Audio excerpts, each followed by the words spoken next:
What is good, YouTube? Today we're going to be talking about the astral plane and how the cosmology fits into the astral plane. Okay, so first let's go over the astral plane and go over the different layers of reality so that you can understand reality more. You are a multi-dimensional being. You are not in these, you are in all of these realities at the same time. They all interweave into one big reality. But there are different planes. They are different vibrational dimensions. There are different dimensions of reality. The mind is the root cause of reality. We're living in the mind of God. Everything is being thought into existence from the root cause, from the universal mind. This is why the ancient Egyptians said, all is mind. We're living in the mind of God.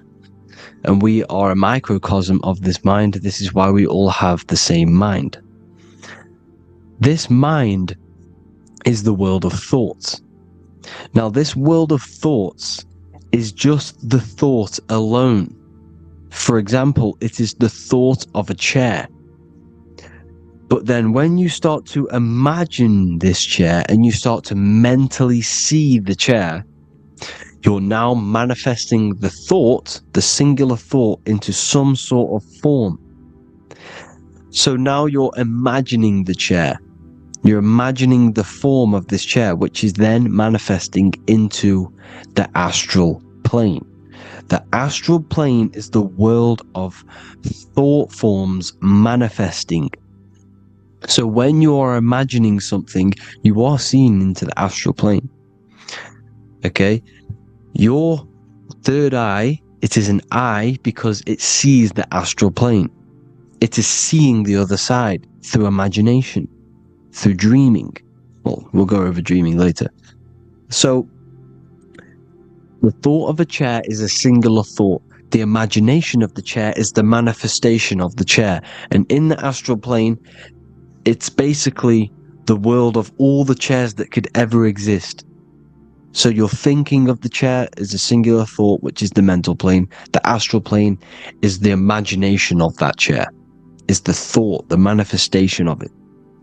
Depending on the vibrational state of the thought will depend what level of the astral plane it will go to. For example, if you're thinking about a chair to torture someone on it, it's going to go on the lower astral plane. Or if you're thinking and imagining happy things, it's going to go to the higher astral plane. So wherever your mindset is, that we call it a mindset because your mind is setting frequencies to certain things. Thoughts are frequencies. And a mindset is setting your frequency. Setting your mind to a certain frequency. So when you set your mind to a certain frequency and you imagine something in that frequency, you're going to match everything in the astral plane that are on that similar frequency, just like you would in the physical world. Because we're all in these worlds right now as we speak, but we can't see them with the two physical eyes. We can feel it though. When you're around someone and you've just met a new person, for example, you can feel their vibration, and if you're not on a similar vibrational match, you will not get along with that person, or you just won't not get along, but you won't connect with that person because you're on two opposing frequencies, not matching. And this is something you can't see, you can only feel, because it's the astral plane. It exists within the astral plane. Everything in the astral plane is made out of vibrations. So if you do astral project, and if you already know how to astral project, you will see beings and people and things that are on the same frequency as you. This is why before you astral project, you need to sort your vibration out before you astral project. Because you are projecting your consciousness into this. It's the mind. The mind is the bridge. It can move between realities. You are a observer. You are a observing soul. which observes different realities. And the mind is the bridge between all of these different realities. The mind can choose. If you want to project into the astral, you set your mind to it, you can. Okay? So, let's not get off track. The lower astral plane is where demons are. The higher astral plane is where heavenly beings are. Heaven and hell are kind of a real thing. The etheric plane is a powerful substance, the ether, the fifth element that they don't tell us about. If you type in on Google the 5 elements, they will try to remove it with wood or metal, because they don't want you knowing about the ether. Ether is the energy double behind all physical objects. So the ether is very important. It is the 5th element. It is part of the physical world, but it's also part of the astral world. It is on either side. You see how they're showing you the truth in the language? Ether and either are the same word. The ether has 1 foot in the astral and 1 foot in the physical world. It's a substance that connects the physical to the astral world. It is the either. It's on either side of reality. It's on the other side. Other, either, same word. Ether is connecting the physical to the astral plane. It's the world of frequency. Frequencies, EMFs, torus fields are in the etheric plane. It is the energy plane. It's where energy moves through the ether. Okay? So then you have the physical world, the world of effect. Everything you see in the physical world is the effect of the higher planes. Each plane is a product of the plane above. So, and it melts into each plane. The physical plane is the lowest plane, it's the most densest, and the highest is the most fluid. This is the most fluid, this is the most dense. This is where we get the saying, as above, so below from. As above, so below comes from the different planes of reality. And magicians understand this. This is why magicians always say as above, so below. Because they understand if you manipulate the higher planes of reality, you manipulate the lower planes. Because the astral plane is a direct copy of the physical world, but in the astral plane. It is mirrored. The physical world is mirrored in the astral plane. They are both the same world, but just different vibrational states of the world.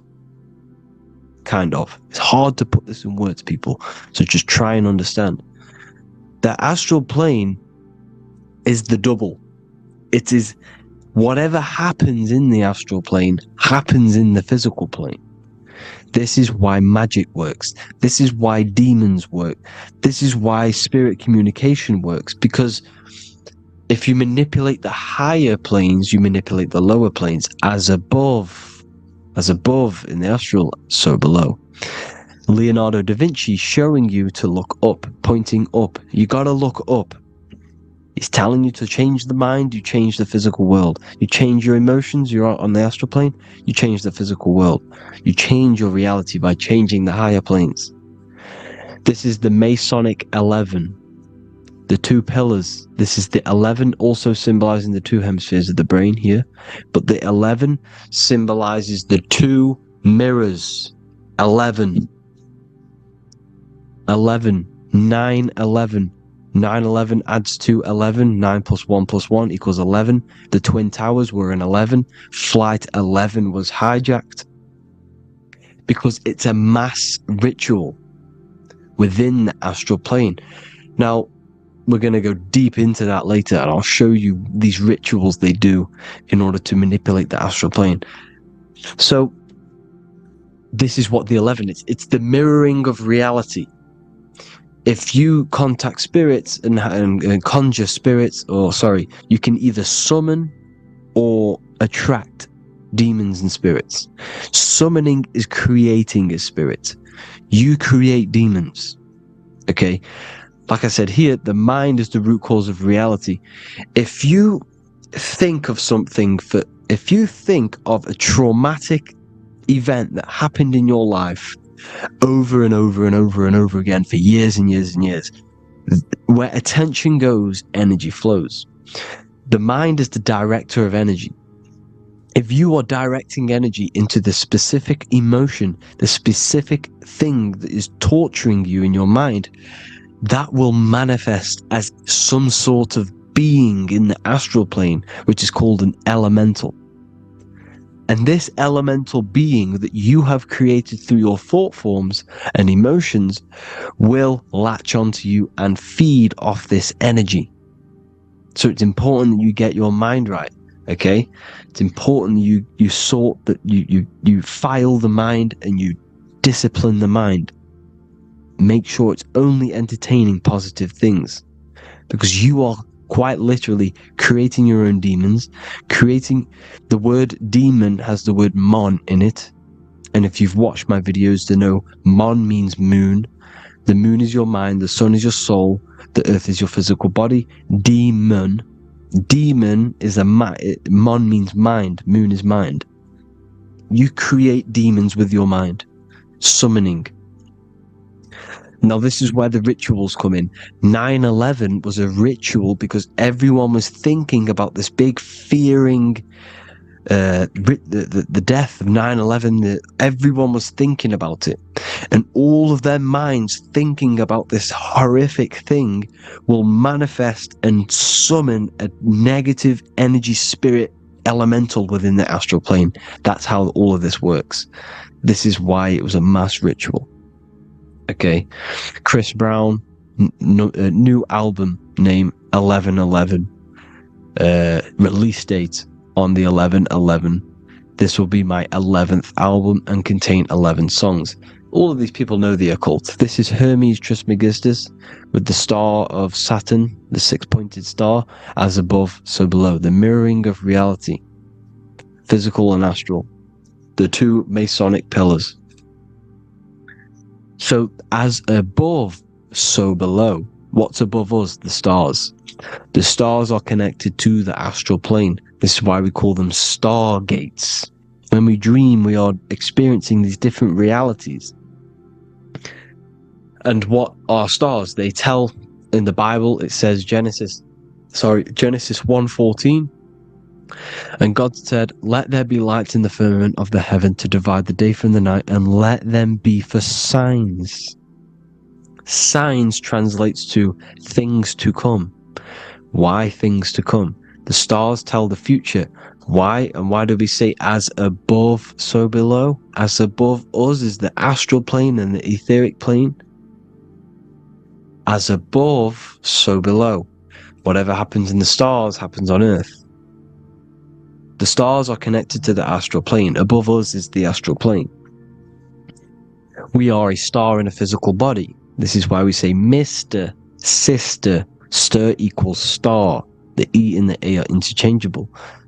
We are stars, and the stars are the start of our incarnation. We start in the stars, same root word, and we descend through the seven energies, which are our seven chakras. Then we enter the heart of the soul system. Heart rearranged spells Earth, and this is the true cosmology. Here's the Masonic cosmology. This is Masonic now. Here's the firmament. Let there be a firmament in the midst of the waters to divide the waters from above from the waters that below. Genesis 1:6. The firmament, firmament comes from the word firma, Latin, I'm pretty sure. Which means firm. When something is firm, meaning it's stable, it does not move, it is firm. The firmament is firm. So is the firmament. Genesis 1:6. What does he say? Genesis 1:3, sorry. Let there be light. This is before the sun and the moon was created. Let there be light. Before the sun and the moon was created, light was appeared. So what's that tell you? This is a holographic projection from some sort of light being, some sort of projector.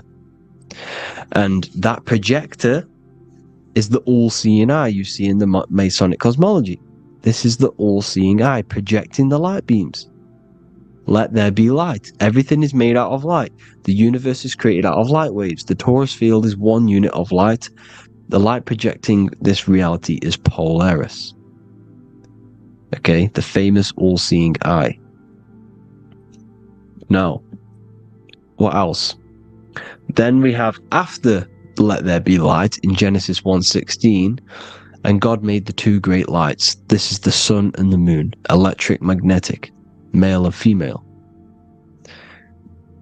Then we have the Masonic checkerboard, the black and white symbolizing dualities within the dualistic reality we're in, spirit and matter, light and matter, rest and motion, positive and negative, good and evil. Everything's dualistic here. Okay? And it's a dance. The universe is a dance between flickering of white and black light, which is the torus field. We're not going to go over that, but this is all connected to the astral plane. This is the true cosmology. The astral plane cannot work on a spinning monkey ball in the middle of space. Does not work. Cannot work. It's impossible. Okay? Impossible. So, even in the Quran, it says, Allah has made the earth for you as a carpet, flat. Quran 15:19, and the earth we have spread out like a carpet, set there on mountains, firm and immovable. It is immovable. In the Quran, it also says 65:12, it is Allah who has created the seven heavens of the earth. The seven heavens meaning the seven layers of heaven, the seven planets.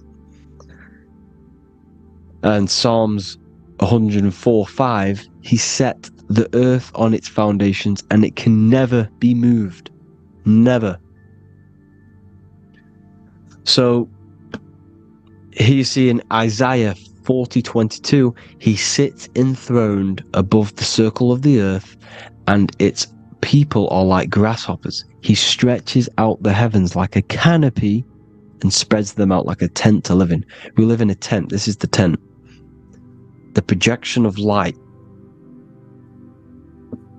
Here you see an ancient picture here.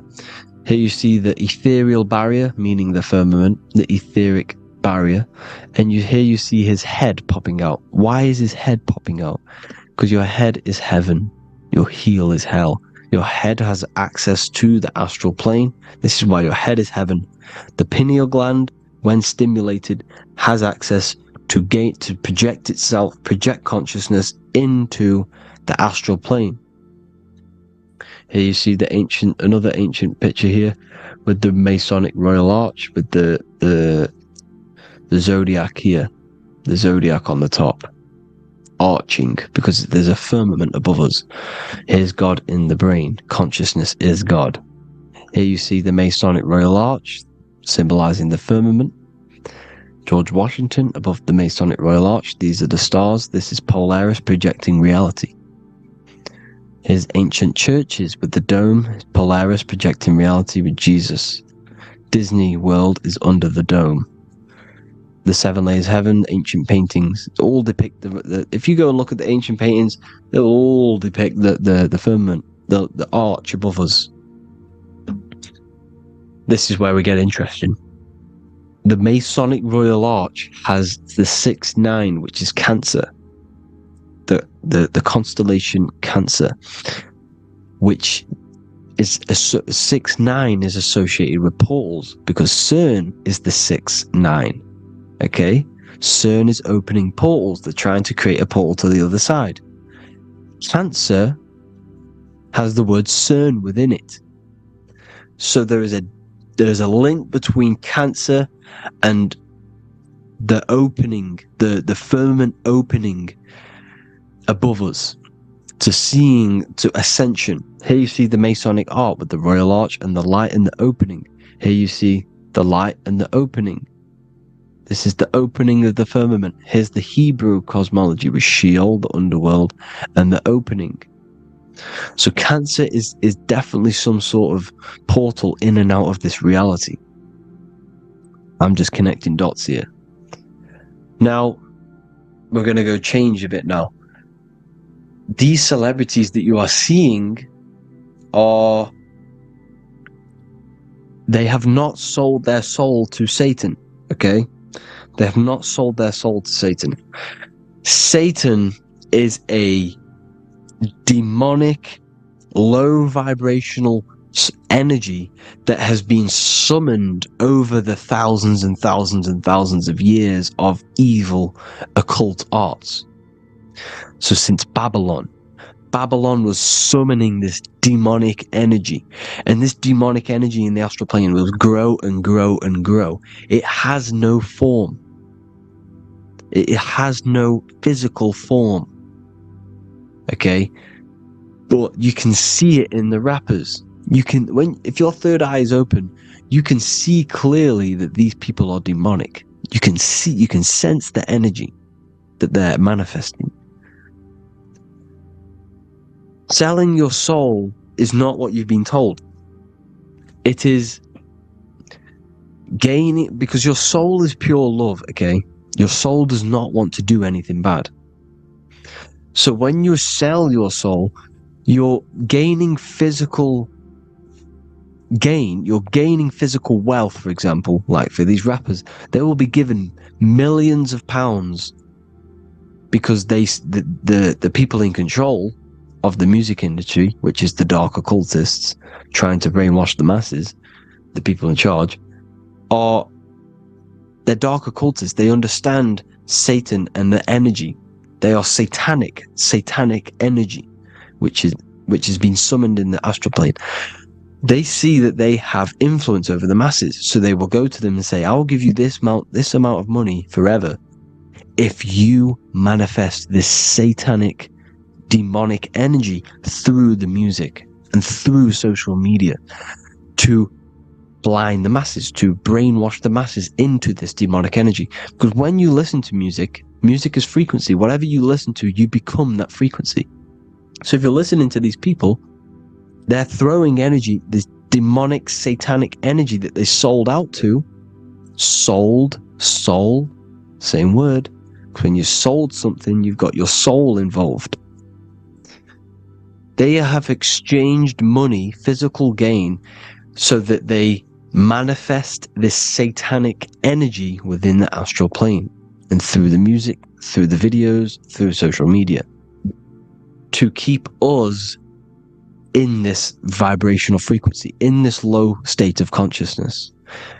This is what it actually is. It's not, you're not selling your soul to some sort of devil. This satanic energy has no physical form it is formless in the astral plane. It's a summoned energy.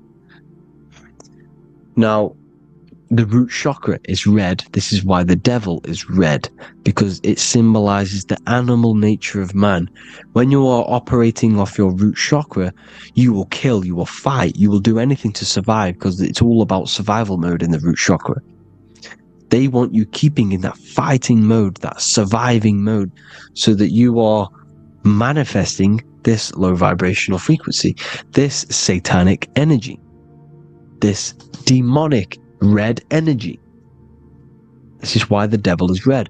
And the devil has a tail with the red arrow pointing down, because it symbolizes your light body. This is your Merkaba. Your Merkaba is your light body. Mer equals light, Ka equals spirit, Ba equals body. Merkaba, this is the devil's tail pointing down, the descension, your heel, up to your heel, hell. Ascension to heaven, head. You see, this is the all-seeing eye with the illumination coming off it, your head, when you're illuminated.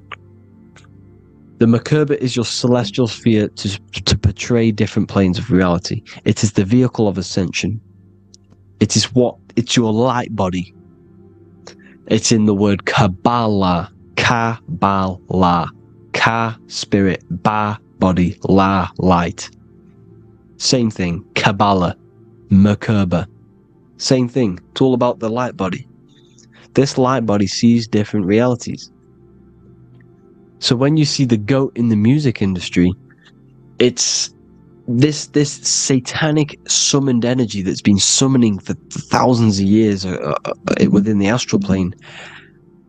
When it becomes to the physical plane, it will manifest through different things. A goat, an owl, Satan, Moloch, Baal, same deity, same demonic energy that's been summoning in the astral plane.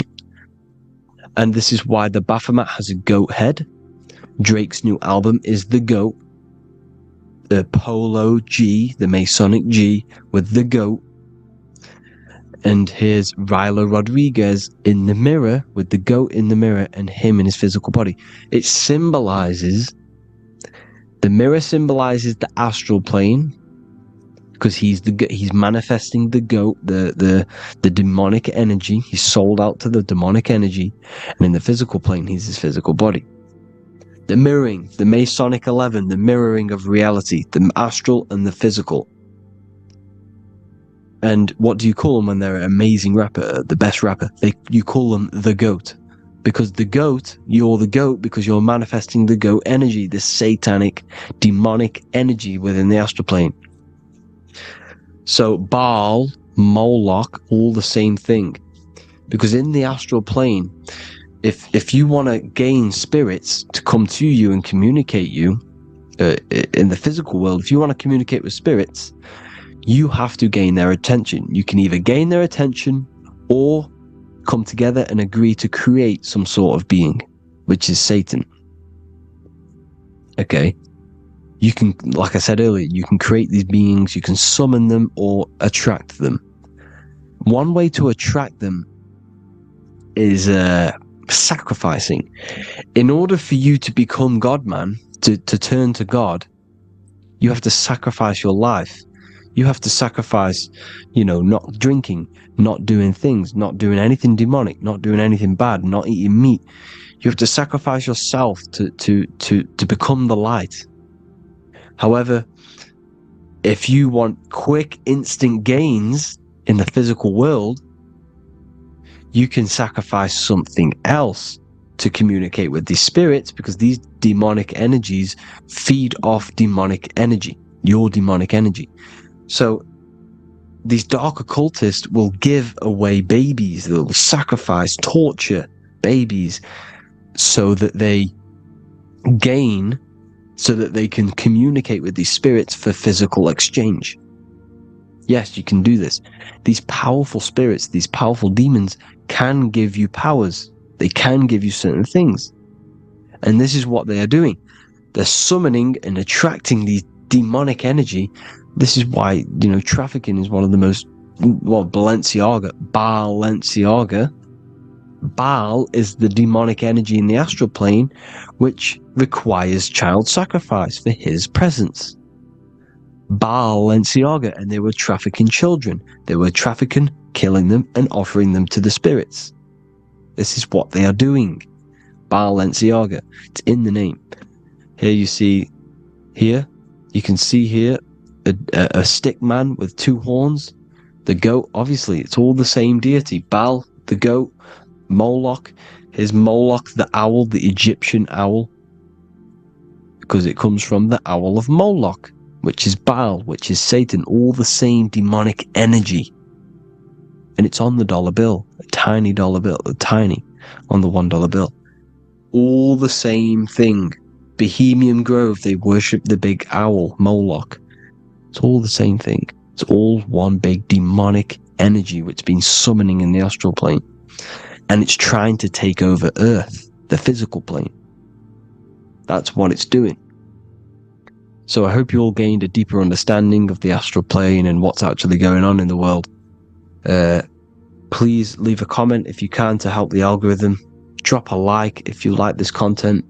And hope you all learned something today. And God bless you all. Thank you all.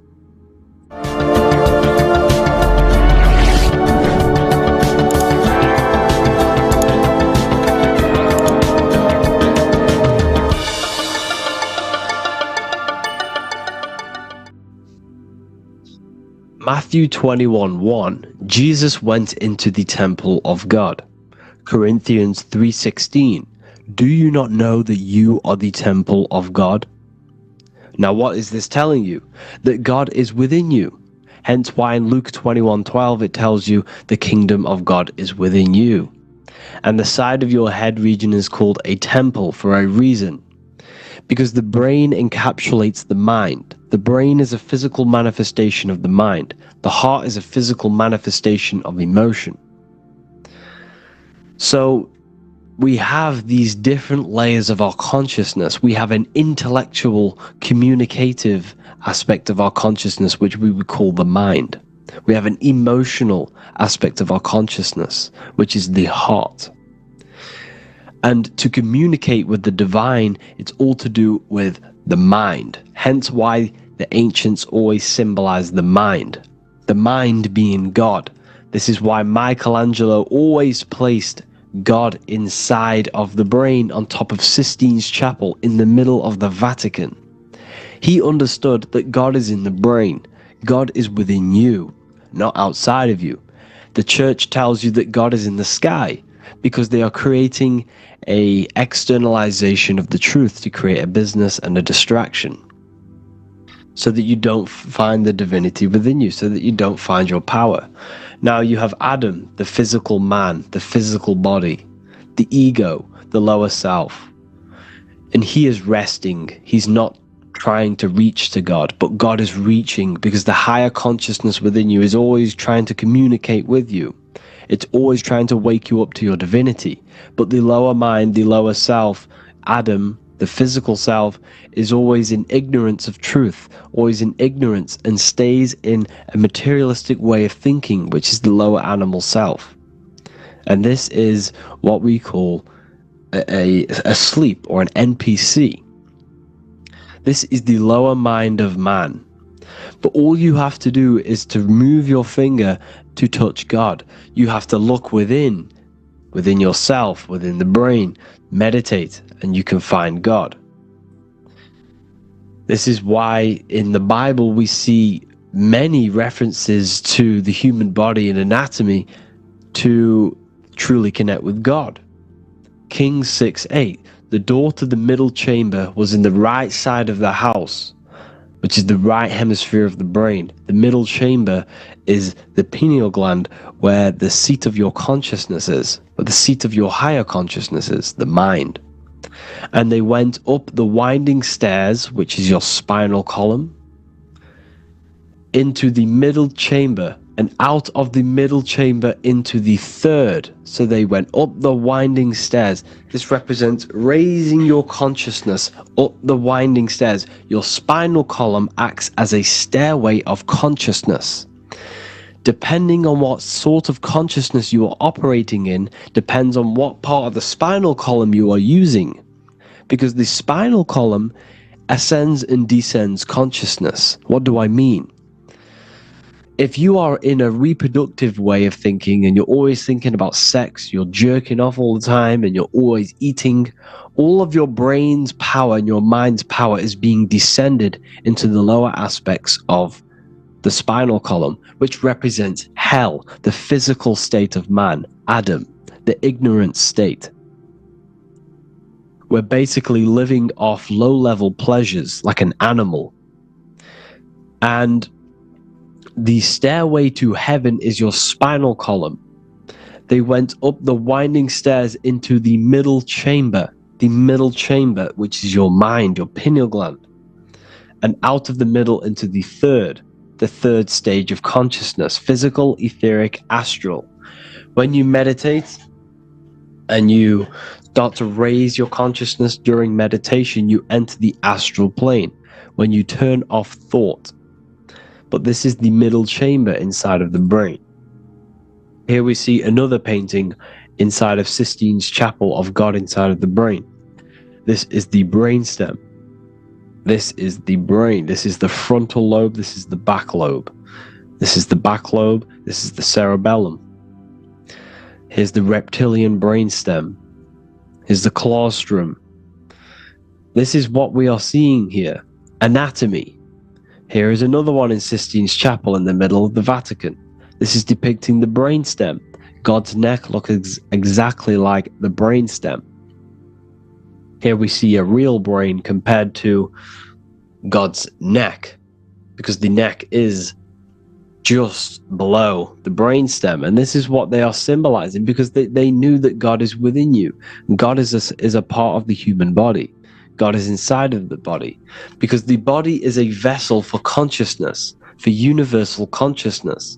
Inside of you, inside of me, is the same spark of consciousness, and this same consciousness is spread out into every living essence, because everything comes from the one source, the one God, the one consciousness. Matthew 6:22-23. The light of the body is the eye. If therefore thine eye be single, thy whole body shall be full of light. Practicing the single eye. What is this? This is meditation. This is entering within yourself. So the Bible's telling you to practice the single eye. But if thine eye be evil, thy whole body shall be full of darkness. What does this mean? If your consciousness is in an evil way of thinking, if your mind is filled with an evil, negative mind space, then your body shall be filled with darkness, with evil, with negativity. Because negative thoughts destruct the body. Positive thoughts heal and regenerate the body. So he tells you to be, the light of the body is the eye, your consciousness, the inner eye of consciousness, the eye that lets you see. And what do I mean? You look with your two physical eyes, but you see with the inner eye. What you see is perception. You look with the two eyes, and what you see is perception. You are seeing, you are understanding, and that's what consciousness, the mind, gives you. Consciousness, or the mind, is the force that allows you to be a human being, that allows you to understand things and interact with things and make decisions. It's an infinite intelligence. See, the mind is not the brain. This is a big confusion with people. Hence why the eye on top of the pyramid is separate from the bottom half of the pyramid, because the consciousness is separate from the body, the eye, the all-seeing eye. It represents the observer, the eye that sees into this body, into this world, into this. You are the perceiver. You are the invisible spirit within the body. Theologians 4:17. After that, we are still alive, and our left will be caught up together with them in the clouds to meet the Lord in the air. You don't meet the Lord in the physical air. Okay? This symbolism of the ancient Christian artwork is showing you this is symbolic. These things never happened. There's no man in the sky. Moses didn't go on a mountain to meet with God. The air represents the mind. This is why you say you're an airhead when someone's very stupid. Earth is your body. Water is your emotions. Fire is your spirit. Air is your mind, the invisible mind. So Anton Mengs, an ancient Christian art worker, is showing you anatomy of God in the clouds, but this is the anatomy of the human body. Raising yourself to the mind and turning the mind inwards on itself during meditation. And that's how you meet the Lord in the air. You meet the Lord in an elevated state of consciousness. The air represents an elevated state of consciousness because the air is up. You have to raise your consciousness to meet the Lord in the air. This is why Moses went on a mountain to meet with God. The mountain represents elevation of consciousness, raising the mind up the spinal column, taking all of the mind's attention away from the reproduction and the physical aspects of self and raising it to the brain and turning off the brain and going inward into the air. It's talking about raising consciousness. It's allegorical, it's a spiritual metaphorical text.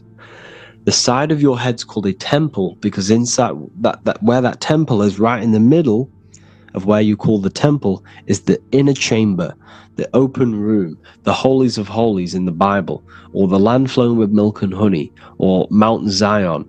There's so many different names for the brain, or the upper room where Jesus meets his 12 disciples, the 12 cranial nerves in your brain. This is the temple of God.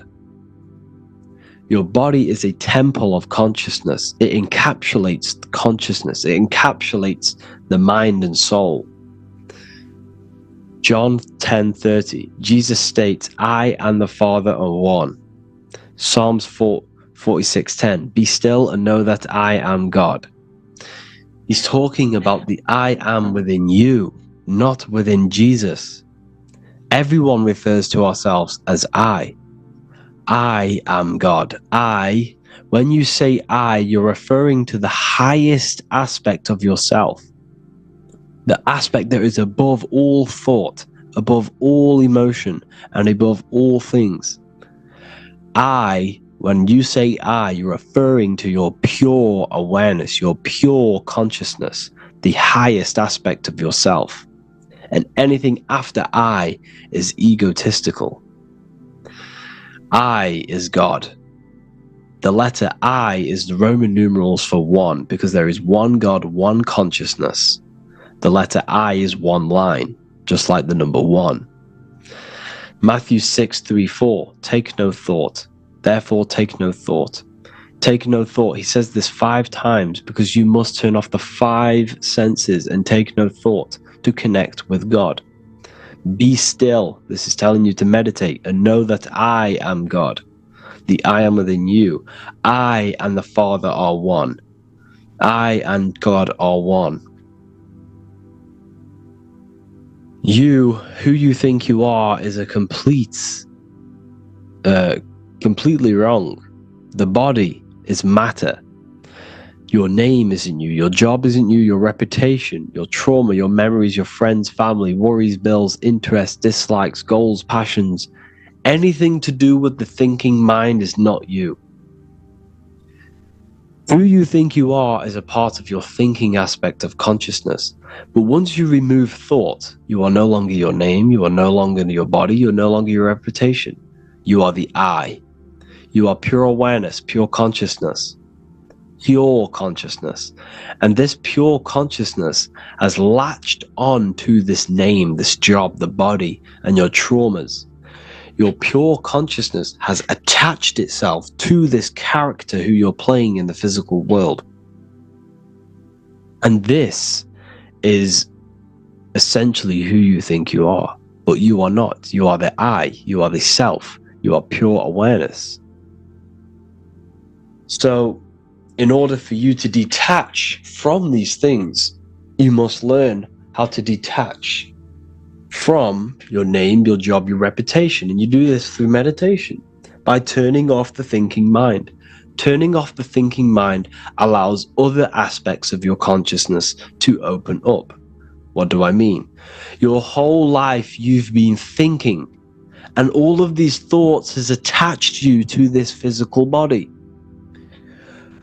You haven't allowed your consciousness to open up. And you can only do this by taking no thought. That's why Jesus tells you, take no thought. When you turn off the thinking mind, other aspects of your consciousness starts to open up. Other aspects of your being can open up. And this is how you astral project. This is how you do all these mystical things and things to do with consciousness. It's taking no thought. Imagination, emotions, thought, and memory are all to do with consciousness. These things are not physical. You can't touch thought. You can't touch emotions. You can't touch these things because they are not a physical thing. So you must turn off these things for other aspects of your consciousness to open up. Okay? So essentially, the Bible is a metaphorical, astrological, numerological, metaphysical, spiritual, encoded text that talks about human anatomy, spirituality, and the true nature of the human experience. Everything they teach you in school is to make you think that you are this body. Everything they teach you in church is the externalization of the true teachings of Jesus. Jesus was telling you to meditate. Jesus was telling you to practice the single eye. Jesus was telling you to look within yourself and find God. He wasn't telling you to pray to him. Mark 16:19, he was taken up to heaven and sat at the right hand of God, the right hemisphere of your brain. John 21:6, cast the net onto the right hand side of the boat and ye shall find fish. Fish is understanding. The boat is your body, your brain. Cast your awareness into the right side of your brain and you will find understanding, because the right side of your brain is all to do with the creative aspect and the intuition and the spiritual sides of your consciousness. This is why God is here. This is why Michelangelo depicted God in the right hemisphere of your brain, because this is all human anatomy. And I speak about all of this in the brand new Book of Wisdom, Volume 2, which is now available. The start of the revolution has begun. This book is truly going to change the way people see the world. It's got so many more topics than the last one. It's truly a revolution. It's written in so much detail. It's very practical. I cannot wait to share this one with you. I just want to say thank you for the opportunity for me to create this book, because without you, I couldn't have created this. And I just love sharing my work with you. And I thank every single one of you for the support, the watch, like the views and the likes, everything.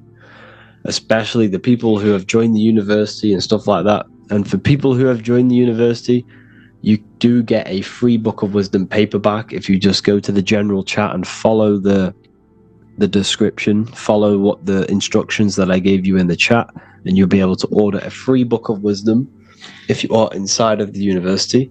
Plus you get all of my other books, 2 books, and over 45 occult books on occult and esoteric things.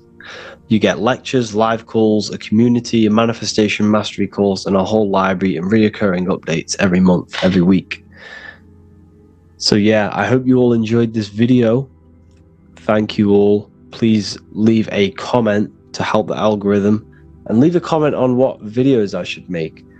And yeah, I'll get to uploading on the YouTube a lot more now the second book is now released. I have a lot more time on my hands. No longer using my energy to create the book. I'm now going to redirect this mental energy into the YouTube. So there will be a lot more content coming. So I need some content ideas. So feel free to comment some ideas, some YouTube videos that I can create. Thank you all, people. Have an amazing day. Welcome to Revival of Wisdom. Welcome people, we're back with another video. In this video we're talking about how Jesus Christ and Christianity is all sun worship. The Holy Bible of Christianity is not meant to be taken literal for history. It is a story and has lots of metaphors. Starting with the symbol of the cross of Jesus. This cross originates from this ancient cross of the sun. This symbol has been used for thousands of years, way before Jesus was a thing, in Europe, America, Asia, and all around the world. In fact, this symbol is still being used by Christians today, not knowing it represents the sun. This is a 4,500-year-old artifact, a golden plate with an equal-armed cross found in England. The gold to symbolize the sun, and the equal-armed cross for the 4 equal seasons of the year. So this is why in the Bible you have Matthew, Mark, Luke, and John, symbolizing the yearly cycle of the sun and the 4 equal seasons. Also in the Bible, Jesus is referred to as the light of the world. So yes, Jesus represents the sun. He is a metaphor for the sun. Hence why in all of these pictures and images and paintings of Jesus, there's always a sun behind his head, and some even with the sun cross behind his head. Jesus also has 12 disciples, which represent the 12 zodiac signs and the 12 months of the year. This is the Last Supper by Leonardo da Vinci. As you can see, the sun, being Jesus, is in the center, because the sun is in the center of the zodiac signs. There are 4 groups which symbolize the 4 equal seasons.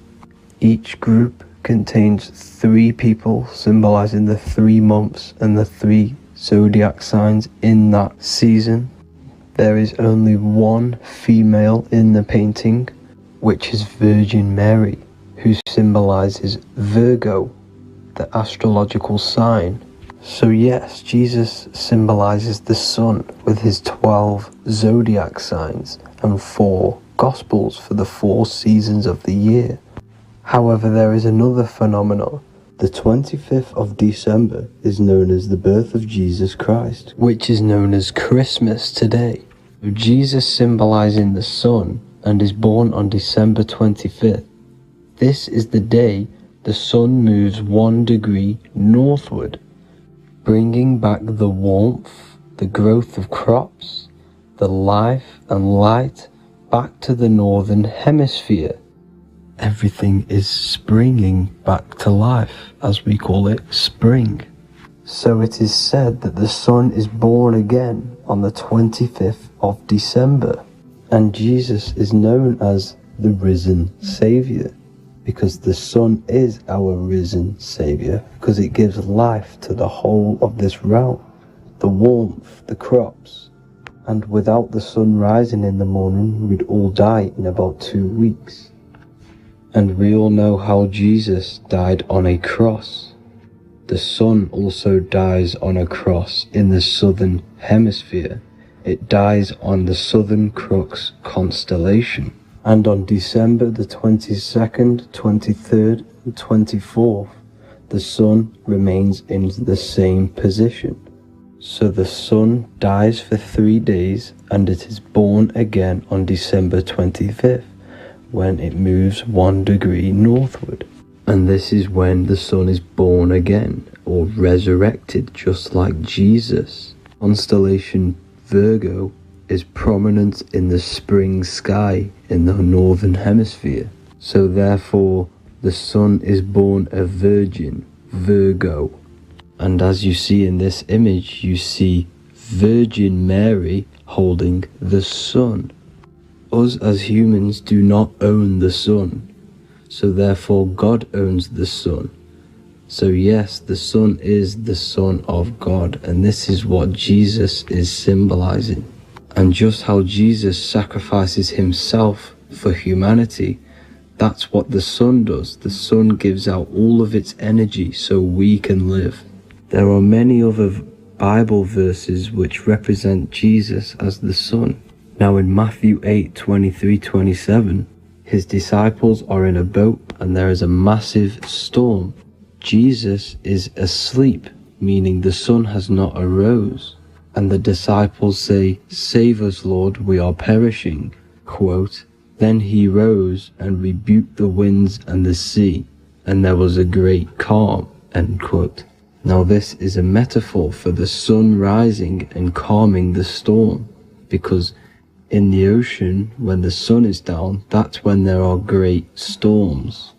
The worship of celestial bodies go back thousands of years, and it's called astrotheology, and it can pretty much be traced back to all ancient civilizations. Now going back to the ancient Egyptians, the god Horus, the god of war, and he symbolized the sun in the morning.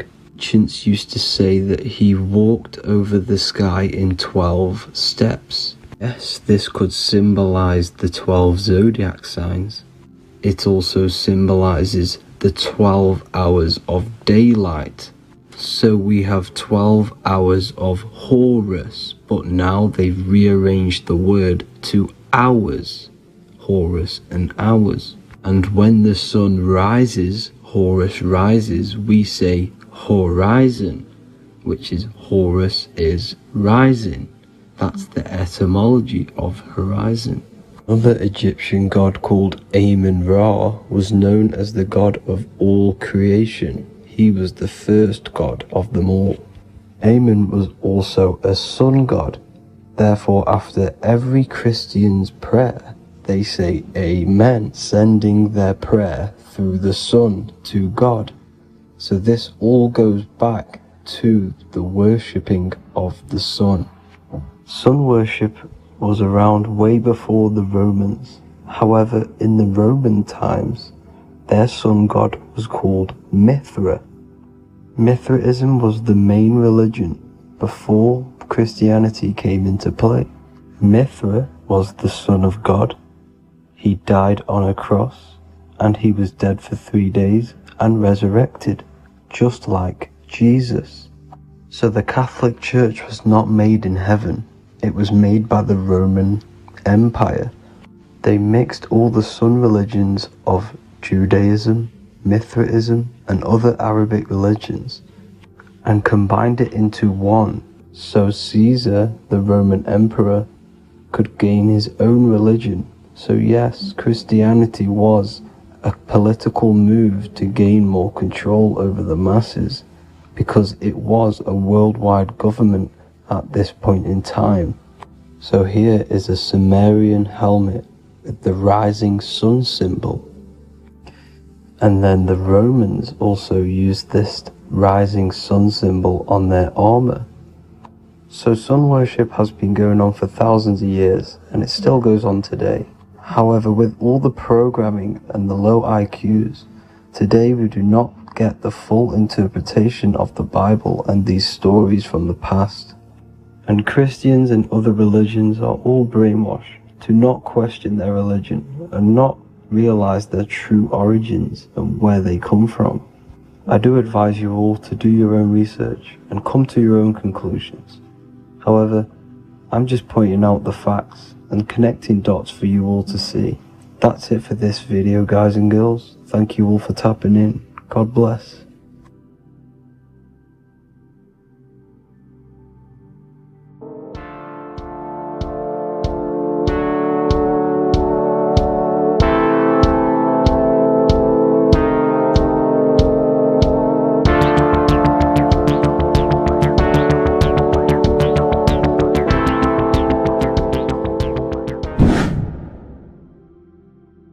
How are we doing, people? It's Revival of Wisdom. We're back today talking about sun worship. Okay? And please enjoy, sit back and enjoy the video. First thing we need to understand is that the sun is the risen Savior. It's the light of the world. Without the sun, we have nothing. Now, the sun is the Son of God. We didn't make the sun. No one owns the sun. But who created the sun? Obviously, the Creator created the sun.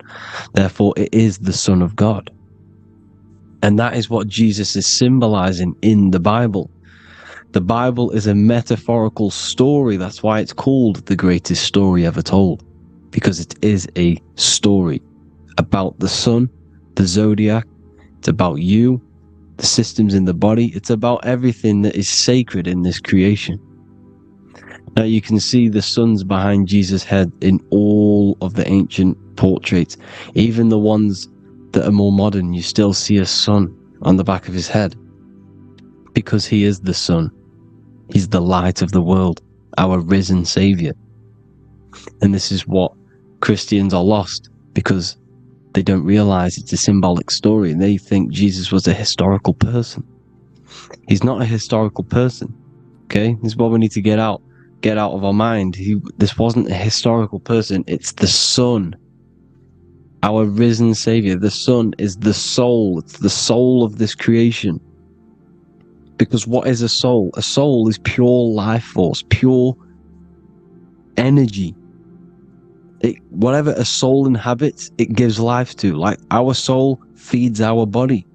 The sun feeds the earth, because the sun is a soul, and that's why the ancients called it Sol.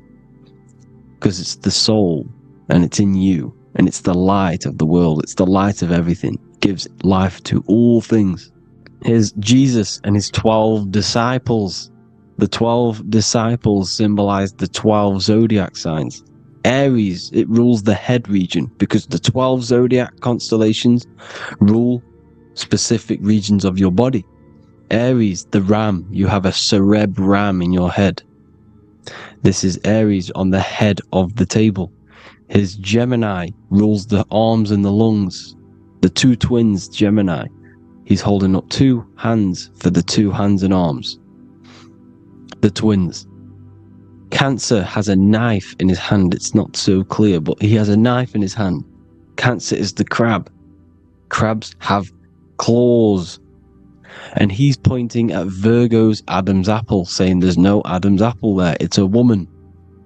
Who's the sixth sign? The sixth sign is Virgo, the Virgin. The only woman in the painting. Now notice how there are 3 people in 4 groups. For the 4 seasons and for the 3 months and 3 zodiac signs in each season. Spring, summer, fall, winter. Matthew, Mark, Luke, and John with the suns on the back of their heads. Because it's the 4 states of the sun. The 4 states of the sun. Now, 6th sign, Virgo, the Virgin, the only woman in the painting with no Adam's apple. Then we have the sun, Jesus, red and blue, red shift, blue shift. Electromagnetism. The ancients knew this. He's got one hand open, one hand down, because the sun gives and retrieves. The sun rises and it falls.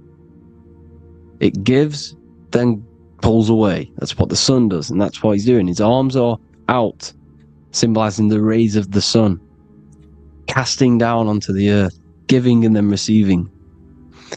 Libra, his 2 hands are equal, he's holding his arms out equally, because Libra is the 2 balanced scales.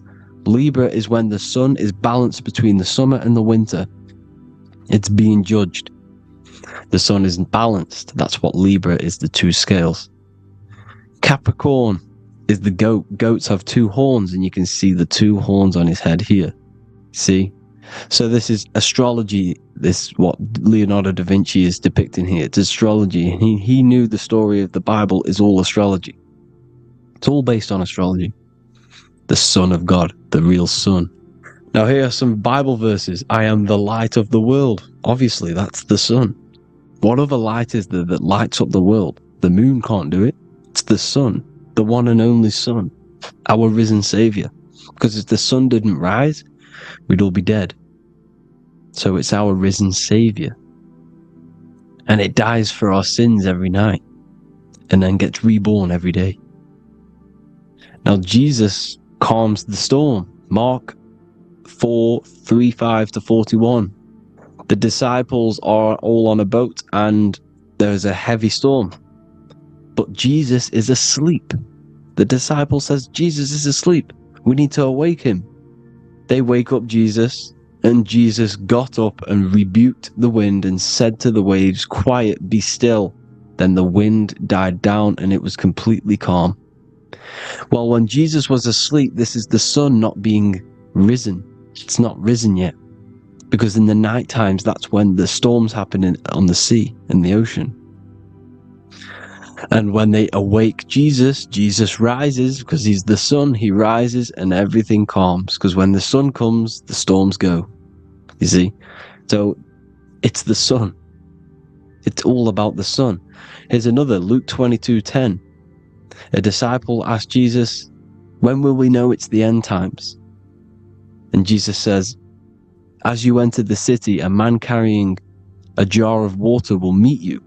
Follow him to the house that he enters. Well, this is clearly talking about astrology. The topic that Christians think is satanic, when they don't realize the whole thing's based on astrology. Because the end times is the end of Pisces, which is the 2 fish, which is the age we've just gone out of. And you can see all these ancient churches here with 2 fishes, because they knew it was the age of Pisces. There's an ancient photo, ancient artwork with the 2 fish, Pisces. And the end times, as it talks about in the Bible, when Christians think the world's going to end or something. But no, it's just the end of Pisces. As you enter the city, a man carrying a jar will meet you. Follow him Follow him to the house. The house is the zodiac sign that he enters. And the zodiac sign is Aquarius, because that's what it is, a man carrying the water. We know this is astrology because a woman, that is a woman's job in the ancient times. In the ancient times, the woman used to get the water. You would never see a man collecting water back then. That was the woman's job, whilst the man builds the houses, for example.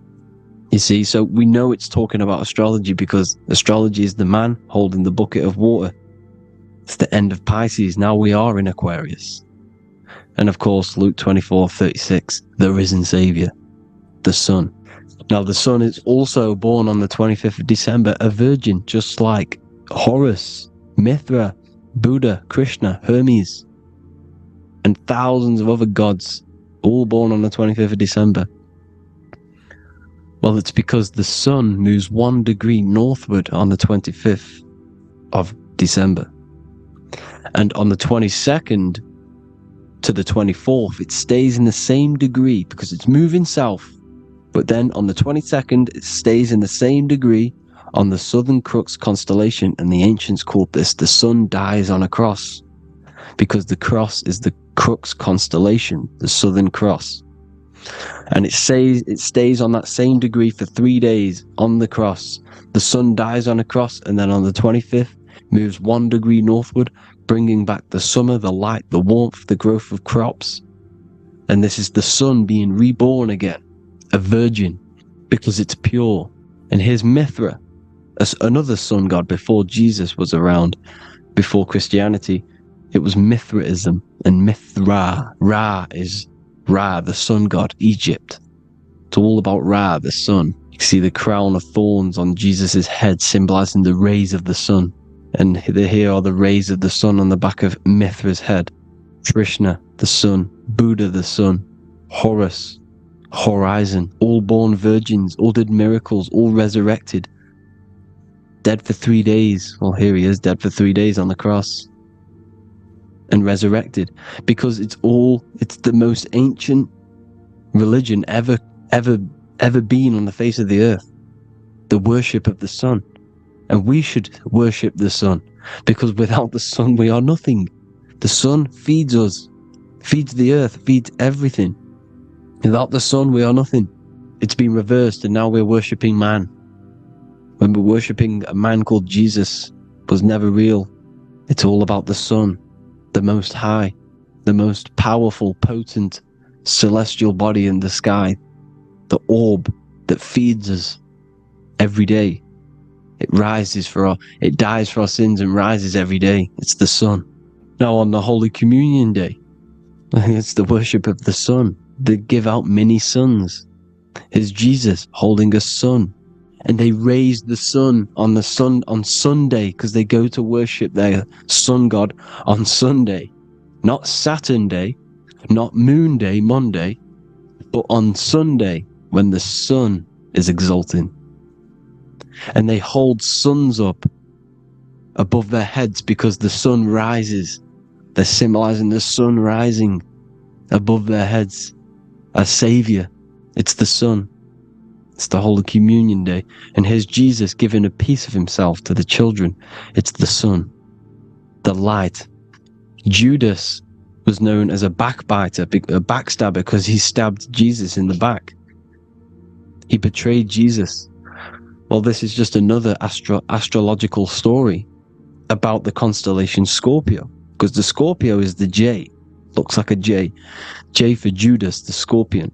The backbiter. Scorpions backbite. They bite with their back.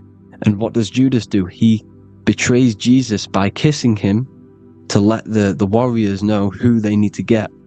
So he kisses Jesus, and Jesus gets stabbed in the back. Well, when you get stung or bit by a scorpion, they leave like a kiss. So Judas kisses him and gets betrayed. Well, this is because the sun, when it hits Libra, it's balanced. The sun is balanced because it comes through summer.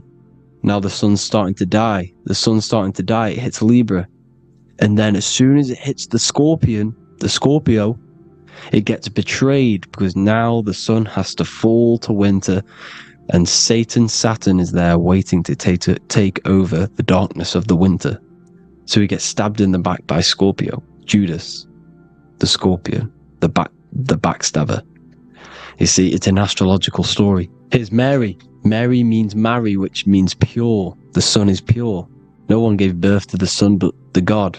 And it's born every day. It's born every day on every year. It's born pure. There was no controversy. There was no, activity for the sun to be born. It's pure. Now, the 7 metals come from the 7 planets. The sun gives you gold, and this is why the sun is golden. It looks gold. And this is why the banks are backed by gold, because gold is the most valuable metal, because it's the sun, the most valuable celestial orb in the sky, in the heavens. Well, here's Jesus, another ancient symbol of him being crucified on the cross with the big sun, the Southern Crux constellation. The sun dies on the cross constellation. And if you go to the old etymology dictionaries, you will see sun and son is the same word. They come from the same etymology roots. You can use them for no matter what, but they've been confused today. But if you go back to the old dictionaries of etymology, they are interchangeable. You can use them. Son, sun, sol, it's all the same thing. The 12 disciples, 12 brothers of Joseph, 12 tribes of Israel, 12 breastplates on the stones, because it's all the 12 astrological signs. They could have used any other number, but there's 12. Because 12 is the mind, which is God. 7 is the number of matter, which is man. 7 energy centers in the body. 12 cranial nerves in the brain, because it's the mind. 12 is the 12ness. The zodiac is literally the mind of God, the signs of God. Now here we see here, Job 38, 31 to 33. Can you lead forth a constellation in the season? He's asking you, can you read the sky? Can you read the heavens? Canst thou bring forth the Mazzaroth in its season? Mazzaroth means 12 signs, the zodiac. Why did they translated every single Hebrew word in the Bible into English, but they decided to leave out Mazzaroth? Why? It's because if that said zodiac, Christians would have a different view on the Bible, but they leave that out. But Mazzaroth actually means the 12 signs, the zodiac, and the stars means sign. The word stars means sign because the stars are signs, things to come, which is off in Hebrew, which means sign, things to come. You see a sign on the road, it's something coming. But God is saying, what does he say? To qualify as a director, a judge of man's life on earth, one must be able to govern the heavenly bodies that rule the earth. It's telling you to read the heavens. We need to read the heavens. Astrology, the 12 zodiac signs, the mind of God. It's telling you, read the Mazzaroth, read the zodiac, because they are things to come in your life. They are signs. It's not satanic, it's made by God. God said, let there be lights in the firmament of the heavens to divide the day from the night, and let them be for signs. Signs are things to come. The 12 zodiac signs. It's all about astrology. Here's Mary holding the sun. His son, her son. It's the sun in the sky. The one and only, the most high. The soul, the solo because it's on its own. The most powerful, Ra, radiance. Here's the Pope holding the sun. All 3 popes holding the sun, because they're sun worshippers and they know the true meaning and origins behind Christianity. Sun worship. Here's the Vatican is a sundial. Yes, this is literally a clock. Your watch is a sundial. It's got 12 sections on it for the 12 zodiac signs. 12 hours, 12 Horuses. Now here you see Jesus walking on water. Well, it's the sun, and here's the beard of the sun. Here's the pyramid of the sun, the illuminated one, the all-seeing eye, the sun. Here's the Ankh. The sun creates these symbols. The ancients knew this. Now, when you see these headdresses, these are actually the days of precession of the sun. Aries, Cancer, Libra. It's all about the sun. Here's some more sun worship going back to Egypt. Ra, Horus, Osiris, and Set. Jesus and Satan is Horus and Set. The sun and Saturn. Saturn rules the winter, Satan.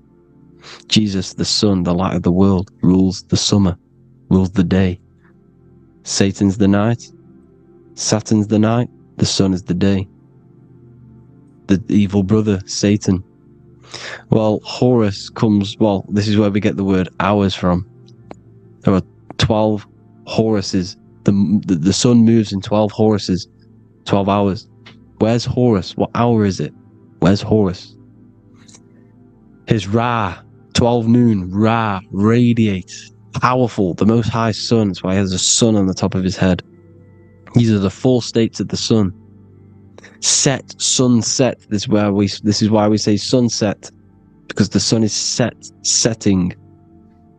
His sunset, his Horus, horizon. The Horus is rising, Ra radiating, and the sunset. Then midnight is Osiris. Here's another ancient symbol for the sun, the scarab. Ra, the sun, scarab. It's got the word Ra in it because it's the sun. And here's the sun on top of the scarab with the wings. Because scarabs roll dung up hills, and then they'll let it fall down the hill to gain more matter. To gain more, bigger, like a snowball effect. And this is, the ancients saw this as a process of the sun, because the sun climbs up the hill and then it falls. So they used the scarab to symbolize the process of the sun. The sun climbs and falls. Here's an ancient Egyptian cat cutting off the head of the serpent. Well, the cat is cutting off the head of the serpent, symbolizes the sun cutting off the nighttime. When the sun rises, it cuts off the nighttime. It cuts off the serpent. The serpents represent darkness or evil. Oh, there's some more symbology of the sun and the heavens, the arch, the royal arch, the firmament, the sun inside the firmament. These are all ancient churches, and they all depict the firmament with the sun inside. Is the ancient cosmology, you see, because it's all about the sun. Everything's about the sun, because the sun is our orb made for us to sustain life in this, inside of this creation, inside of this firmament, the royal arch of heaven. Here's the Freemasons depicting it. Here's the Masonic royal arch, but you can even see the zodiac signs. Here's Cancer, the checkered board. It's the royal arch of the firmament. Obviously, they don't want to tell you that. You live in space, apparently.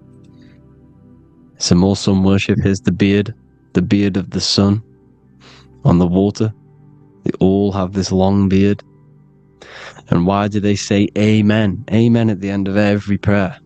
Amen is a sun god, a creator god. It's all about the sun. So thank you all, people. Hope you all enjoyed. Hope you all gained some knowledge and insight. Please give me a follow, drop a comment, drop a like. Have a good day. Love you all.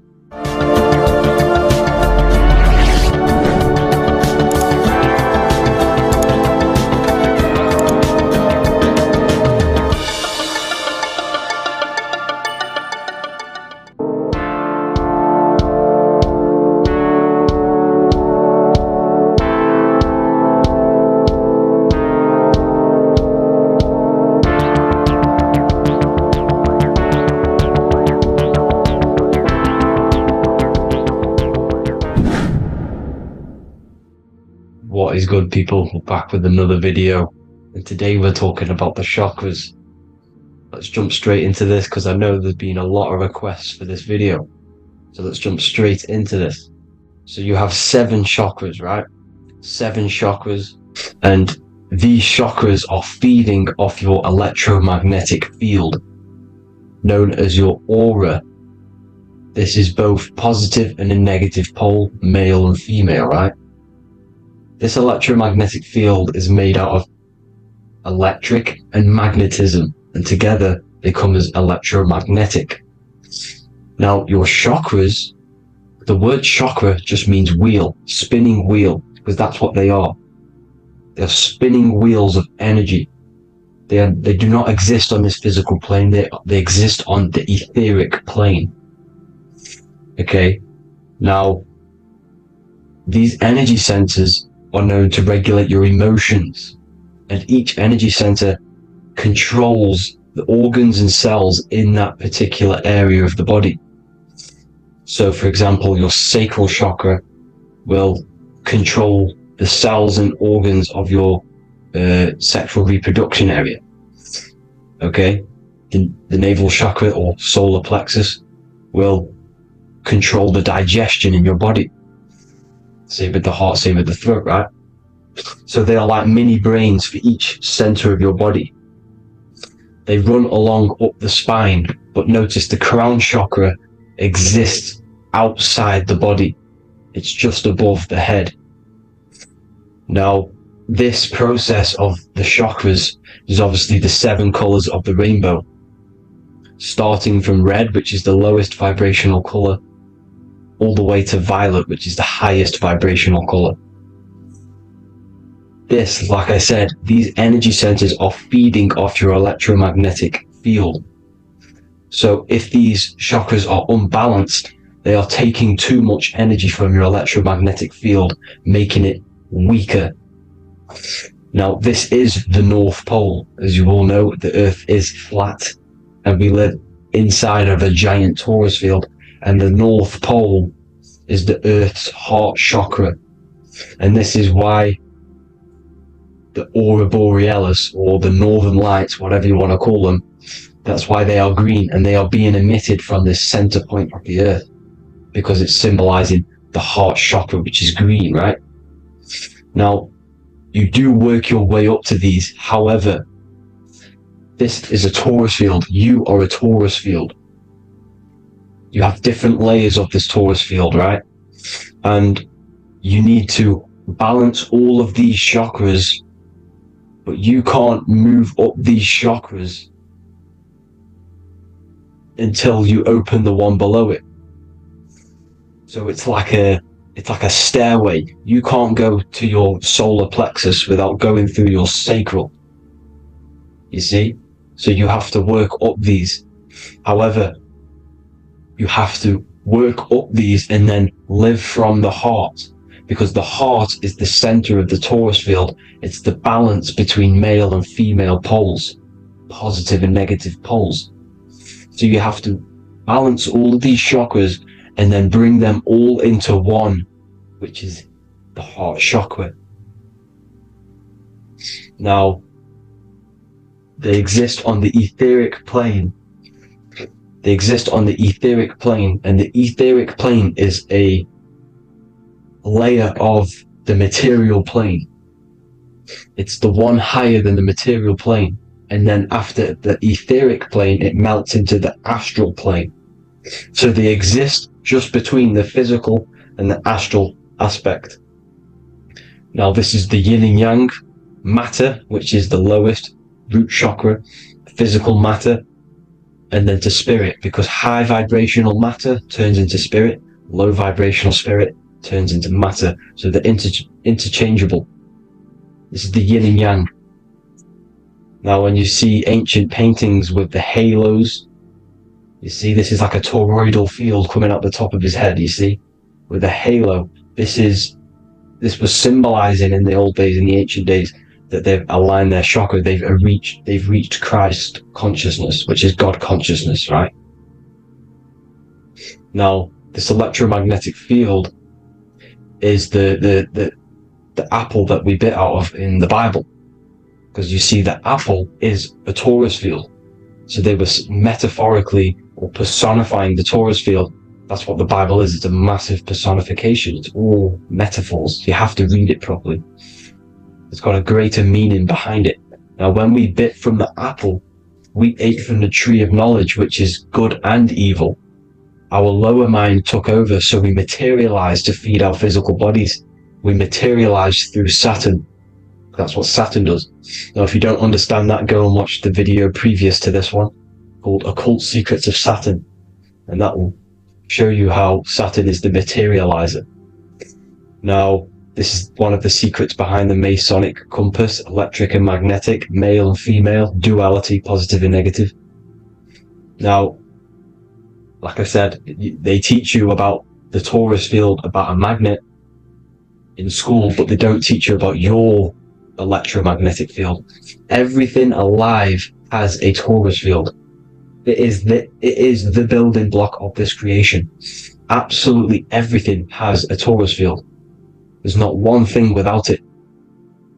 And as you can see here at the center of the apple, that's where the seed is. That's where the life is. The reproduction of that organism. As you see, this is where the most electromagnetic energy is stored, in the center, because this is where the two duality, this is where the field meets, at the very center. This is why the seed is at the very center. Now, your spine is a elongation of the brain. The brain is heaven, and the bottom of the spine is hell. So this is Saturn, which is the root chakra. The 7 planets are associated with each chakra. Moon equals mind. Okay, now Saturn is physical matter, as I've just explained. This is the lowest vibrational color, and they want you trapped down here, which is your hell state, your animal nature, your physical nature.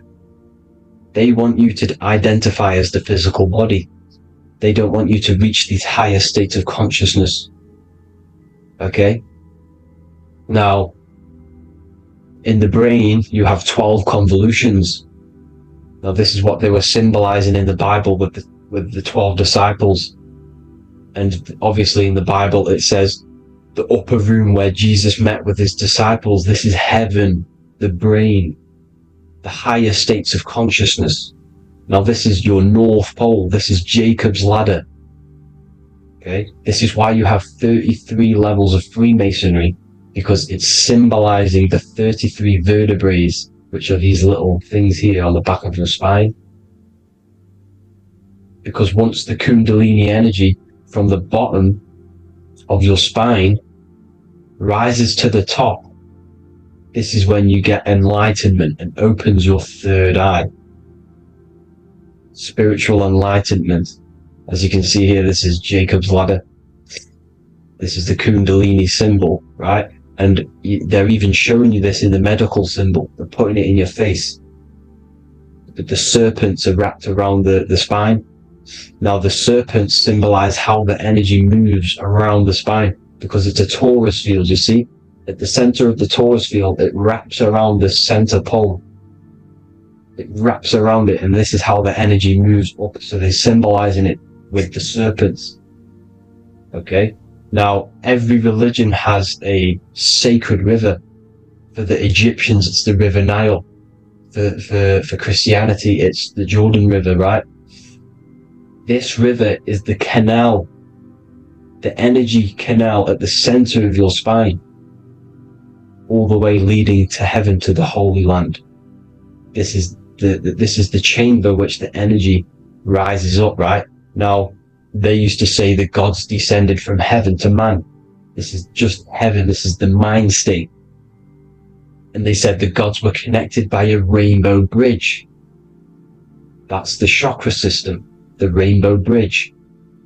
Okay? Now, the ancients called this place Midgard, Earth, where both evil and good live, right? Midgard. But you can go to heaven, which is a pure mind state, because once you're in heaven, nothing negative can ever bother you. That's completeness, pure Christ consciousness. Now, this is why Jesus dies at 33. He didn't actually die, but it's symbolizing the death of the physical body. Not the death of the physical body, but his consciousness rising above the physical body to, as I said here, matter to spirit. Matter died off and he came spirit consciousness.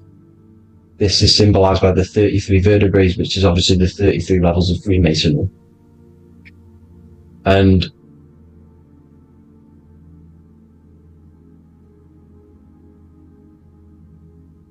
Now, the pineal gland, which is at the very top of this Jacob's ladder, or the River Jordan, the canal, your 33 vertebrae on your spine. This is where the pineal gland sits, right?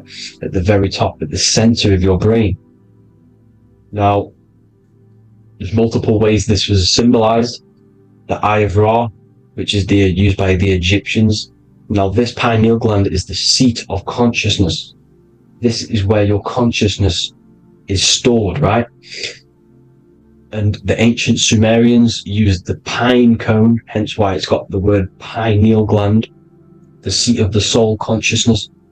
It produces DMT, dimethyltryptamine, which is known as the spirit molecule. And the pineal gland is wrapped in microcrystals, and we all know crystals transfer frequency and energy. Now, radios use crystals. A radio is a frequency transmitter, turning a frequency into a frequency that we can hear with our ears, right? Because all the radios are actually playing right now in your ears. However, our ears can't pick it up, so the radio transmits it into a frequency that we can hear using crystals. So this is the power of crystals, and this is what our third eye is wrapped in, crystals. Now, this third eye is not actually your third eye, it's your first eye.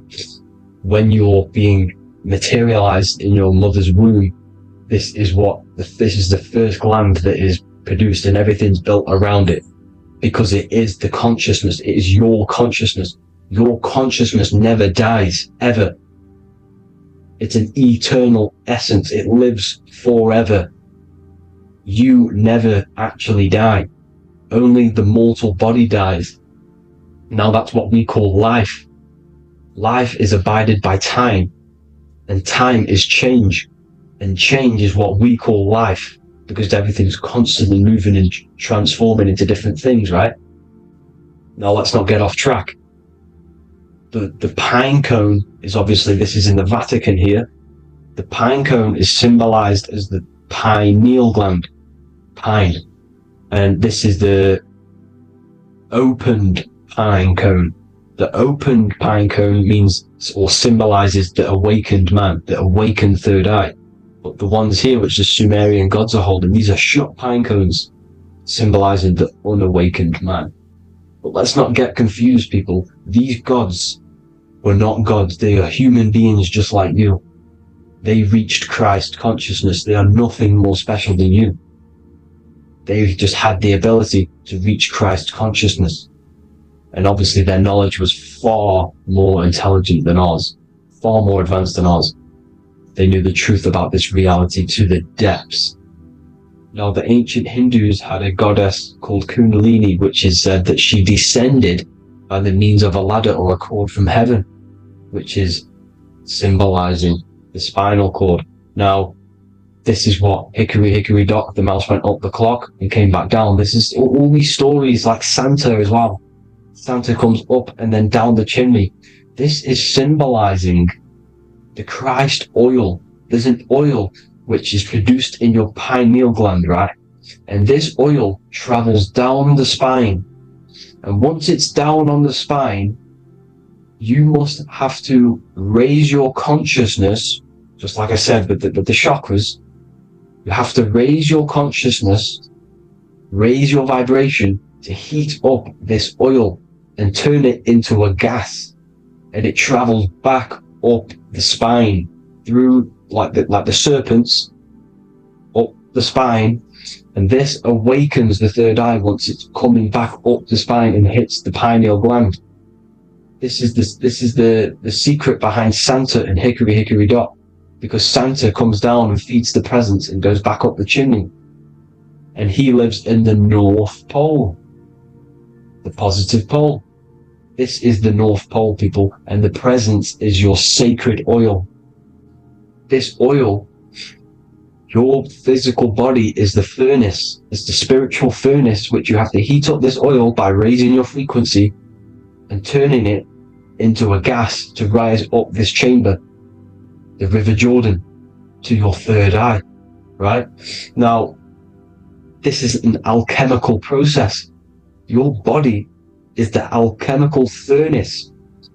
It says in the Bible, if therefore thine eye be single, thy whole body shall be filled with light. I shouldn't have cut that out, but that's what it says. The light of the body is thine eye. If therefore thine eye be single, thy eye shall be filled, their body shall be filled with light. This is symbolizing the pineal gland enlightening the body, the spiritual body, filled with light. Now, as I said, they want you kept down here, which is the root chakra, which is your animal nature, which is obviously mind, matter over mind. This is the symbol of Saturn, right? As you say, we're built of body, mind, and spirit, the Holy Trinity. That is the sun, moon, and earth. The sun's your soul, solar. Moon is your mind. Earth, which is the cross, which is your physical body, the 5 elements, right? So body, mind, and spirit. So the Saturn symbol is actually made out of the cross on top, which is the earth, and the moon on the bottom, which is symbolizing matter over mind, because earth is physical matter. You don't want to be matter over mind. You need to be mind over matter. See, they want you identifying as your physical body. They don't want you to realize you're an eternal consciousness. You're an eternal essence of consciousness which never dies. They want you trapped in your animal nature. And this is why the Baphomet has a goat head, because it's symbolizing your animal nature, which is evil. Not evil, but you're more likely to do evil things, right? Which brings bad karma. That's your animal side. This is why the Baphomet has an animal goat head. As you can see here, he's got the Kundalini energy here. So when you see the inverted cross, the cross is your body, as you can see here. The inverted cross means your chakra's downwards, down here. Your head's down here. Your mind is down here. But your mind needs to be up here, which is the upwards cross, which is Christ consciousness. And as we all know, 7 colors of the rainbow, 7 planets, 7 chakras. Red light is low frequency and long range. This is why Saturn is the slowest moving celestial body. And it's the lowest chakra, because it's low frequency, long range. The moon being the crown chakra, which is high frequency. This is why the moon moves around the quickest. The moon is your crown chakra, which moon in mind. See, so there are multiple ways of your chakras becoming blocked. Now, each chakra has a specific intelligence. It has a specific thing that it's doing for the body, right? Now, this can be overused. It can be abused. For example, masturbation. That keeps you down here in your sacral chakra, because you're abusing that energy center. You're abusing your sexual energy, which is then becoming unbalanced. So this is how energy, this is why these centers are pulling more energy out your electromagnetic field, because these centers are wheels. The chakras just mean spinning wheel of energy. So when you're abusing these certain centers, you're pulling energy out of your electromagnetic field, which is making your field weaker, which is making your frequency lower, which makes you prone to diseases, prone to lower negative energy, right? So you need to align these chakras. You need to unbalance them. And as you can see here, you can screenshot these to see how they're blocked. I'm not going to go over each one because it'll take me forever, but have a little read yourself. This is why they're blocked. Now, the ancients used to say Aum when they meditated. Now, these are the 7 vowels. There's not 5 vowels, there's actually 7. Now, when they say Aum, they're aligning all their chakras by saying this when meditated. This is where the Aum originated from. Now, emotion is energy in motion. So if you're feeling a certain way, that's the energy you've put in motion. It's a reflection. We live in a mirror reality. Everything's mirrored. Everything's mirrored. As within, so without. As above, so below. Everything's a reflection of some sort. So whatever you're feeling, you're doing something wrong. It's telling you you're doing something wrong from the root cause. because your energies are the effect. You're feeling the effect of something you've caused. The law of cause and effect, nothing escapes it. Now, the Jehovah's Witness believe that exactly 144,000 faithful Christians go to heaven or be resurrected, right? This is not true. This is symbolic. 144,000 go to heaven. Now, the petals on the chakras, this is the root chakra, this is the crown chakra. Now, if you add up the first 5 chakras, the petals, add up the petals on the first 5 chakras, you get 48. And then you get to the third eye, which has 2 petals. 48 times 2 equals 96. 96 plus 48, which you got from here, equals 144. The last chakra has 1,000 petals. Times 144 times 1,000, you get 144,000. This is a frequency. This frequency is the frequency of the ascension up your chakras. This frequency is a high frequency, which turns that oil into gas, which rises up the spine, activating your third eye. Right? So this is all the religions are all symbolic for this sacred secret of Christ consciousness. As it says in the Bible, the kingdom of God is within. It's not out there, people. You must look within yourself. You are God. You are a spark of his consciousness. Infinite consciousness, right? So 144,000 is a frequency, and you must achieve this. Like I said, these people in the past, they're not gods, people. These were just humans. Nothing special. They just reach Christ consciousness. Now, they keep you in these lower vibrational states with the food, right? And as you can see here, all of these fast food restaurants are mainly are red and yellow, which are these lower states, these lower 2 chakras, lower vibrational colors, because they want you trapped down here in matter. And these foods are so low vibrational, they will keep you down here, because your gut produces, I think it's like 80% of melatonin.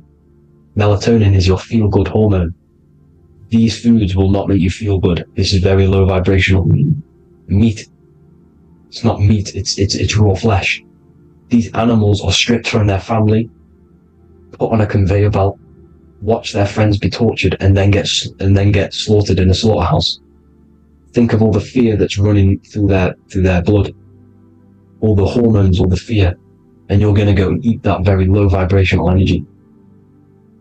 As you can see here, this is the light photons within fruit. You can see the life force in this fruit. You must think, feel, and do positive to raise your vibration. As you can see, earth equals heart. If you rearrange it, everything in nature is green, right? The aurora borealis is green. You must align all these chakras and then live from the heart, because the heart's the center of the Taurus field.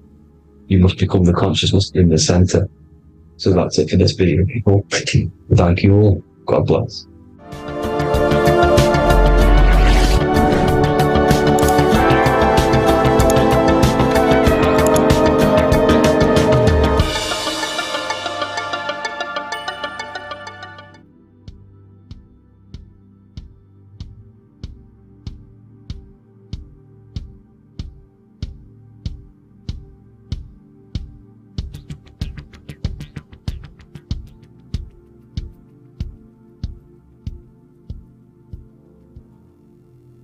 Welcome people, we're back with another video. I will now be keeping track of my YouTube and trying to upload every week. In this video, we'll be talking about the chakras. The chakras are the 7 attributes of God, and they are the 7 planets. These are literally vortex portals within us that connect us to these vices and characteristics of God. Each one of these energy centers are a spinning wheel of energy which controls the cells and organs in that particular area of the body. For example, it's literally a mini brain for that area of the body. Each chakra has a vice which you need to turn to a virtue in order to climb up through the system.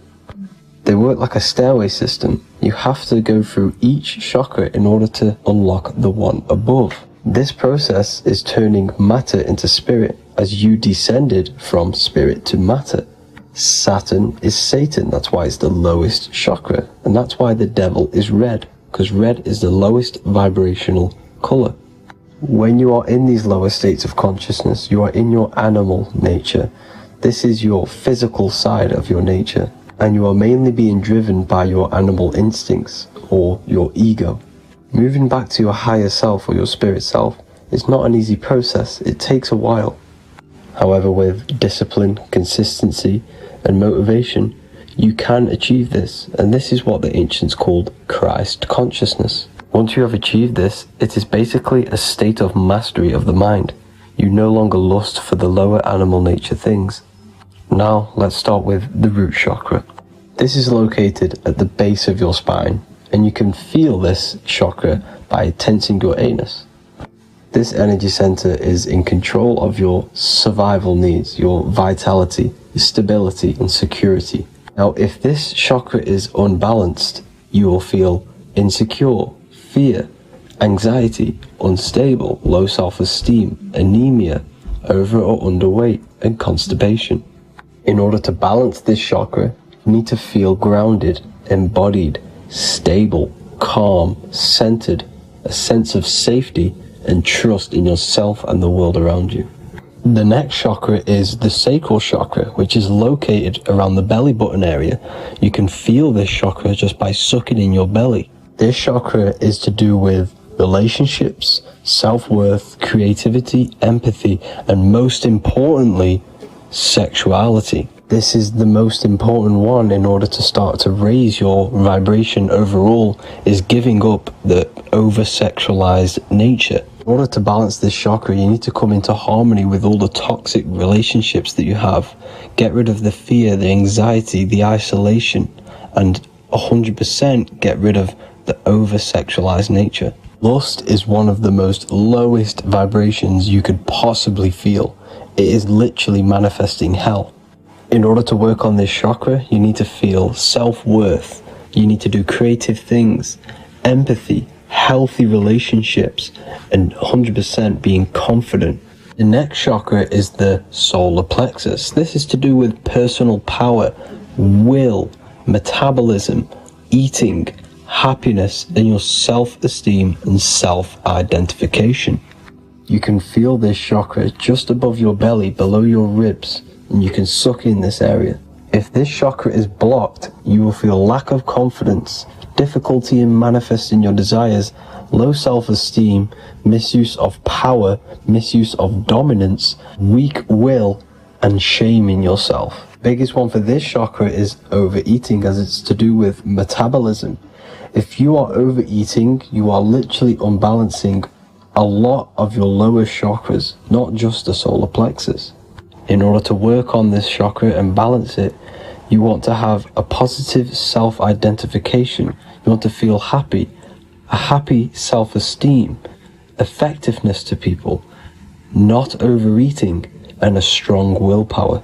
Now for the heart chakra, one of the most important chakras. Chakra is to do with love, understanding, trust, hope, openness, compassion, balance, and forgiveness. The most important because your heart is the tree of life in the body.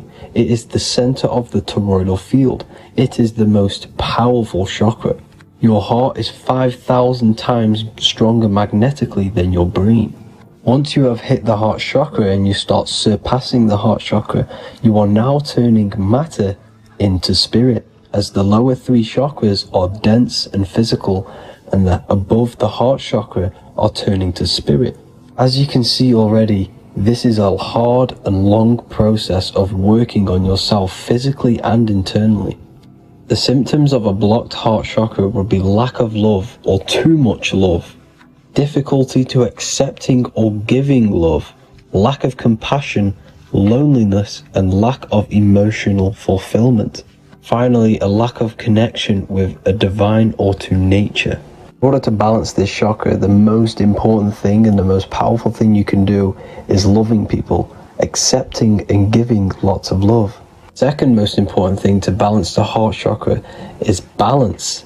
You need a balanced life. You need balance in all aspects of your life. Now for the throat chakra. This is a very important chakra as it's to do with communication. A symptom of this being unbalanced is a lack of self-expression and putting on a front all the time, acting with the ego. In order to balance this chakra, you need to constantly self-express yourself. You can't be putting on a front.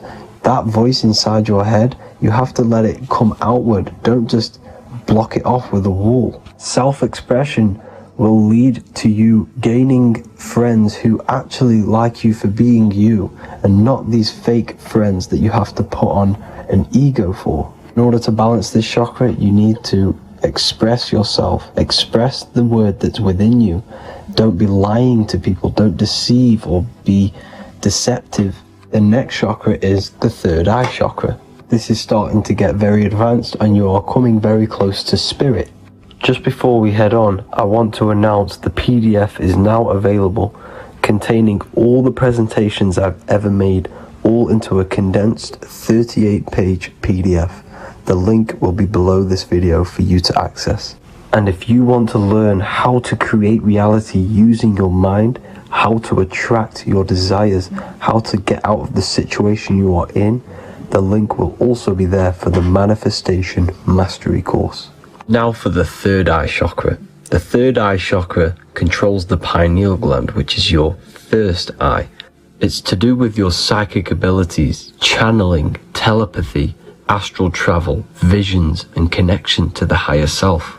You need all of the chakras aligned to get the full potential out of your third eye or pineal gland chakra.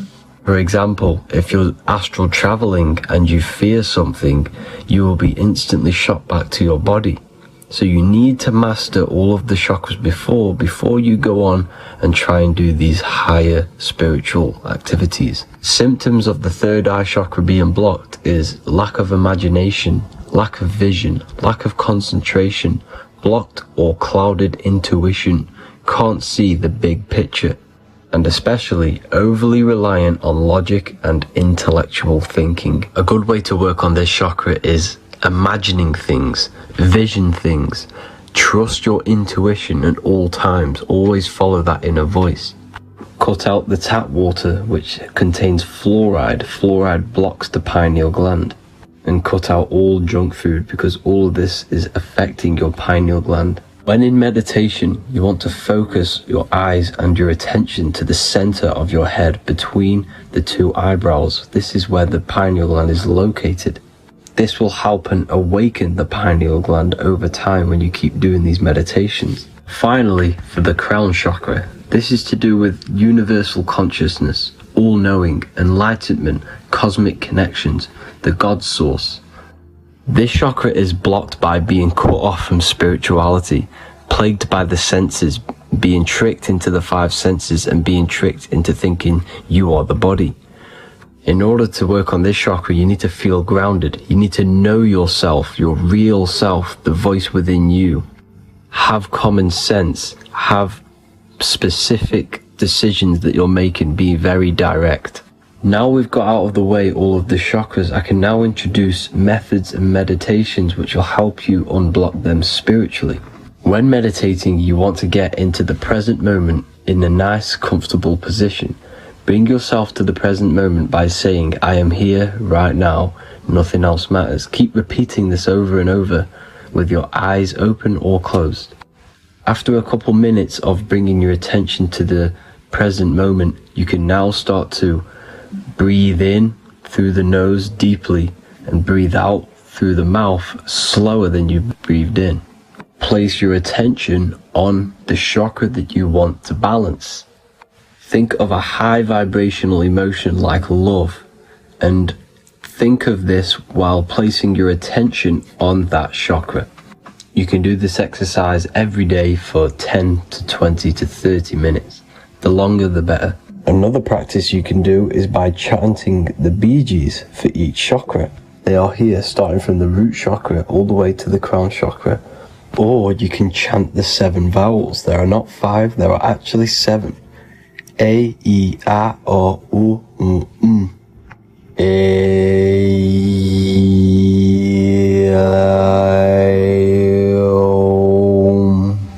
This is the proper way of pronouncing the 7 vowels. These are so powerful because these are the only things that exist. It is literally the sound of God.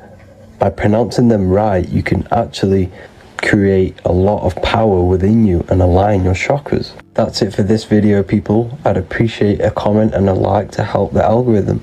I appreciate you all. Love and light.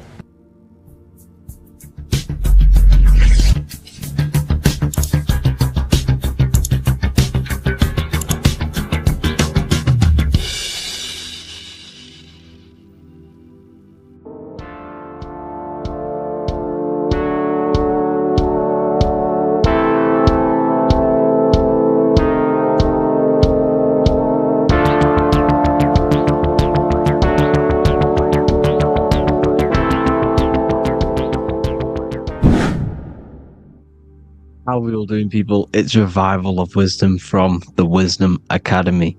Today we're going to be breaking down God, consciousness, and the higher and the lower self, and how to overcome the lower self. Now, the first thing you need to understand is that you are the invisible intelligence within the brain, within the body. This invisible intelligence is known as the mind. But you are not the mind. You are the observer of the mind, which is the soul, the invisible entity. The mind is your intellect, your intelligence. Now, the mind is, it's hard to put this in words, but the mind is something that gives you the ability to explore the universe. And this inner self is the I am. It's the quiet, the inner self, the voice you see in you hear in your head. This is why within spells high twin, inside, internal. The I is also the number 1, which is one line. Because the one and only, is the inner self, which is the I am. This is why you say, my name is Harry. You are not Harry, you are the I, the inner self, the intelligence. Okay, this is why Jesus in French is I am. You look with the 2 eyes and you see with the inner eye. I and I, the same thing. Okay, because the I inside is what gives you the perception of what you're looking at. So when someone's trying to explain something and then you catch on saying, I see now, it's because you're seeing with your inner eye, the one that gives you perception, gives you intelligence, gives you the ability to understand things. This is the internal eye, the invisible self, which the physical body is nowhere near as complicated as this inner self. Is in infinite potential. God, G-O-D, generator, operator, destroyer, soul, mind, and body. Brahma, Vishnu, Shiva, the Father, the Holy Spirit, and the Son. They're all the reason why you see God is always a triad is because it represents yourself. Your invisible intelligence is God. Me and you are the same invisible intelligence. We are the invisible intelligence experiencing the program being ran by the central nervous system and the brain. I always say this in my videos, but I have to, in order for you to understand the things that I'm going to say later on in the video, you need to understand this concept. Is that you are the consciousness experiencing the nervous system, the tree of knowledge of good and evil, which is you here. You would be in this invisible intelligence right here in the center of the brain. Now, this is why the ancient Christians show God is in the brain. This is the brain stem. This is the brain. This is also the brain stem and the brain. the brainstem and the brain. It's all depictions of the brain, because the brain's the computer, the electromagnetic computer, which decodes the demands created by the invisible intelligence, the I, the inner self, you, your true self. The person if you observe what someone moving, this is going to sound, but if you observe someone walking, it's not the body. The body is moving, but the thing telling it to move is the invisible intelligence. Before you kick a football, a decision is made within your invisible intelligence, your mind. And this consciousness, this invisible intelligence, is either stuck between the lower self and the higher self. Okay? When the invisible intelligence, meaning the true self, identifies itself with the physical body, it will trap its mind within physicality. This consciousness that we have is either operating in the lower self or the higher self. It's either feeding the material body or it's feeding the spirit. Okay? But because we are physical and spiritual, we need to be even.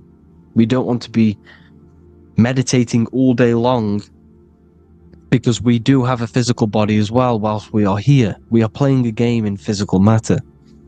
Okay? Now, the reason that you incarnated here is to learn a lesson, because the mind can manifest anything it wants within the astral planes, within the world of imagination.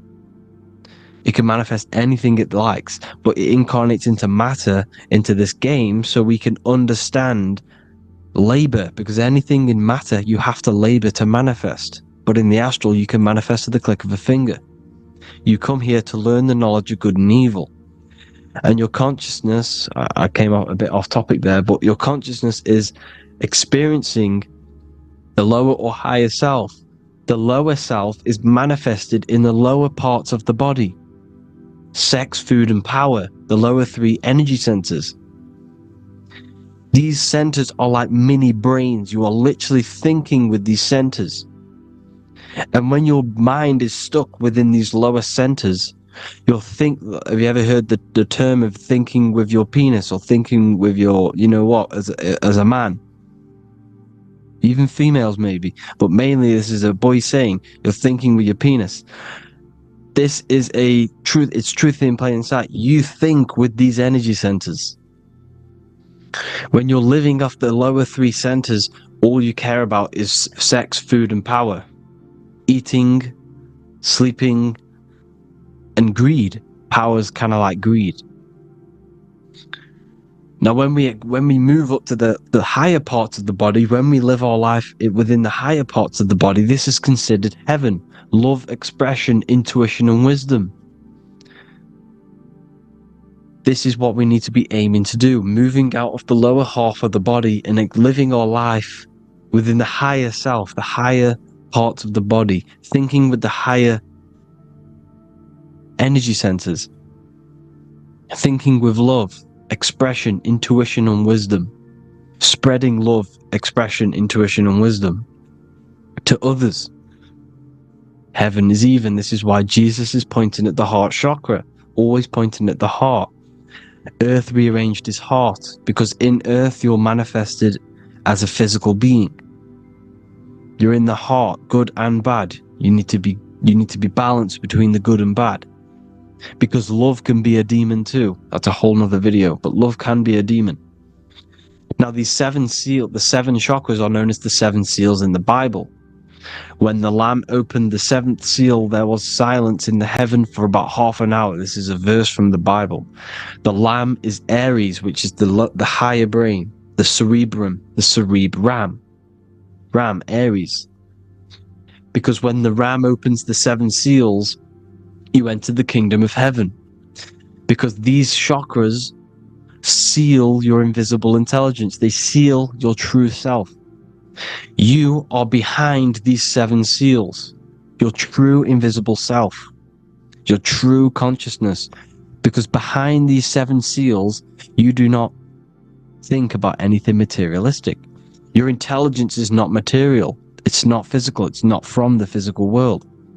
It does not desire the physical world. The body is the beast. The body's the animal, the lower self, which can corrupt our intelligence. It can corrupt the intelligence. Okay? Now, we need to balance these chakras so that we gain a deeper connection between this intelligence and the brain. Because when there's a strong connection between the brain and the intelligence, your body and the intelligence, you have a strong connection. Therefore, you can manifest what the intelligence is saying at all times. Meaning, when, for example, your higher self, this is intelligence, the higher intelligence is always speaking to you. It's always guiding you. It's always telling you the right thing to do. You can feel it. When you're doing something wrong, you can feel that you're doing something wrong. Because this higher self, this intelligence knows what it needs to do here. And when there's no connection between the body and this our intelligence, our true self, when we strip away, when you close your eyes for long periods of time, you will figure out you are this invisible, infinite, creative being. There's no words that I can't describe what it is. But it's the voice inside of your head that you can feel when you close your eyes. You are this being inside of the head, heaven, because this is heaven, this intelligence. And when there's a strong connection between the body, you can manifest everything it's saying. When everything is balanced, when you're no longer thinking with the lower centers, when they're all balanced, you're not thinking in particular with every center, you balance them all, you can manifest everything it says. Your body will act out what the intelligence is always saying. This is God in the brain, the intelligence, trying to touch Adam, representing the lower self. This is why they're not touching. Notice how Adam is resting, but the intelligence is always reaching out, stretching, symbolizing metaphorically saying it's guiding. I'm always reaching out. The intelligence, your intelligence is always guiding you. It's always reaching out to you. But Adam is ignorant of it. The lower self is ignorant of it.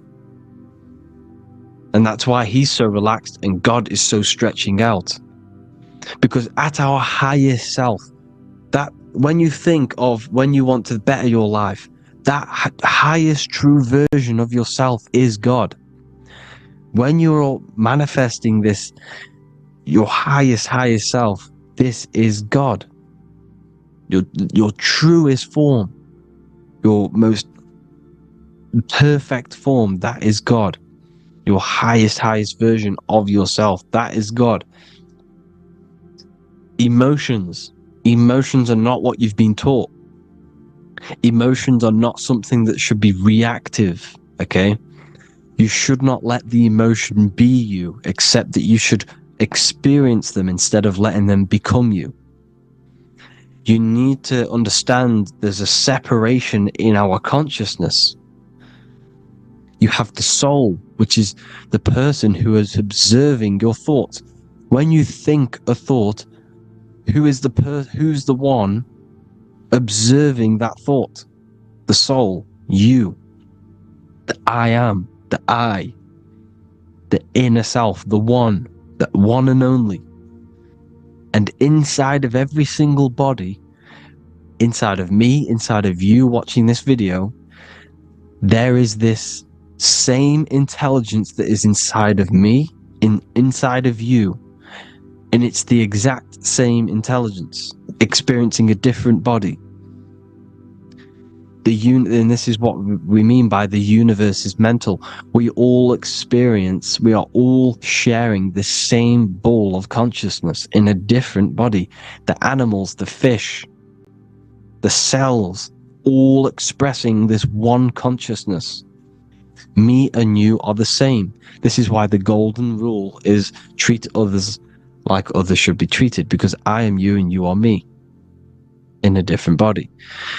Now, going back, you need to identify that there's different levels of consciousness: soul, mind, emotion, and body. Okay? Your emotions are on a separate layer than the body, the mind, and the soul. So when you identify there's a difference between all of these, you do not let them become you. You do not let your mind rule you, because your mind can be corrupted. Your soul is the one that is pure good, pure love, but your mind can be corrupted. Okay? Your emotions can be corrupted. The body can be corrupted, but the soul can never be corrupted, only layered on top. You can only throw piles of programs within the subconscious, layering the soul down, but deep down inside of every single one of you, there is a loving being. Because love comes from the heart. Love is the universal emotion, expression. Now, your thoughts can become bondage, your emotions can become bondage. Now, what do I mean by bondage? By conquering the lower self, we need to conquer our own mind, because the mind is what's manifesting the lower self. When you're thinking with the lower half of the body, when you're becoming your emotions, you need to experience the emotion, not become the emotion. Do not let the emotion become you. Do not let your thoughts become you, because your thoughts are tools that you can manifest. Your thoughts are the idea. Your emotion is the energy that you can use to manifest that thought. Your emotion is energy in motion, emotion. You use emotion to manifest, to feel as if you already have the thought. Therefore, you become that vibration. Therefore, your emotions are actually a creational force that is given to you to manifest things, because you're a human, a manifester. You're here to manifest things. You're a creator. You are a god. Your inner self, your intelligence, your I am, the one and only inside of you, the inner self, the quiet one, the one that's deep down, the invisible intelligence, is it's creating things all the time. All the time. Speak no evil, see no evil, hear no evil. This is the astronauts, they're Freemasons, but they understand this. Because thinking, seeing, and hearing can corrupt your mind. And when you have a corrupted mind, you'll have a corrupted subconscious. The subconscious will manifest into the body, because 90% of your behavior comes from the subconscious mind. So you got to speak, see, and hear no evil. A sin, what is a sin?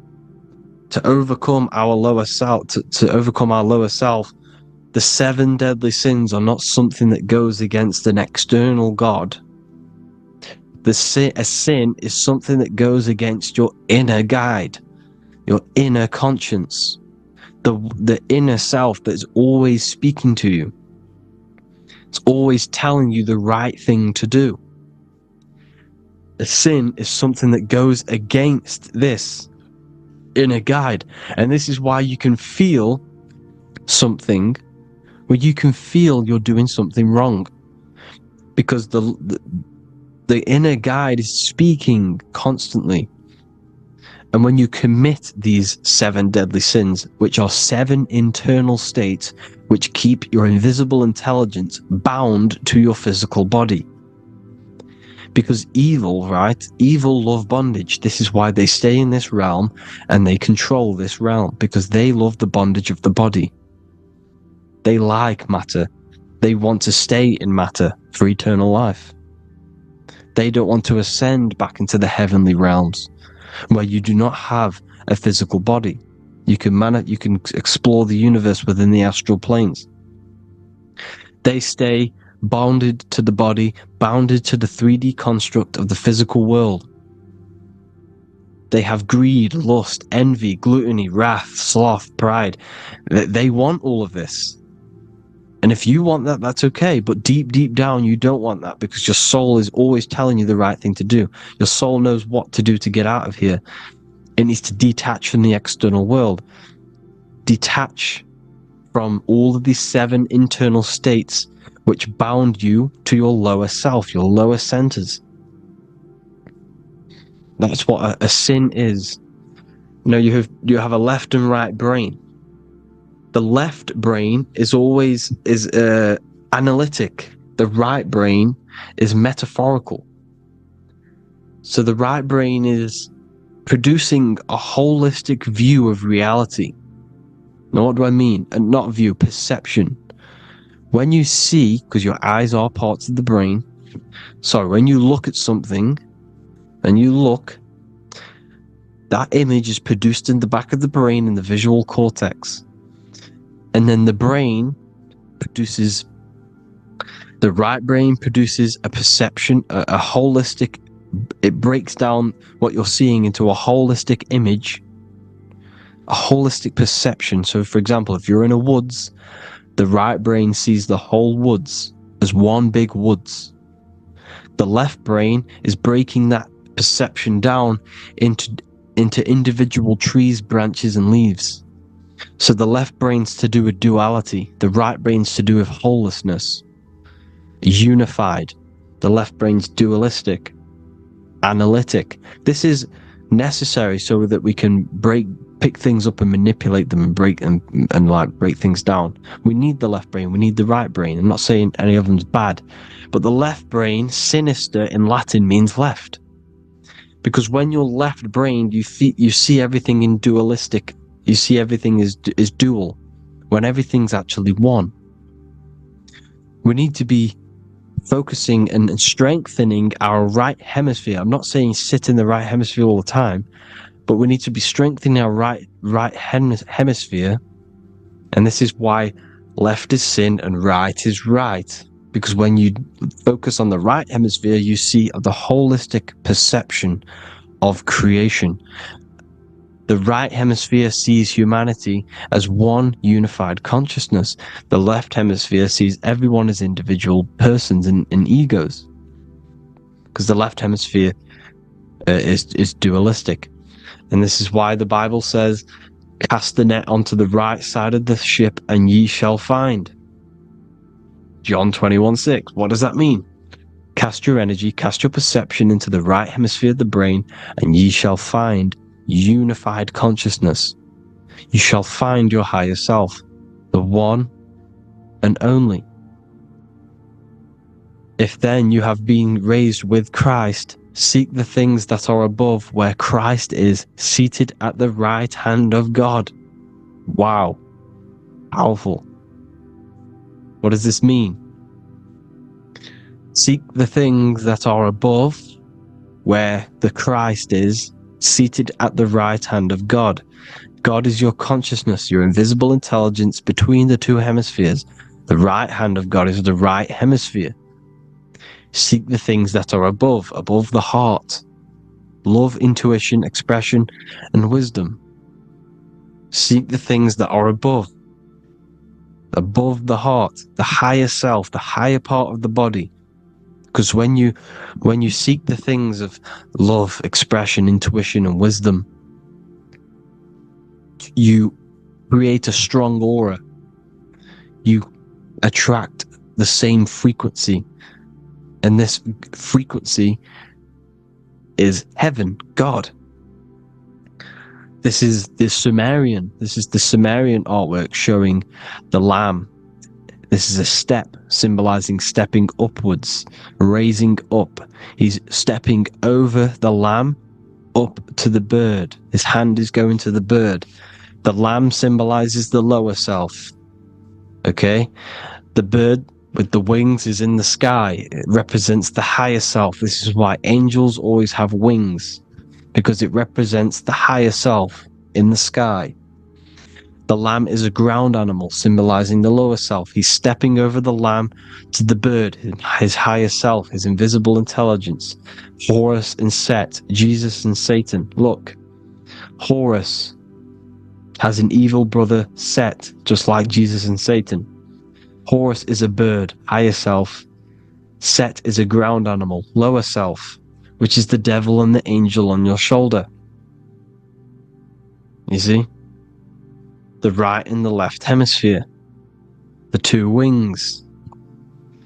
So, the devil and angels always speaking to you.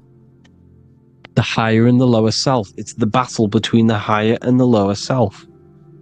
Between the invisible intelligence and the physical body, because the body's the one that wants the sugar, it wants the pleasure, it wants the sex, it wants the porn, it wants all of the materialistic things, it wants the 7 deadly things. Okay, it wants this. There's a battle between the higher and the lower self, your intelligence and the body. This is why you need to become balanced, so that there's a deep connection between the body and the invisible intelligence, the I am. You need to master your mind with discipline, and you gain a connection between the brain, the body and the intelligence. Resurrection, transmuting sexual energy. Okay, this is important. Res is Resh, which is Hebrew. The early Hebrew Resh symbol is the head. This is the head. Resh, erection. Erection is a sexual stimulation. Resurrection is rise erection. You got to raise your sexual energy up the base from the spine to the head. This is the Christ, the Christos. Because there's a psychophysical germ, psychophysical oil produced in the brain every month. Go and watch my other video on raising the chrism. Okay? And every month there's this fluid produced in the brain, which takes 2 trips, because one's produced by the pituitary, one's produced by the pineal, magnetic female, magnetic and electric charge. And it takes 2 trips down the spine to the solar plexus, the bread of life in the Bible, or Bethlehem in the Bible, because the River Jordan's your spine. Goes down to Bethlehem. It gets born in Bethlehem, just like Jesus. Because when this oil travels to the solar plexus, it creates the seed, the seed of life, and it feeds the body. All the central nervous system, all the cells, it regulates the blood, does all sorts of good things for the body, this oil. Now, when you save your sexual energy and you raise your resurrection, you awake the Christ, you raise it from the solar plexus or the sacrum bone up to the brain, you activate 100% of the brain, and this is the true resurrection of Christ. Instead of wasting the energy and giving away your sexual fluids, because behind the fluids is the energy. So when you release that fluid, the energy is out there. You've released the energy. Your sexual energy is the most potent emotional force a human could possibly feel. Same with any animal or anything. The sexual urge, the sexual emotion is the most powerful, potent emotion that you can feel. It takes over the whole body. When you feel sexually aroused, it takes over everything because it's so potent. And when you fight the serpent, when you fight the sexual energy, which is shown here in the Egyptians, the cat cutting off the head of the serpent, or Hercules fighting the serpent, or in the Greek mythology fighting the 7-headed dragon, the 7 chakras. The serpent is your sexual energy because it symbolizes your kundalini. When you fight it and you transmute this energy, instead of releasing it, instead of acting sexually on it, you can transmute the energy, transfer it from the solar plexus up to the brain. You can do this with other tasks. Instead of raising it from the solar plexus to the brain, you can use it for other things. So for example, you want to think critically. You can use it for critical thinking. You can use it for going to do exercise. You can transmute sexual energy into anything. But you can do this, you can raise the sexual energy, and you can use this energy to push the cerebrospinal fluid from the solar plexus up through the spine, up the 33 vertebrae to the brain, and it'll activate 100% of the brain. And this is the resurrection of Christ. Jesus was never dead. Jesus was never rose from the dead. It symbolizes the Christ, Jesus Christ. Christ is Christos, which means oil in Greek. The resurrection of the Christ, the Christos, the oil. When it activates 100% of the brain when it's raised, and it can regulate all the systems, it can regulate all the blood, it can regenerate the body. And this is the true Antichrist. They don't want us doing this process. The Antichrist is not against Jesus, it's against the fluid in our body that makes us live hundreds and hundreds of years and makes us live as gods. This is the true resurrection. And when you fight the serpent, you fight your sexual urges, your sexual emotion, the most strong emotion that you could ever feel. You can do this process. And this is the true secret of transmuting sexual energy. Because when you transmute the sexual energy, you can become a god. And this is why Hercules is fighting the serpent. Notice how the serpent is low. He's reaching down to it. It represents the lower self. Because the lower self wants the lust. It desires sex. The body desires sex. There's a fight between the higher and the lower self. But when there's balance, there's even. Heaven is even. When there's evenness between these, this is the kingdom of heaven. This is when heaven is on earth. So at our highest levels of ourselves, the highest level of our intelligence, this is God. God is something that we manifest. We need to achieve Christ consciousness by battling the body. There is no battle outside of the physical body. It's an internal battle. Jesus and Satan have been externalized. Nothing exists outside of you, because I explained in the beginning how you are the consciousness experiencing the central nervous system. Therefore, there is nothing outside of you. It's all internal. Jesus and Satan have been externalized. Why? Because it's business. The church is a business. It's all a business. They've created these figures to be historical when they're not historical. The Bible's not historical. It's all externalized. It's called exoteric, when the truth is esoteric, internal teachings. So anyways, people, balance the chakras, balance the two hemispheres of the brain, balance the conscious and the subconscious. Balance is perfect, the yin and yang. You are spiritual and physical. You live in day and night. You need to be balanced. Oneness. Seek oneness. And this is the true kingdom of heaven. And when we all realize that we are all the same intelligence, the same consciousness expressed in different bodies, when we all realize this, we all realize we're all one. Doesn't matter what race you are. It doesn't matter what race you are, where you're from, your nationality, because none of you are actually from here. None of you are from the physical world. You're manipulating the physical world through the physical body. You are the I am. We all have a soul. Every single one of you has a soul.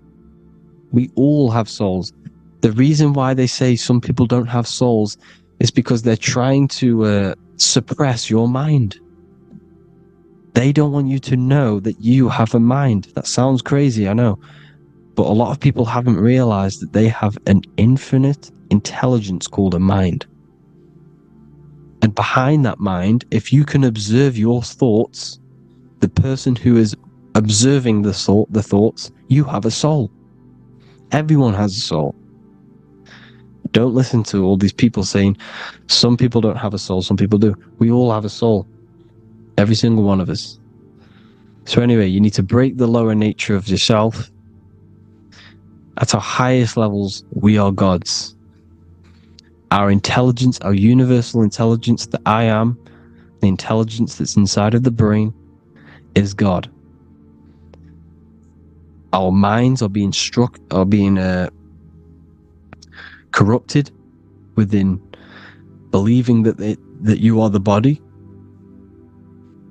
and the result of this is a society like today,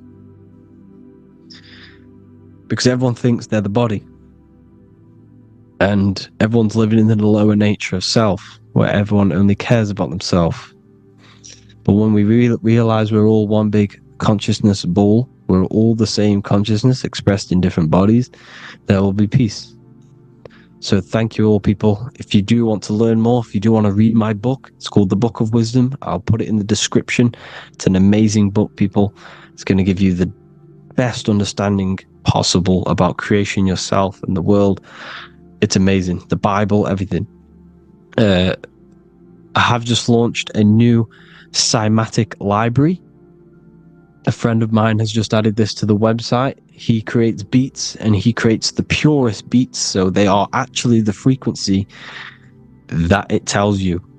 Most of the stuff on YouTube and Spotify and Apple Music it says it's a certain frequency, but we know these major platforms are all playing with the frequencies of the app. So if you want a real binaural beats, solfeggio scale frequencies to meditate on or listen to throughout the day, join the Occult Library. You can get a 2-day free trial. I'll put the link in the description. Thank you all, people. Hope you all enjoyed this video. God bless you all.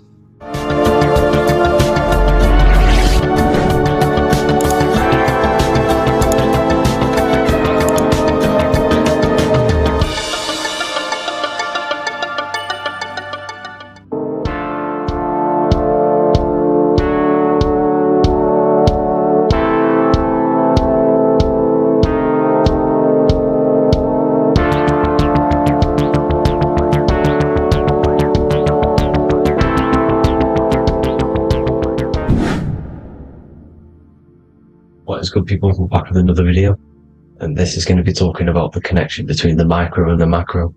You know, you are the universe, everything is inside of you. So the first thing you need to understand is that the law of mentalism, we are a thought in the creator's mind, everything's being thought into existence. We have a spark of this mind, this same mind of the creator, and everything is a state of mind. Particles or atoms, whatever you want to call them, are a mental thing. They're a product of the mind. Everything's thought into existence.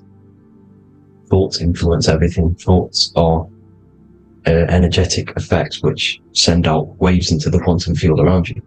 And your consciousness is actually the universe experiencing itself, expressing itself, and viewing itself. So we are the creator, but viewing itself in separate bodies. And this is why they call the material world the world of illusions. Because everything's separate here, but we all forget that we are all one. We've all been brainwashed to think we're all separate, but we're all one. We're all the same mind, the same consciousness, everything. So everything's created out of toroidal fields. God created the toroidal field. That's the only thing that exists, because atoms are toroidal fields, and it's the basis behind all creation. As you can see it in the owl's eyes, it creates the infinity symbol. And this is the apple. That apple is a toroidal field. And the toroidal field is made out of dielectricity, which is ether. Ether is black light, and this is counter space. This is another realm. This is what creates God to be omnipresent, to be everywhere at one place at all times. He is everywhere, because ether is everywhere. Ether is infinite potential. It connects everything together, and that's what energy moves through. It moves through the ether. And that's black light. Everything is light, as it says in John 4:2. God is light. Everything's a vibrational state of light.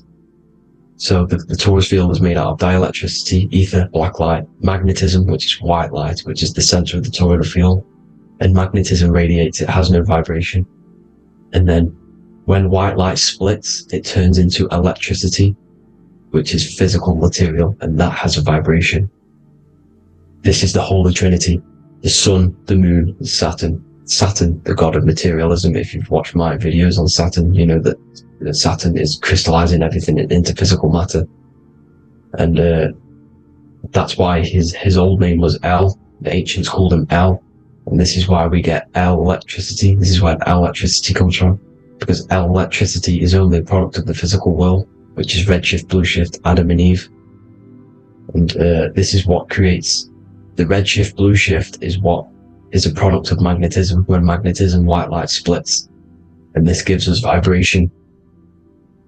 And this is what creates the toroidal field, which is the basis of all physical creation.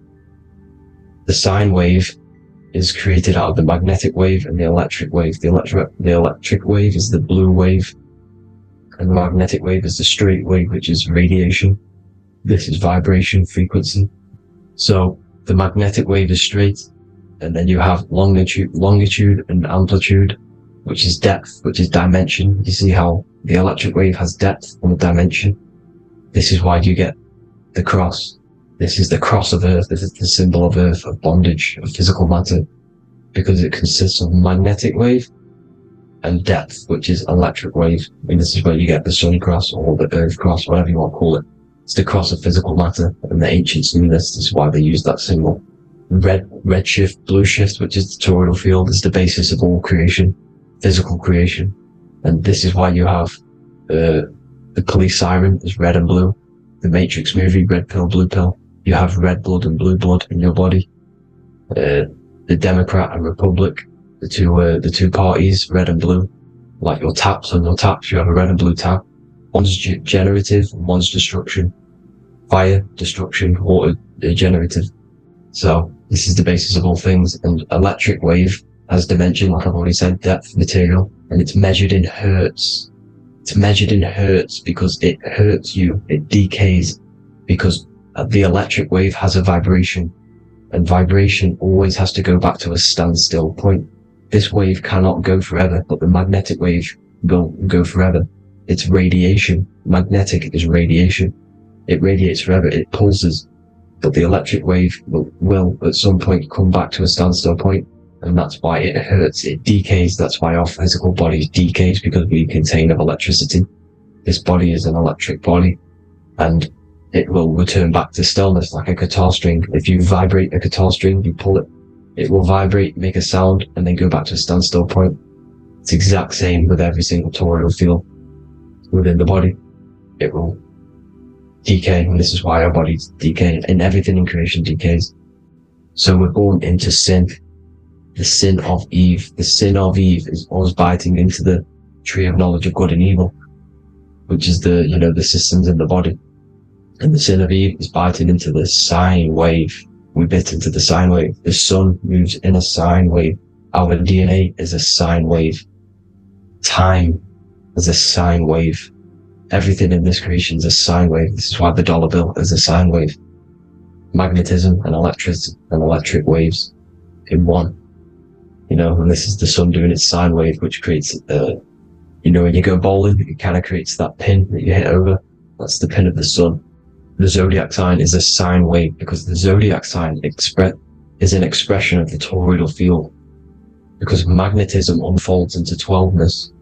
And that's why you have 12 zodiac signs, 12 systems in your body, 12 cranial nerves in your head, in your brain. So if you can imagine this, see where my pointer is. Always starts with Aries. Aries is the head. It's the first thing that's created in the womb. And this is Aries, the ram. And this is why it's called a cerebrum in your brain, which is the first thing that creates when you're in the womb. And what's the element of Aries is fire. Fire is the first element. F-I-R, first, because it's the first thing on the wheel, the first expression of energy. As you can see here, my pointer, this is the center of the toroidal field. It would go Aries, Virgo, Capricorn, Pisces, Scorpio, Cancer. Then we go back to Libra. Libra would be center. But you see how the toroidal field is the expression of the 12 energies. That's what the constellations are, the energy expressions of the toroidal field. So it would go outwards, starting from Aries here, all the way back to Pisces, which is beyond the bottom half. But Libra would be the center. That's why Libra is the equinox. It's the equinox. Libra is when it goes from summer over to autumn. It's the equal. It starts to transition into the winter side. Equinox, equal, which is Libra. And that's why Libra has the two scales. It's symbolized with the two scales. That's because of, you know, the sun moving over. It's being judged. It's equal now, but then it's going to tip over into the winter. That's why Libra is here, the center of the sine wave. And like I said before, magnetic energy unfolds into 12ness. Magnesium is number 12 on the periodic table. It's the sacred number. And this is why the scientists are trying to, well, NASA is trying to bring in another constellation to destroy the holy science of astrology. So Aries rules the head, which is Mars. Taurus rules the neck, the lower head. Gemini, the two twins, which is your lungs, your two twins, your arms, two twins. Cancer, the breasts, or the chest area. Leo, the heart, which is the sun, which is fire, the center of the toroidal field. Virgo, the belly, which is the intestines. Libra, the kidneys, the two scales, the kidneys, balancing out everything. Scorpio, the sex organs. Sagittarius, hips and thighs. Capricorn, I've missed that out, which is the kneecaps. Capricorn, kneecap. Aries, which is the ram, which is the cerebrum in your brain. And then Aquarius, the calves and the ankles. And the Pisces, the two fish, the 2 feet. So everything corresponds, as you can see here. This is an ancient way of depicting it, of the folded human. And this is everything. Each constellation rules that part of the body, gives energy to that part of the body, makes you do certain things. So magnetic energy unfolds into 12ness, electricity unfolds into 7s. That's why when you get electric, the light spectrum that we see, it consists of 7 colors. Why we have 7 planets. The 7 planets give us our 7 metals and the 7 solfeggio scale frequencies. So the rotor, this is the rotor, and rotor is an anagram for Torah. The Torah, which is I think it's the Hebrew Bible. Don't quote me on that, but it's one of the holy books. Which is the Torah, the Taurus. Everything goes back to the Taurus field because it's the basis of all creation. So the chief cornerstone, it says in the Bible that the builders rejected the chief cornerstone. The chief cornerstone, you are the builder. You decided to incarnate into the physical world, into the electric world, the world of Saturn. When you are created in the womb, it takes you 9 months for you to be created. So for example, if your parents, if you went into the womb here, it'd take you 9 months. So let's say you're born in Scorpio. So you'd go back 9 months. 1, 2, 3, 4, 5, 6, 7, 8, 9. You consist of all of these 9 energies because it takes 9 months or however long you took to be born. Some people are born earlier. You'd have to find out how many months you were in the womb for. But you consist of these 9 energies, and each constellation has a cell salt associated with it. And these cell salts are vital for your health, and your cells and the optimal health of your body. So the chief cornerstone that you rejected is these 3 cell salts, these 3 constellations. So you're mineral deficient in these 3 constellations. For example, fluoride, magnesium, phosphate, and potassium sulfate. So that's the chief cornerstone. And a cornerstone, people always get it rejected with the cornerstone. The cornerstone is not, it doesn't say the cornerstone in the Bible, it says the chief cornerstone. The cornerstone is a cornerstone of a building, but a chief cornerstone is the top of the pyramid. This is where we get the pyramid of the wheel. So you're mineral deficient in whatever 3 zodiac signs you're not. You were not in the womb for. This is the chief cornerstone you rejected. So the human body is the micro. It is the universe in a physical form. It consists of everything in the universe. Just like your consciousness is the universe, watching itself, experiencing itself. Your body is the whole universe. 12 systems in the body, 12 zodiac signs, 7 chakras are the 7 planets. The Holy Trinity of you is your Temple of Solomon, the soul and the mind, the sun and the moon. You know, everything is in you. You consist of everything, all the energies, everything. Heaven and hell. Heaven and hell is a mind state. It's a state of the mind. head, H-E-A, which is heaven, and the heel, the bottom of your foot, is hell, and the bottom of your foot is the soul. So they're basically saying, well, it's wordplay, they're saying that your soul is in hell because, you know, with the elites being in control. So they call the bottom of your foot the soul, trying to say that you're in hell. The Christ is in you. And this Christ is Greek for what? Christos. And Christos is Greek for the oil. And this oil is produced in the cerebrum, the areas, the ram, the cerebrum, pineal. It goes down the pineal, well, the pineal and the pituitary are underneath the cerebrum. Goes down the pingala and the ida. The pingala being the positive charge connected to the pineal gland, pin, and the ida connected to the pituitary. And this is the two serpents going down the spinal column. And this is why Jesus goes from Nazareth to Bethlehem, and then Joseph and Mary are waiting for Jesus in Nazareth. Joseph and Mary are the pineal and the pituitary gland waiting for Jesus to come back up the River Jordan or spinal column. So this is the oil. This is the story of Santa as well. Santa comes from the North Pole. Why? Because the North Pole of the Earth is the center of the toroidal field, and the North Pole of you is your spinal column, which is the North Pole of the toroidal field. The North Pole, he comes from the North Pole. This is the North Pole. This is the South Pole of the toroidal field. Comes from the North Pole, which is your mind. And he goes down the chimney and then back up the chimney. This is the chimney. And he drops off the present, which is the Christos, the oil. And this is why Jesus is crucified at 33, because he crosses over the vagus nerve at the top of your spine. When this oil comes back up the 33 vertebrae, these are your vertebrae here. When it goes up the 33 vertebrae, it gets crucified at 33 because it crosses the vagus nerve, and he's crucified on a cross at 33. This is the story behind Jesus and Santa. The Ark of the Covenant in the Bible is the two hemispheres which cover the vital parts of your mind, the brain side, which is the cerebrum, the pineal, the pituitary, etc. So the two hemispheres are the two angels, the Ark of the Covenant. This is the Ark of the Covenant covering the two vital parts of your brain.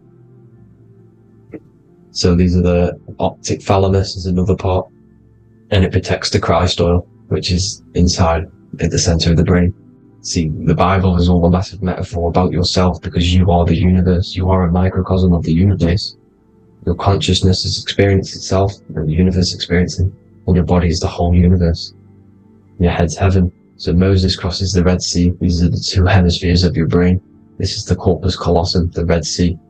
So he's pretty much saying that he's uniting the two hemispheres of your brain, because most people in this generation are stuck in the left brain, which is just logic, reasoning, science and maths, writing. You know, and this is what school teaches you to do. It keeps you stuck in your left brain. And you want to cross over to you want to cross the Red Sea, which is the corpus callosum, to the right brain, which is awareness, art awareness, creativity, imagination, intuition, insight. You know, using the higher mind, creativity, imagination. If you don't have intuition, then you can't read energy, you can't pick up on bad things. This is what Moses is symbolizing by crossing the Red Sea. And it's also the upper room where Jesus met the 12 disciples. 12 disciples are the 12 cranial nerves in your brain. It doesn't just represent the 12 zodiac signs. The 12 disciples symbolizes many different things. Because like I said, energy the universe consists of 12ness. So you have 12 cranial nerves in your brain. And that's the 12 disciples as well. And they want you stuck in your left brain, which is the five senses, materialism. So they say in the Bible that Satan blinds the mind. Satan is Saturn. If you've watched my videos, Satan is Saturn. And you consist of the whole Trinity, which is the sun, moon, and earth. The soul, the moon, the soul being your sun, the solar, the moon being your mind, the earth, your physical body. And Satan blinds the mind. Why? Because we enter a soul system. This is a soul system, not a solar system. And Saturn is the Lord of the Rings, which is the outer ring. When your soul enters the soul system, your soul starts to materialize, it hits Saturn. Why? Because Saturn starts to materialize you. You take on the 7 virtues, which are the 7 planets, which are your 7 chakras. To get out of this soul system, you must get out of your lower nature, your animal nature, which is lust, desire, greed, the number of the beast 666, which is Saturn, Satan. So you enter the soul system, you take on the 7 energies, which you turn into physical matter. And this is your descension from heaven to, well, to say hell. And then you must raise back up from matter to spirit. They say Satan blinds the mind. Why? Because your mind gets materialized. Your soul and mind get materialized. And when you get materialized, it's an intense experience. You lose the divinity within you. You forget the divinity. So Satan, which is the first planet, the first energy you take on, the material body, he blinds the mind. He makes you forget everything, your divinity. Then you must remember, ascend up Jacob's ladder, the 33 vertebrae, to heaven. And this is a microcosm of the macro, because you will ascend back up to heaven if you do this, when you leave your physical body, when your body decays. So when it talks about in the Bible, completely destroy them, the Hittites, the Amorites, the Canaanites, all the ites, this is what God says to the Israelites. It says completely destroy them. It's basically symbolizing saying destroy your lower nature. The Canaanites, cannibals. We're under a Canaanite system now, which is cannibalism. And this is flesh eating, lust, greed, all the demonic stuff, all the lower vibrational stuff, the lower nature, eating, sex and survival, the lower 3 chakras. You must get out of these lower 3 chakras and return back to spirit, which is heaven, which is spirit, love, being holy, being truthful, being passionate. Going back to Satan blinding the mind, all of the planets are made out of these 3 symbols. Satan blinds the mind, and that's why Satan's symbol, this is the symbol for Saturn, Satan, the symbol of Saturn is the cross, which is physical matter, the earth, over the moon is your mind. So the Saturn symbol saying matter over mind, he blinds the mind, Satan blinds the mind once you enter the soul system. And you must remember, in the Bible it talks about the Genesis, which is Eve, the sin of Eve, which is biting of the tree of knowledge, with the serpent which wraps around the tree. It says the serpent placed himself on the tree. Well, the serpent is the spinal column. It's the serpent telling you eat from the tree of knowledge of good and evil, which is your nervous system.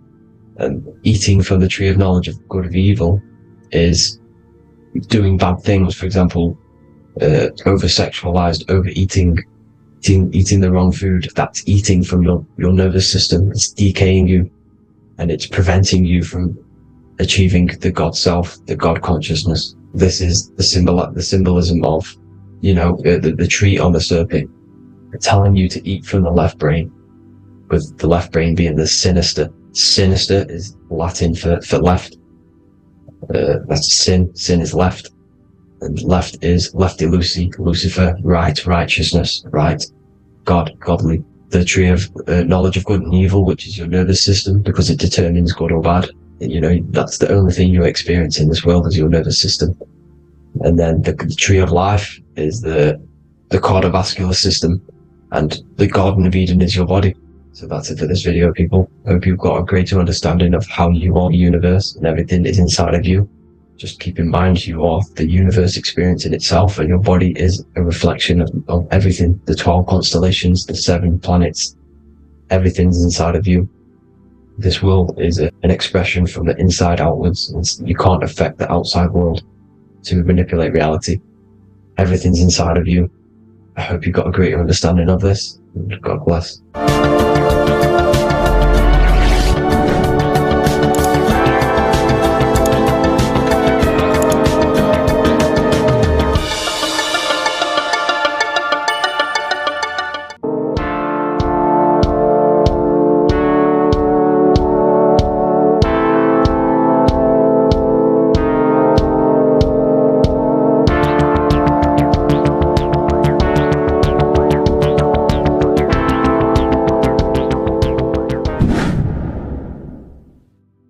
What is good, people? It's Revival of Wisdom. I hope you're all doing well. And this video is how to raise your holy oil or your kundalini. Let's get straight into this. So this is a monthly cycle. Every month, when the moon is in your zodiac sign, this oil is released. Now, the moon is in control of monthly cycles. For women, it's the menstrual cycle, and as well, this holy oil cycle. The moon changes sign every 2.5 days and passes through the zodiac signs in 27 days. So the moon tells the day, the sun tells the time, the stars tell the month. This reality is a massive clock, if you like to say. It's a cycle. Okay? The moon controls the night, emotions, water, fluids, and the mind. Okay? So this oil is produced in the claustrum. It's produced in the claustrum, which is here, right? This is where you get Santa Claus from. Now, the claustrum is at the center of the brain, and it is next to the pineal gland and the pituitary gland. Once it starts in the claustrum, this is the holy present. This is the present that Santa gives to us, Santa Claus. And it goes to the pituitary gland and the pineal gland. And what's connected to the pituitary gland and the pineal gland is the Ida and the Pingala. The Pingala is the pineal gland's nerve, which is the honey, which is the positive charge, electric. And the pituitary is the Ida nerve, which is the magnetic charge. This is the milk, the land flowing with milk and honey. This is the brain, the heaven, okay? And it travels down the spine using these two nerves, these electromagnetic charge. And this is what the ancients symbolized with the two serpents wrapped around the spinal cord, the Ida and the Pingala. And this travels down to the sacrum or the solar plexus. Okay, so once it's here, okay, the spine is an elongation of the brain. So the spine is pretty much the brain. It's an extension of it. And it's kind of a microcosm of how we descended from heaven to physical reality, to physical matter, which is our consciousness has done. Our consciousness has descended from heaven into physical matter, and this is a microcosm of it. Okay, so once we're in the sacrum bone, this holy oil, like I've just explained, this holy oil starts in the Santa Claustrum, goes down the chimney to the sacrum. This is the sacrum, the solar plexus, and drops the present off at the sacrum. Now, once we're at the sacrum, we need to raise our vibration to take this oil back up the spine. Okay, and the River Jordan symbolizes this in the Bible. King Herod wants to kill Jesus in Nazareth, which is here, this is the River Jordan, is Nazareth. He goes to be born in Bethlehem and then goes back up to Nazareth to Joseph and Mary. Joseph and Mary, the pineal gland and the pituitary gland. The Bible is huge symbolism. It's all metaphors for this sacred process which goes on inside of your body. You are the Temple of Solomon. You are the Holy Land. The Holy Land is your brain. Once this oil is at the sacrum, you need to raise your vibration in order to take it back up. Once this oil has gone back up to the pineal gland, it activates the crystals which are wrapped around your pineal gland. Your pineal gland is this tiny little bean here. This is the claustrum. This is the pineal gland. And it's wrapped in crystals. And when this oil travels back up the spine by raising your vibration, back to the upper room where Jesus met the 12 disciples, or the 12 cranial nerves in the brain, and it activates and it turns on this pineal gland. And once it's turned on, it illuminates all the cells and the nerves in your brain and turns them all on and activates the higher God man, the God consciousness, Christ consciousness. And it regenerates the whole body. This is the secret to regeneration. It regenerates all the cells in the body. And this is how the ancients lived for thousands and thousands of years. As talked about in ancient texts. They lived for hundreds and thousands of years because they knew this secret. And this fluid, this brain fluid, the secretion, or the Christos in Greek, which means gold, because this is the alchemical process from turning the lead to gold. Your body is the alchemical furnace. Now the ancients knew about this center of the brain because they symboled it. This is the eye of Ra, and it's the brain, and this is what's wrapped around our consciousness. Our consciousness isn't wrapped around the brain. The brain is built around the consciousness. We are the consciousness. You don't have a soul, you are the soul. Okay? Now, the head, heaven, hell, heel at the bottom of your foot, that's hell. Head is heaven and hell. Simple. Now, the pineal gland produces DMT, which is dimethyltryptamine, which is known as the spirit molecule. So, let's move on. Now, when this oil travels up, back, the spine, the chimney, it crucifies at the top, which is called the vagus nerve. So when it reaches here, the optic thalamus, it crosses and crucifies once it's raised back up. And this is why Jesus dies at 33. He was crucified at 33. Because you have 33 vertebrae on the back of your spine. And then it's crucified by the cross of the vagus nerve. When this oil crosses the vagus nerve. This is the crucifixion at 33. And it symbolizes the death of the physical consciousness. You then become spirit. You then become God consciousness. Activating the Kundalini. Regenerating the body and the mind. Okay? The Garden of Eden. You are the Garden of Eden. The land of milk and honey is upstairs. The pituitary, which is the milk, the pineal gland, which is the honey, which is DMT. It even says this in the Bible. As he brought us into the place, and he has given us this land, a land flowing with milk and honey, which is also symbolized as the sun and the moon. The Bible also says, the light of the body is the eye, not the eyes, the eye. If therefore thine eye be single, thy whole body shall be full of light. This is the activation of the pineal gland by raising this oil back up to the pineal gland, to the center of the brain. Neither shall they say, see that here, or see there, for behold, the kingdom of God is within you. So he's saying, don't look out there. Nothing is out there.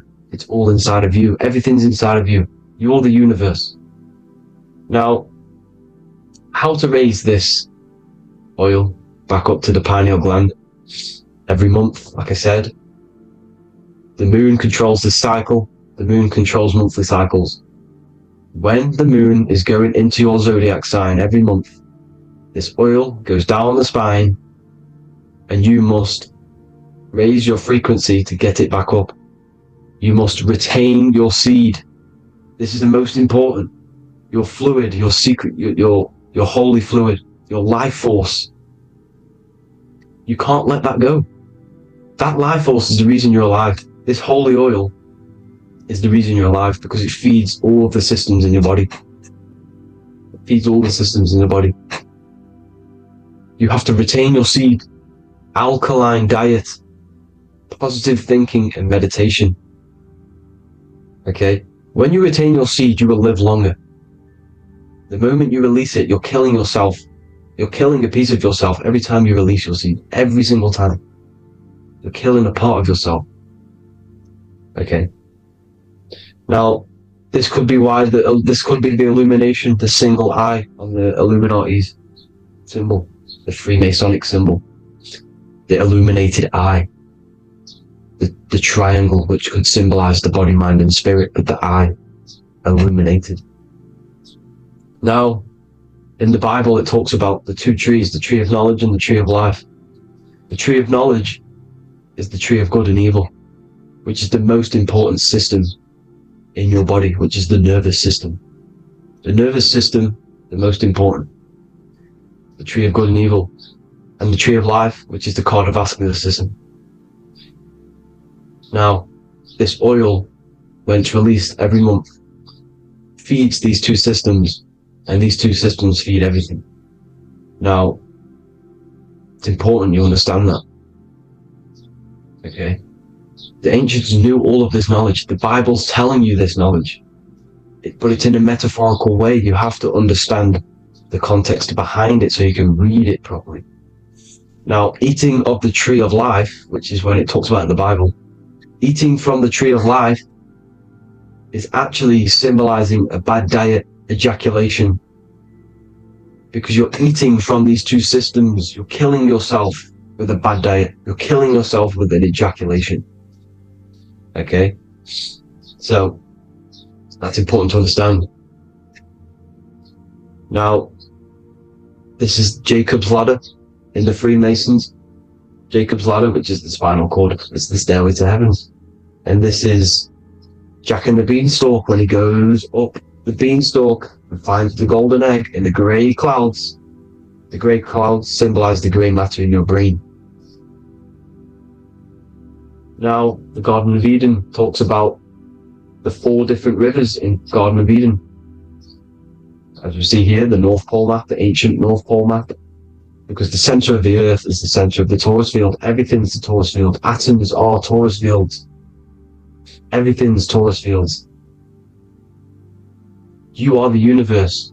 Everything is within you. The North Pole is your spinal cord. This is why they say Santa Claustrum comes from the North Pole. This is the North Pole. And the Santa Claustrum is the center of your brain. Now, there's 4 rivers which come from the Garden of Eden. There's the blood, the Christ oil, which is the oil we're talking about, urine, and saliva. These are the 4 sacred oil, 4 sacred fluids in your body.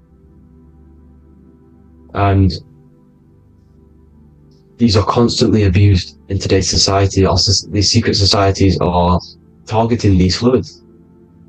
Okay? This is why porn is free. They sexualize society through Disney. Go and look at some of the Disney movies. There's so many subliminal messages which sexualize these children because they want you sexualized. So you release your seed, which is one of the holy fluids in your body, especially your semen, your sexual energy. So important you retain this. So important, because it's your life force. It keeps you alive. Okay? Now, let's recap on this. If you want to raise your oil every month, you can't just retain your seed for the month. You have to retain your seed forever. Don't just do it for a couple of days. You have to do it. It's a lifestyle. You want to become God consciousness, you got to do what it takes. It's hard in this society because this society is made around, it's designed to kill you pretty much. It's designed to keep you in these lower states of consciousness with all the bad food, the chemicals in the food, the chemicals in the water, the sexualized TV programs, sexualized adverts, sexualized TikTok and apps, videos, subliminally stimulating you. Because that is your weakness, sex. It's your weakness. Now, you have to retain your seed, meditation, and an alkaline diet. Why alkaline? Because acidic is low vibrational. This is the color spectrum. And what's the highest vibrational color? Violet. It's the lowest, red. You have to have an alkaline body in order to raise this oil. When you drink, when you have a bad diet, when you drink alcohol, when you smoke, this destroys the oil. It destroys the oil in your sacrum, and it can't be raised again, can't be raised up. This is why it's so important. Without that oil, you don't live. That oil makes you live. It feeds everything in your body. It's crazy how we're not taught this. It's insane.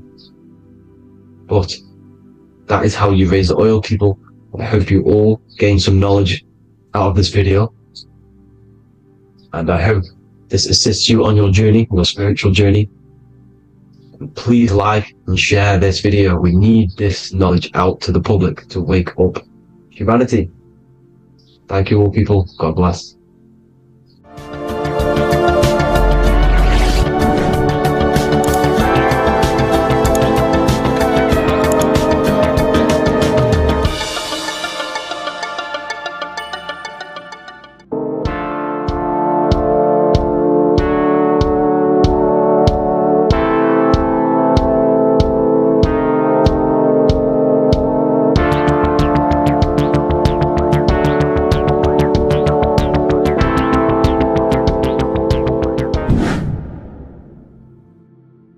What's good, people? We're back with another video. This is going to just be a quick video. Manifestation, magic, bending reality. So let's jump straight into this. So you have a conscious and a subconscious part of your mind. The conscious is what you're conscious of, what you're actually doing, where you can choose or not. However, the subconscious is the part of your brain which is automatic.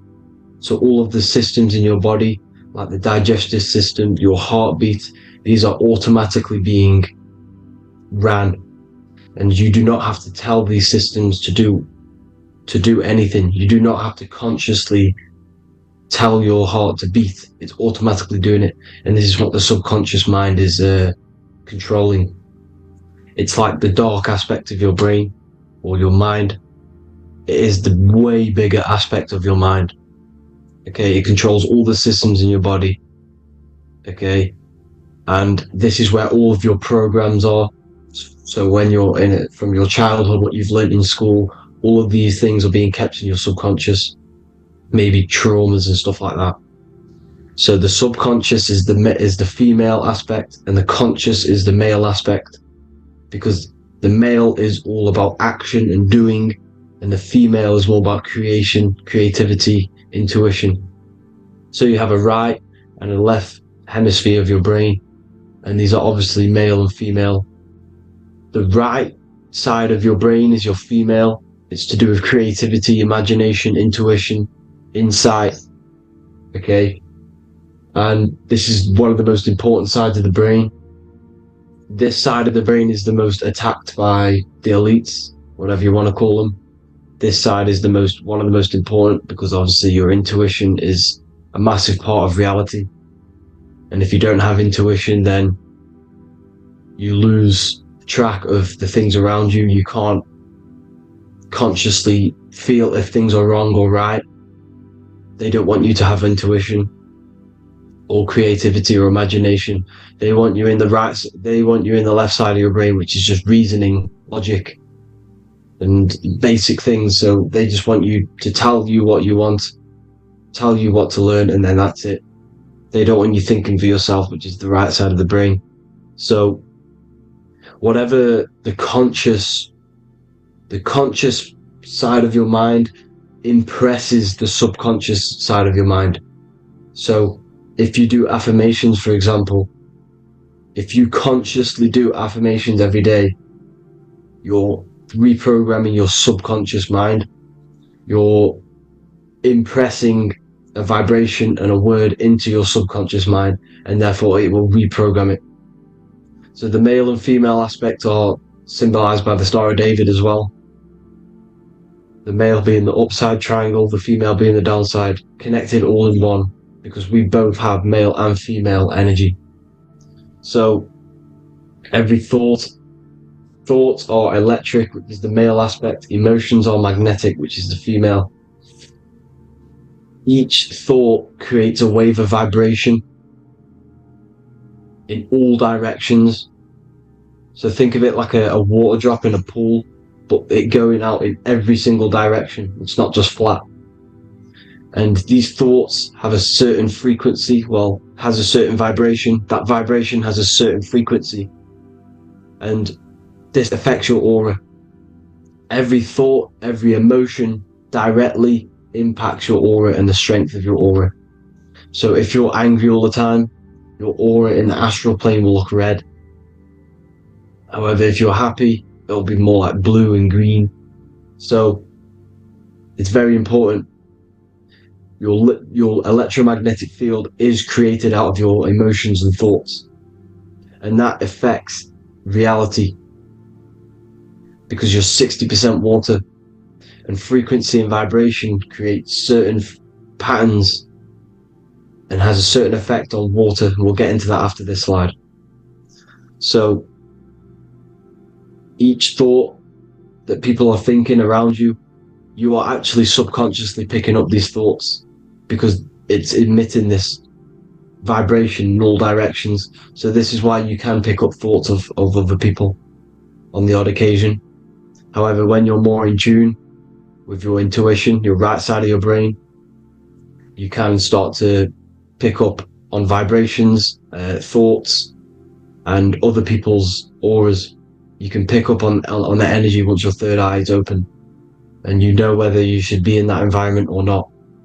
This is what we call an atmosphere. When we go into a room and you can feel the tension if someone's been arguing, for example, this is the atmosphere, this is the vibrations, these are people's auras emitting these certain frequencies and vibrations. Okay, so our aura is contained of multiple layers. Obviously we have the physical body. This is the electromagnetic layer. However, you have the different planes of existence: the spirit, mental, astral, etheric, and then physical. The physical is the lowest plane of existence, and the physical plane is a product of all of the planes above. So the mental impresses on the astral impresses into the etheric, and then the etheric creates the physical object. So the mind is the root cause of reality.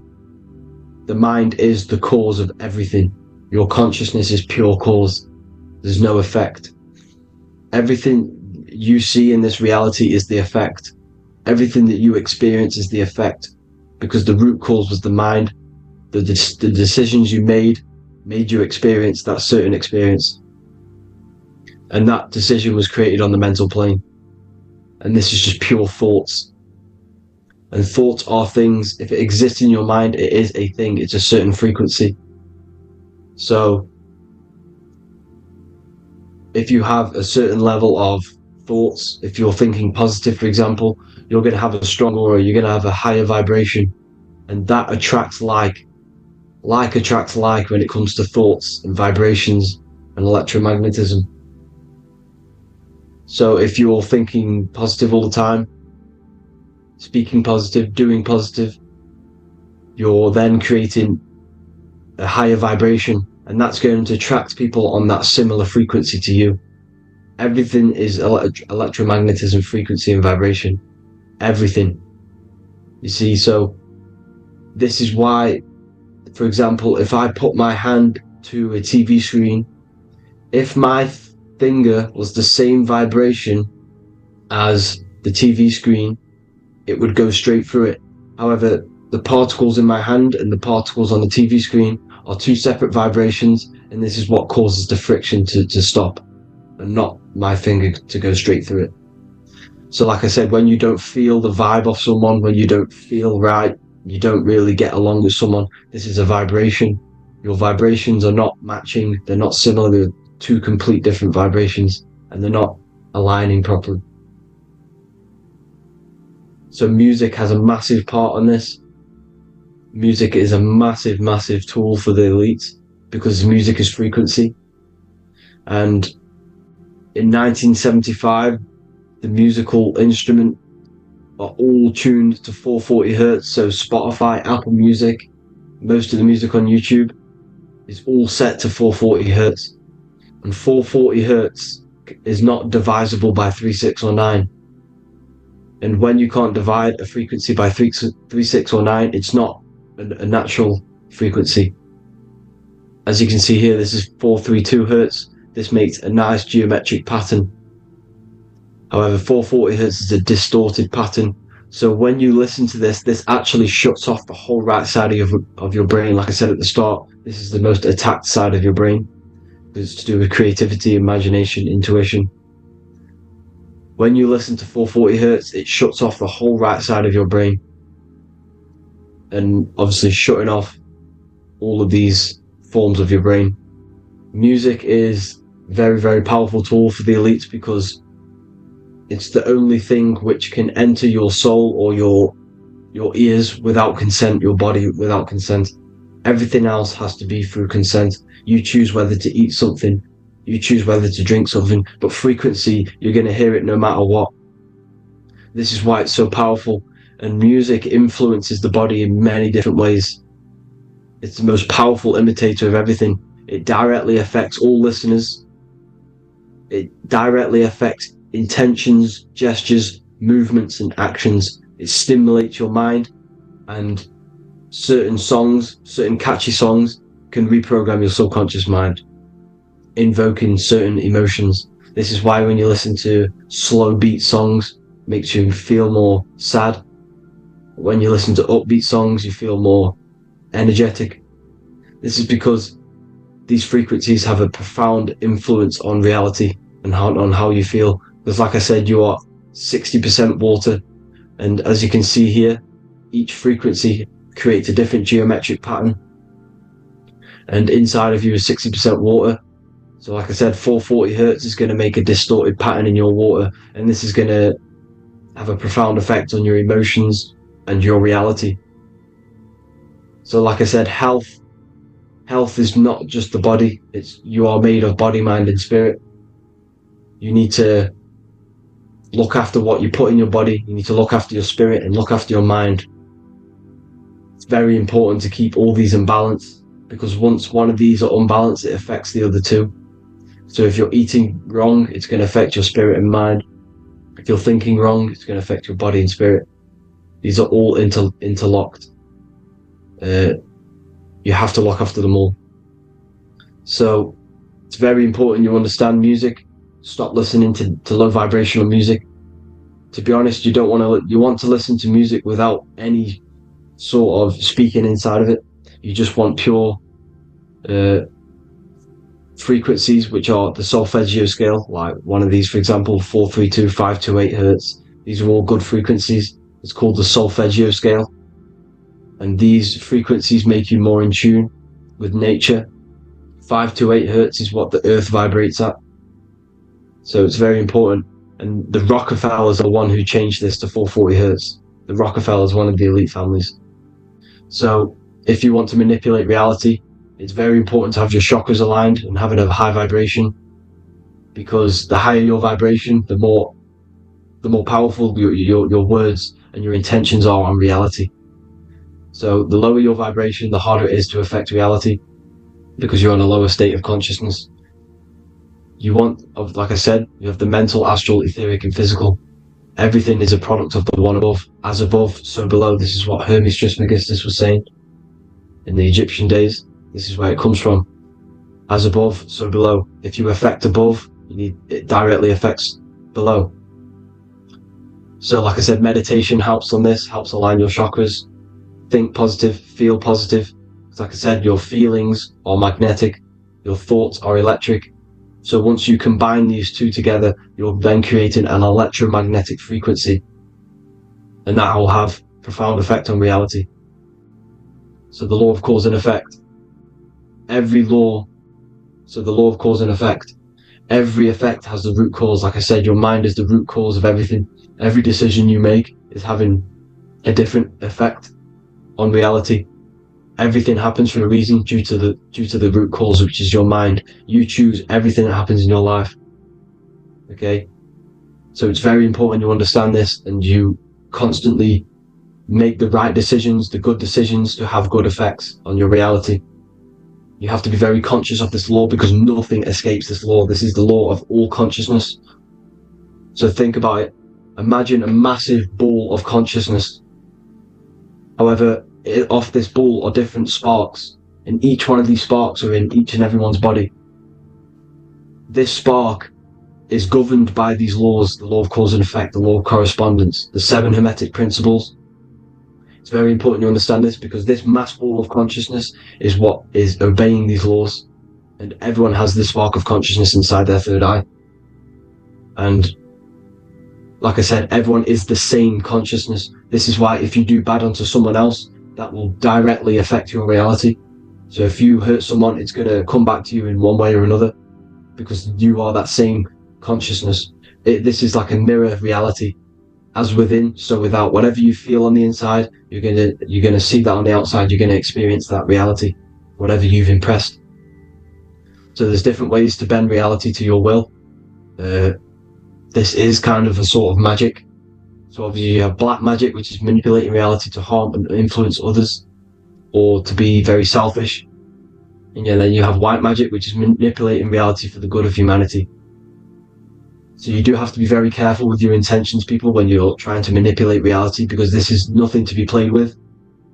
If you are manipulating reality for the wrong reason, it's going to come and bite you in the ass in some way or another. Because everything is balanced. Everything balances out in this reality. Nothing escapes the laws. Not one thing escapes the laws. So if you're stealing from yourself, because it's just going to come back in one way or another. Inside of everyone's heart, you know whether you're doing good or wrong. You know, you can feel it when you do something wrong. You can feel it when you do something good.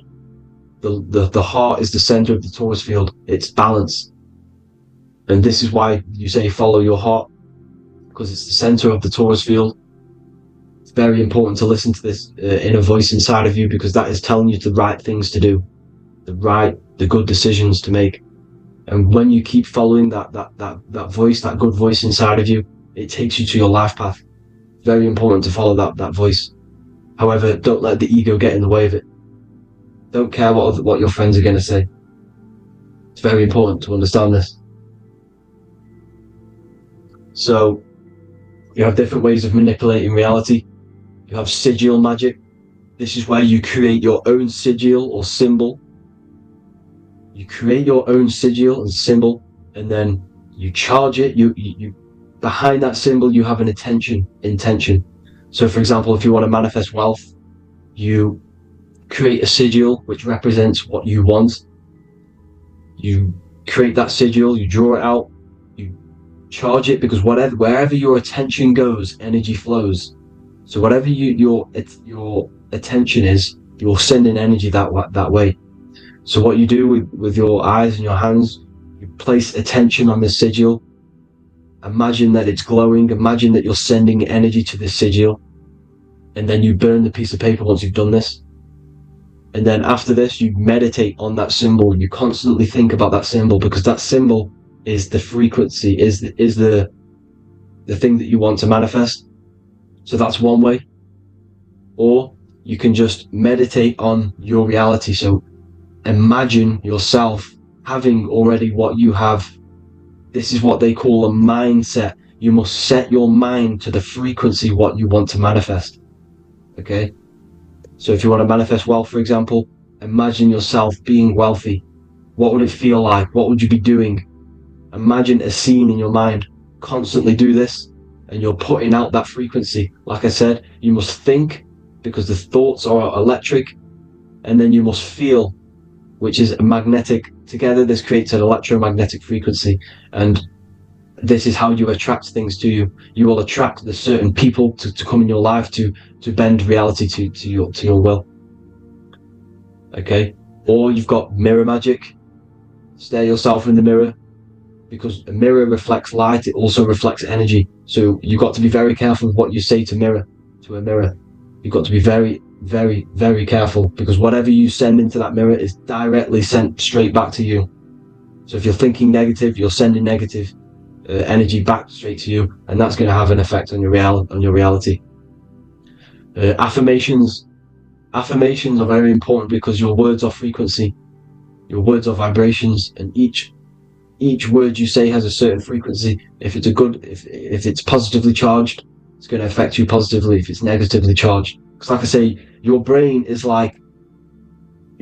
your mind is like the director of energy. That's what your brain is, and it directs energy into certain things. You can either positively charge it or negatively charge it, and this brain is going to It's creating your reality constantly. It's manifesting your reality constantly in the present moment. So this is what the government knows. The government know your mind is the root cause of reality. This is why they call themselves a government. Government. The New World Order is not being manifested by them. They are controlling the information. They are controlling your perception of this reality. And they know the mind is the root cause of reality. Therefore, if they control your perception of reality and your information, what you believe, you're going to manifest that information, that perception. So we, the people as a collective consciousness, are the ones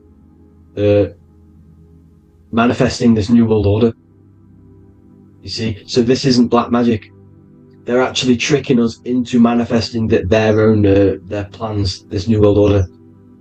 You see, this is how smart these people are. They know how to get around the laws of reality. They know how to bend reality to their will without facing the consequences. They're getting humanity to do it. You see, there is a collective consciousness. As like I said, we all have that same spark of consciousness, right? So as a collective consciousness, we are on a very low vibration at the moment. However, we are waking up rapidly. There are more and more people waking up at the moment, and light always chases away the shadow. Light is a lot more powerful than darkness, you see. So one person waking up has a massive effect than one person being asleep. It has a profound effect. Because like I say, the light always chases away the darkness. It's more powerful. The light is always more powerful. High vibrations are more powerful than lower. So that's it for this, people. I hope you all enjoyed. This is a short, quick video. God bless you all.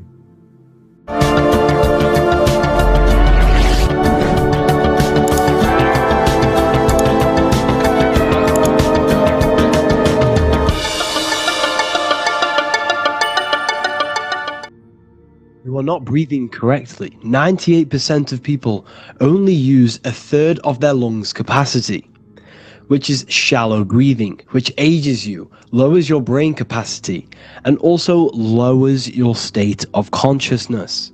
So it's essential that you breathe consciously on a day-to-day basis, because this is what truly elevates your consciousness. I am going to give you the key for you to raise your consciousness just through breathing alone. Such a simple thing, but yet the most effective way for raising your state of consciousness and becoming more spiritually and mentally advanced. So tune in for this video, and I'm going to show you exactly how to do it and the symbolism behind breathing. Air is more than just air. It carries electromagnetic energy. So now I'm going to give you the science behind this spiritual truth. This invisible force is what sustains all physical life, providing the life force energy essential for existence. Electromagnetism. Everything is fed off electromagnetism. Your body is an electromagnetic battery. Now, we can prove that air carries electromagnetism just by doing a simple test, a simple scientific experiment, by getting liquid oxygen and pouring it between a north and south magnetic pole, two polar opposite magnets. We see that the liquid does not fall straight through it. It is sucked, it is magnetically attracted to these two opposing forces, opposing magnets. This is proof that air, liquid oxygen carries electromagnetism. When you are breathing electromagnetism, the essential life force behind all living beings. This is known as energy or prana, chi, ether or spirit. This is all the same thing. Air is not just empty space, it is energy. It is prana, it is life force, it is spirit, it is ether, chi, prana. You are an electromagnetic being. Your consciousness is in direct correlation with your electromagnetic aura or biofield around your body. Your state of consciousness is mirrored within this field around your body. Now, your breath When you breathe in, you're breathing electromagnetism or life force. Breath is the vital link between the physical and the spiritual, bridging the body with the soul. Through breath, we connect with both tangible world and deeper, the unseen realms of energy and consciousness. Breathing deeply and properly elevates our consciousness, enhancing the brain's functions, heightening the sensitivity of our five senses. It also brings a profound calmness to the mind, creating a state of clarity and inner peace. Like I said earlier, breathing properly is the fastest way to elevate your consciousness. It is the fastest way, because breathing, when you stop breathing, what happens? You lose physical consciousness. Your body will shut down if you do not breathe in this vital electromagnetic energy in the oxygen. If your body does not get this for 5 minutes, or however you can last without breathing, this makes you lose physical consciousness. Your body will not survive without this essential life force energy. Therefore, air is one of the most overlooked things. This is why we see the symbolism of Buddha having a big belly. Why does he have a big belly? Because it's symbolizing breath work, proper spiritual breath work, the certain teachings of breath work, of when you breathe in through the nose, you have to breathe in through the nose. You don't want to breathe in through the mouth, because the nose acts as a filter which catches dust particles and filters out the air before it enters the lungs. The mouth does not do that. The nose is for breathing inward. We breathe in through the nose, and when we breathe in, we breathe into our belly, not our lungs. When we breathe into our belly and our belly expands outwards, we are then moving this energy down from the nose down the spinal column. And when we breathe back out, the belly goes in, which is raising the energy up the spinal column, back out through the mouth. This is the true way of breathing, because when we breathe, we are moving energy. We are moving electromagnetic energy. When we breathe in through the nose, the energy travels down the spinal column. And when we breathe out, we are raising this energy back up the spine, some of it going out the mouth and some of it reaching the brain, activating dormant brain cells in the brain. But when we breathe, we need to make sure we are using 100% of our lungs' capacity, because the lungs is what transforms this special energy into consciousness, physical consciousness. So this is why Buddha has a big belly. It's not because he was fat. It's not because he was overweight. It's symbolism. It's symbolism of breath work. So try this. Do this for 2 minutes while you watch this video. Breathe in through the mouth as hard as you can until you no longer can fill any more air into your lungs and belly. Breathe it into your belly, not your lungs. And breathe out through the mouth. Do this for 5 minutes or 2 minutes, however long. I promise you, breath affects your consciousness. You will notice the difference. If you do it quicker, the quicker it'll affect your consciousness, and you might go lightheaded. But that lightheaded is you activating your spirit, your energy body. So try this just when watching this video. When you breathe consciously, you are renewing both your energy body and astral body, aligning your consciousness with a higher state. This practice feeds new life force energy into the body, revitalizing and enhancing your overall well-being. Like I said, your brain requires the most amount of oxygen. When we have shallow breathing, this is reducing the brain's capacity.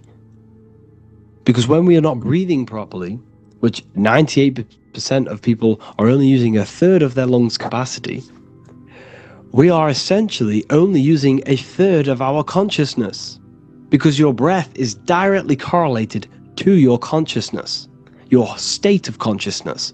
When you breathe in through the mouth, out through the mouth, in through the nose, out through the mouth, consciously and deeply for 5 minutes, you will notice that your senses are more powerful and sensitive. Your brain is quicker.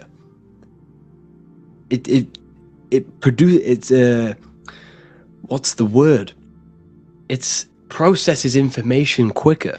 You become quicker. You become a superhuman, and you feel more spiritual because it activates your spirit, your astral and energy body. So when we meditate, it's definitely important to breathe in through the nose and out through the mouth as deeply as possible to align with a higher state of consciousness. And this is the easiest way to separate your consciousness from the body. When you breathe in deeply for long periods of time, while meditating, while taking no thought, when no thought is present and you gain a rhythm of deep breathing, this is the gateway to opening your consciousness. Because when you stop thinking, other aspects of your consciousness can open up. All of our lives we've been thinking, which is blocked off the higher states of consciousness. So breathing is very, very important. It affects our overall well-being. And this is Yahweh, the in and the out of breathing. When we breathe in, this is Yah. You can hear it. It sounds like Yah. And when we breathe out, that is Way. This is the name of God, apparently. But God is within you. You can connect with God. You can connect with source consciousness within you by breathing, by raising your state of consciousness through breathing and meditation. This is why the Bible tells you the Spirit of God has made me, and the breath of the Almighty gives me life. You are consciousness. You are God. You are an extension of God's consciousness. Job 27:3.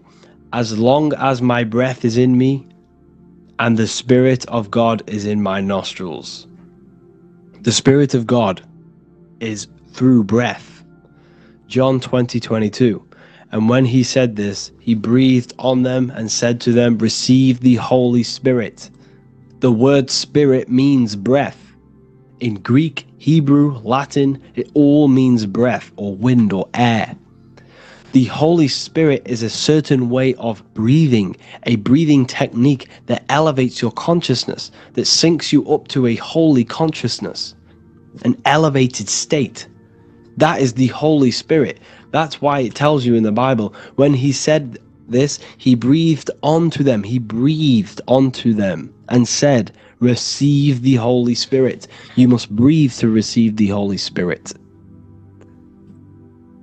When you breathe, you are renewing the body's energy. You're taking in new life force, which is regenerating your cells, regenerating your brain, nervous system, and also connecting with consciousness, pure consciousness. This is not something that we should be doing during meditation. Yes, it is. We should be doing it during meditation, but this is something that we need to apply all of the time. This is the fastest way you can raise your consciousness. I just want to say, all of this knowledge is inside of the Book of Wisdom, Volume 2. Make sure to give a like and a comment on this video to help the algorithm.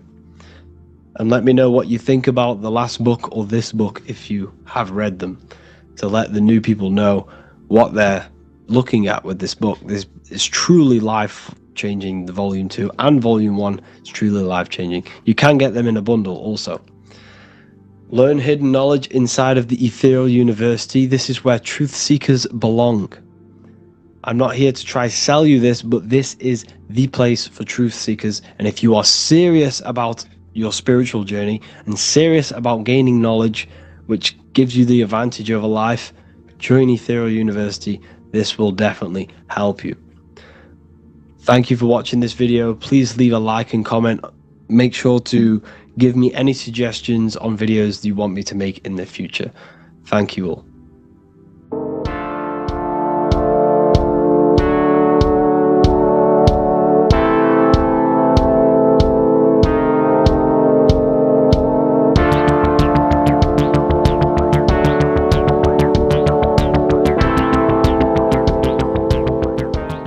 Welcome back everyone to another video. Today we're going to cover everything that you need to know about the mind, starting with the two aspects of the mind, the conscious and the subconscious. The male aspect of your mind is the conscious. This is the 10% of your mind. The conscious part of your mind is only aware of everything around you, your vision, your sight, your smell, your taste, your hearing, and your current state of emotion and thought. Every thought that you consciously think about has an emotion directly attached to it.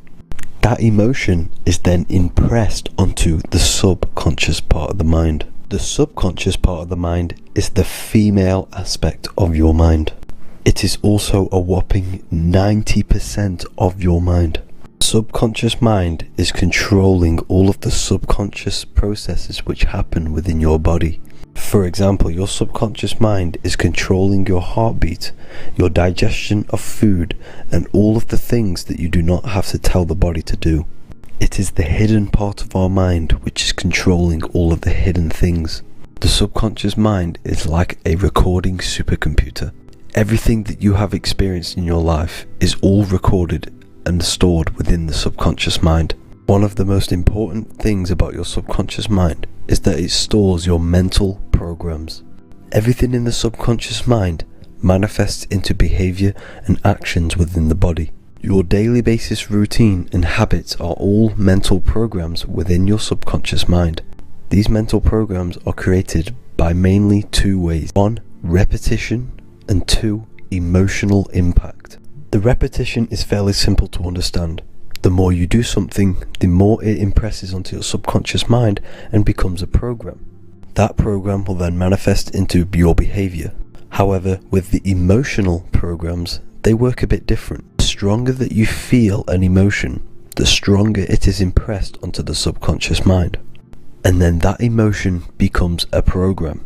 For example, you had a very traumatic moment happen when you were a young child. The emotion that you felt was so strong in that moment that it impressed into your subconscious mind so hard that you can recall that moment like it was yesterday. That traumatic event that happened to you when you were young will still manifest into your daily basis behavior even to this day. However, it manifests subconsciously. For example, if you were in a car crash, you will be wary to enter cars with certain people. All because of that traumatic emotion that you felt and impressed onto your subconscious mind. Another example of the subconscious manifesting into our behavior is posting on Instagram. Most of the time, the reason why you post is because your subconscious mind is seeking gratification.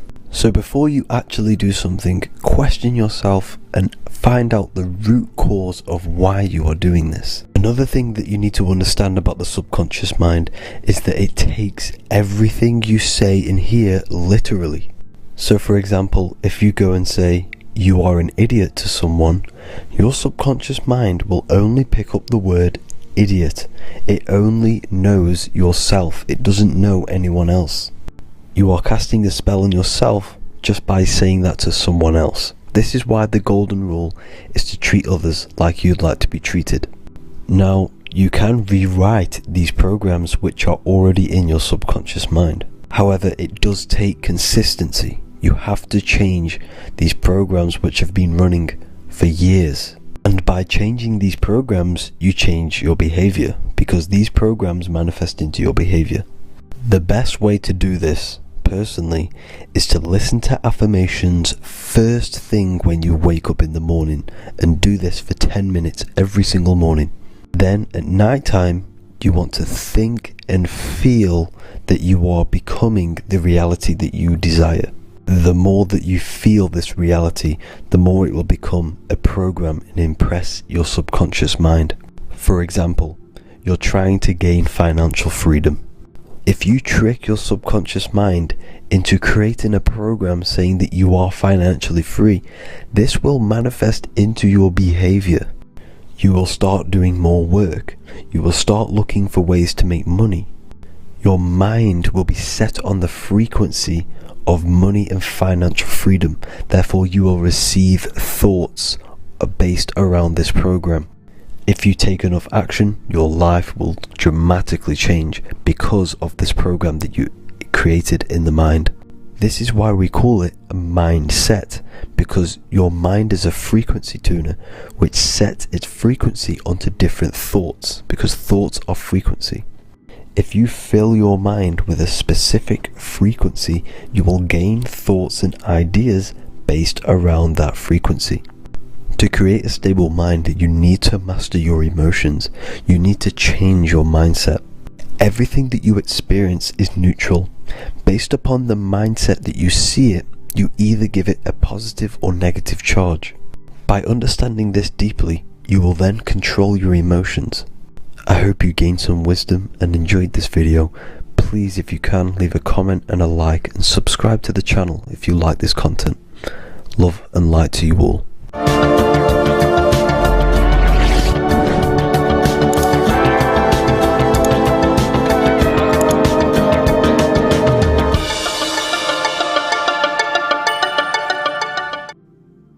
As above, so below. This is one of the most crucial teachings within esotericism, occultism, or what we like to call it today, spirituality.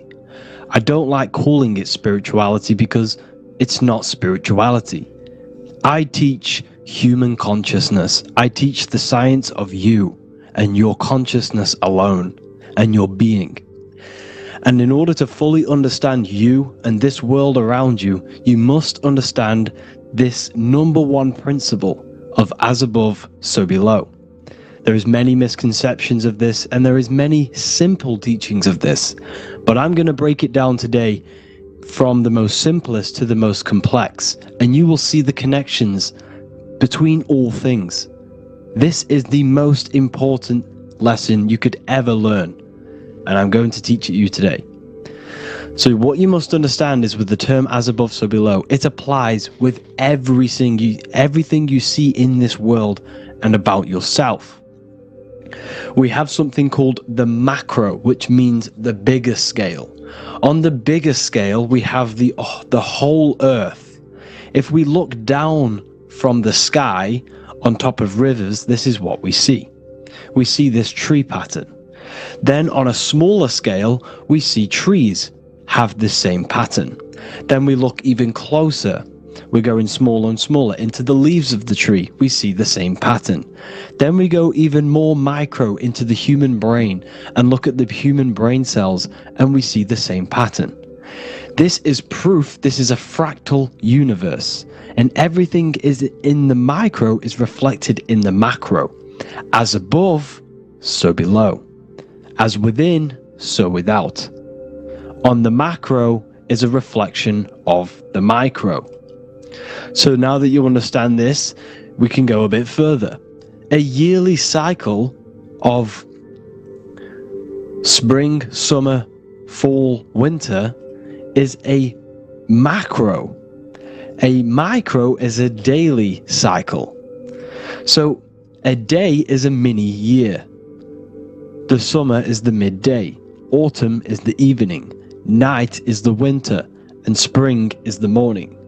This is a macro, a reflection. We have a miniature cycle of the zodiac every single day. And this cycle is also reflecting the cycle of life and death. We live, we are born, which is the spring. We live, which is the summer. We then age, which is the autumn. And then we die, which is the winter, and then we are reborn again.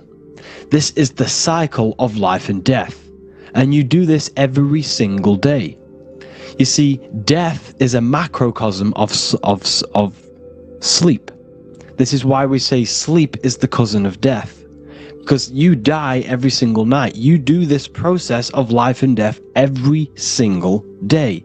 As above, so below. What's in the micro is in the macro. So when you go to sleep, you are essentially dying, and then in the morning when you wake up, you are then born again. This is a fractal cycle that we live in. Everything in this whole world is fractal. Everything applies to as above, so below. We have the sun, we have the moon, we have the day, we have the night. We have the life, we have the death. We have the conscious, we have sleep. As above, so below. We have the conscious mind, because now we're diving into as within, so without. As above, so below more refers to the external world. As within, so without is referring to your inner world and the outer world. What you must understand is about yourself. You exist in two realms. You're an individual. The dual nature of you exist in two realms at once. You have an inner world of your thought, emotion. This is the inner world that no one else can see but yourself. And you have an outer world with a physical body which everyone can see. So you exist in two worlds. You have the inner voice, you have the outer physical voice, which I'm speaking to you with now. But I also have an inner voice, which no one can hear, only but me. So you exist in the light and you exist in the darkness. The sun represents your external self, your physical, conscious mind. The moon represents your shadow self, the inner self, the psyche self, the spirit self. There is an as above, so below. The sun is within you. The moon is within you. Everything is within you. Now that you understand as above, so below, what is your body? Your body is a miniature earth. Let me repeat, your body is an earth. Your body is the earth. Okay? Because like I say many times in all of my videos, you are not in the world. The world is you. You are the universe. Your brain is a computer creating this reality. What you see with your eyes is produced in the back of the brain called the visual cortex. You don't look into the world, the brain produces the world. The body produces the world. When you touch something, you're not actually touching something. This is the electrical nervous system. When you touch something, what you feel is actually electrical signals on your nervous system reporting back to your brain. Therefore, when this body dies, you leave the earth because this body is the earth. Okay? As above, so below. You have the mental plane, the astral plane, the etheric plane, and the physical plane. This is essential for understanding reality and the teaching of as above, so below. Everything in this material plane began in the thinking mind. For example, the microphone I'm speaking into, the phone you're watching this video off, or the laptop or iPad. Where did this begin? It didn't begin in the factory. The first ever place this item begun was in the mind of an individual. The invisible realms of mind is where all physical things and physical items begun. Essentially, this physical plane is the effect of the thinking mind. This world is the world of effect. It's the world of outcomes. When you see something, it is already manifest. It is already being manifested. It is an effect. And in the effect of the cause, which is the thinking mind. Therefore, the mind creates thoughts, which is the mental plane. Then after thoughts creates imagination, which is the astral plane. These two are spiritual. They are non-physical. So spirit kind of means non-physical. Then you have the physical planes, the etheric and the physical plane. As above, so below. What happens in the mind is manifest on the physical plane. Like I said, the phone that you are holding, it was a thought, and then it brought down into a physical reality. As above, so below. You change the mind, you change your reality. Your environment, the word environment has ment in it because your environment is mental. So now that you understand this, so what is the world around you? The world around you was created by the mind of God. It was manifested through God's thought. So you are living in the mind of God. You are a thought in the mind of God. God thought you into existence. But like I said, we are all fractals. Everything is fractal. If God exists, this means that you are God, as above, so below. God created you through the thinking mind, and he gave you a thinking mind. So God created the macrocosm. God created the macro, the whole world. He designed the whole world, the sun, the stars, the moving. He designed this. But then he gave you the thinking mind to design your own life and create your own life in his world. You are a microcosm of God's macrocosm. Just like God thought you into existence and the whole world into existence, you are a microcosm thinking your world, your reality into existence. You see this now? Everything is a reflection, everything is a mirror, everything is fractal. So in order for you to change your reality, you must change these higher planes. Your thought and imagination are the two key aspects of creating physical reality. Every object you see around you was begun in these higher planes of the non-physical, and they were brought out of spirit into physical matter through the thinking mind and physical action. So now we're going to get a bit deeper. The brain is not the mind. Now that you understand, we have spirit and matter. As above, so below. You have a non-physical side of reality and a physical side of reality. The mind is the spiritual brain. The brain is a physical manifestation, a physical effect of the mind. The mind uses the brain to operate in the physical world. And it's the same with the heart. The soul manifests itself physically through the heart. The heart is a physical manifestation of the soul, of the emotion, thought and emotion, the mind and the soul, the brain and the heart, heaven and earth. So you have the inner world and the outer world, the spiritual, non-physical, and the physical. So we are all on this process of awakening, an expansion of our minds into new fields of thought, into new fields of awakening ourselves. Because essentially we are born into this world. But you are born many, many times. You can be born physically and you can be born spiritually. Like I said, everything is fractal. So just like when the baby finds out that there is a world outside of its mother, what does the baby do? The baby seeks a way out of its mother, and then the baby is now born into a new world, a world outside of its mother's womb. It's the same with you and your spiritual process. As your mind becomes aware that there are other realities beyond your physical body, it then seeks a way out. And this is why you are probably watching my YouTube, because you are now on the path. Something within you has guided you to this path of knowledge, truth, enlightenment, and expanding your consciousness. And it is your soul who brought you here. Your soul speaks through emotion, a guidance. Emotion is the language of the soul. When you feel very bad, this is your soul telling you you're not in the right place. You're doing the wrong things. Because the soul is always unfolding its purpose, which is expansion and learning.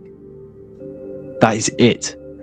The mastery of the self and the learning of the mind is the only thing that counts in the end after this life. So you are on a journey of expansion, of learning, creating, and spiritual rebirth. As above, so below. What does this body tell you? When I see someone overweight, I don't see the overweight. I don't see the body. I see the mind. I see an undisciplined mind. I see a mind that lacks self-control. I see a mind that seeks external validation. That's what I see when I see an overweight person. I don't see his body. I see the result of his mind. Because what does the Bible tell you? You shall know them by their fruits. It's the same saying as above, so below.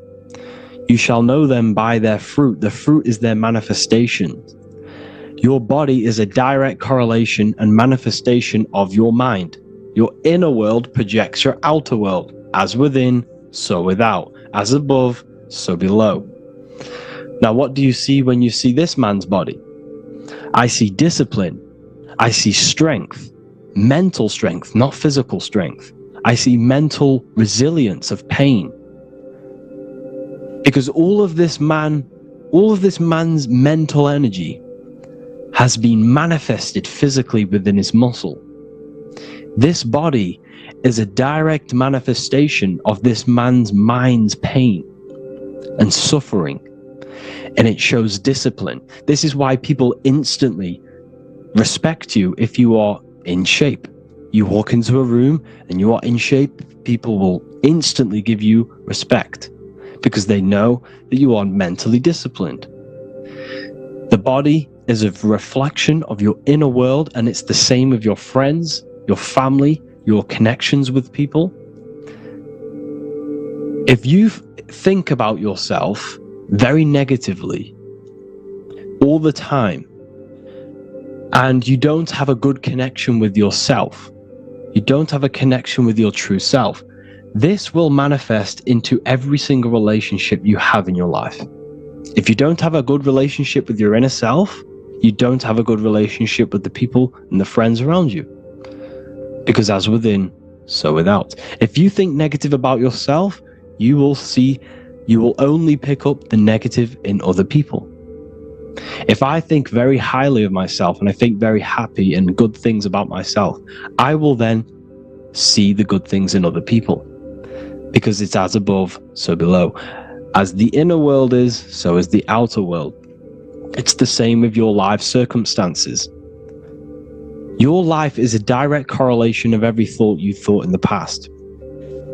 If you possess millions of pounds, millions of dollars, this is because you have thought this into physical reality.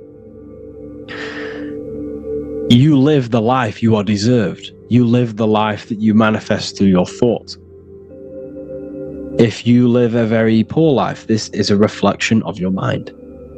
This is a reflection of what you have thought into physical existence. Because like I said, everything begins in the mind. As above, so below. And this is even present within the body.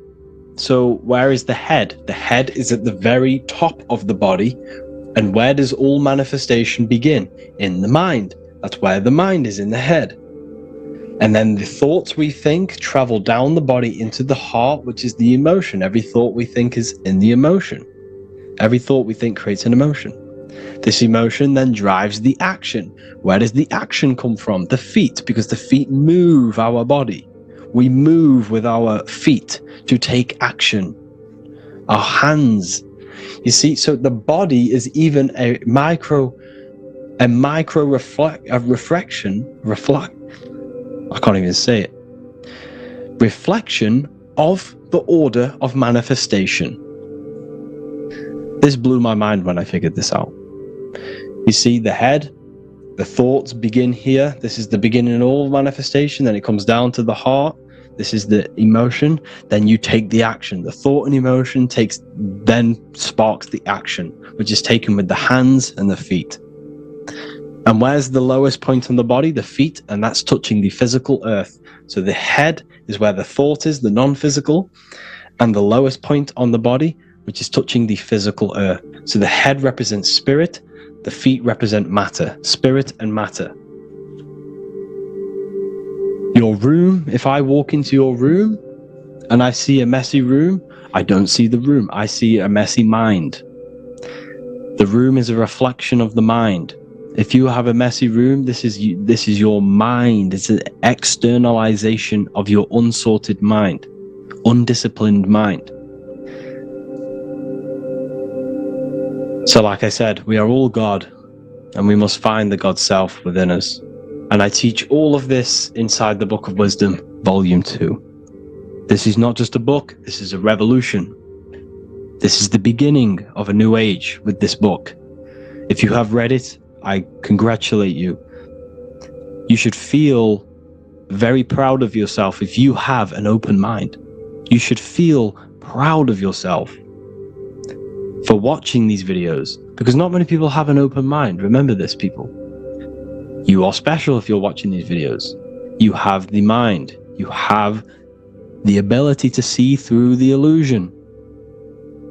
And I take my hat off to you. You want to take this to the next step? Read the book. Or if you want to take it to the serious levels, join the university. The university, you gain access to every piece of my material that I've ever done, all of my books, all of my lectures that are hidden from YouTube, that are hidden from everywhere else, the lectures that give you real power. And if you feel alone on this journey, we have a conscious community where you can connect with like-minded individuals, because I've been there. I've been there when you feel lonely, because you feel like no one else is thinking the way you are feeling. You can't talk to people about these things because people just think you're crazy. That's why I put together this, so we can connect, so we can unite, so you can connect with people, so you don't feel crazy about thinking about this stuff, learning about this stuff. And if you truly want to level up your life, people, and take your studies serious, this is for you. We do live calls, we do lectures. There's a whole library filled with books you can read. It's the perfect place for the truth seeker. I thank you all for joining. Please leave a like, a comment, a subscribe. Let me know any future videos you want me to make in the comments. Thank you all. Have an amazing day.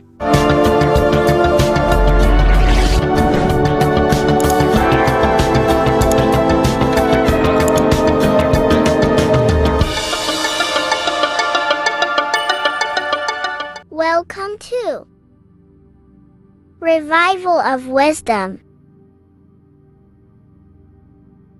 This video is going to be about the flat earth and the breakdown of the whole cosmology. We're going to be digging very deep. I've got a lot of pictures and images to show you, and a lot of dots to connect. So let's start with the Freemasonry art. So this artwork we have here is the Freemasonic cosmology, as they know and believe. So what is it symbolizing? We obviously have to start off with the 4 pillars representing the 4 corners of the earth. The 4 corners with duality. You see, there's everything on earth. There's good and evil. Good, evil, positive, negative. Good, bad. This is the checkerboard. This is what it symbolizes. Okay. Obviously, we have the sun, the moon. The sun gives you energy. It's the anode. The moon is the cathode. It's the opposite. It takes your energy.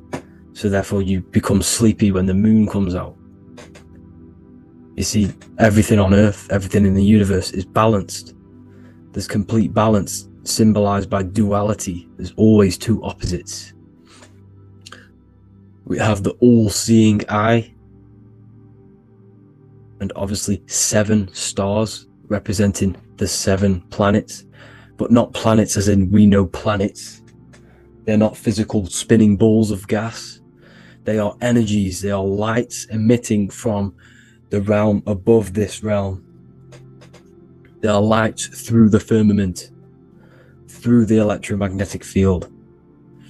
So let's go through that again. The 4 corners, duality, positive and negative, cold, dry.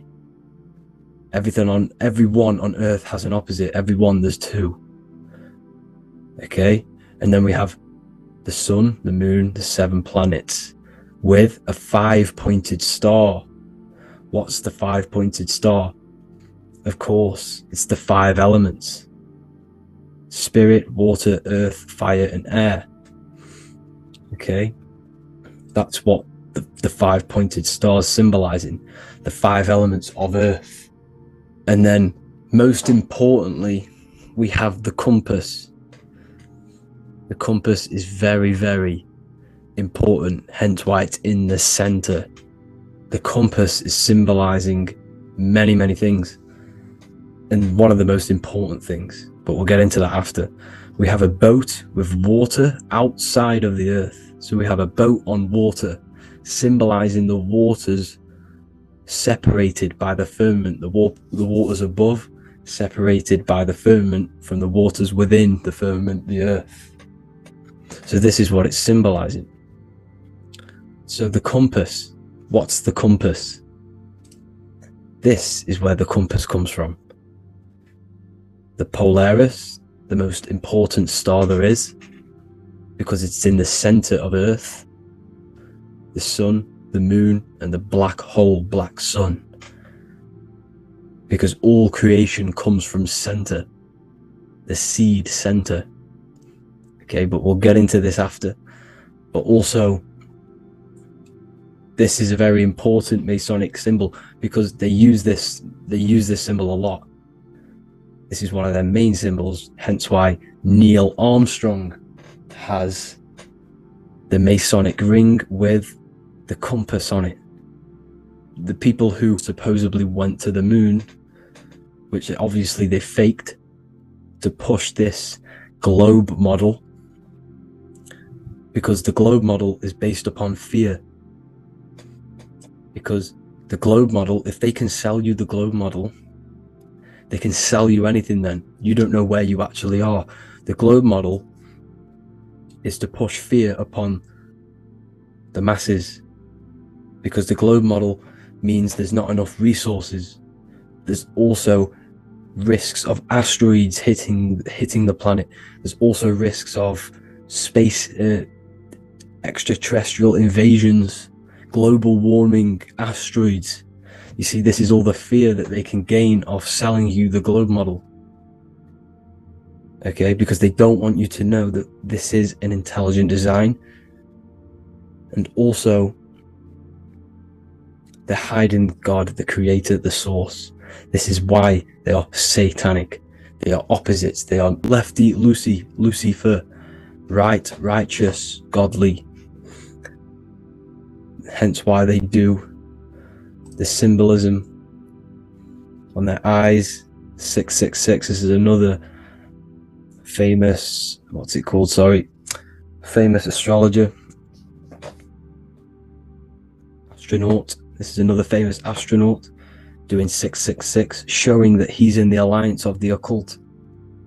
But even look at their 10th anniversary stamps. They have a Masonic compass on there. Also the Order Out of Chaos. Order Out of Chaos, double-headed eagle. Okay, the Order Out of Chaos ring, which they wear. So all of these astronauts are in the occult. They are lying to you. They are in with this order, this Masonic New World Order, whatever you want to call it. So let's break this compass down a lot more. Because as I showed you here, the center, okay, this is what the compass is symbolizing. Let's go into the North Pole map. This is from 1595. This is a rough estimate of where this map came from. It's from around the 1500s to the 1600s, maybe 1400s. There's not an actual set date on this map because obviously our history has been tampered with. But let's break down this map and the symbolism that they use towards this map, because this map is the map of the North Pole. Okay, so in the center, we have the black rock symbolizing the tower. The tower, the pole, North Pole. And what's on top of the North Pole? Obviously, it's Polaris. North Pole and Polaris. Okay, with the 4 islands around the center. Okay, 4 islands around the center. And this is what blew my mind, right? They say that Santa sounds similar. And if you look at this pole that's pointing to the North Pole, you see this line here? So this is obviously from the 1600s. What color is Santa? He's red and white. Just like this map pointing to the center is red and white, and Santa comes from the North Pole. So it's not a coincidence that they used red and white. They're mocking this map because obviously they took over after the 1500s, 1600s. They took over around the 1800s. So they're mocking this map with Santa coming from the North Pole with this red and white line to the North Pole. Notice the 4 islands, okay, like windows, their symbol. They obviously, in the occult, they're part of the New World Order, is symbolizing these 4 islands with the blue behind it for the water. Okay, so this is another occult logo. They're symbolizing this center because the center is so important. Okay, we'll get into that. Also, we have the Mayan cosmology. This is the Mayan cosmology. This is what they created. This is their artwork, with also 4 major lands around the center. You see this 4 with green in between them all. 4 major lands with the underworld. You see this underworld is also symbolized by the Masons with the coffin of the skull and bones, the deceased, the dead. Okay, so this is also mentioned in the book of Enoch. Okay, and it's called Sheol. Sheol, the underworld. Okay, and in the book of Enoch, it says all spirits of the dead go to these hollow places, that they'll wait until their appointed time of judgment. And it also says in the book of Enoch, there are 4 hollow places underneath. 4, as above, so below, representing the 4 islands. As above, so below. That's where that could link in. Okay. The book of Enoch is very important because it was found in a cave thousands of years ago, and has a lot of truths about this realm and about this world we live in. So let's go back to the Mayan cosmology. So the ancient cosmology, they all must have had some sort of communication. They must all be at peace with each other, because all of their cosmologies link together. See, the Greek, Babylonian, Indian, the Celtic. Okay, they're all linked in together. They all knew that they were in an enclosed system with an underworld and obviously a firmament. Okay, so this is what they all knew. They all must have had some sort of communication. They were a lot more advanced than us. They knew the center of the realm. Okay, and obviously the United Nations flag also symbolizes their center. You see how it has like a grid with a circle around the center. It's symbolizing that center of the realm, because that center of Earth is so important. The United Nations flag, all have it. See, some different ones all have that circle around the center. Because the center is the seed. All things come from a center. So the torus field is so important because it is the spark of life. It's the building blocks of the universe, this creation. Because all things have a torus field. Just like an apple with what's in the center of an apple, a seed. Because the center is where the energies hold, is where the energies meet, and it creates that spark of life. Just like your heart is the center of your body, and it has an electromagnetic field. because the center, all things come from the center. So this is why the North Pole is so important, because this is why it's so important, because this is where the creation sparked from, the center. This is where the most electromagnetic energy is stored. So this is why the northern lights come from the center. It's electromagnetic energy. This is what the northern lights are. It's being emitted from this black hole in the center. Okay?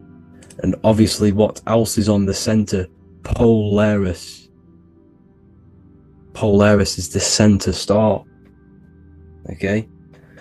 So the center star is what sits on top of this North Pole, Polaris, because it's a pole of electromagnetic energy, symbolized as a black rock, a black hole, pole.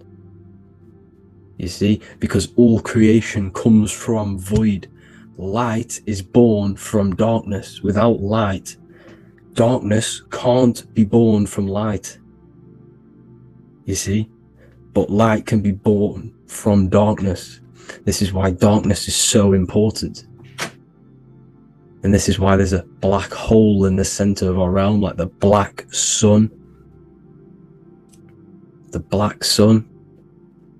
The Polaris star, the North Star. You see, so this is this North Pole, Polaris. This is what they're talking about.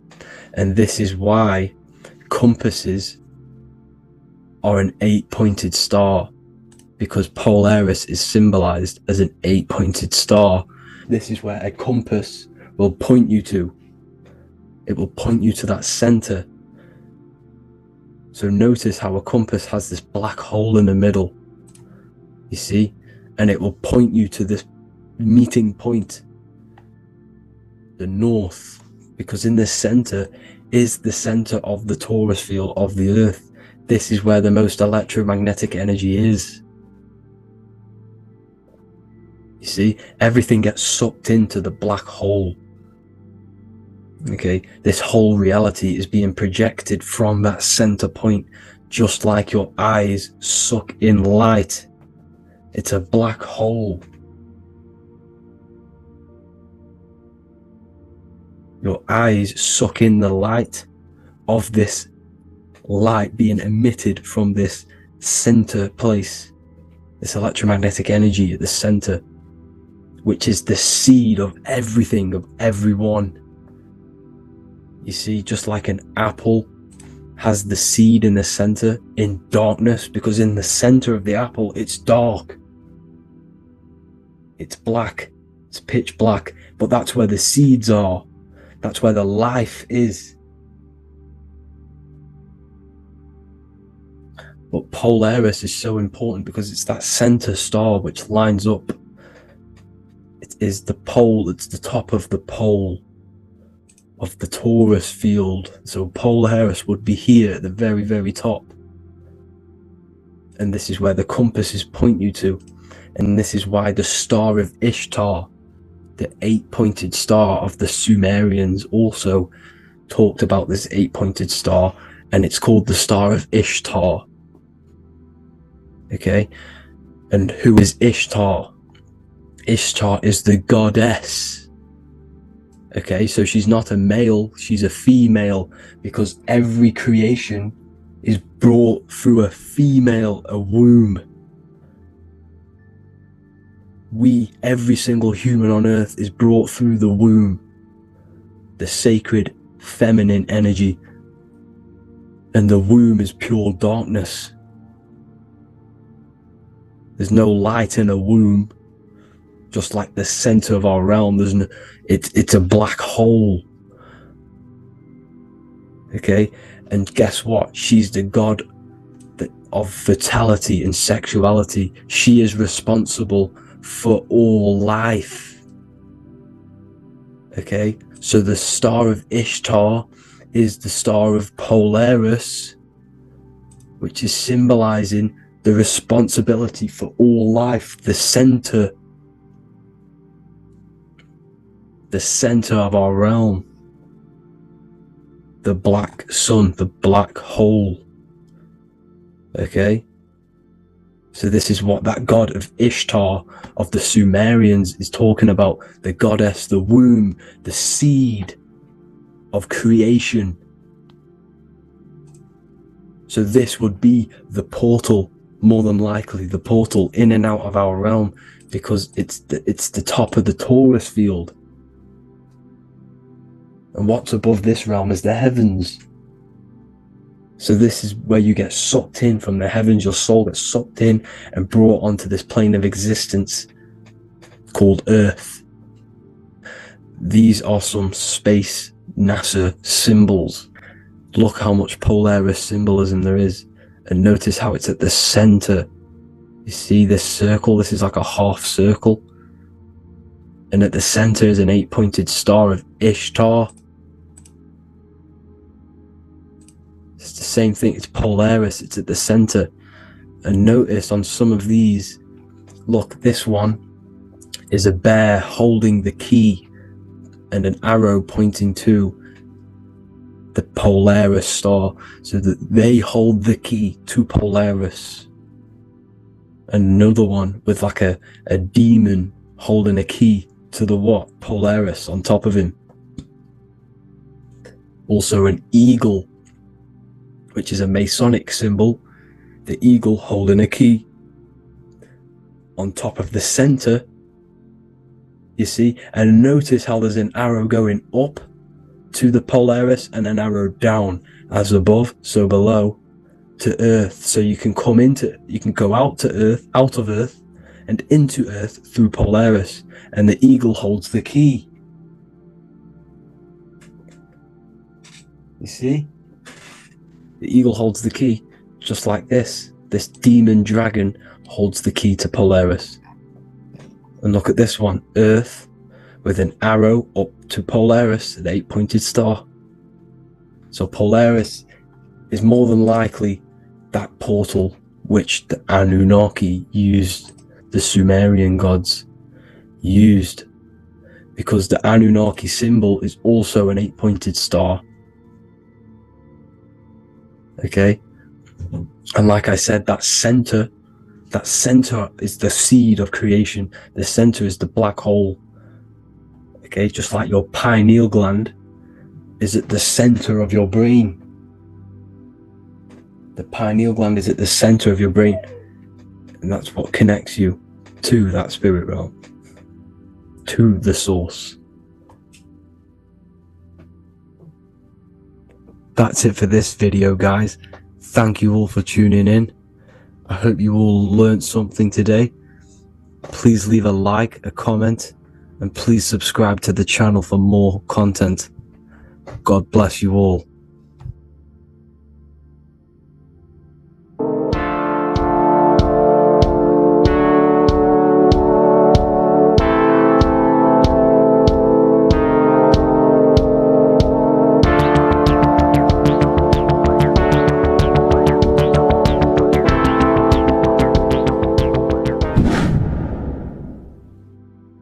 Welcome back, people. We're back with another video. Let's jump straight into this. Make sure to tune in till the end, because this has got so much information in this video. So sit back and enjoy. So everything's Taurus fields. The Earth's a Taurus field. Everything's Taurus, which is electromagnetic field, electric and magnetic. The center of the Taurus field is where the two opposing forces meet in the center. And this is what creates the plane of inertia, the dielectric plane of inertia. Okay? You got red shift, blue shift, positive, negative, south and north pole, right? This is what the ancients were showing with the tree of life. As you can see here, this is the plane of inertia, and this is the Taurus field. Everything consists of this. Everything is a Taurus field. A atom is a Taurus field.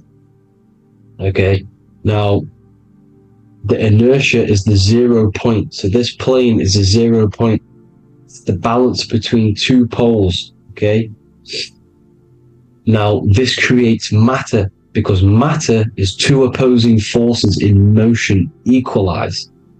So these two forces coming together is what creates matter on this physical plane. And this is why we can't see the electromagnetic field, because it consists of one of the elements, which is either electric or magnetic. But when they combine together, is what creates this physical plane, which is physical matter, which is light in motion. Now, everything is one. Don't get confused by duality. Duality is two opposing forces, but them two opposing forces are created by the same substance. It's two aspects of the same substance. So, for example, water and ice are the same thing, you know what I'm trying to say, but it's two aspects of the same substance, because all is one. The whole universe is one. All goes back to the one, which is God, the creator, or magnetism, whatever you want to call it, because magnetism pulsates. Electricity has two poles, red shift, blue shift. Okay? So red shift, blue shift is electricity, and electricity vibrates, and all vibration always comes back to a standstill point. But magnetism is what pulsates. This is why your heart pulses. You breathe, which is a pulse. This is the breath of the universe, magnetism. Now this is why the earth is green, okay? Earth can be spelt heart. If you just move the H to the beginning, it spells heart, okay? Because the heart is the center of the torus field, which is the heart chakra for us humans, okay? We consist of the same field, as you already know. Heart being the center, which is green, which is the center of the seven colors. The center of the seven colors. This is the most powerful chakra in your body. People think it's the crown chakra, but it's the heart chakra because it's the center of the torus field. You must align them all and combine them all into one, which is the heart chakra. Now, earth is green. Nature's green. Okay, this is because we live on heart chakra, the plane of inertia. It's the center of the torus field. Okay, and this is what the Egyptians called Isis, which is nature. Nature is balanced, and nature is female, Mother Nature, because it looks after us with the fruit it grows with abundance, and the water. It's a female energy, Mother Nature, and this is the symbolism of an equal, balanced arms. This is the scales, it's balanced. Mother Nature is balanced. This is why the sky is blue, because what comes after the heart chakra? Blue. Sky is blue. We live in Midgard. This is what the ancients called Midgard. You don't have to take this tree literally. It's a metaphor. We live in Midgard, where both positive and negative duality here. Now, Mount Meru.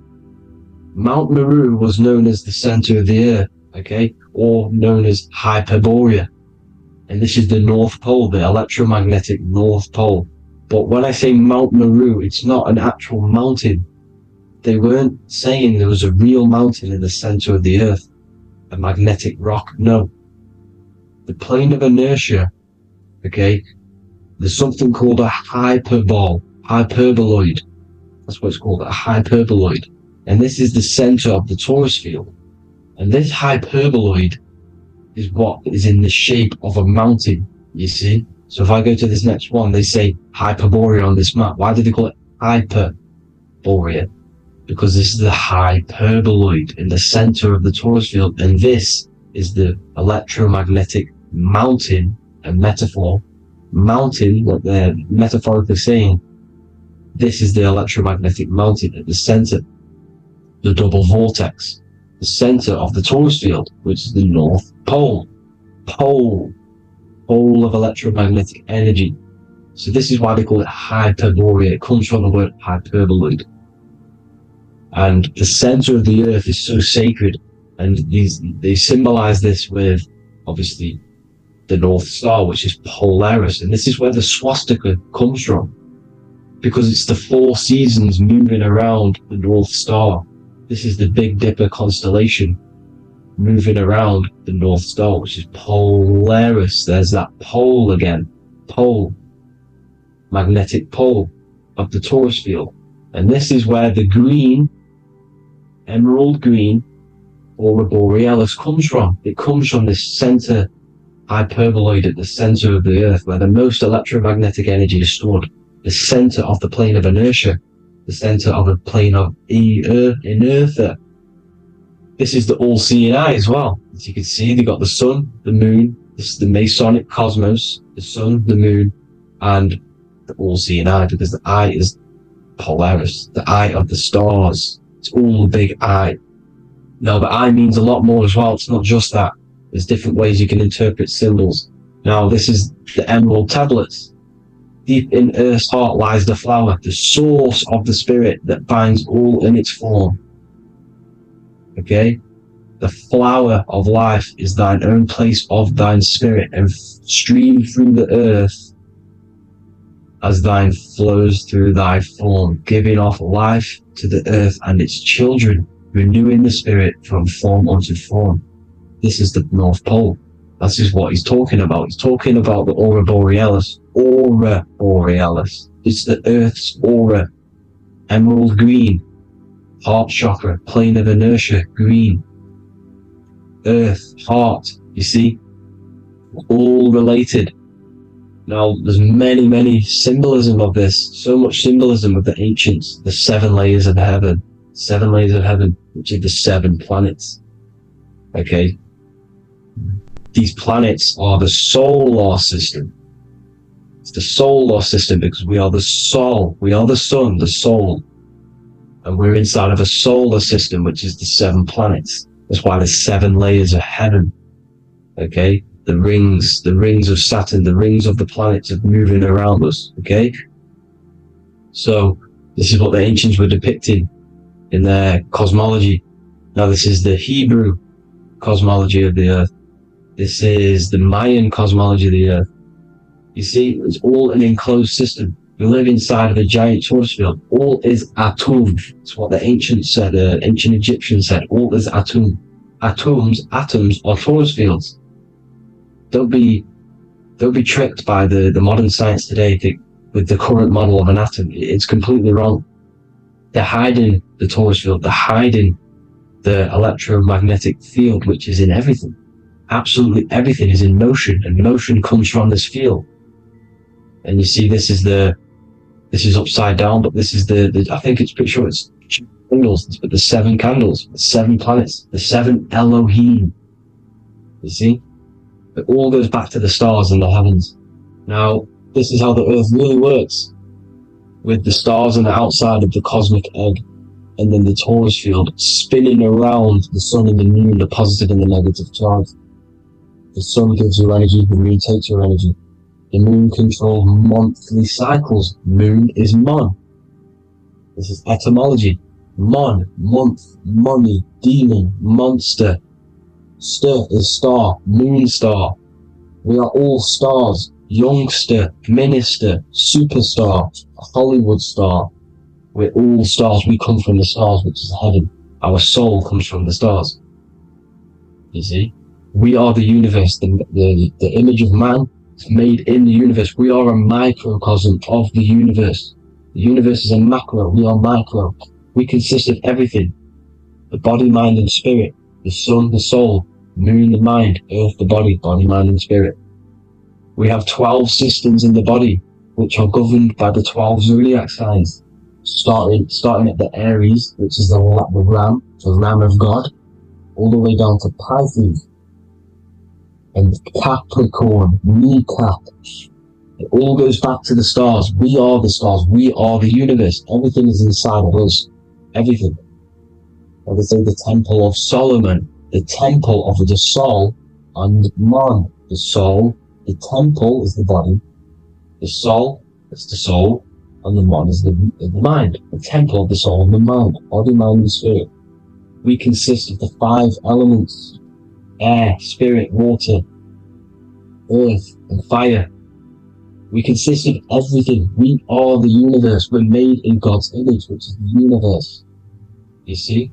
Now, everything goes back to the stars. The ancients worshipped the stars because the stars govern everything.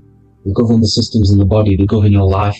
This is why your zodiac is so important, your sign.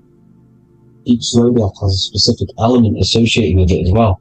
Aries, which is the first sign, the Ram of God, which is a fire sign. Fire first, F-I-R, this is etymology. The cerebrum, ram, which is in the brain. Aries, the ram, controls the head, the face, and the nose upwards. So it controls the cerebrum. The Torah, which is, I'm pretty sure it's the Hebrew Bible, which is the Taurus. Tornado comes from the Taurus field. You see?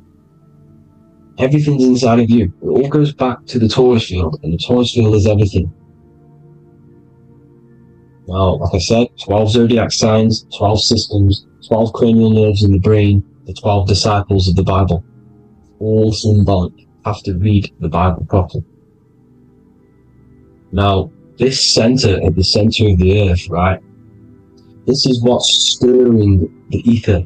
And the ether consists of the four elements. Because there's 5 elements. Spirit can be called ether. People call it spirit or ether. Ether is pure potential, pure energy. It's what connects the astral to the physical. It's the dimension between the physical realm, which we're on, and the astral. So it has pure potential. It's pure energy. This is why we say either. I either want to go there or there. It's connecting 2 scenarios. That's what the ether is. It's connecting the 2 worlds, the astral and the physical. The center is like the cosmic womb. There's a black hole in the center. This is the center of the Taurus field. This is the womb of creation. And inside of this black womb is the 5 elements, and everything's being stirred around. Everything's in motion. Light is motion. Everything's motion. Now, like I said earlier, light crystallizes into physical matter. They are the same substance. Spirit and matter are the same substance, but different variations, different aspects of the same substance. Low vibrational spirit turns into matter. High vibrational matter turns into spirit. Or light, whatever you want to call it. Matter is light crystallized. This is where we get the 7 metals from. The planets are light. Specific frequencies and vibrations of light. When these lights, or the planets, materialize, material metals materialize, they turn into the 7 metals. Saturn turns into lead. That's why lead is red. Saturn is red. The sun turns into gold. That's why the gold is yellow and the sun is yellow. You see, Saturn is the time god. What happens in autumn? The leaves turn red and they die. This is why Satan, time god, the reaper, everything is crystallized till it's death and then reborn again. You see, rust, when things rust, it turns to red.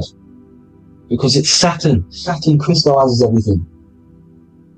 He's the reaper who comes around in winter. You see? He's Satan. Jesus and Satan, the sun and Saturn. They say we live in a solar system. The solar system, I think I've already just broke this down. The 7 planets are the 7 chakras. Everyone already knows this. But I'm going through it anyway. But this is where we get the 7 planets from. And the 7 metals.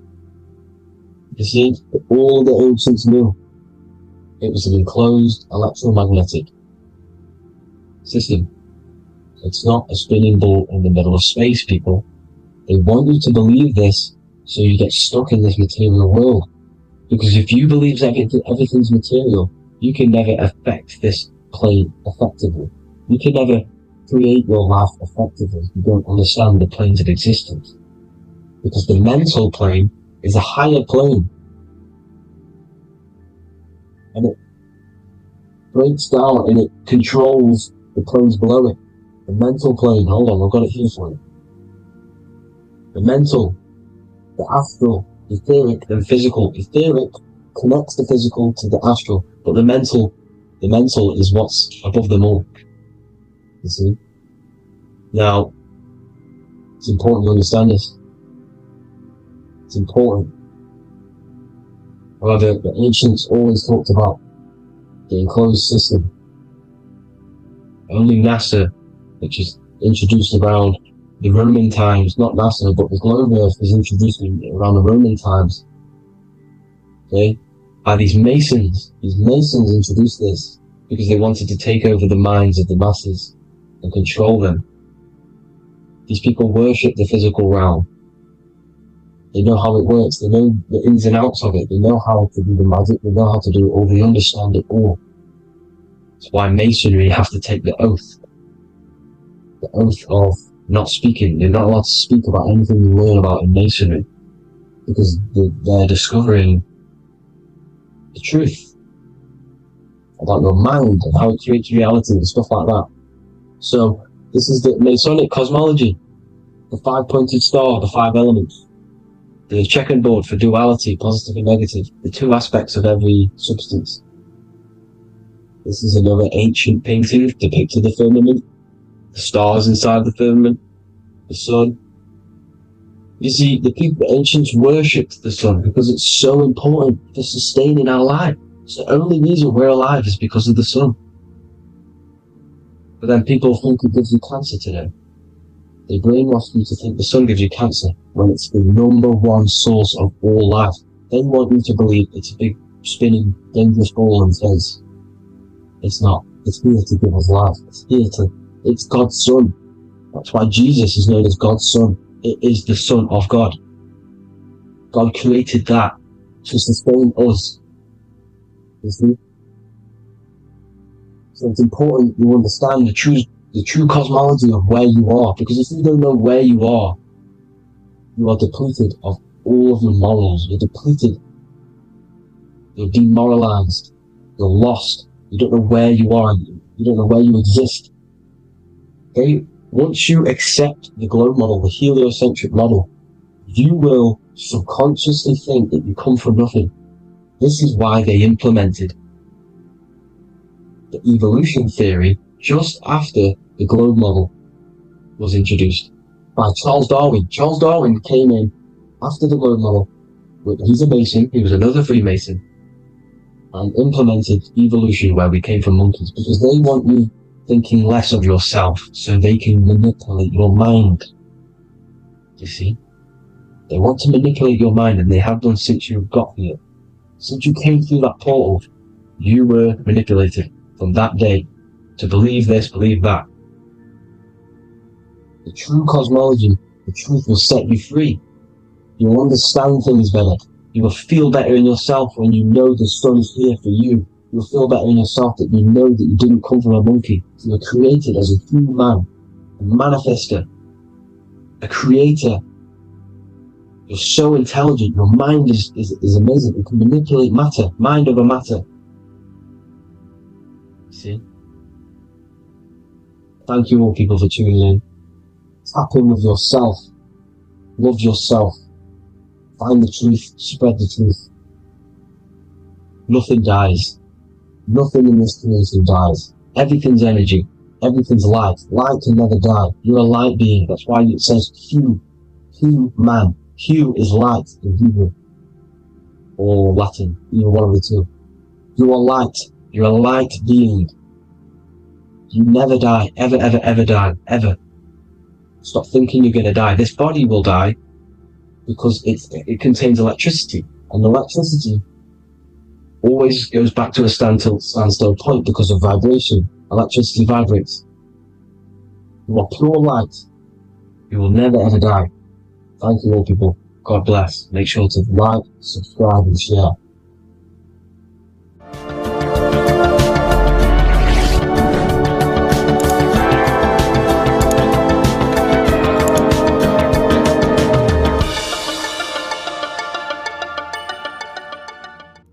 Come 2. Revival of wisdom. Welcome people, we're back with another video. Please make sure to hit that like button, subscribe, and turn on notifications to never miss a video. The Earth is a giant torus field consisting of a positive and a negative pole. The Sun being the cathode with a positive charge and the Moon being the anode with a negative charge. This is why the Sun rules over the day, giving you lots of energy, and the Moon taking your energy from you, making you go to sleep. Now, the plane that we live on is called the plane of inertia, and at the center of this plane of inertia is the North Pole. This is where the two electromagnetical energies meet. Now, this is where the most electromagnetic energy is stored. This is why all compasses will point north, because it's the most magnetic place in this reality. So the Sun and the Moon is spinning around this center point, which is stirring the ether of this reality and making everything move in circles, meaning this is a cycle. Everything's recycling itself. It's an organic simulation. The ancients also knew about this sacred land at the center of this reality, known as the North Pole. As you can see on this map from the 1500s of the North Pole, you can see 4 islands around this center black rock. Ancient civilizations like the Mayans, the Buddhists, and ancient Chinese also depict these 4 islands. The endless symbology of these sacred lands at the center has been going on for thousands of years.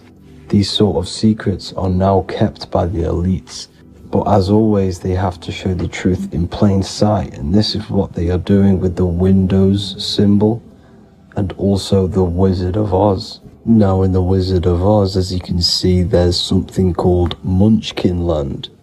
Munchkins are these unusually short people. Then on the ancient 1500s map it says pygmy, and then the pygmy people in mythology are also these unusually short people. Just like Santa and his elves, they come from the North Pole, and elves are these unusually short people. These stories that we are told about Santa and Munchkins are putting truth in plain sight about this sacred land. This sacred land at the center of the earth is where the aurora borealis comes from and is being emitted from this black hole in the center, also known as the black sun. The aurora borealis is the earth's aura, hence why it has the word aura inside of it. It is the life-giving essence to all life within this realm. As this dualistic reality we live in consists of both physical and spiritual, the black sun is like our sun for the spirit. It's our spiritual umbilical cord, connecting us to the spirit realm. And the rising sun is the opposite. It's our sun for our physical 666 carbon suits, known as our human body, our physical aspect. As it states in the 40,000-year-old emerald tablets, deep in Earth's heart lies the flower, the source of the spirit. The flower of life is as thine own place of spirit, and streams through the earth as thine flows through thy form, giving off life to the earth and its children. So the North Pole is the core of this spiritual reality, and the closer you get to it, the more spiritual and lucid it becomes. So the elites have covered this up in order for us to forget the true nature of this reality. And they did this cover up by introducing the globe model. Nicholas Copernicus was around in the 1400s, and he introduced the globe model. As you can see, he is a Freemason. He depicts himself with a globe and a Masonic compass in all of his paintings and portraits. Galileo was also a Freemason, as you could see in all of his portraits, with a globe and a Masonic compass. He was also a massive part of introducing the globe model after Nicholas Copernicus. So yes, the globe model was a spiritual and political move to gain more control over the masses. After the globe model was then introduced, they introduced the theory of evolution by another Freemason, Charles Darwin. See how these two theories go hand in hand? They both degrade humanity and they make you confused of where we actually came from.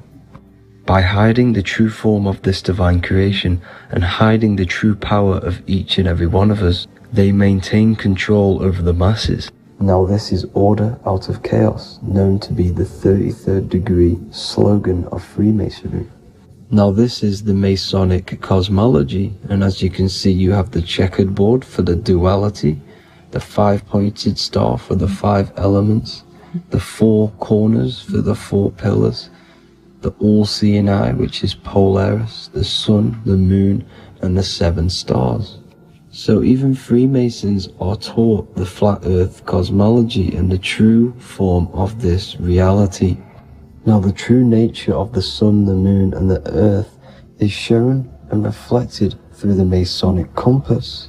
The Masonic compass is the sun, the moon, Polaris at the top and the black sun at the bottom. It makes sense why all the scientists who introduced the globe model all used the compass and the globe together, because it's truth in plain sight. As I explained in my other video, all Freemasons have to take the oath, so it goes to show, why are we all learning these theories from Freemasons who can't talk about certain topics that they learn about? Why should we believe their theories when they're holding back the real truth about this reality? Now going on to NASA. NASA means to deceive in Hebrew, and they are also funded by the government. They are not a private company. The old owner of NASA, Werner von Braun, on his grave has the Bible verse Psalms 91, "The heavens declare the glory of God, and the firmament showeth his handiwork." Now why would the owner of NASA put this on his grave?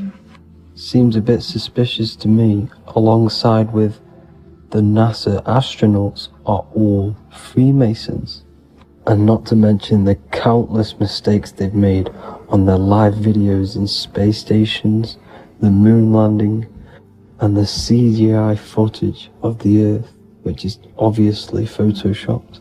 Just by tricking the masses that they live on a spinning ball, the elites gain the perception of the masses. Not only does it hide the divine creation we're inside of, it hides the divine spark within you.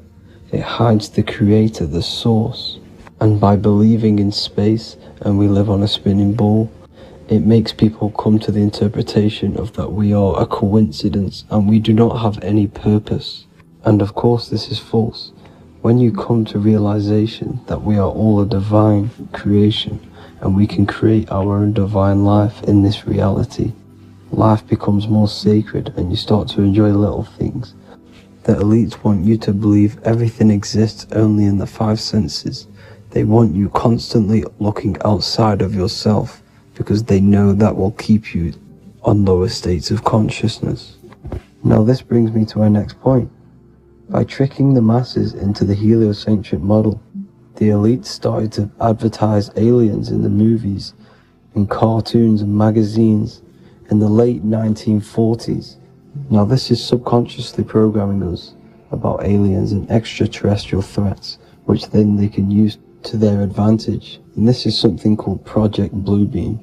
They are more than likely going to fake an alien invasion to push this 2040 agenda, which is for one government and one ruling currency.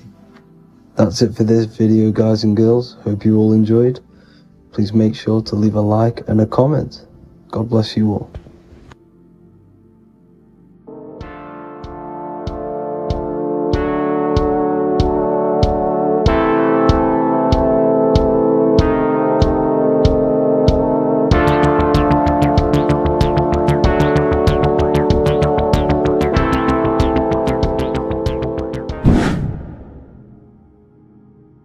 What is up, people? How are we all doing? Today, we're talking about the flat earth cosmology. So let's jump straight into this. Please drop a follow and leave a like to help the algorithm. So, we live in a torus field. Everything's made out of torus fields. And every torus field has motion. It's what it is. It's the motion of energy.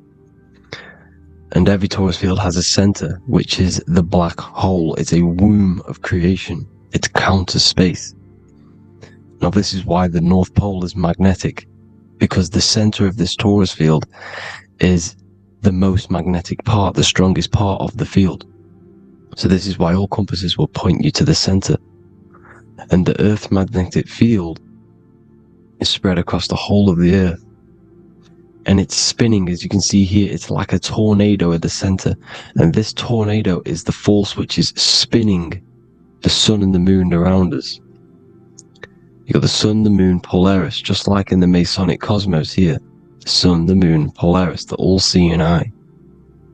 Now we'll get into Polaris a bit later, but the sun is the magnetic force, is the electric force. Because every field is electromagnetic. Now, the sun is electric, it's positively charged, it's going to give you energy. It's feeding energy. The moon is more magnetic energy, which is taking your energy away from you. And this is why you become sleepy when the moon comes out. Because it's taking away your energy. So, these two forces is the balance, it's the yin and yang. It's the balance. Everything in this creation is balanced. Because the torus field is the Earth is the plane of inertia, the 0 point within the field. Because physical matter is a result of two opposing forces equalized on the plane of inertia. And that is where matter crystallizes into physical results. And this physical plane is the plane of inertia, planet Earth. And at the center of this plane is the black hole, the womb of creation. And outside of this black hole gives birth to light. So the torus field is constantly rotating, going into counter space, the black hole, and then out of counter space gives birth to the white hole, white light. You see? So it's going around, black hole, birth again, black hole, birth again. And it just keeps going around. It's an infinite cycle of energy. And this is where the infinity sign comes from. This is the motion, this is the force which is creating everything to spin inside of this circle. Okay? And it's making the stars spin. It's making the sun and moon spin around us, around this center point. Now here you see Horus and Set. Horus and Set putting their feet inside of this dome. This is the royal arch, the arch of the dome above us. Which is like you see in the Masonic cosmos, the royal arch of Freemasonry. This is the dome above us, the firmament that the Bible talks about. You see, they're putting their feet in because Set symbolizes the moon and Horus is the sun. Horizon, Horus. Horus is rising, the sun. So they're both putting their feet around this center magnetic pole, which is the pole, North Pole. And above the North Pole, you have Polaris, the pole of electromagnetic energy. You see? And this is how we get the sun and the seasons. Because the sun, for us, when it becomes summer, it's on the Tropic of Cancer.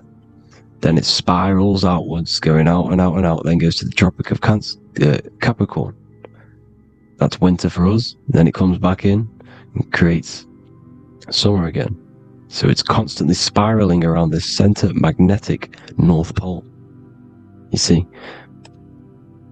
So this roof above our heads is the firmament, and this is what they've taken off of us. They haven't physically taken it, but mentally they have taken this away from you. It's a female energy, and this is what the Egyptians called Nut, the sky god Nut.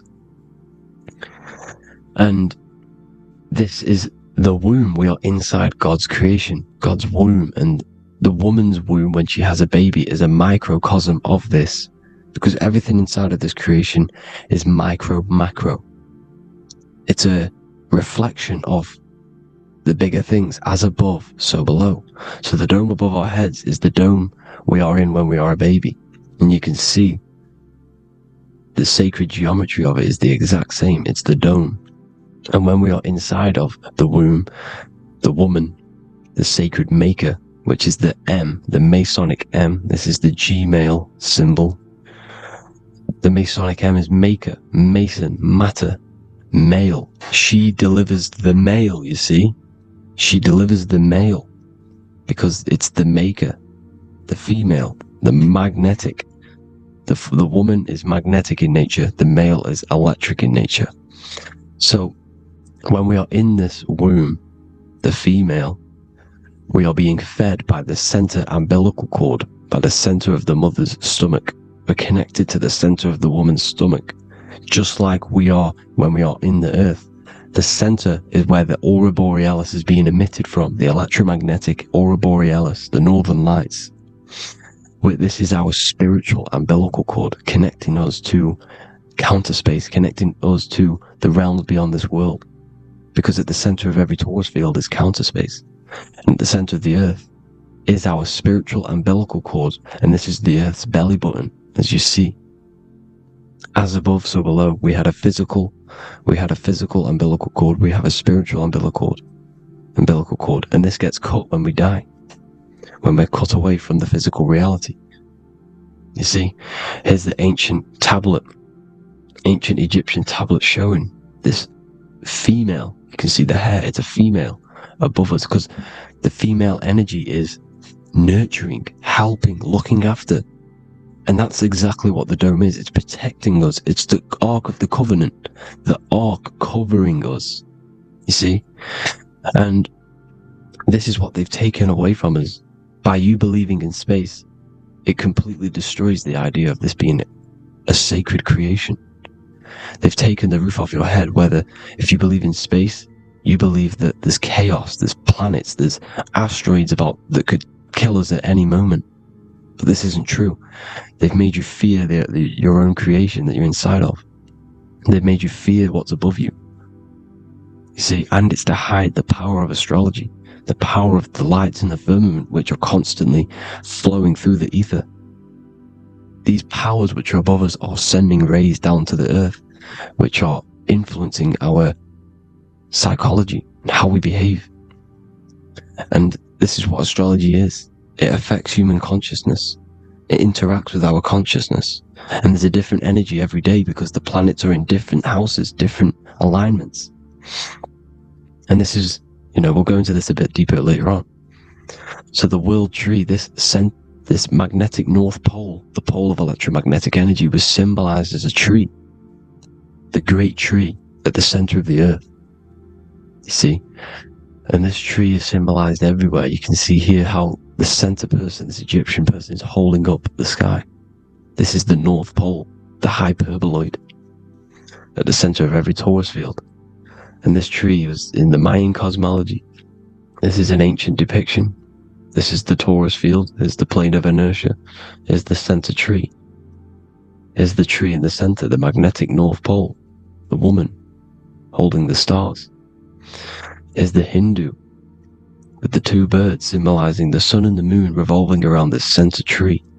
The Mayan tree, his Horus and Set around the North Pole. They all knew this flat earth cosmology. They knew these secrets. It's so sacred you understand the creation that you're inside of. Because if you don't, you'll be led astray. You don't know where you are. You're lost. You see? And here's the Masonic art, with the rays of the stars coming down, with the tree in the center. So it was personified as a tree. And we are in Asgard, Midgard, the middle garden, where there's good and evil. So the 7 layers of heaven, which is talked about in the Quran. Each planet has a different layer of the firmament, and this is the 7 layers of heaven, and these are our 7 layers of the energy centers in our body. So we start in the stars, so we are stars in a physical body. And this is why we say Mr., Sister, Fraudster, Sinister. Stir is star, and we are in the stars, and our star descends into the soul system, not solar system. And as we descend into the soul system, we enter Satan's kingdom, Satan's world. As it says in the Bible, Satan is the god of this world. Well, if you've been into my research for a while, you know Satan is Saturn. Saturn's world, because Saturn's the outermost ring. He's the Lord of the Rings. and you enter his kingdom, the kingdom of time. And this is why Saturn's the time god. As soon as you go past the rings of Saturn, you're now in the solar system. You're now in time. You're now bound by space and time. And you're bound to the earth plane, the heart. Earth is heart. It's a rearrangement, it's an anagram for heart. And the heart of the electromagnetic color spectrum is green, and that's why the earth is green. And above green is blue, and this is why the sky is blue. In order to go to heaven on the macro scale, you have to go through the blue sky, through the 7 layers of heaven. In order to reach heaven in your body, whilst you're here, you have to go through the blue chakra to your head, which is heaven. It's micro, macro. Everything is micro, macro inside of this creation. It's an ancient, I think this is a French image, piece of art from the ancient French, with obviously the 7 layers of heaven, which they all depict. And notice how it's like a dome. We'll go into this dome symbolization, the Royal Arch of Masonry, which is next.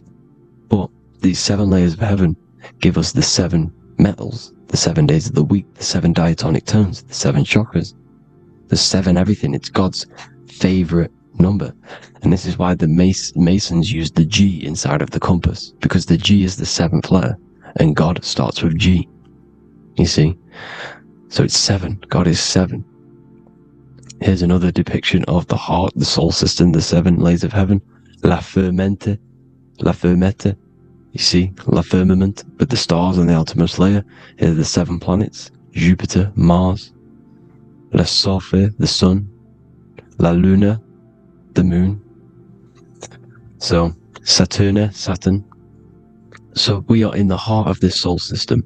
In order to ascend, we need to ascend up our chakra system, reach 144,000 hertz, God consciousness, the God man. You have to unfold God man, master of the mind, mastery of the mind.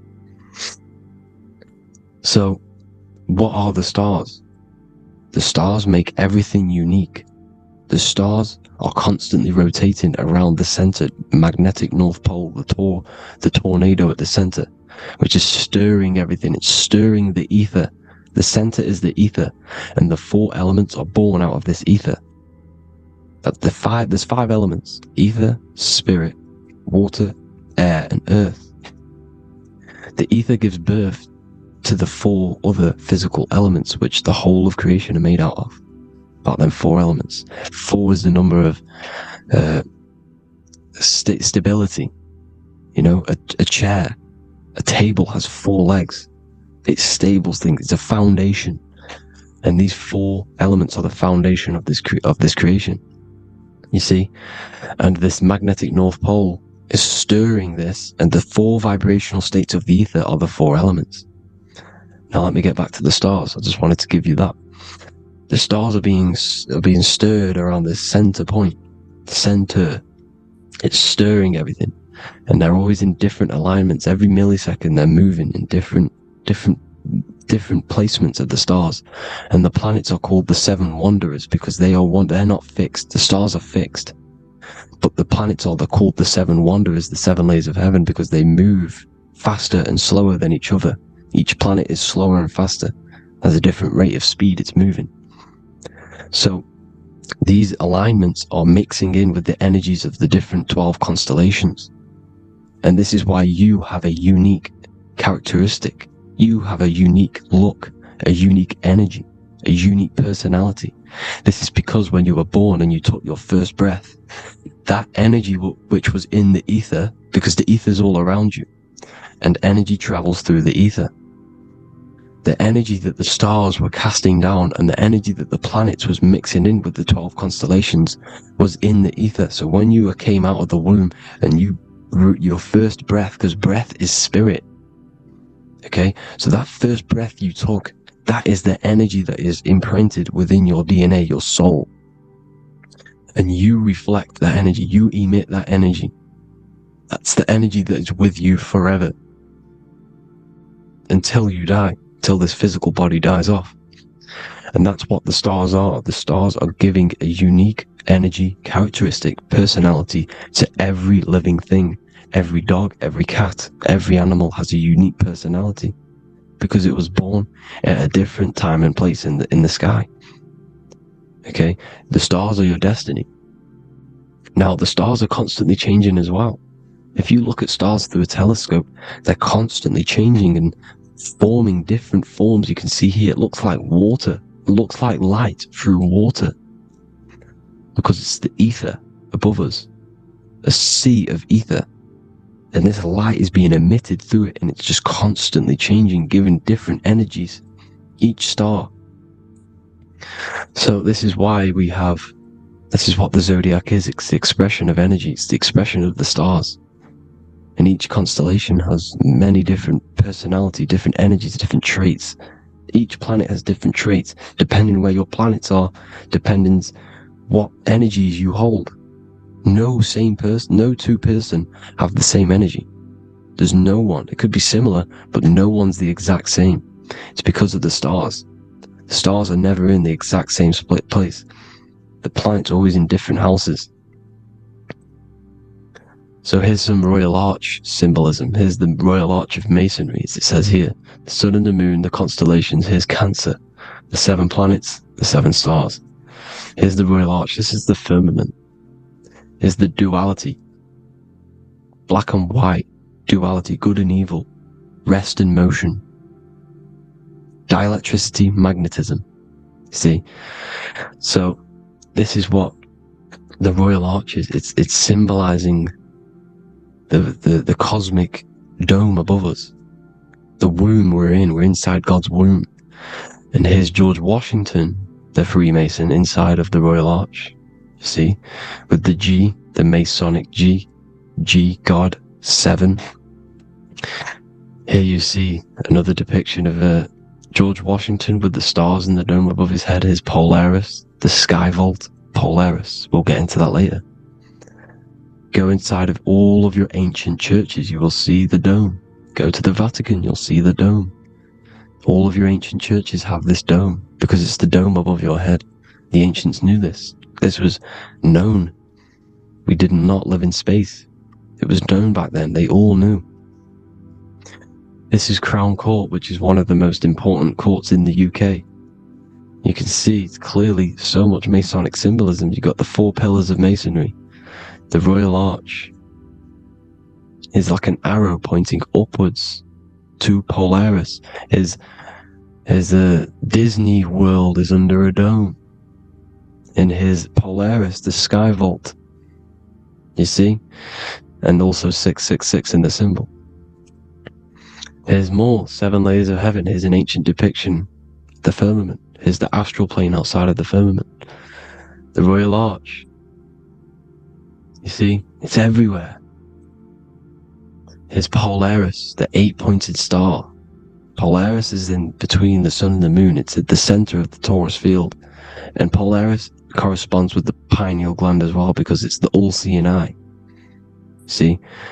So, is Polaris, the 8-pointed star, which is at the very top. It's the very center. It's on top of the North Pole.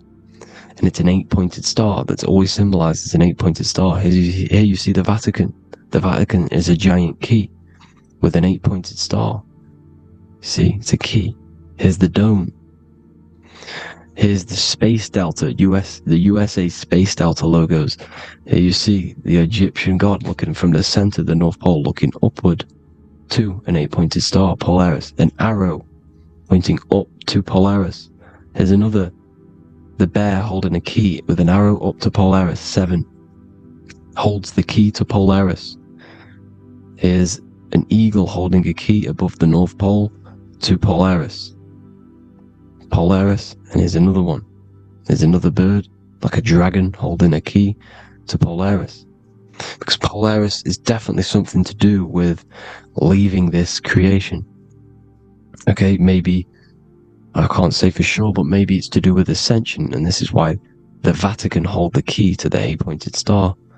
And this is why the space, well, we all know space is a lie, but they're showing Polaris and its sacred symbology. Maybe it's to do with something leaving this creation, going to another.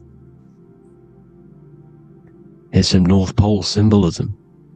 As above, so below. You see the the 4 seasons are the Big Dipper constellation going around Polaris.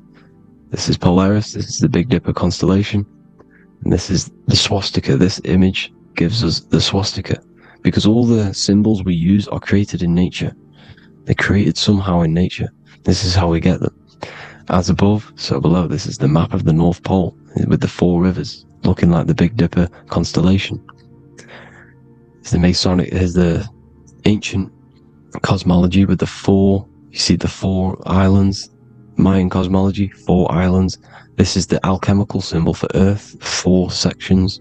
The windows, because the center at the North Pole is a window to another dimension. The 4 lucky 4-leaf clover, which is supposed to be lucky. It's just, it's truth in plain sight. And here's Hitler looking at 2 flat Earth maps.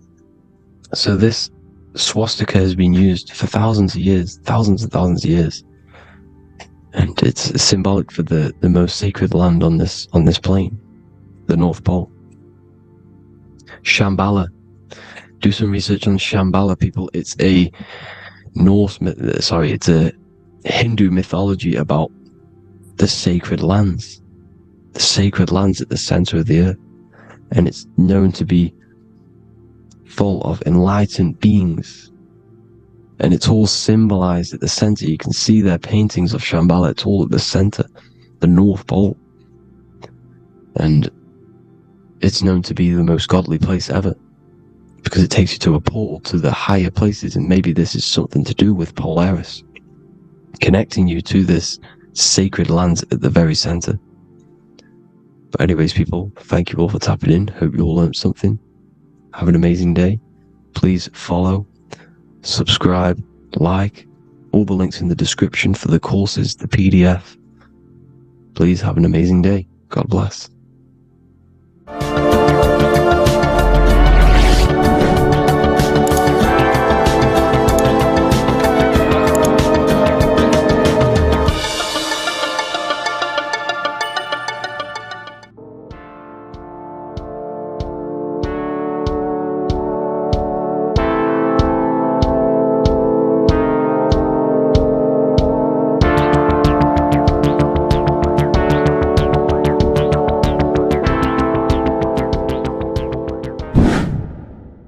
Hello and welcome to another video, people. Before we start, please like, comment and subscribe if you wish to see more content. Today we're going to be talking about the mental universe and how everything is mental. This is the #1 law on the Kabbalion. If you've never read that book, it's called The Kabbalion. A very good book. It's the first law, because this is the most important thing you need to understand. Is how everything exists within the mind. Behind every single one of these eyes is the same consciousness expressed in different bodies. The mind is what gives perception to what you're experiencing. Behind every single one of these eyes is the exact same consciousness, but the brain that they inhabit is giving them a different perception, a different being, a different body. Now, this is the difference between humans and animals. Humans possess a advanced consciousness, an advanced mind that gives us the ability to be aware of ourselves mentally, physically, and spiritually. We can reflect on ourselves. When a dog looks in the mirror or an animal looks in the mirror, it doesn't know what it's looking at. It doesn't realize it has a consciousness. It can't reflect on itself. It can't say, I want to improve in this area. It doesn't have that consciousness. We have a divine consciousness. Take away the N for divine, and you get with a D, put it with a D, you get divide, because we have a divided two-way consciousness. An animal only has one. However, it's still the same mind. We're all mind. We're all mental. We all exist within the mental plane. Look at this person walking. The body, the brain, is sending electrical signals through the 12 cranial nerves, which the 12 disciples that spread the gospel of Jesus, right? You have 12 cranial nerves in your brain. There are 12 disciples which spread the gospel of Jesus. Jesus represents the mind, the intelligence, the invisible intelligence that we all are, the same intelligence, the same exact consciousness, which then sends a command into the brain. Then the brain sends these 12 electrical signals through the 12 cranial nerves to control the rest of the body through the nervous system. This person walking is not, the body is not walking. The mind is telling it to walk. And the brain is it's a supercomputer which is decoding these demands given to it by the mind. Because the pineal gland will have something to do with the ether, because the ether is physical and non-physical. The mind is sending the commands through the ether to the pineal gland, which is then getting broken down into electrical codes within the brain and sent throughout the nervous system to control the body. And this is why in the Sims simulation, because the body's the simulation to false reality, it's the fake reality, it's not the real you. You are formless. There is no form, but the third dimension is a dimension within your mind. Matter, mind, light is all a product of your mind. It's all in the mind.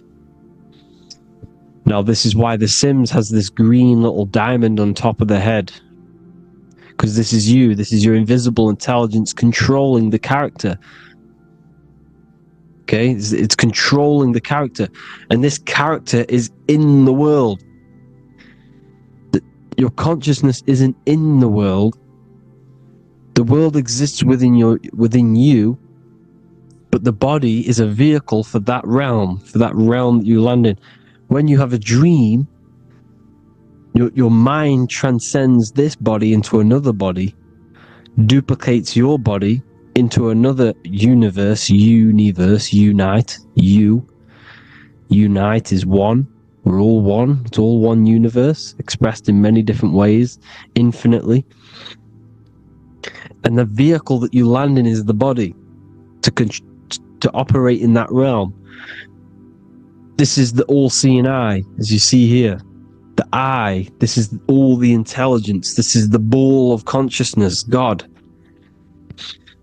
expressed in different bodies. We're all this same one in different bodies, as you can see here. And this intelligence is expressing infinitely throughout the universe. An infinite universe. There's no beginning, no end. There was no beginning of the universe. There is no end. It's infinite. Always has and always will. But the mind is what gives you the ability to explore the universe, to make perception of it. We are God in disguise. We are God in disguise. We are God in flesh. But the body can become attached to the mind, can become attached to the body if the mind is not aware of itself. When the mind is that blinded by matter, and we lack knowledge and understanding of what we truly are, a formless, infinite being, a traveler. This is why Freemasons are called Freemasons. Mason means traveler, free. You're a free traveler because your consciousness is a traveler of the universe. When we lack understanding, our mind bounds to the body because we don't separate the body with our different layers of consciousness. When we separate them and identify that we are mind, body, emotion, you then can apply this knowledge to when you want to astral travel and explore the different realms of your mind, because the mind is the universe. People, this is what we need to understand. The mind is the universe. I am you and you are me.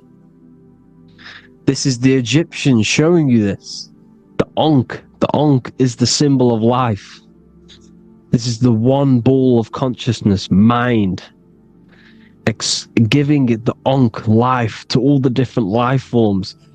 The cows, the birds, the snakes, and the big Ankh given to the humans, because the humans are the most intelligent.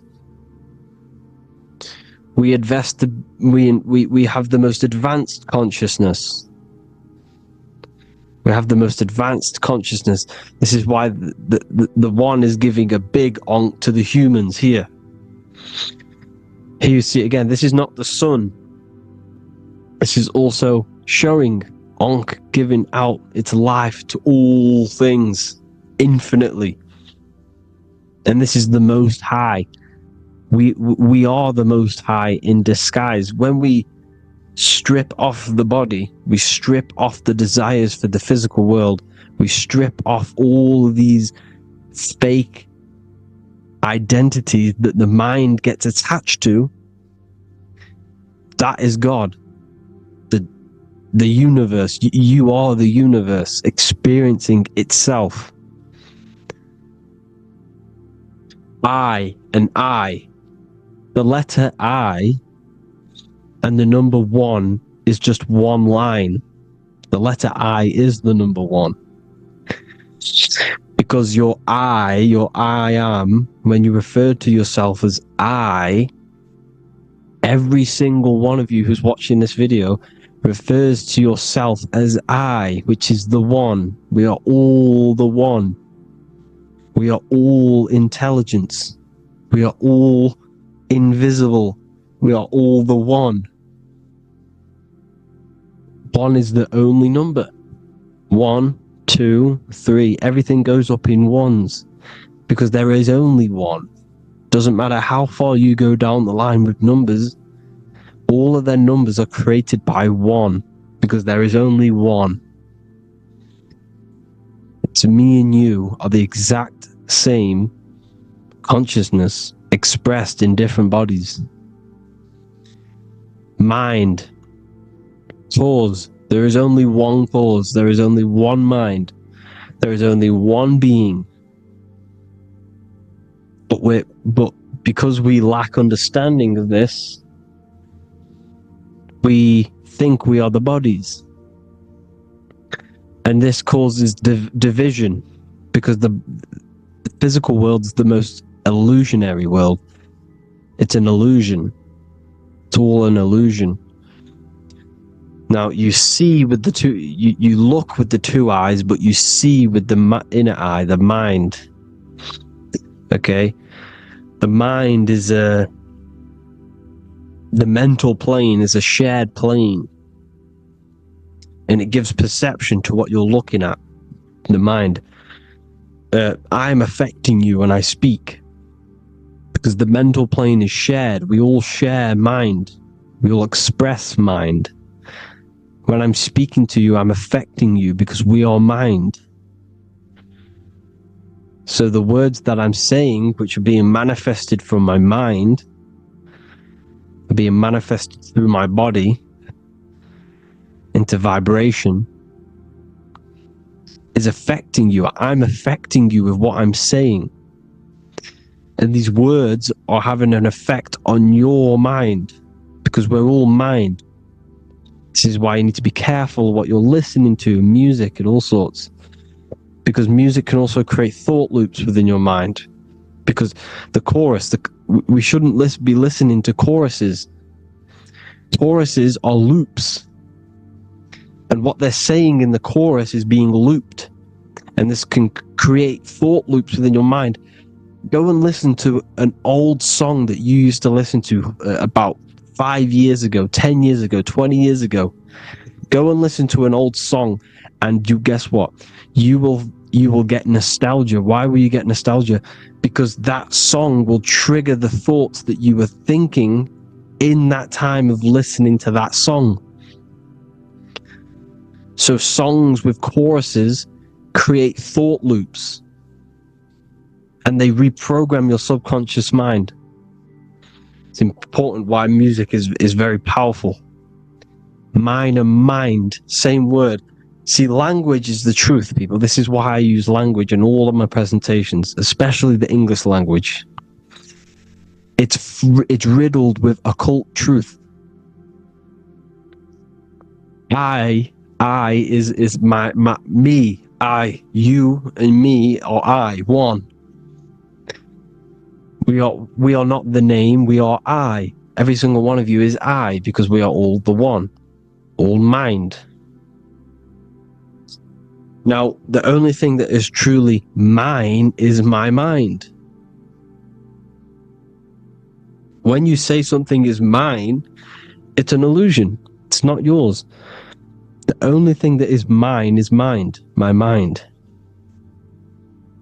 Okay? It's my mind. It's the only thing. It's the same word, mind and mind. Like I said before, everything's one. Hot and cold is different degrees of the same thing, of the one substance, of degrees. The 7 colors are different frequencies of the one white light. Everything is one. There is only one. We are all one. Everything is one. Hot, cold, day, night. It's the same degree of one, which is mind.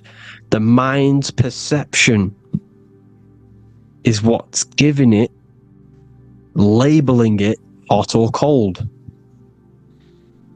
The mind's perception of colors is what is giving it red or purple, hot or cold. There is only mind. The mind gives things perception.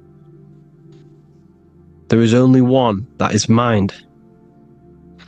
The conscious and the subconscious mind. The male and the female, these are married. The subconscious mind is your hidden part of the mind. Okay, it's hidden. You can access it through different meditations and Reiki teachings, and dreams or manifestations of your subconscious. This is how you know mind and matter are one, because your mind creates matter in dreams. Your subconscious manifests everything in a dream, in the astral realms.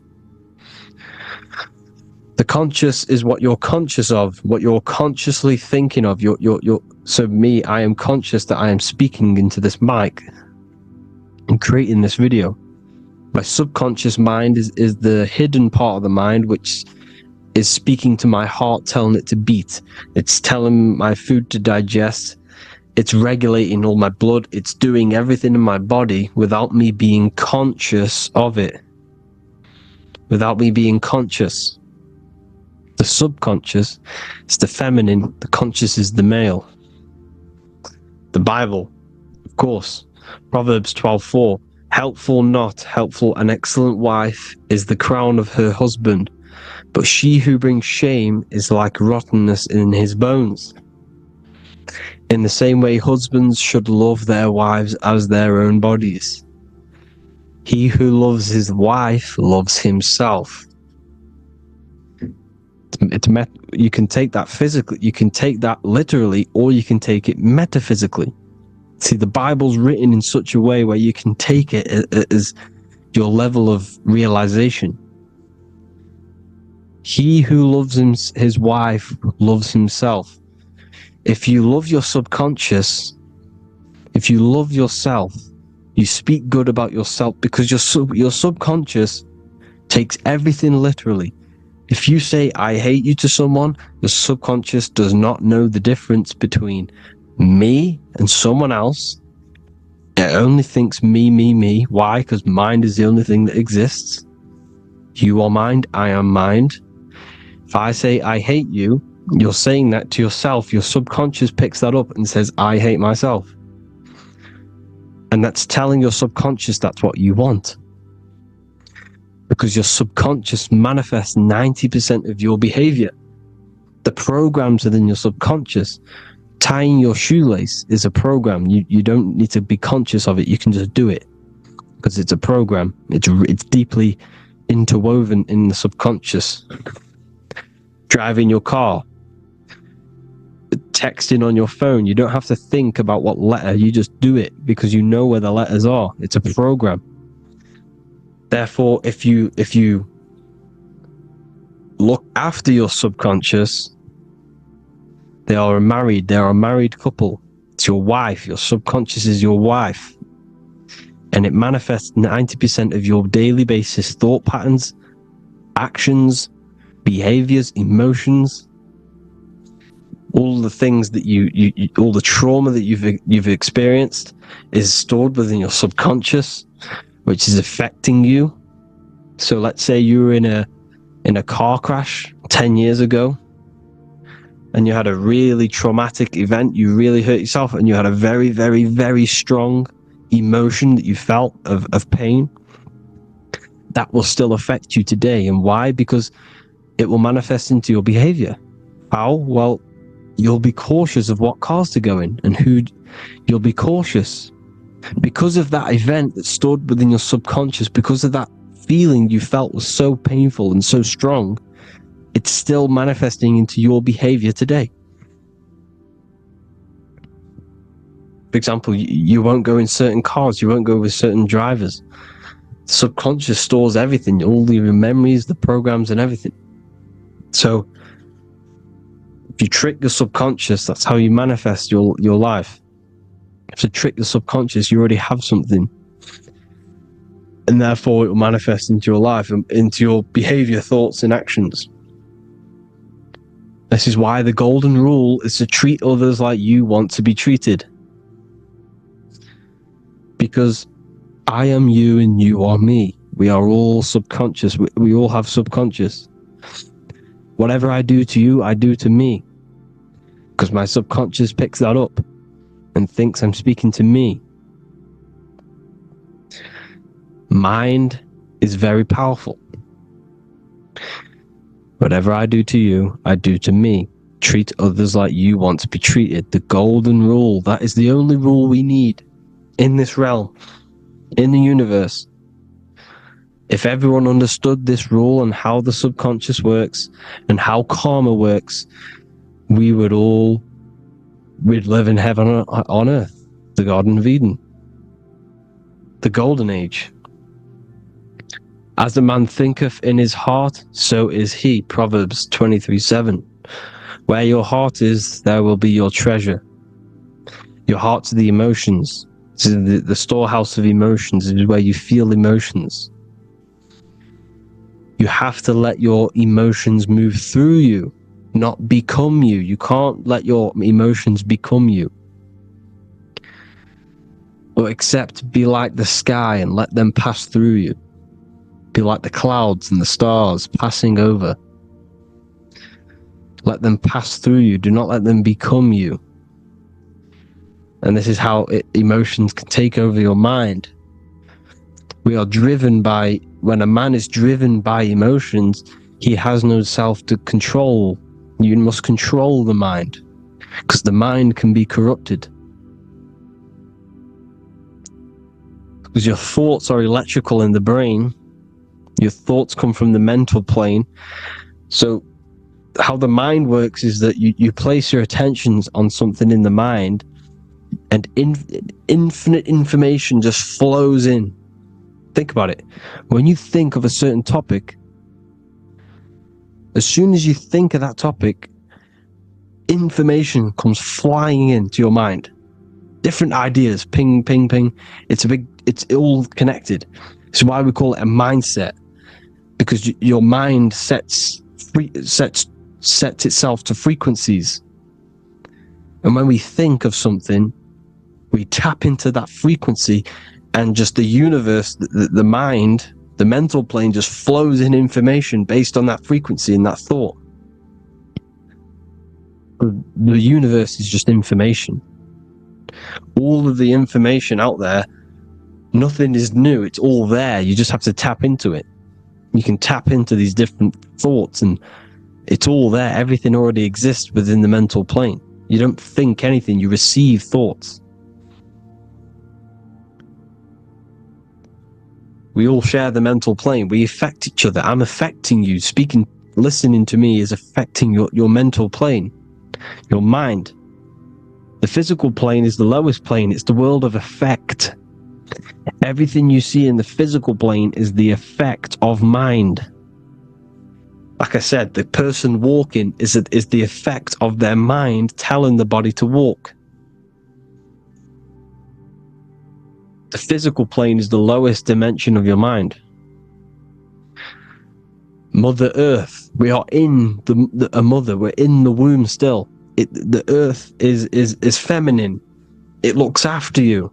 It provides you with food for free. It grows on trees with water. It's Mother Earth. It's the womb. The dome above your head is your mother's belly. Okay? Is your mother's belly. You're in the womb still. You're forever in the womb because your mind's constantly expanding. Because when the baby's mind figures out that there is a reality outside of its mother, it starts to hear the people on outside of its mother, what does it do? It figures a way out of the mother, and it becomes born again in the water, in a hospital, into the other world. It's the same with our minds. When our minds figure out there is other worlds beyond this physical, we explore them. The astral plane, for example. You figure a way out of the body. Because when you're the firmament, look at the word firmament, meant at the end. Firm is firm, something strong, something like a rock is firm. If your mind is firm like a rock, you will be stuck under the firmament.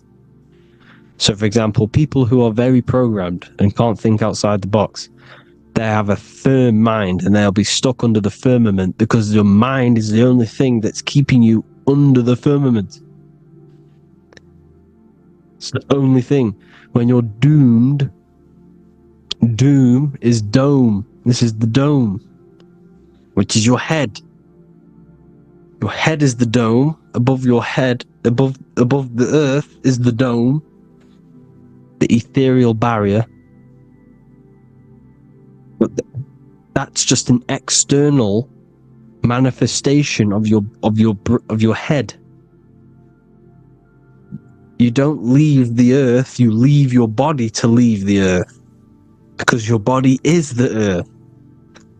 It's a dimension within your mind. So when you're doomed, you're domed. Your reality is your level of realization. You realize something, or when you have an idea, the mind, in the EYE or I, same thing, mind, it's all mind. Reality is your level of realization. You realize there's other worlds, that's your reality.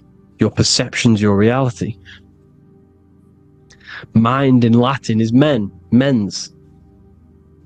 Jesus was known as the fisher of men, which is the fisher of minds.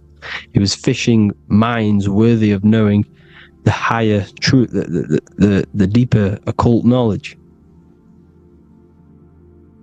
Jesus figured out that we are all God. And he got killed for it, because in that age they were trying to suppress this information. Jesus figured out he was God, because we are all God, every single one of you, and they killed him. Because we're all mind. We are not the body. We're the invisible intelligence, which is God. But you are not God if your mind is attached to this physical world, to the worldly pleasures. If you master your mind and travel the depths of your mind, that is God. Mental and men. Look at the word mental. It has men in it. Men in the Bible means mind. Here you see Masonic. The Masonic symbol with the eye, the mind. Looking over everything is the one. Everything comes from the one. All the lines coming off it. Giving its life to all of the life forms. Down here on the bottom, you have duality, black and white. Up here, you have singularity. One and the two. Unification and division. The lower self is divided into the left and the right. So the Bible even says, I forgot what verse it is, but it says, it's better to go through life with one eye than to have two and be cast into the fiery abyss of hell. I'm not sure what verse it is, but you can research it yourself. It's better to go through life with one eye, to be unified. Unified consciousness. Dimension. No brainer. No brainer. The language tells you the truth, people. Dimension. The dimensions are in your mind. Entertainment. Entertain the mind. Disappointment. It's all in the mind. Environment. The environment that you are in is a product of your mind. Within, rearranged spells high twin. Within is your mind, and your external world is mirrored from the decisions you make in your mind. Advertisement, commitment, it's all meant, it's all mind, everything is mind. Everything. So, this is important. The collective thoughts and collective beliefs. The collective, because we all share the mental plane. And because of this is why we are in a weakened state of consciousness at the moment. Because the collective thoughts and the collective minds overall are asleep. And they don't believe in anything. You see, everything is true within the mind. You think of something, it is there instantly. You think of a chair, it's there in your mind. You think of anything, it's there instantly. So everything's true within the mind. Anything can happen in the mind. Anything can happen on the physical plane if the collective consciousness, the collective minds, believe it to be true. This is why back in the days, in the ancient days, you look at all the old world stuff, you see all this crazy technology, and it's because as a collective, as humanity back then, they believed that they had much more open minds. Therefore, the things manifested in the physical world were a lot more out of the box, so to say, compared to today. For example, magic is not as powerful today because the masses don't believe in it. It's still powerful, don't get me wrong, but if the masses believed, or if everyone knew magic could be real, because it is, anything's real in the mind, it would be a lot more powerful. You see? So and what they're trying to do is create a hive mind worldwide. They're trying to make one religion, an external God. What happens when you worship something external? You give energy to it, because where attention goes, energy flows. Where your mind gives attention to, energy goes there. And when we all believe in external gods and give our worship and our power to these external things, we all give energy to it, which will manifest as a demon in the astral planes. It's a hive mind. They're trying to make a hive mind to summon our energy. Trying to summon our energy. And it through mind, through collective thoughts. The hive mind. They want one religion, one government, one currency, one belief system. And that will create a hive mind, which will limit our consciousness, which will limit what we can do in the physical world. Because if everyone doesn't believe in certain things, it cannot happen because it's all in mind. Mind is so powerful. I am you and you are me. I hope you all enjoyed this video, people. If you haven't already, join the Wisdom Academy. The Wisdom Academy, we have many occult lectures just like this one. Also, we have just launched Mindwave Hub. If you want genuine frequencies, genuine binaural beats, because the ones on YouTube, the ones on Spotify, Apple Music, they're all tuned to A440 hertz, which shuts down the right hemisphere of the brain. If you want to gain access to your true consciousness, your mind, you need to balance the two hemispheres and balance the chakras. You can do that externally by listening to binaural beats. If you want true frequencies, true binaural beats to hemisync the chakras, hemisync the brain, to gain access to the different dimensions of your mind, well, you can gain access anyway, but it's going to help you if you're trying to learn this.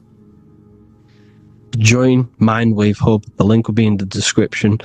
Listen to the binaural beats, meditate to them, listen to when you go to sleep. They'll massively benefit you. Thank you all, people. Hope you had an amazing, lesson. Hope you learned a lot. And please subscribe. God bless you all.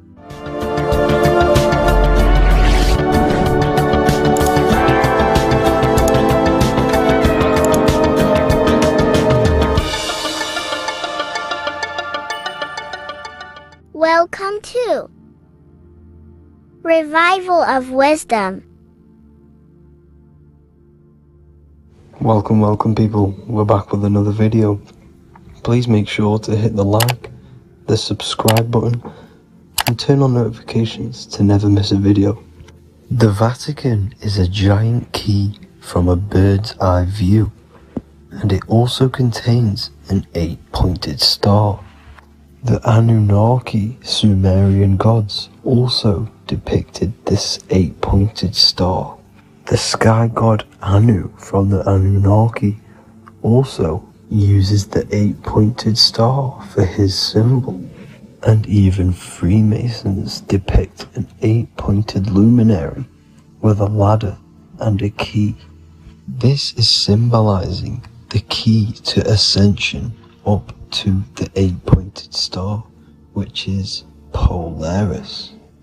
Polaris is always depicted as an 8-pointed star. Polaris is the standstill star at the very center of our realm, which is perfectly aligned with the North Pole. The Earth is a giant torus field, and at the center is where the most electromagnetic energy is stored. This is why all compasses point to the north. Hence why a compass is an 8-pointed star, because it points you to Polaris, which is the North Pole, the center of this realm. The 8 points of the 8-pointed star symbolize the 8 points in space and time. So yes, Polaris is the portal which you ascend through if you outgrow this consciousness by aligning your chakras. Our earthly realm is a macrocosmic reflection of us, and we as humans are the micro reflection, with the earth containing its 7 chakras as well as us. The North Pole is the 7th chakra, which is the crown chakra. So the key to ascension is held by the Vatican, hence why it's a giant key, because they mislead the masses through their religions, which teaches the masses to look outside of themselves. as stated in the 20,000-year-old emerald tablets written by the Egyptian god Thoth. On earth, man is in bondage, bound by space and time to the earth plane. Encircling each planet, a wave of vibration binds him to his plane of unfoldment. Yet within man is the key to releasement. Within man may freedom be found. So the 7 planets are associated with each 7 chakras. The lowest chakra being the root chakra, which is associated with Saturn. This is why the elites love Saturn and reflect it in all of their symbols. Because the chakras are an ascension of spiritual principles, starting from the material and ascending up to the spiritual, the crown chakra. However, evil love bondage, and they are trapping souls in the physical realm by stopping and provoking the ascension process. They do this by abusing the energy of Saturn, and Saturn is associated with the lowest chakra. The lower 3 chakras are associated with survival mode, which keeps the consciousness in a constant state of fear and only aware of its surroundings. Once you start to ascend up your chakras, you become more consciously aware of spiritual deeds. And this is the process of returning back to your true spiritual form. Going back to Polaris and its connection to ascension, Kanye West symbolizes this on his music video 24. As you see him rise up into the sky, you see an 8-pointed shape around him, which symbolizes the 8-pointed star, as you see the beam of light. And even NASA symbolized this in their Space Delta logos, a bear holding a key with an arrow up to Polaris, the 8-pointed star. Here's another NASA logo of an arrow from the Earth to Polaris. The series Lock and Key on Netflix is all about portals and doorways, and they have the Kundalini energy as one of their keys. Kundalini energy is the energy which rises up the spine, the 33 vertebrae, and activates the third eye. The third eye is the spiritual gland, which connects humans to other spiritual realms. We are not the body. Our spirit, our soul inhabits the body. We exist physically, spiritually, and mentally. Therefore, we are multidimensional. The intellectual and spiritual inhabit the body. Therefore, this is just an avatar within this timeline. However, within each and every one of us, we all have the key to releasement, as says in the Emerald Tablets. This releasement is ascension, up until higher states of consciousness. As stated in the Emerald Tablets, man is in process of changing to forms that are not of this world. Grows he in time to the formless, a plane on a cycle above, and another one saying, man is a flame bound to a mountain, but we in our cycle shall ever be free. Know ye, O man, that when ye have progressed into the cycle that lengthen above, life itself will pass to the darkness, and only the essence of the soul shall remain. That's it for this video. I hope you all enjoyed. Please feel free to leave a like, subscribe, and comment any subjects you want me to talk about. God bless you all.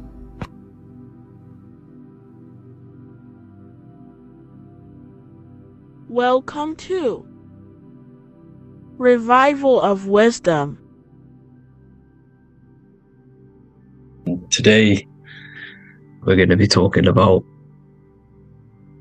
portals, portal symbolism, what portals are, okay, and how they show them to us, because they have to tell you the truth, guys. This is the thing with the universal law. They have to tell you the truth, and they tell you through symbols, they tell you through movies, different things like that. But let's jump straight into this.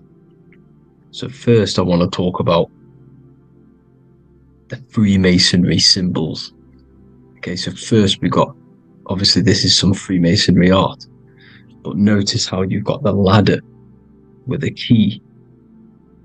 Okay, so this is ladder symbolism with a key.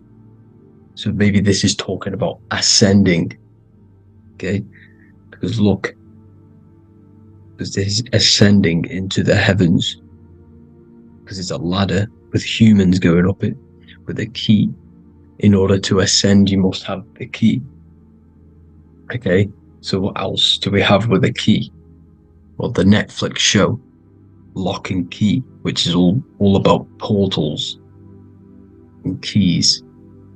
Because what the keys do, they open doors, gateways. Okay,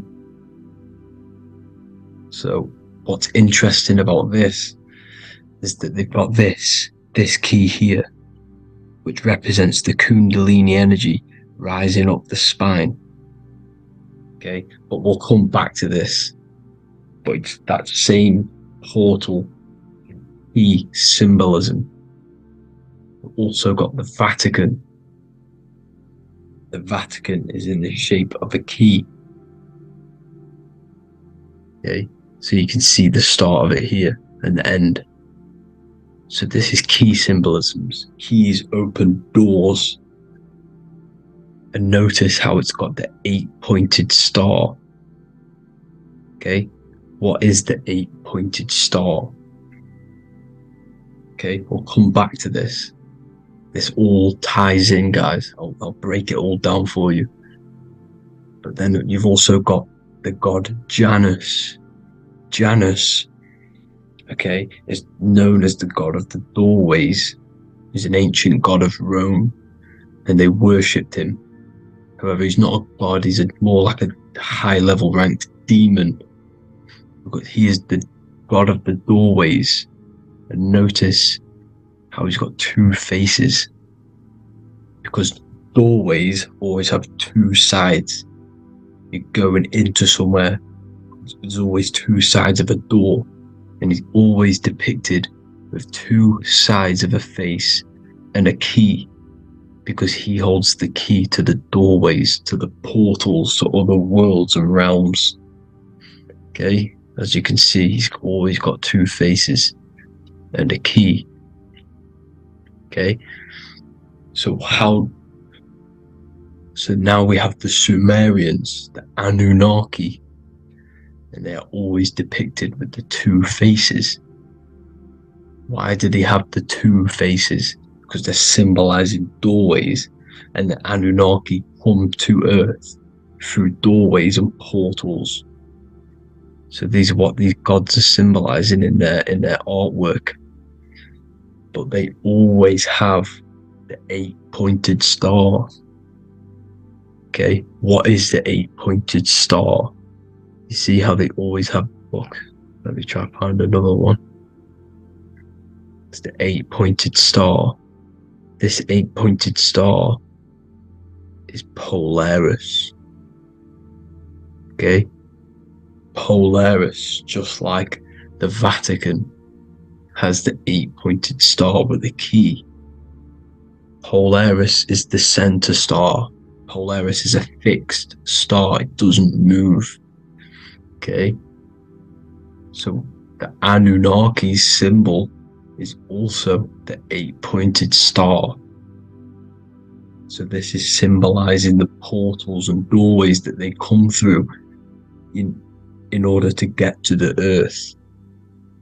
But Polaris is that center star which does not move. It's always symbolized with the 8-pointed star, just like a compass. Why is a compass the 8-pointed star? Because at the center of our realm is where the most electromagnetic energy is stored. As you can see, we have an aura field, an electromagnetic aura field.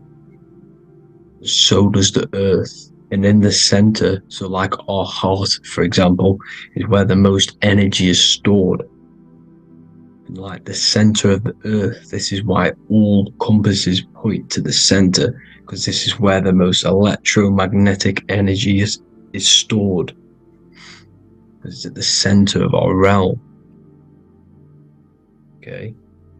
So like I was saying with the lock and key series, see this here? The Kundalini energy rising up the spine, just like your Kundalini energy rising up the spine. Let me try. I can't zoom in. But you know what I'm trying to say here. Let's go back to Polaris. Because at the center is where pole. Can you see the pole of electromagnetic energy? Polaris, the North Pole. It's symbolized. The truth is in the words. It's like a pole of electromagnetic energy. And this is where the aurora borealis comes from. Notice how it's got the word aura in it, because it's the Earth's aura, electromagnetic field.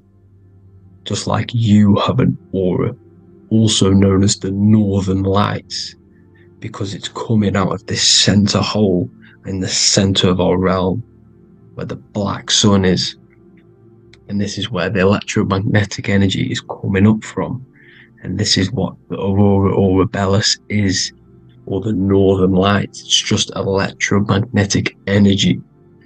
And it's symbolized through our symbols. The original O. Okay, because it's like a pole through the middle. Polaris. So this Polaris is the sky vault. It's the portal into this realm. Because this is what the Anunnaki are always talking about. Always symbolize it with the 8-pointed star. And just like a compass is the 8-pointed star, pointed to the center, to Polaris. Okay? See here on the Sumerian tablets with the 8-pointed star again. And how we know it's talking about portals with this 8-pointed star is because CERN 666 are opening up portals to the underworld, letting in demonic entities into this realm. How do we know it's a portal? Because their Hydro Collider has 8 points, just like the 8-pointed star. So they are creating synthetic portals to the underworld to let these demonic entities into our realm. But what is the key? Because if we're talking about ascending through Polaris, notice how here on the masonry art, this luminary here, so this is the sun, that's the moon, this is Polaris, because it's a luminary with what? 1, 2, 3, 4, 5, 6, 7, 8 beams coming off the luminary, just like the 8-pointed star. So you see the ladder with the key going up to Polaris. It's symbolizing ascending out of Earth. So what is this key that they're keeping from us? Because it's a human holding a key going up the ladder to Polaris. Well, chakras. We have 7 chakras. Okay, so this is what they are telling us in the lock and key symbolism. The Kundalini energy rising up the spine. Okay, just like they have 33 vertebrae on the back of your spine. Okay, this represents the Kundalini energy going up your 33 vertebrae, just like in masonry has 33rd degrees. Okay, so what is the key? Your chakras. Your chakras have to be unlocked. Okay, you have to unlock your chakras, and you can't unlock this one without going through this one. You have to go through them all. It's like a ladder, just like Jacob's ladder. You can't go from the bottom to the top. You have to unlock each one. Okay? Just like you have 7 chakras, you have 7 layers of your aura. Okay? You have to unlock your chakras to the highest point in order to reach Christ consciousness. And this is the key that they're talking about. They're symbolizing the organic portal within each and every one of us to ascend out of this realm. Okay, so this is the key that they're talking about, and they're holding back this knowledge to keep us trapped in this 3D realm. Okay, so like I was saying with the 33 vertebrae and the Kundalini energy coming up the spine, 33 vertebrae, you can see this sort of symbolism going up to the light, because it's the light. You see here, your crown chakra turns on and becomes enlightened, just like the Illuminati symbol. Can you see it? But also, Jesus also died at 33. So this is symbolizing, okay? They're symbolizing the death of the ego, the body. So once you open up your chakras and reach Christ consciousness, which is your 33rd vertebrae, once your Kundalini energy goes up your 33rd vertebrae, your body technically, not physically, but spiritually dies, because you then become formless. You reach Christ consciousness. So then you can travel other worlds. Okay? This is what they're talking about with Vatican, 8-pointed star, and the key. Janus with the key. The Sumerians with the 8-pointed star. Anunnaki, the 8-pointed star. Polaris, 8-pointed star. So Polaris is the way out of this realm, which is at the center. Pole, North Pole. Okay, so the key is that they're hiding from us is the knowledge to unlock our chakras. Okay, and without this knowledge that they keep from us is trapping our souls in this reality to keep reincarnating. Okay, well, thank you all for tuning in. I'm going to leave you all there. Make sure to leave a like and a comment in the comment section. Let me know some topics to talk about so I can break it down for you. God bless you all.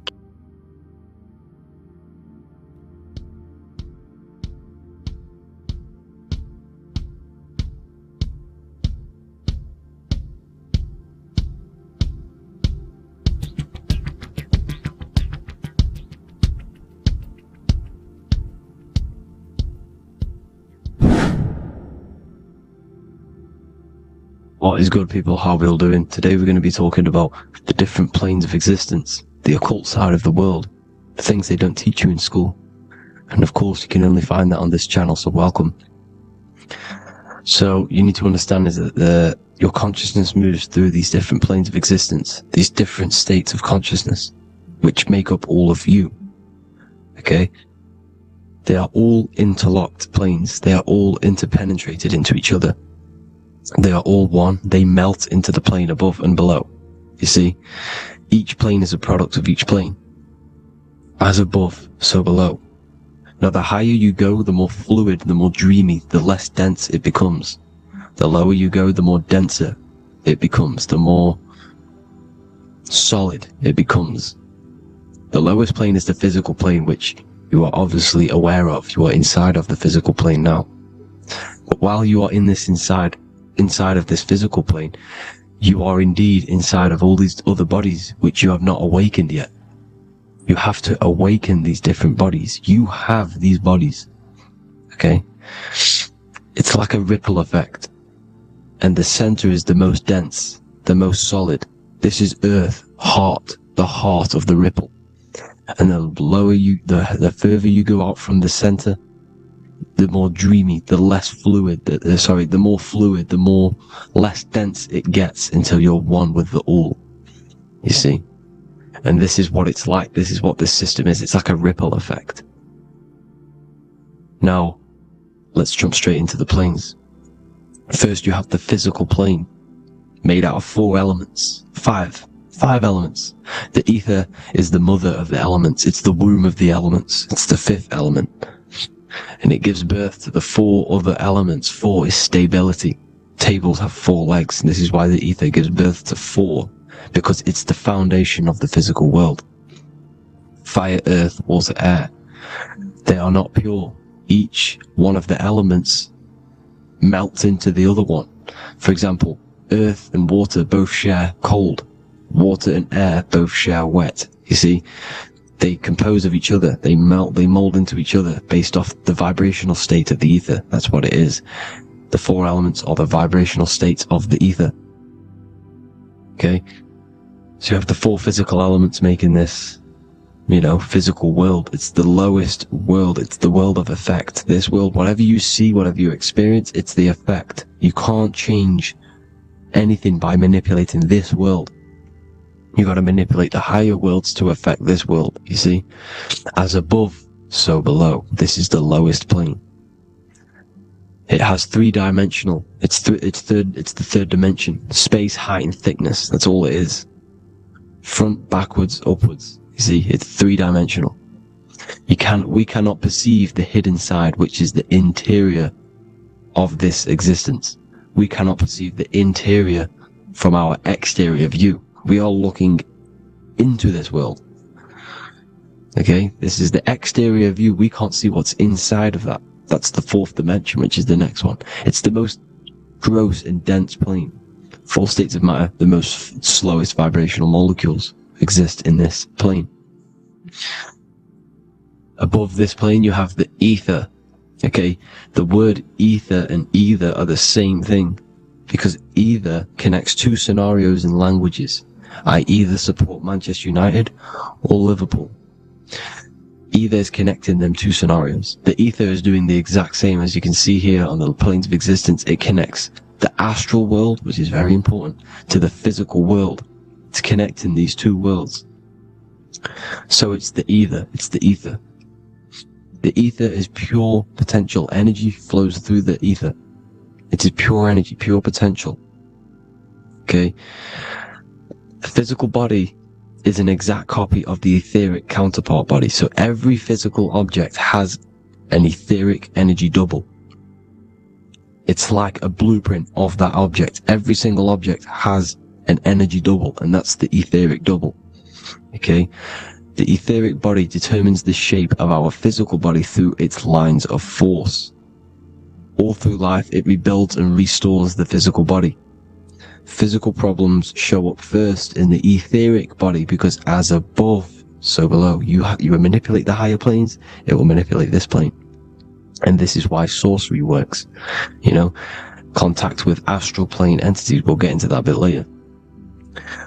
So, the reason why we can't see this plane, this energy world, which is all around us, which we are inside of right now as we speak, is that the molecules that compose it are further apart than those of the physical plane, making it invisible to the 2 eyes. That we can't perceive it. Our eyes cannot physically suck in that sort of information, and our brain cannot decode it. This is why, they brainwash us with all these programs to keep us asleep, to keep these other bodies we have asleep, so we don't find out about these other bodies, and is to make you believe that everything's just a material. Only the material world exists. They don't want you to know is that everything that you see is a result of something you cannot see. As above, so below. There are realities within this reality. This is what I'm breaking down now, these different planes, on how this reality works. So your etheric double is your energy body. You can see here the physical, etheric, astral. Astral is your spirit. The ether is a part of the physical plane. It's like just above the physical plane, but it's still part. But then the astral plane is completely separate. It's another plane, but they're all interlocked. Don't think they're apart. They're all interlocked. They're all one. They all melt into each other. The chakras that we have are inside of our etheric body. They are our sense of organs which tune us to the fourth dimension. These 7 chakras connect us to the astral world, the fourth dimension. Okay? They are points for the flow of energy from the universe / 7 planets, because the 7 chakras are your 7 planets, and the 7 planets are connected to the astral world. They are feeding these 7 centers in our body. They connect us to the universe, to our etheric counterpart, and then to us, supplying the physical body. Because the energy comes from above. As above, so below. These 7 centers, these 7 etheric chakras, are being supplied with energy from the universe, the 7 planets, the solar system. Then it supplies the physical body. You see? So, the ether is very important. And this is, that the ancients understood the science of the ether, and they could, harness free electricity from it, because it's all around us. The ether is all around us. And this is what they were doing. They were harnessing free energy using the ether. The astral plane, the fourth dimension, very important plane.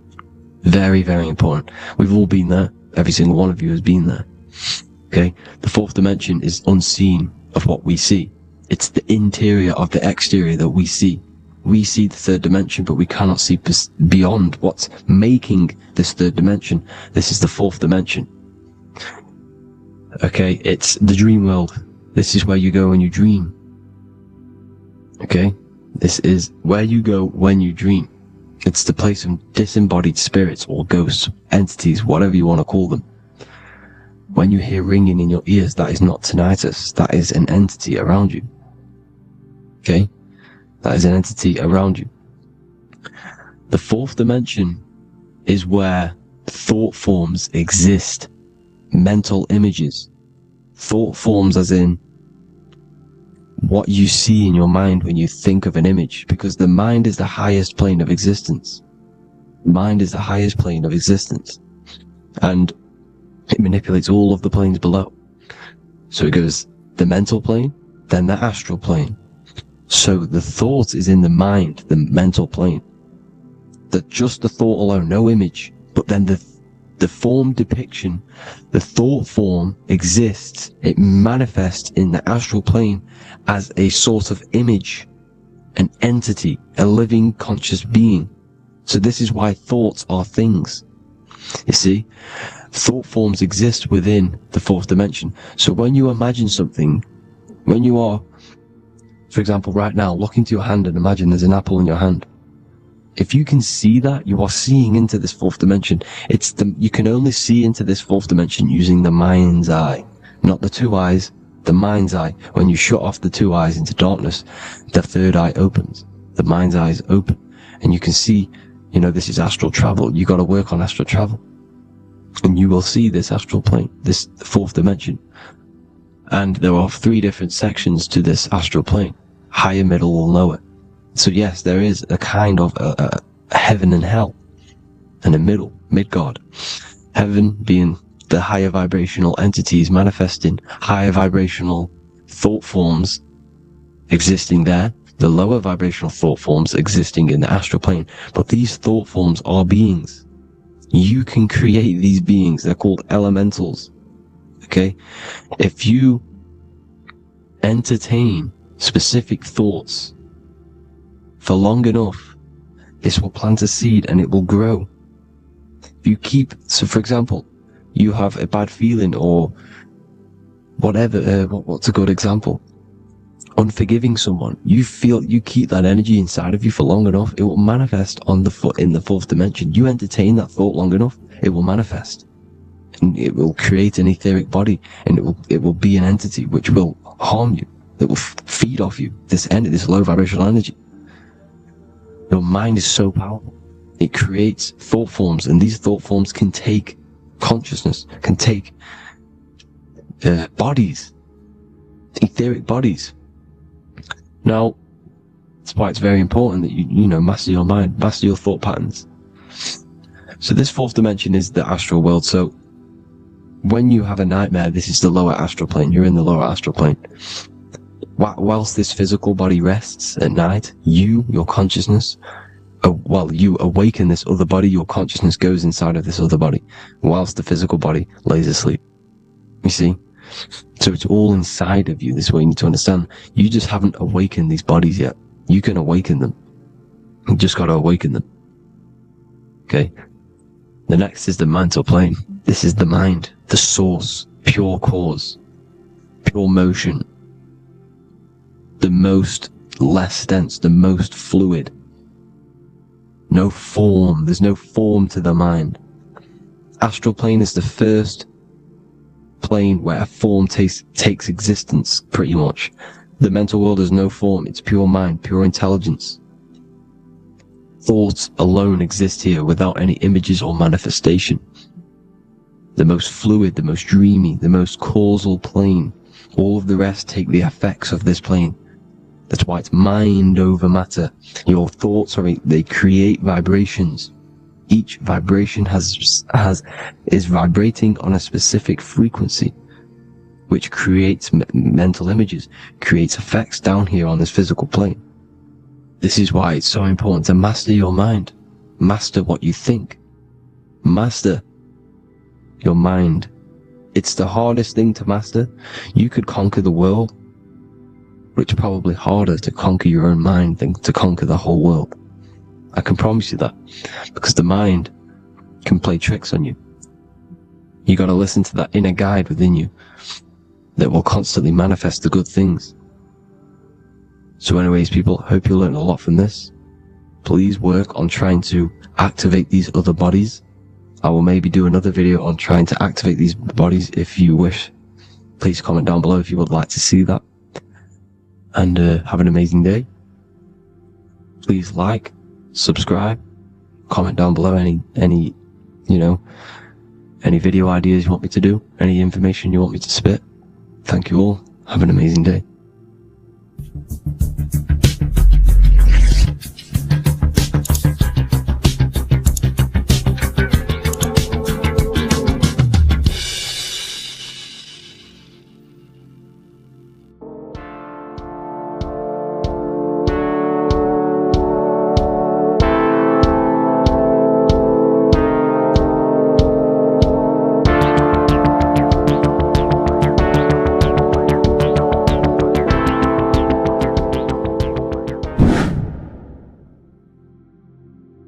How are we all doing today, people? It's Revival of Wisdom, and today we're going to get real deep. This video is going to get real deep. A lot of people are not going to be ready for this sort of knowledge. Okay, you really have to do is to really deprogram the mind, because everything we've been taught is a complete lie, is to keep us trapped. Okay, this is really advanced knowledge. Now, let's get straight into this. All of the ancients depicted other worlds, and they called this place Midgard. Midgard is the mid-garden, the middle garden. This is why the Masonic symbolism on the floor is always a black and white checkered board, symbolizing the polarity here, the good and bad, because we're in the middle garden, the heart. Earth rearranged spells heart, because we're in the heart of this system, or whatever it is, a super quantum computer, whatever you want to call it, simulation. Now, in the Quran, it talks about the 7 layers of heaven. All of these ancient artworks are depicting these different layers of reality. Okay, and look at the Egyptians here with the boat outside of the firmament. Boats travel on water, and this is exactly what the Masons are doing. So they're still using the same symbols. Why? Because it's the same knowledge, just hidden. The Egyptians have the same knowledge as the Freemasons. It's just hidden. Now, this cosmology that they're showing here, which was probably made maybe 100 years ago, this painting or artwork, is the exact same as the one we see here, with the arch, the boat. You know, it's similar, because the boat is symbolizing traveling these other worlds, because the ether is also symbolized as water, because if you look up at the stars through a telescope, it looks like it's water. It's shining through water, because this ether, whatever this substance is outside of this world, was symbolized as water. Okay? And look at all these ancient depictions showing these different layers of reality. Now, we are being trapped within this 3D dimensional world, which is the cube, the Saturn cube, because there are 6 sides to everything in this world. Front, back, left, right, up and down. 6, which is the cube, because we're in the Saturn's world. Okay? Now, always been depicted as a tree of life, the tree of the universe has always been depicted as this tree. Because let's get a bit deeper. Now, the cosmology of this reality is the sun, the moon, and Polaris, always in the Masonic art. The sun, the moon, and Polaris, the all-seeing eye. If you go inside of the temples, of the Masonic temples, they always have this star in the middle, shining light beams. Okay? Look here. The light beams coming from the big star in the middle, which is Polaris. This eye is God. It's God's light shining down from his abundance. Now, when you astral travel, you will see this big ball of light above you, and this big ball of light is God. But you cannot travel towards it until you are pure. It doesn't work like that. You have to become formless. You have to become pure before you can become one with the light. In all these Masonic artworks, it's all depicting the star in the center. This star is Polaris, because Polaris is the way out of this place. And this is why you see the stairway to heaven all the way up to the light beam, the light source. What does it say in the Bible? God is light, because everything is made out of one substance, and that substance is light. And it symbolizes the eye, because God is an eye. All things that are alive have an eye. And we all say, I am. We all see these realities through eyes. God is an eye. He's the all-seeing eye. He sees all things at all times. And he is projecting this light. And this light comes down to create all the different levels of the worlds. And this is what the 2 pillars symbolize the number 11. 11, the number 1, is just a vertical line. It's the 1. It's a 1 point. 11 symbolizes the mirror nature of reality. Everything's mirrored. As above, so below. Now, the 11 also symbolizes openings, doorways. And as you can see here, an opening to the all-seeing eye. And you see here again, an opening to the stairway all the way up to the light. This light is the light of God in the astral worlds, beyond this world. Now, Polaris has also been symbolized as the UFO. They put the truth in plain sight. So you know in the films how the UFOs suck people up. That's what Polaris is doing. If you ascend beyond this world, if you do not ascend beyond this world, you will be reincarnated in this world. The whole thing is to outgrow this consciousness to the plane above. And I'm not just making this up. I'm going to be bringing in scriptures after this. But you can see with the Christmas tree, we always put a high, big star at the center, at the top, which is the star of Polaris, which is exactly what the Masons are doing here. The star at the top. And it's on top of our Christmas trees. And all of these symbolize the other stars, because Polaris is the most high star. And all the other stars are wrapped around the firmament lower than Polaris. And that's exactly what the Christmas tree is. And it's a triangle. It's a triangle, just like light beams travel from one point in the triangle, just like the all-seeing eye. It's a triangle. The light is coming from one point and sending its rays downward. You see, it's kind of like you see here with the water. And the lower you go, the darker it gets, the more evil it becomes. And this is what the ancients would call hell. Now, this all-seeing eye is Polaris. And below Polaris is Mount Meru, the North Pole, the magnetic North Pole. The Tower of Babel, which is in the Bible. The etymology of the word Babel, Ba meaning spirit, which gives the ability to move the soul through the worlds, which is that's the ancient Egyptian description of the word Ba, meaning of the word Ba. You have the Ka, the Ba, the Ak, but the Ba is the one that gives the ability for the soul to move through the worlds. Your soul can't speak into a world without incarnating into it.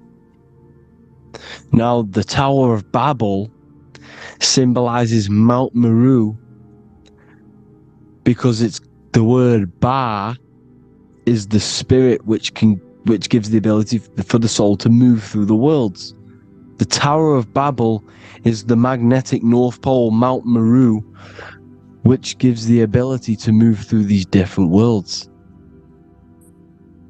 And you can see the ancient Tibetans always showing this depiction of these different worlds coming from the center. Because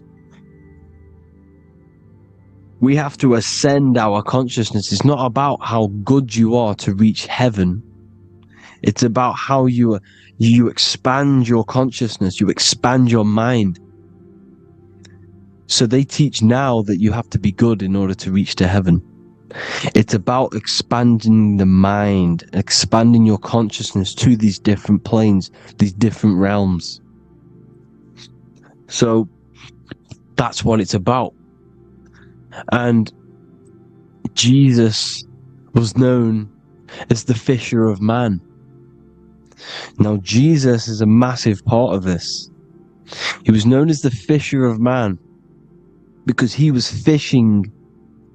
He could have been fishing. He could have been one of these deities that had come down from these different higher realities and pull people up. So they would. So they called Jesus the fisher of man. And he says unto them, "Follow me, and I will make you fishers of men."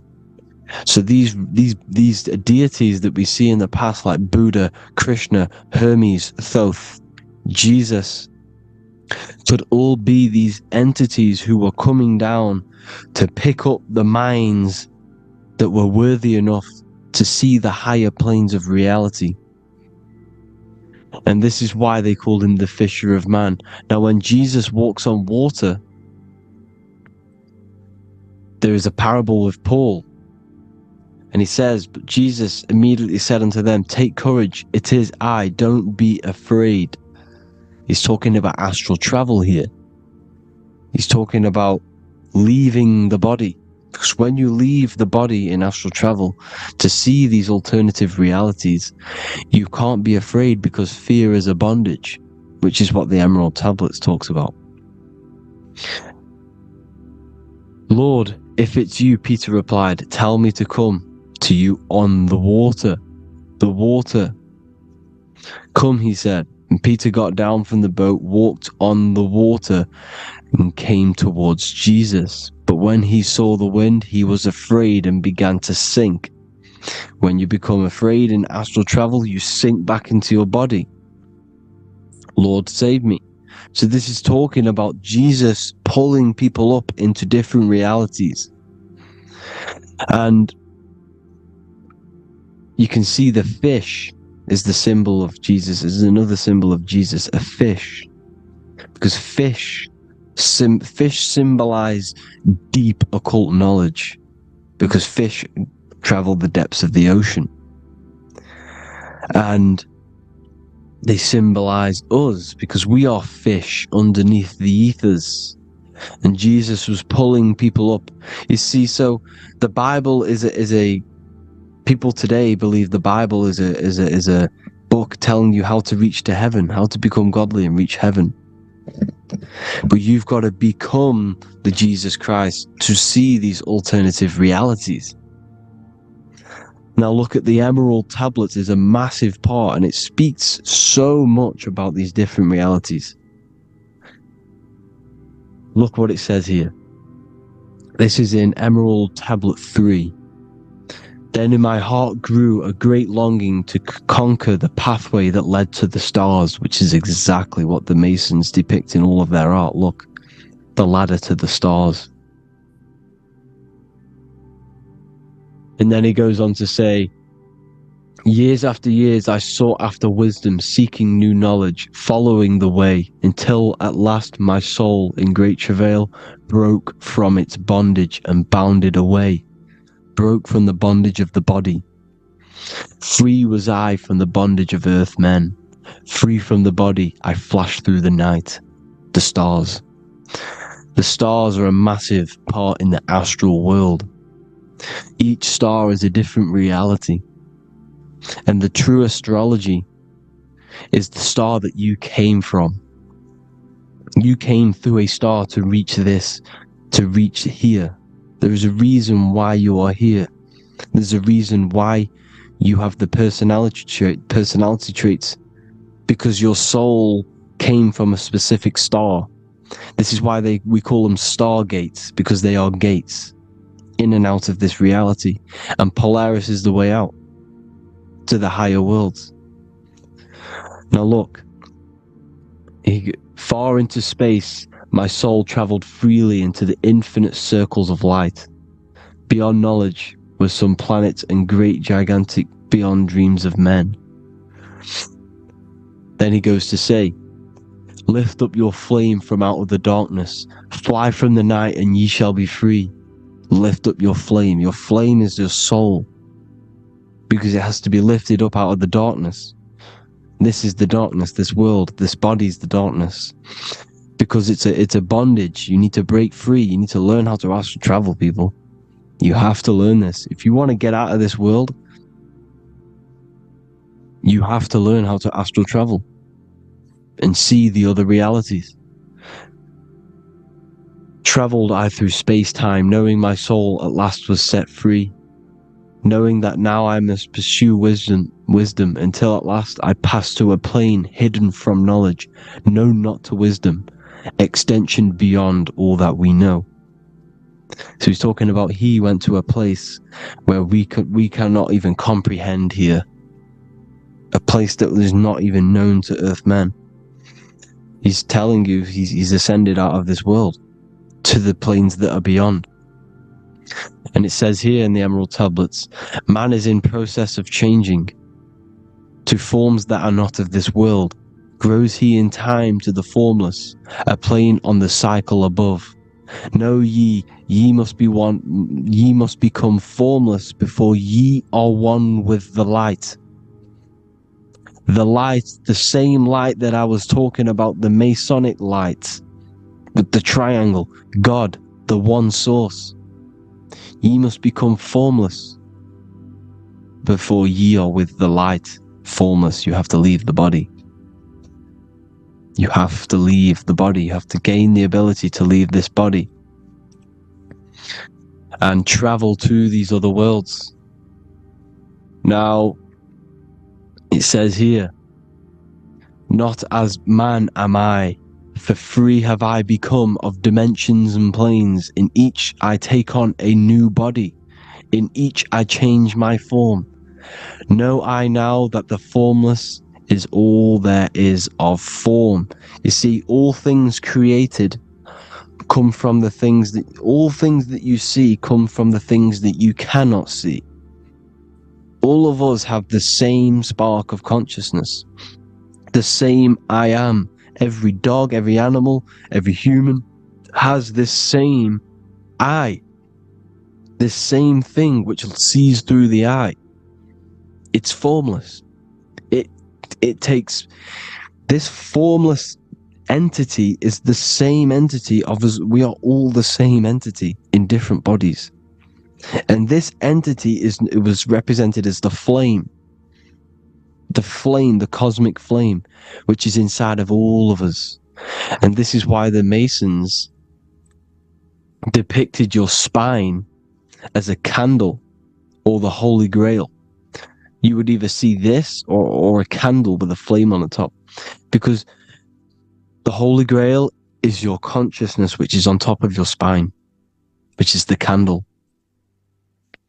Now, Jesus, Thoth, Buddha were all these deities which were coming down to lift people up because they were fishermen of men. And he would lift you up to the higher worlds, out of this world, to the ones above. Now, Thoth, you can see him here, he's leading the way. He's holding someone and he's leading the way with knowledge and power. He was leading the way to other worlds, out of this world. There's no point trying to change this world. This world will stay the same. It will stay the same. You have to get out of this world, and that's what they're telling you. That's what they're keeping you from. They're keeping you stuck within this thin layer of reality. So what the Masons are doing, they have the ability to astral travel. They're living not stuck and bound to one reality, but living within the different layers of reality. And this is what Morpheus was doing in the Matrix. Morpheus was going into the Matrix to go and get Neo, which is exactly what Jesus was doing, pulling up people out of this world to the ones higher. And that's exactly what Morpheus is doing in the Matrix. If you haven't watched the Matrix, go and watch it. It will blow your mind. Everything I'm saying in this video, you will see it. Except that you don't need to use a machine to enter the Matrix. You just use your body.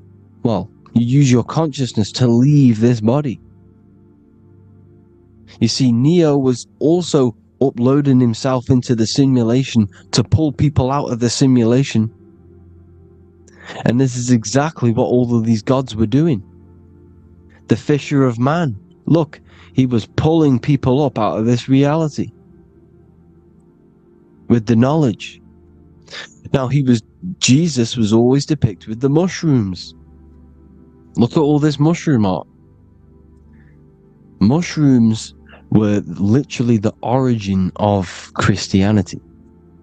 You can see it everywhere. There's mushrooms in all of the ancient art. Every single one of these paintings you see here, there's mushrooms on them. Mushrooms have the ability to see alternative states of consciousness. Now, if you go and do them, and you go to sleep, if you pop mushrooms, you go to sleep, and you will wake up in another reality. You will wake up in another reality. Don't try it if you don't want to do it. But if you've got the heart to do it, do it. Eat them, and go to sleep. You'll wake up in another reality. And Jesus was handing out mushrooms to the bright minds, to the minds that he wanted to fish out and pull up to the higher realities.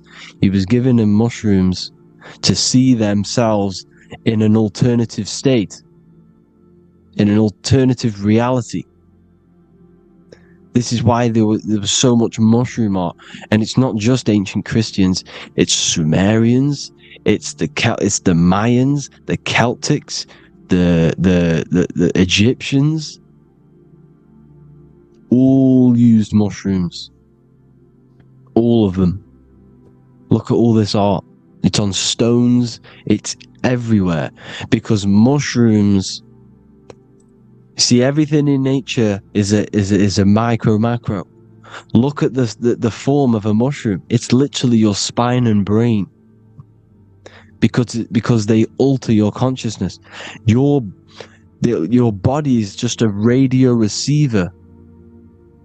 Everything that you're experiencing is a program being ran by the central nervous system, and your consciousness is experiencing this program, these electrical impulses of the nervous system, because it's all feeding back to one point, which is the pineal gland. And this is the candle with the light on it. Type in Masonic candle and you'll see it. It's your spine with your spark of consciousness on top of the spine. And it's a mushroom, because this sends you to alternative states of consciousness, alternative realities. Now, they were all doing this, the Egyptians, the Mayans. Now, there's more symbolism which goes into this. Look at the Christmas trees we use. The Christmas tree with the presents underneath them. Magic mushrooms grow under trees.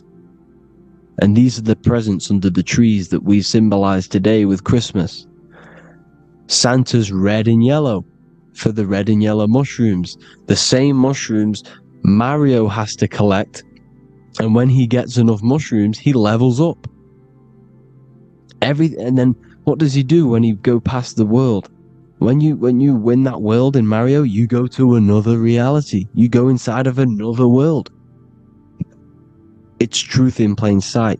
And it's using mushrooms. It's using mushrooms.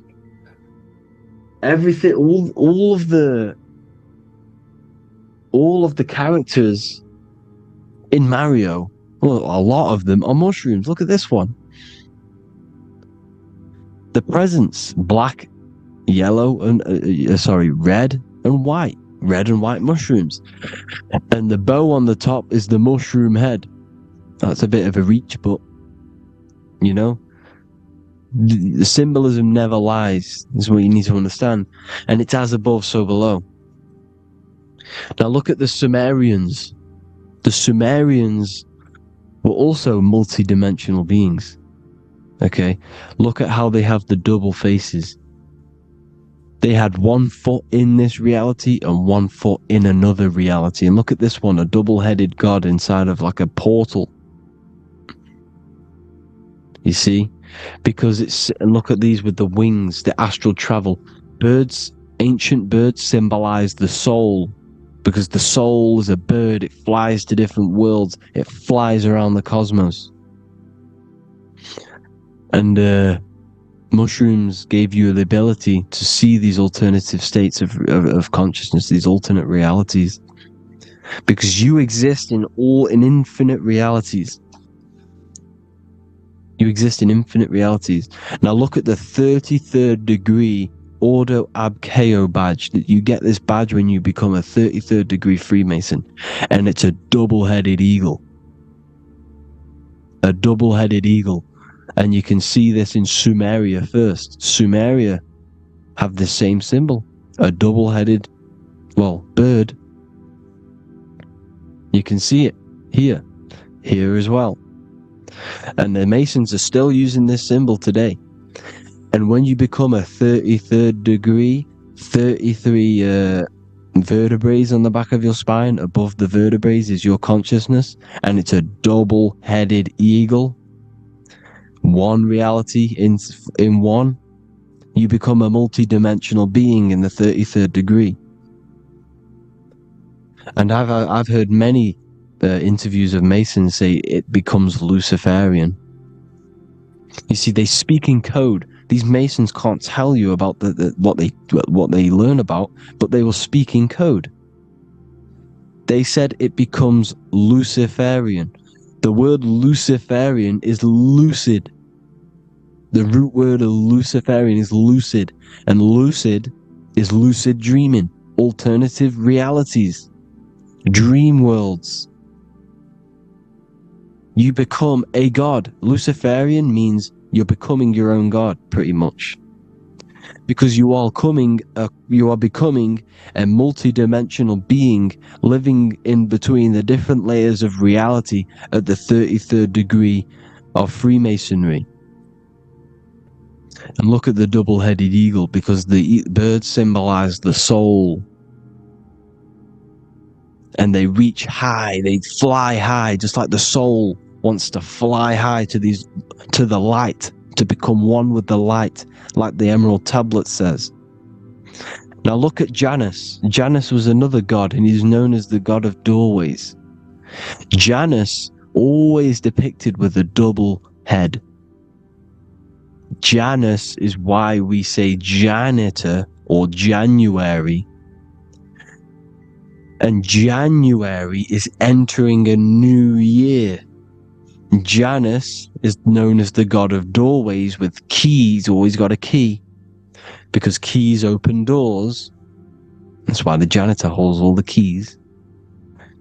And Janus always has double heads, because he had one foot in this reality, one foot in another. He was a multi-dimensional being. A Luciferian. Living between the different layers of reality, instead of being stuck in one like we are. Well, a lot of people. And that's the whole point. You see, all of this stuff is about like changing the world and stuff like that. This world will probably never ever change. It's probably been like this forever. Well, forever, for a long time. But it's about moving out of this reality to the higher states. And the Masons always depict the ladder to the luminaries, the stars, with a key, the same key of Janus. The Vatican is a key, and it's in charge of all the religions. Why is it a key? Because they're holding back the key. They're keeping you stuck within this reality, keeping you stuck as identifying yourself with the body, identifying yourself with this world. You are not in the world is within you. This is a program being ran by your central nervous system, and your consciousness is experiencing this reality. Now, this is going to be a mind-blowing video for some people. You have to have an open mind. You have to let go of all the programs. I'm repeating what the ancients are talking about and the ancient symbolism. Look at Janus with the double-headed god. He was just another god coming down, giving keys to people who had the worthy mind to be pulled up out of this reality, to be pulled up to heaven, just like Jesus was teaching how to reach heaven. But really, it's an encoded scripture. But anyways, hope you all gained some insight on this video. Have an amazing day. Please like, share, comment. All the links are in the bio for the PDF, for the Manifestation Mastery course, and all the other amazing stuff. And if you want to support the channel, I'd greatly appreciate if you became a Patreon member. Hope you'll have an amazing day, people. God bless.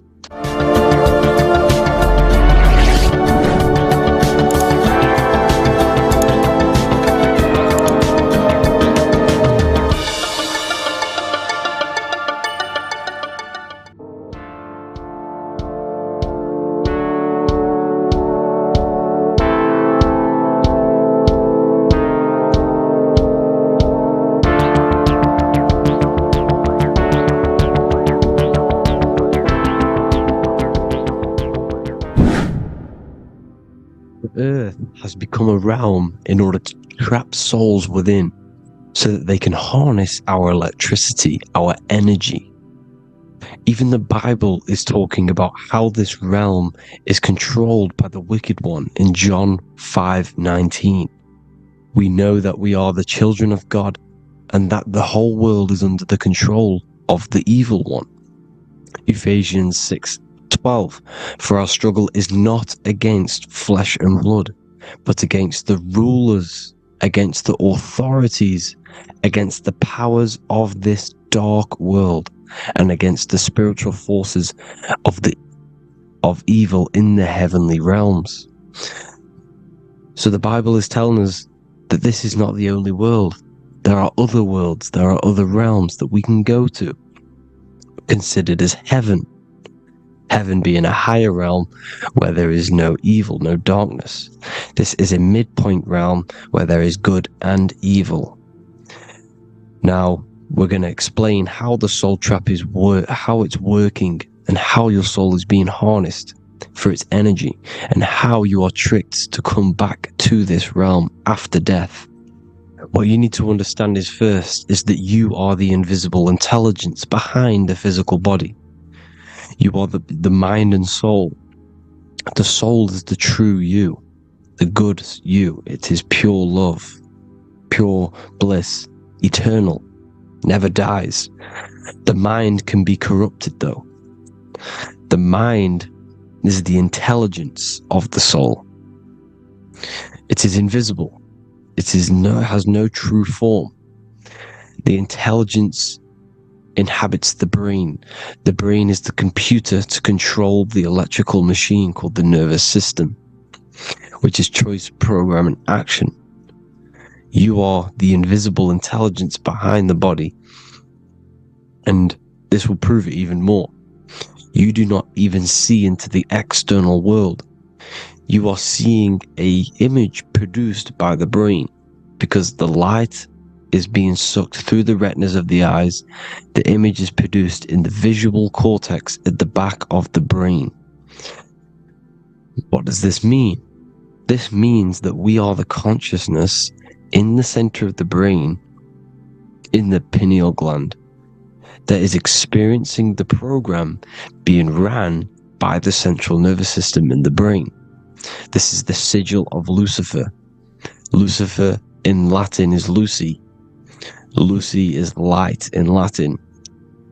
Lucifer is known as the light bearer. This is how the eyes work, people. It's not a demon or a devil. The sigil for Lucifer is how the eyes work, and how the left eye is controlled by the right brain. The right eye is controlled by the left brain. There is a crossover. It's the same with the body. The left side of the body is controlled by the right brain. The right side of the body is controlled by the left brain. There's a crossover with our hemispheres in the brain. Now, this empty chamber in the center of the brain is where this universal cosmic intelligence is held, known as the most holy place in the Bible, the throne of God. Okay, this is above the 33 vertebrae on the spine. As you can see here, you are the being in the center of this point. All of the nerves are being sent back to this one particular point, which is the seat of our invisible intelligence. You can see it's an empty chamber. Our consciousness, our intelligence is not a physical thing. This intelligence is the true voice inside of your head. This is why your head is heaven, your heart is earth, your heel is hell. Your head is heaven because this is the seat, the throne of God. God is in heaven because the consciousness, this divine intelligence that's controlling the body, is sat in the center of the brain. The brain is taking commands of this invisible intelligence. When you close your eyes, you can feel your awareness, your consciousness, your intelligence is all in the brain. Your awareness is not in the feet, the heart, the legs, the arms. It's all in the center of the brain. Now, if you meditate deeply, you will find that you are beyond the mind. You are the being observing the thoughts. You are the soul observing the thoughts. Now, with this being said, You are the consciousness experiencing the program being ran by the central nervous system in the brain, because you're not seeing into the external world. It's an image, it's a simulated image produced by the brain and the central nervous system. You do not experience the external world, you do not feel the external world, you feel electrical impulses on your nervous system. Your nervous system is decoding what you are feeling. So the only thing that you truly feel is the electrical impulses on your nervous system. This is why the nervous system is the tree of knowledge of good and evil, because it gives your invisible intelligence, your mind, the knowledge of good and evil. It can detect good things, it can detect bad things. If it's hot, if it's warm, if I need to go, the nervous system is doing this. It is the tree of knowledge of good and evil. Okay, now this universal intelligence is symbolized as the single eye. Okay, Matthew 18:9. It is better for you to enter life with one eye than to have two eyes and to be thrown into the fire of hell. What does this mean? It's symbolic, it's metaphorical, people. It is metaphoric. Your universal intelligence is the single eye, the one eye. It's the balance between the two poles, between the left and the right, the good and the evil. It knows the right thing to do all the time. This is our inner guide. The inner self is the inner guide. And when you are operating your life off duality, using your two eyes, you'll be thrown into the fire of hell, lower states of consciousness, because you're split. You need to live in oneness, even, balance. Matthew 6:22, the light of the body is the eye. The light of the whole body is the eye. You are a light being. Human. Hue means an attribute of a color. Man is the word manifested. We are light manifested into physical form. Depending on your vibration is depending on what color that you are vibrating on, which is a hue, a human. If therefore thine eye be single, thy whole body should be full of light. Again, it's talking about the single eye, oneness, completeness. When you balance the hemispheres of the brain, we'll go over that later. But anyways, the body is the earth. This is what we need to understand, people. The body is running the simulation, the program that our consciousness is experiencing. So when we leave the body during death and astral projection, we leave the earth. This is how it works. The body is the vehicle for the earth, for this realm. Everything exists within our mind. You have the soul, mind, and body. The soul is the observer, the watcher, the true being. This is why she has many different heads, because the soul inhabits different bodies. This is the serpent, which means knowledge, which is the mind, wisdom. And this is the body. Soul, mind, and body. Brahma, Vishnu, Shiva. The mind is the bridge between the soul and the body. So what do I mean? When you astral project, you are using your mind to project your awareness, your observing consciousness outside of the physical body. The mind is the projector, projecting consciousness. By using your mind, you can project your consciousness outside of the body, which is known as the astral realms, which is known as walking on water. Jesus was never walking on physical water, people. It's metaphorical.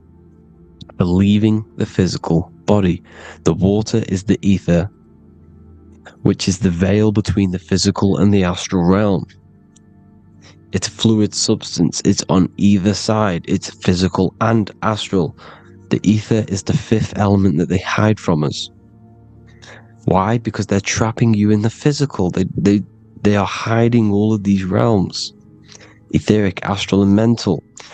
People think their mind is their brain, It's two separate dimensions. These are completely different dimensions.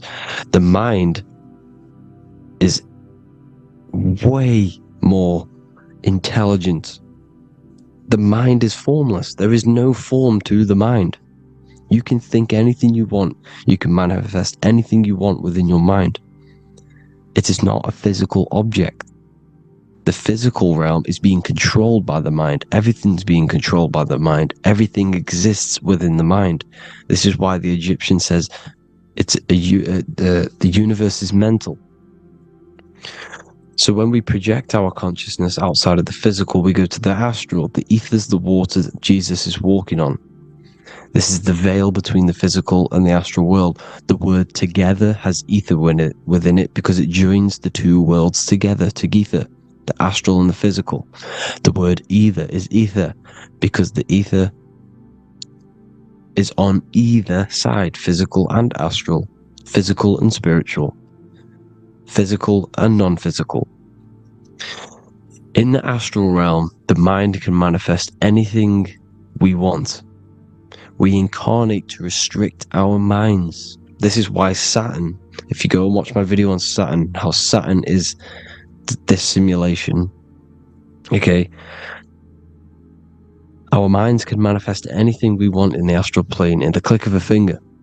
However, when we incarnate in matter, we now have to labor for our manifestations. This is why Saturn's known as the great teacher in astrology, because he teaches you a lesson. When your mind incarnates into matter, it's teaching your mind a lesson, the knowledge of good and evil. This is why the Bible says, you shall be gods and know the knowledge of good and evil. When you incarnate here, you have to know the knowledge, you need to know the knowledge of good and evil to become a god. Okay? Now, the square is the physical plane, the triangle's the ethereal plane, the circle's the eternal plane. The circle has no beginning, no end, it's eternal. The physical plane is the square, it's limited. The square is limited. The cube is the geometric shape which gives rise to matter. Now, the term think outside the box has truth in plain sight. You have to think outside the box to project your consciousness, use your mind to project your consciousness outside of the box, the physical plane, into the astrals. The astral realm is the realm of the stars. Above us is the stars. Through the stars is the astral plane. This is why astral has the word star within it. The devil is the de-veil. When you sell your soul to the devil, quote unquote, it's metaphorical. The devil exists in the physical plane. It's the lowest state of consciousness. The de-veil, you de-veil yourself into the physical when you are the devil. The de-veil. The ethereal plane. Now, we all know what the famous symbol of the all-seeing eye, right? The all-seeing eye with the eye in the triangle. Look at the Masonic artwork showing you the triangle above in the sky.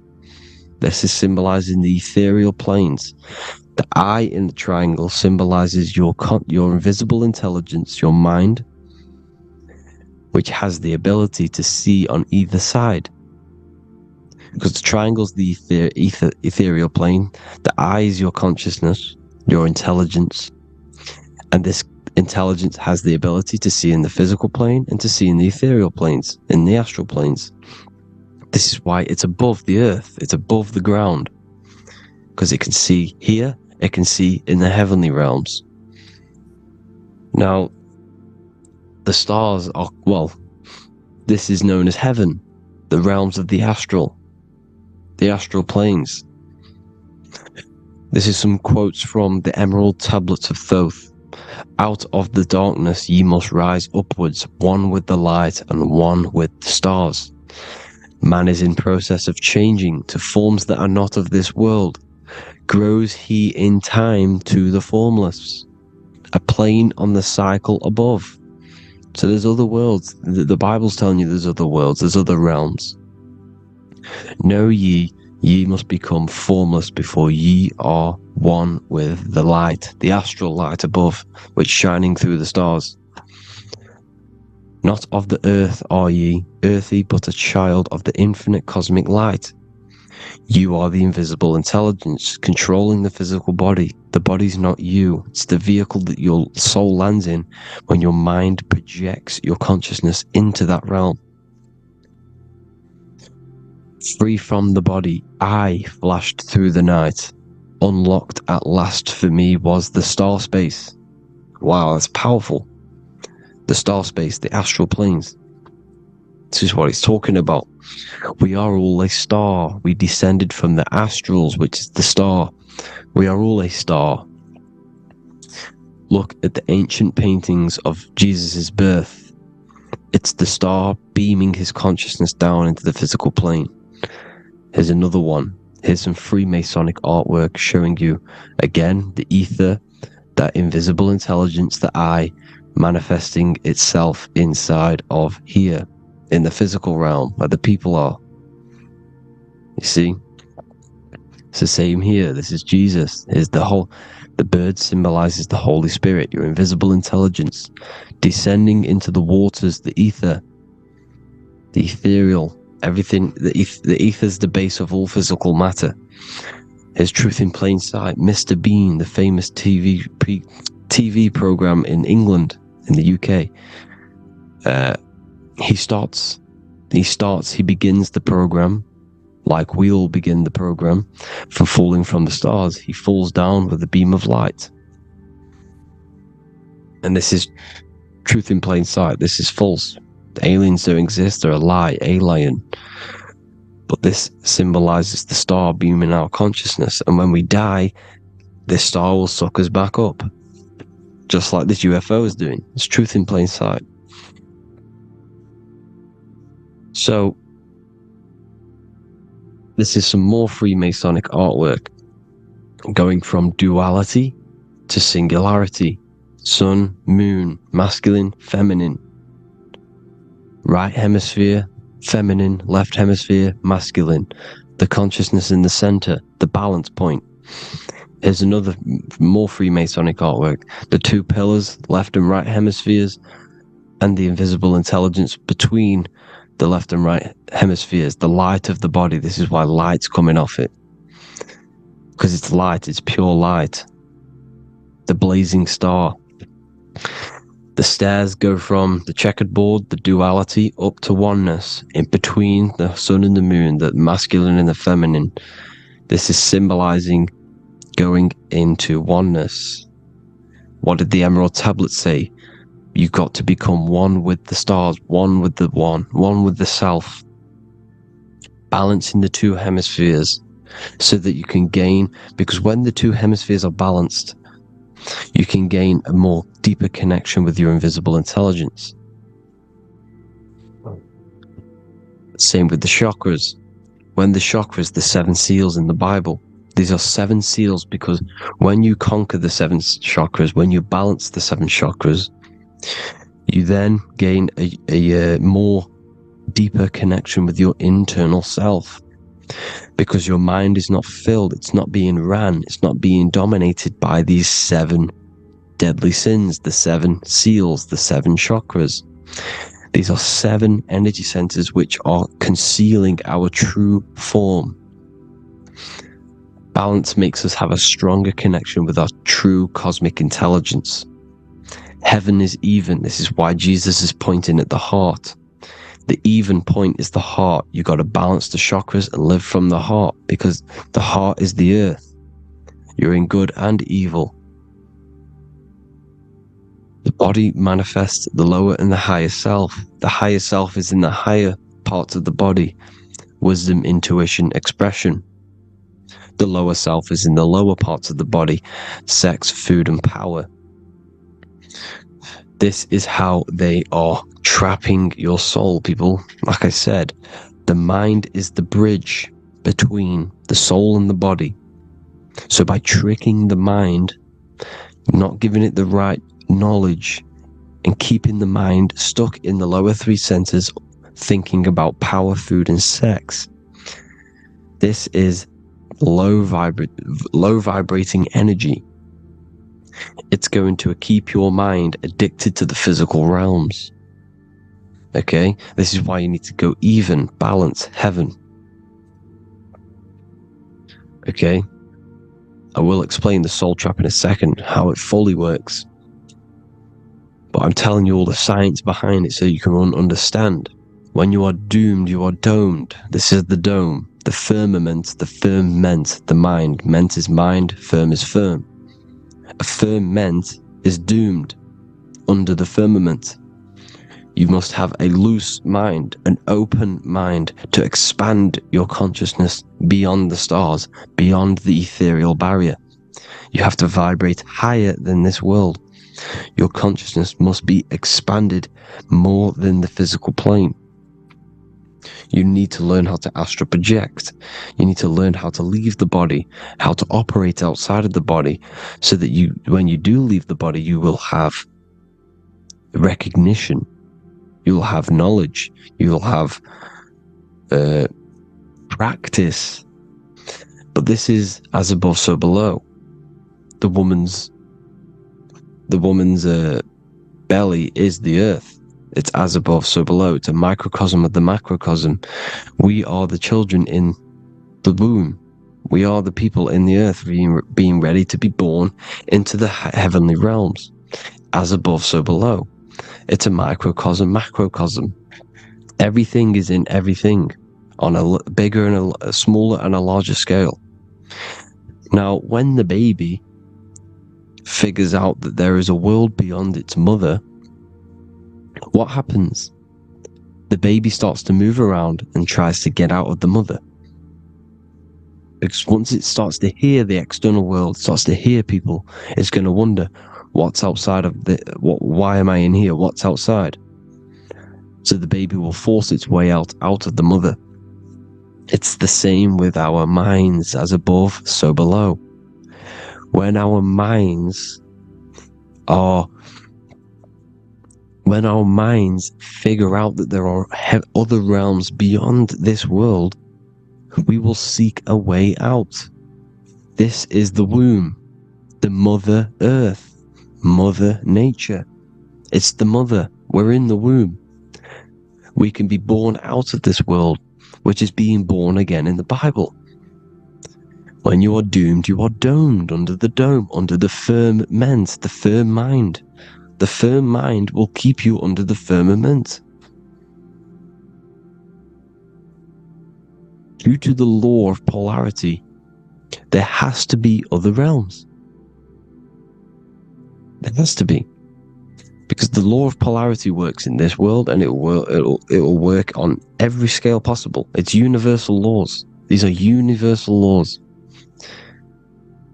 The law of polarity means that there are other realms polarizing this realm. There is a hell, there is a heaven. There is a midpoint, which is Midgard, which is the one we are in now. Earth, heart. Earth is the heart. Heart is the center, good and bad. The balance between good and bad. Your reality is your level of realization. Your mind realizes other worlds, you will seek a way to them worlds. It's that simple. The soul trap is to keep you stuck in this physical body, which is the earth. This body is the earth. It's running the program, like I said at the beginning. It's running the simulation that your consciousness is experiencing. You are an electromagnetic being, and you're hidden in a cage, your rib cage, and you're stuck in cells, a prison cells. Look, you're in cells. We produce electromagnetic energy. Your soul produces this energy. And by trapping your consciousness inside of this physical realm, they harness this energy within the astral realms. They're using you to manifest demons, because your mind creates demons through emotions and mental thought energy, which is a whole nother video. I can make a video on that. You're manifesting everything for them because they're trying to create a hive mind. This is why they want everyone to believe in one belief system, one government, one belief system, one religion, because they're creating a hive mind. This hive mind will manifest and be summoned within the astral planes, because the mind manifests the astral plane. The astral plane is the realm of imagination. The mental plane is the realm of just thought alone. The etheric plane is the energy. The physical plane is the matter. So all of our minds together are manifesting these demons within these subconscious realms, the astral. Now, how are they keeping you stuck to this realm? Well, when you die and you're stuck in your lower three chakras, okay, when your mind and soul detaches from the body, which is the earth, when you leave the earth, you're still going to have these mental addictions to the food, the sex, the materialism, the phone, the cigarettes, everything. This is why they get you addicted to everything possible. The TikTok, the YouTube, they get you addicted to as many things possible, because when your mind is addicted to these things, and when this mind leaves the physical body, you're still gonna have these addictions. Okay? You're still gonna have these thoughts, and you will be manifested into the lower astral realms, because you're thinking materialistic, you're thinking negative, because your level of realization was your reality. You were manifesting hell on the earth. When you leave the body, you're going to manifest hell in the astral planes, which means you'll be vibrating on the very low, which will put you in the lower astral realms. So guess what? You're going to come back. You're going to come back into materialism. You're going to reincarnate, because you haven't prepared for life after death. You must detach from the external world. Okay? Moon is mind. The sun is the soul, the earth is the body, the moon is the mind. This is why we say lunatic. In your mind, you have a specific mood. Moon. Money, M-O-N, is the moon. Money exists in the mind. They get you addicted to the money. The Bible's telling you this. Do not conform to the pattern of this world, but be transformed by the renewing of your mind. It's telling you. Of this world, but be transformed by the renewing of your mind. Who knew that the Bible was this deep? Matthew 16:26, what good will it be for someone to gain the whole world yet forfeit their soul? James 4:4, don't you know that friendship with this world means enmity against God? Therefore, anyone who chooses to be a friend of this world, of the world, becomes an enemy of God. John 4:4, dear children are from God and have overcome them, because the one who is in you is greater than the one who is in the world. It's talking about the invisible intelligence. It's greater than the physical world. John 2:15, do not love this world, nor the things it offers you, because this world will create you to, if your mind has attachments to what this world offers, sex, money, and power, pretty much, you will reincarnate here. You will come back here, because when you leave the body, your mind will still have these addictions. Do not love the world, nor the things it has to offer you. All of this is in my newly published book. The paperback versions are now available. Finally, for all the people who have been waiting, the Book of Wisdom. All of this knowledge is inside of the Book of Wisdom. The paperbacks are available. There's worldwide shipping. You can get it anywhere, pretty much, any country. My new website, it's amazing. There's going to be some amazing products coming on the new website. But I thank you all for the support. Before I leave, I need to explain what is going on with the soul trap.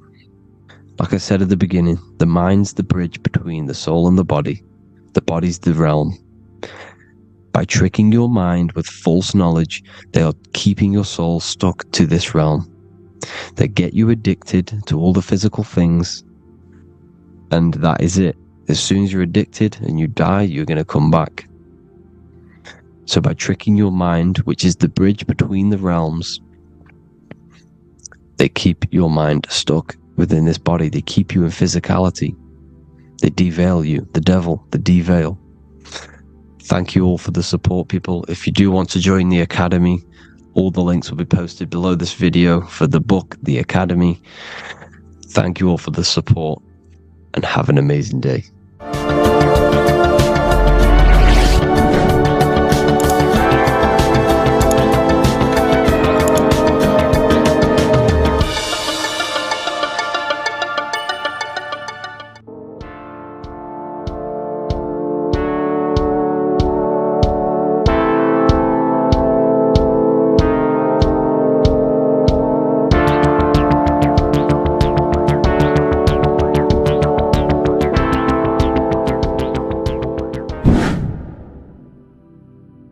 People, how are you all doing? It's Revival of Wisdom, and today we're going to be talking about your birth certificates and how we are slaves to a system and how they have trapped us into this system.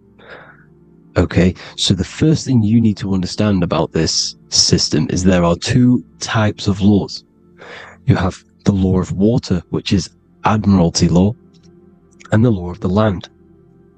So the Admiralty law is the law of water, and this is what money is. Money is water. This is why we say liquidity, currency, the current. A current is water, something moving through something. Cash flow. And this is why banks are called banks, because a river bank is on either side of the water, and it directs the currency. You see? So money is water. And as you can see here, Ripple, the cryptocurrency, Ripple, water Ripple, and they're building a bridge over water, over seas, international banking with cryptocurrency. So money is water, and this has specific laws about water, but water is the same everywhere, you see. What the difference is with the law of the land is that you can have different laws in different lands. I can't do certain things in the UK that people can do in America, for example. You see, that's the law of the land. But the law of water is the same, because water is everywhere. Now, this is very important to understand when it comes to, you know, these birth certificates. So, Pope Gregory, this is where we're going to start off. Pope Gregory in 1582 took the Orthodox Eastern sunrise calendar and changed it to his own Gregorian timeline, not a calendar, a timeline. This timeline was copyrighted by Pope Gregory under the name of the Vatican. So the Vatican owns the timeline that we are using today, 2023. They own it. They own the title of this Gregorian calendar. Okay? Therefore, anyone who is born under this copyrighted timeline, not calendar, they are subjected to Rome, because Rome owns the timeline. They have a patent, a copyright for that timeline. What is on our birth certificates? That timeline. We are born underneath, we are subjected to the Vatican. This is why all birth certificates go to the Vatican. They own every single birth certificate. Okay? So when we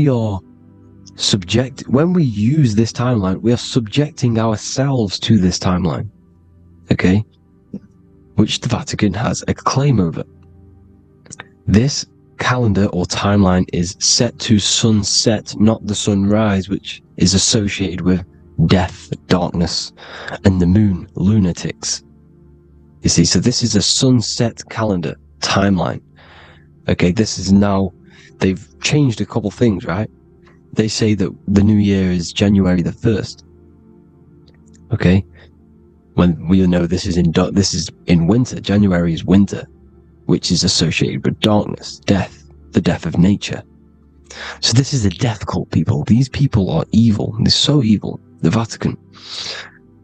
And this is why we use April Fool's Day, because April is in Aries, and Aries is always the start of the zodiac. This is why Aries rules the head region.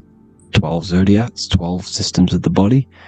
Each zodiac is associated with each part of the body, and this is why Aries is the head, cerebrum. But we're not going to talk about it in this video. But yes, that is what April Fool's Day is. They're putting it in your face. April Fool's Day is the real start of the year, when the sun starts to rise again, when the risen Savior is resurrected, when it's born again. This is when the Jews celebrate the Passover. This is when the Christians celebrate the resurrection of Jesus, and they eat lamb. The Jews eat lamb because we're in Aries, the new year.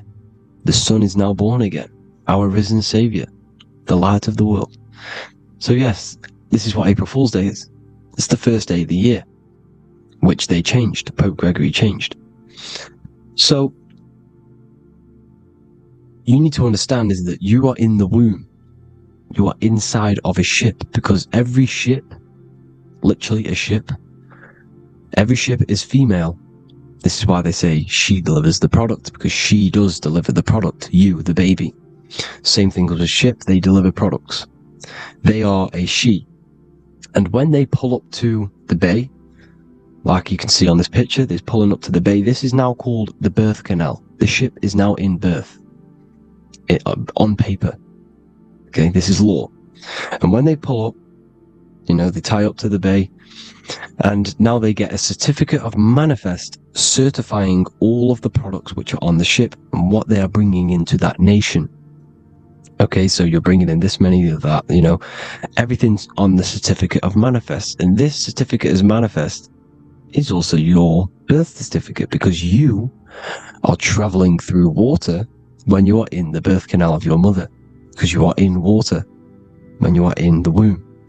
And you travel through the birth canal, and when you arrive, you get a certificate of manifest with the name, how many, the quantity, that's your birth certificate.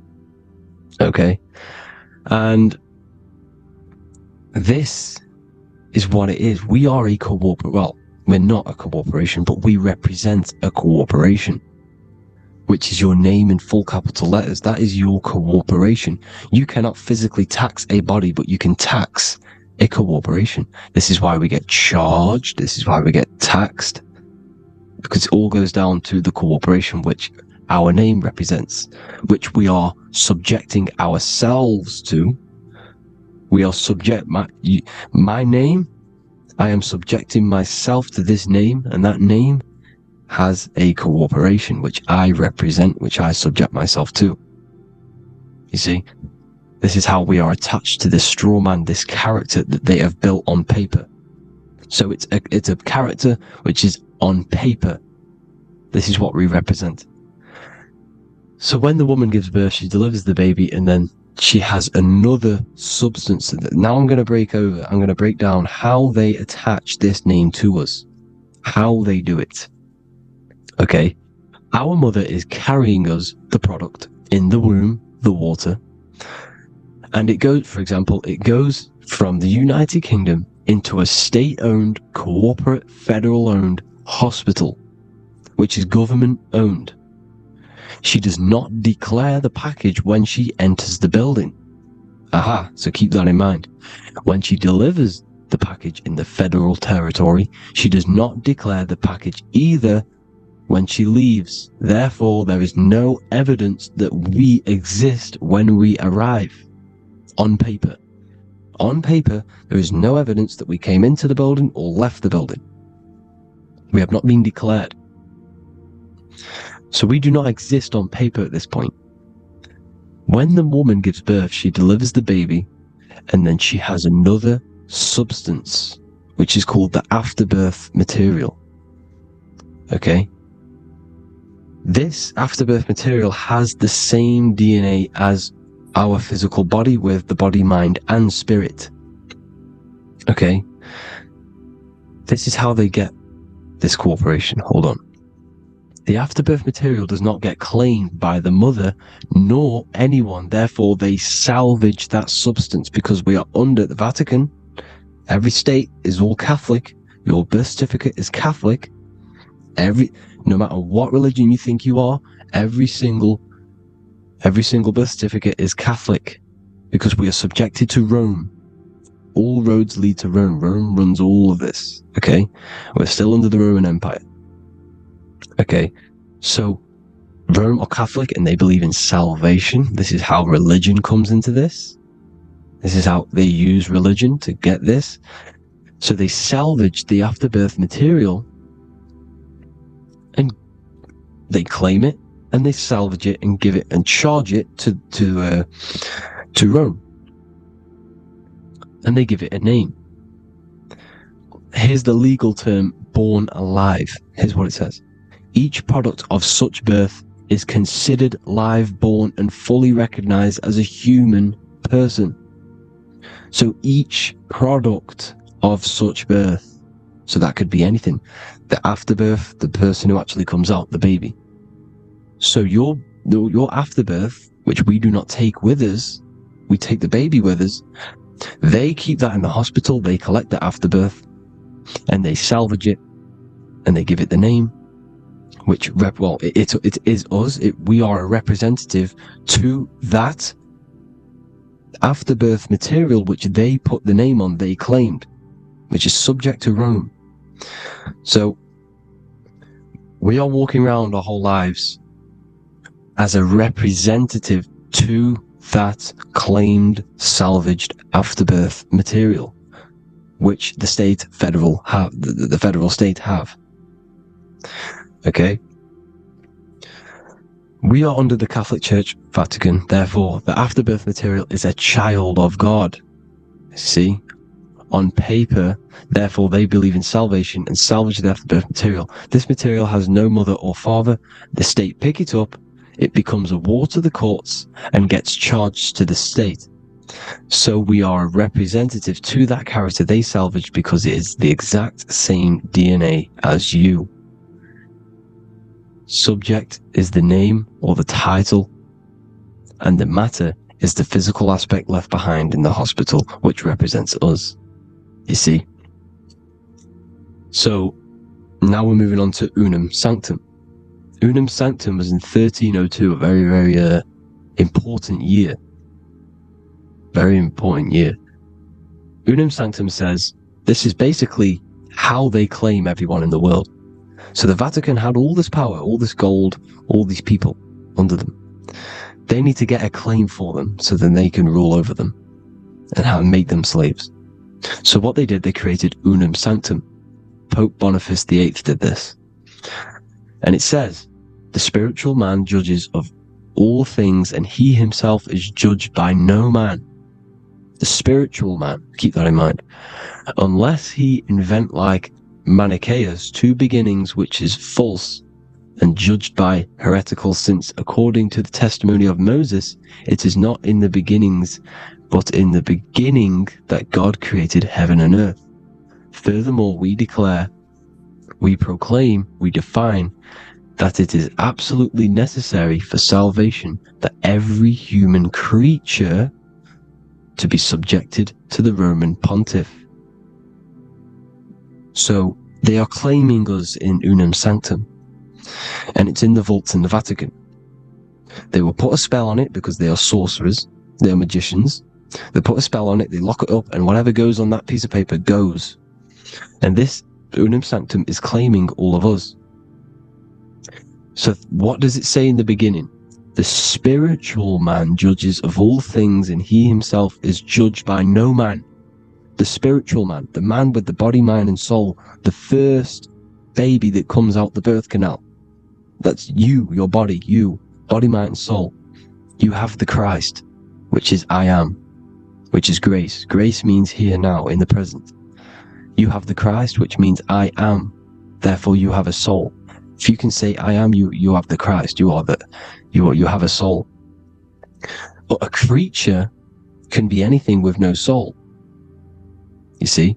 So no man can judge the man with the soul. However, as it says in the second part, we proclaim, we define that it's absolutely necessary for salvation that every human creature to be subject to the Roman pontiff. So they are subjecting the afterbirth, not the man with the body, mind, and soul, but the afterbirth to the Roman pontiff, to the Roman Catholic Church. We are the ones who are claiming to be the afterbirth material, which is our birth certificate, which is our representative. We represent that because it is our DNA. This is how we are stuck. We are stuck because we represent this DNA, which is on paper, recorded. You see? So we, being untaught, uneducated in these subjects, we are subjecting ourselves to this system, to this slavery. Because we just want to live. We just want to live happily. Just peaceful. Think about it. Where's all this coming from? Where's all this war, all this killing, deaths coming from? We just want to live. It's coming from the Catholic Church, these evil death cult, which has subjected us, which has used us as slaves, and we are still slaves, and it's just going to get worse and worse and worse. So this is how we have subjected ourselves to be the slaves to this system. It's a lot to take in, and there's a lot more deeper stuff which goes into this. I'm just going over the surface.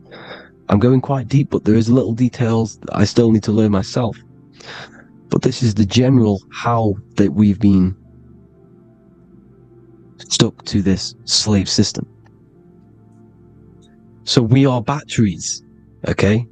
This is why we get charged. When you go in a court, you get charged, okay? Because you're a biological battery. This is why cities look like motherboards, because we are feeding energy to this matrix, okay? When we look outside of ourselves, when we give power to so-called Jesus Christ, worshipping idols outside of ourselves, where attention goes, energy flows. We are feeding the matrix with energy. By looking within, placing your attention within yourself, you are taking back your power. Because the I am is Christ. The you, the soul, is Christ. It's God. The awareness is God. Okay? However, we are subjecting ourselves to this system. We're subjecting ourselves to this system and the feeding of our energy. So what we need to look for the future is that, think about it, with the end goal is to change our DNA, is to literally make us robots, transhumanism, slaves. This is why we have smart cars, smartphones, smart watches, smart meters, smart cities. And all of this is going to be connected by the smart grid, which is 5G. This is why 5G is rolling out. 5G is going to connect all of these technologies to one. It's like a big net system. And you know why they're doing this? It's because all of this is going to be connected through AI, through this 5G, and that 5G is going to be controlled by the elites. So you say anything wrong, you do something wrong, you say the wrong thing online, they'll turn off your car, they'll turn off your phone, they'll turn off your smartwatch, they'll turn off your TV, because it's all going to be connected and controlled by the smart grid. And this is what the Great Reset is, people. But they're going to trap us inside of these 15-minute smart cities, so we can't leave the area, because they're going to use climate change as a tool to enslave us to not travel because of so-called climate change and the fumes that we are putting into the air, which is all BS. They're doing this to push these new cities, to push all of it. Listen, they're trying to get inside of your body. The only way they can do that is to get you addicted and using this technology. First, they got on the body with the smartphone. Well, first of all, we use the technology. We get used to it with it in our hand. The next step for them was to get on the body, which is the Apple Watch, as you see down here. They have now successfully got onto the body. The next thing is to get inside of the body. This is the brain chip. You see how they've slowly lured their way in, slowly got you addicted to this technology, got you dependent on this technology. And what they're going to do is that they're going to mold society to be dependent on the brain chip. So in order, for example, if you want to go and pay for food, you're going to have to get a chip to pay for the food, because it's all going to be digital money.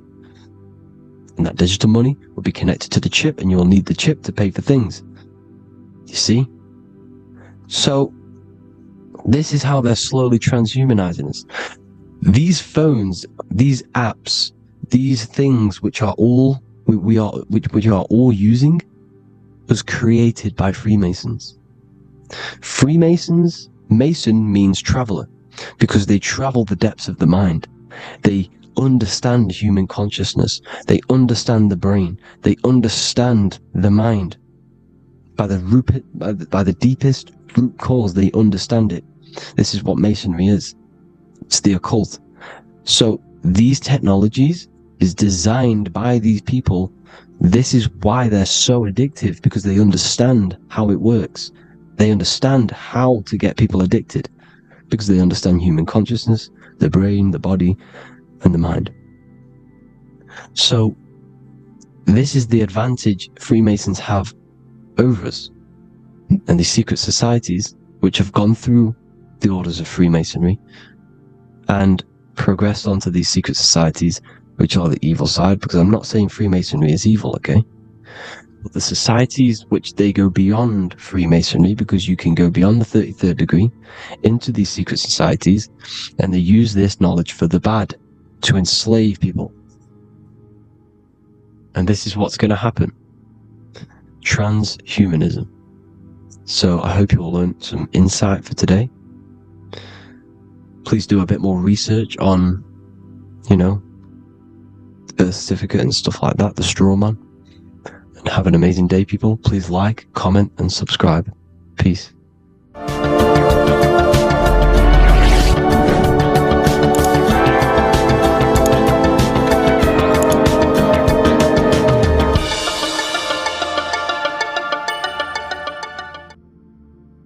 You don't just have a physical body. You have a physical, mental, spiritual, and emotional body. Each one of these aspects are a body of its own. Body does not just refer to a physical substance. You have a mental body for thinking, an emotional body for your emotions, a spiritual body for your energy in your astral form, and a physical body to encapsulate all of these. Each four of these aspects are essential for the human experience and essential to balance. Now, today we're going to be syncing the four aspects of your consciousness with the four seasons and the four elements, and how this ties into the Bible.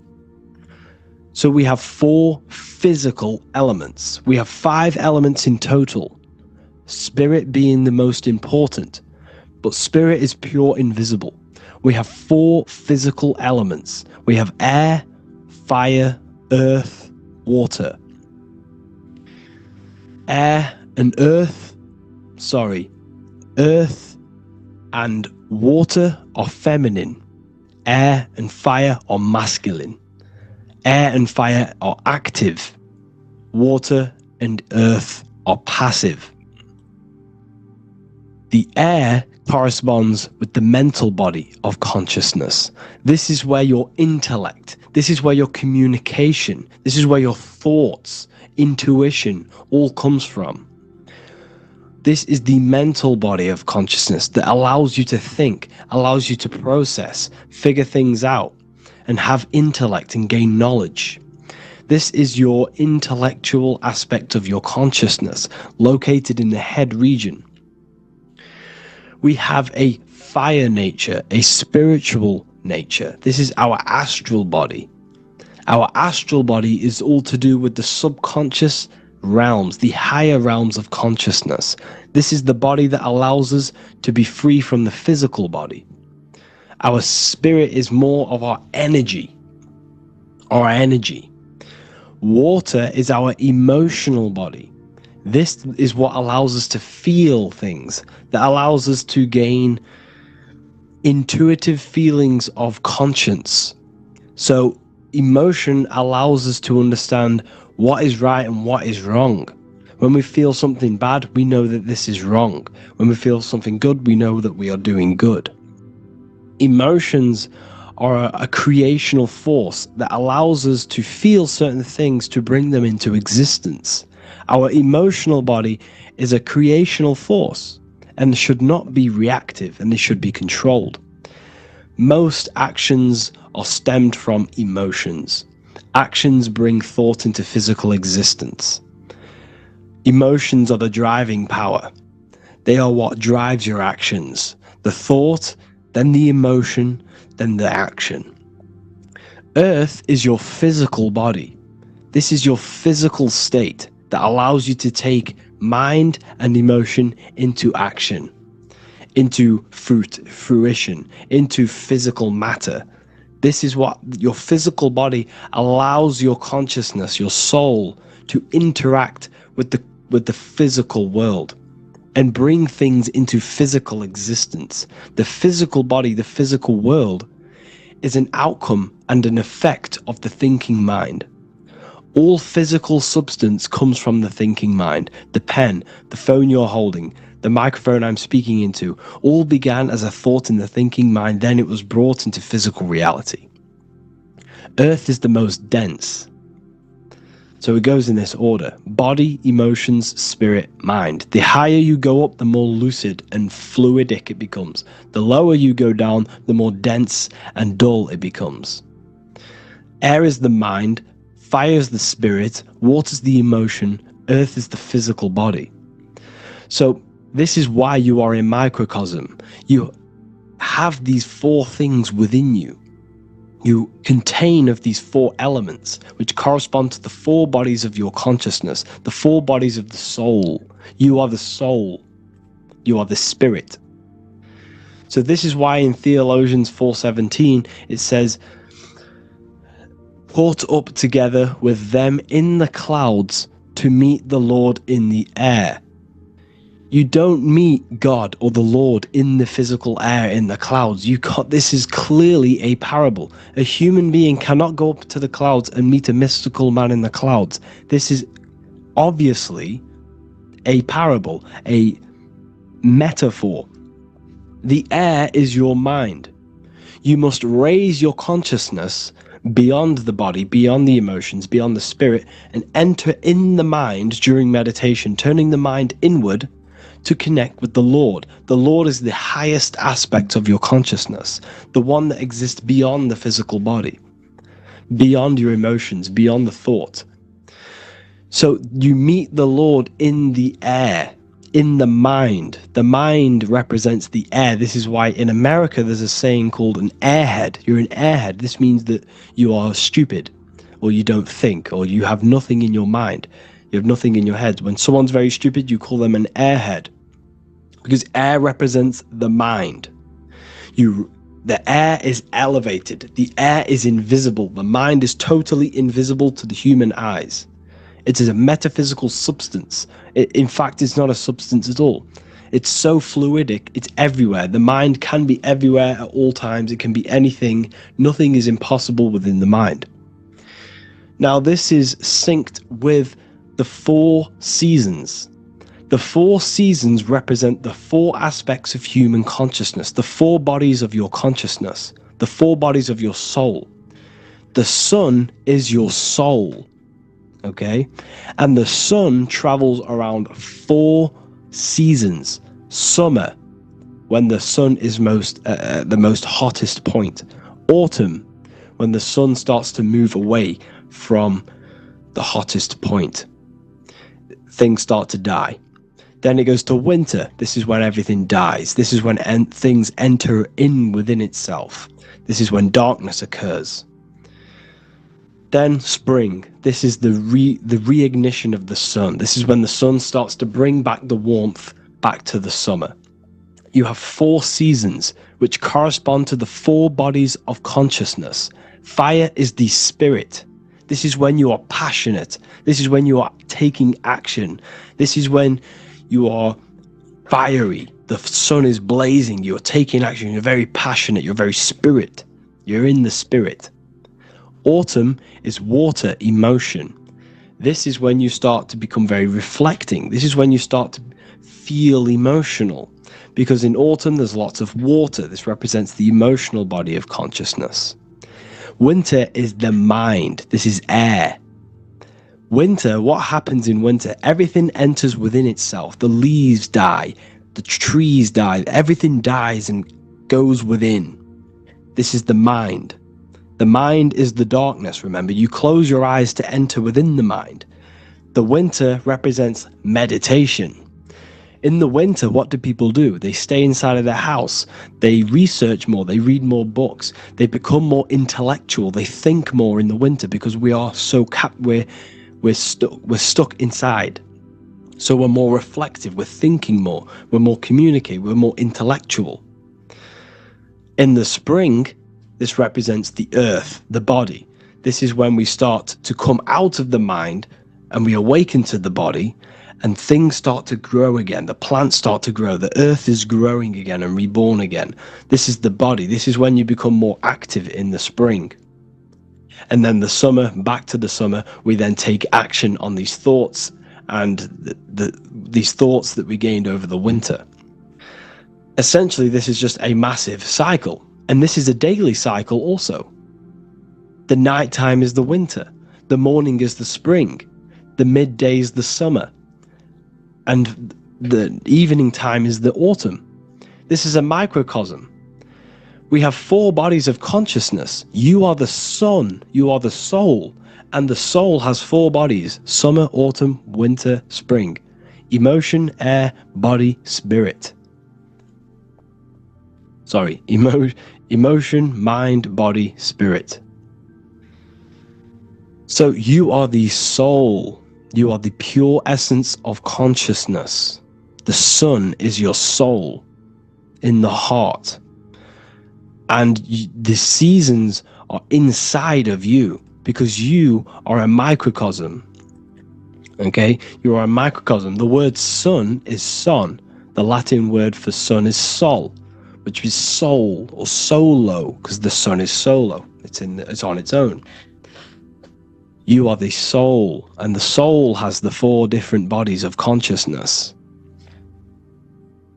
So, before we move on any further, if I've blown your mind, please, if you can, leave a like, a comment, a share, and a subscribe.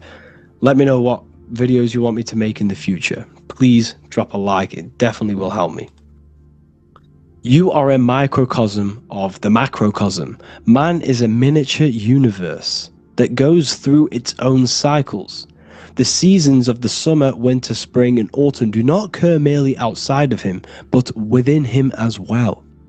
The summer is within you. You feel different in the summer. You feel different in the winter. You feel, depending on the body of consciousness, it's your soul's interacting with. So the sun in the sky is your soul inside, and the sun goes through these cycles which is affecting your bodies of consciousness, because the cycles represent your bodies of consciousness. Now this ties in with the Bible. This is why we have 4 Gospels. This is why Matthew, Mark, Luke, and John are always seen with the 4 different zodiac sign animals or symbols. So you always see each one of the Gospels. If you just type in on Google Matthew, Mark, Luke, and John, type in ancient pictures, paintings or pictures of them, and you will find these 4 zodiac signs are always standing with each one. Taurus, the bull; Leo, the lion; Scorpio, the eagle. An old symbol for Scorpio was the eagle. And a man for Aquarius. Here you see very, very ancient paintings and artwork. Here we see Matthew, the man, Aquarius. Here we see John, the Scorpio. Same here. We also see it on the tarot cards, on the world card. We see the 4 fixed zodiac signs. Here we see it as well. These are called the 4 fixed zodiac signs. Now, when we look at the zodiac, we're no longer looking at the sky. Because what you must understand is, as above, so below. What is above you is inside of you. What is above is what is below. What is outside of you is within you. The zodiac is inside of you. The zodiac revolves around the sun. The sun is your soul. These are different energies of your soul.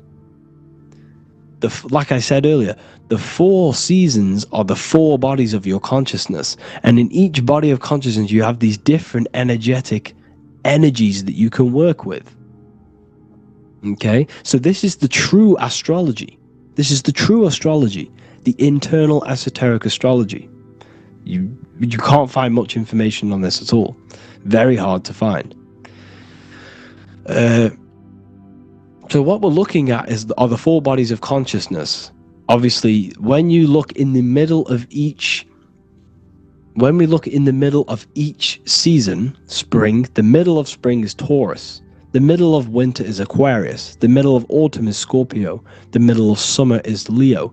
These 4 signs are known as the 4 fixed signs. Okay? Scorpio is fixed. It's the middle of autumn.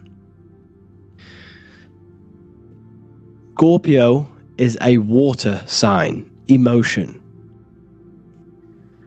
Aquarius is the air sign, the mind. Taurus is an earth sign, the body. Leo is a fire sign, the spirit. This is why we see Matthew, Mark, Luke, and John with the 4 fixed signs of the zodiac, which represent the 4 bodies of consciousness. Leo, the spirit, fire.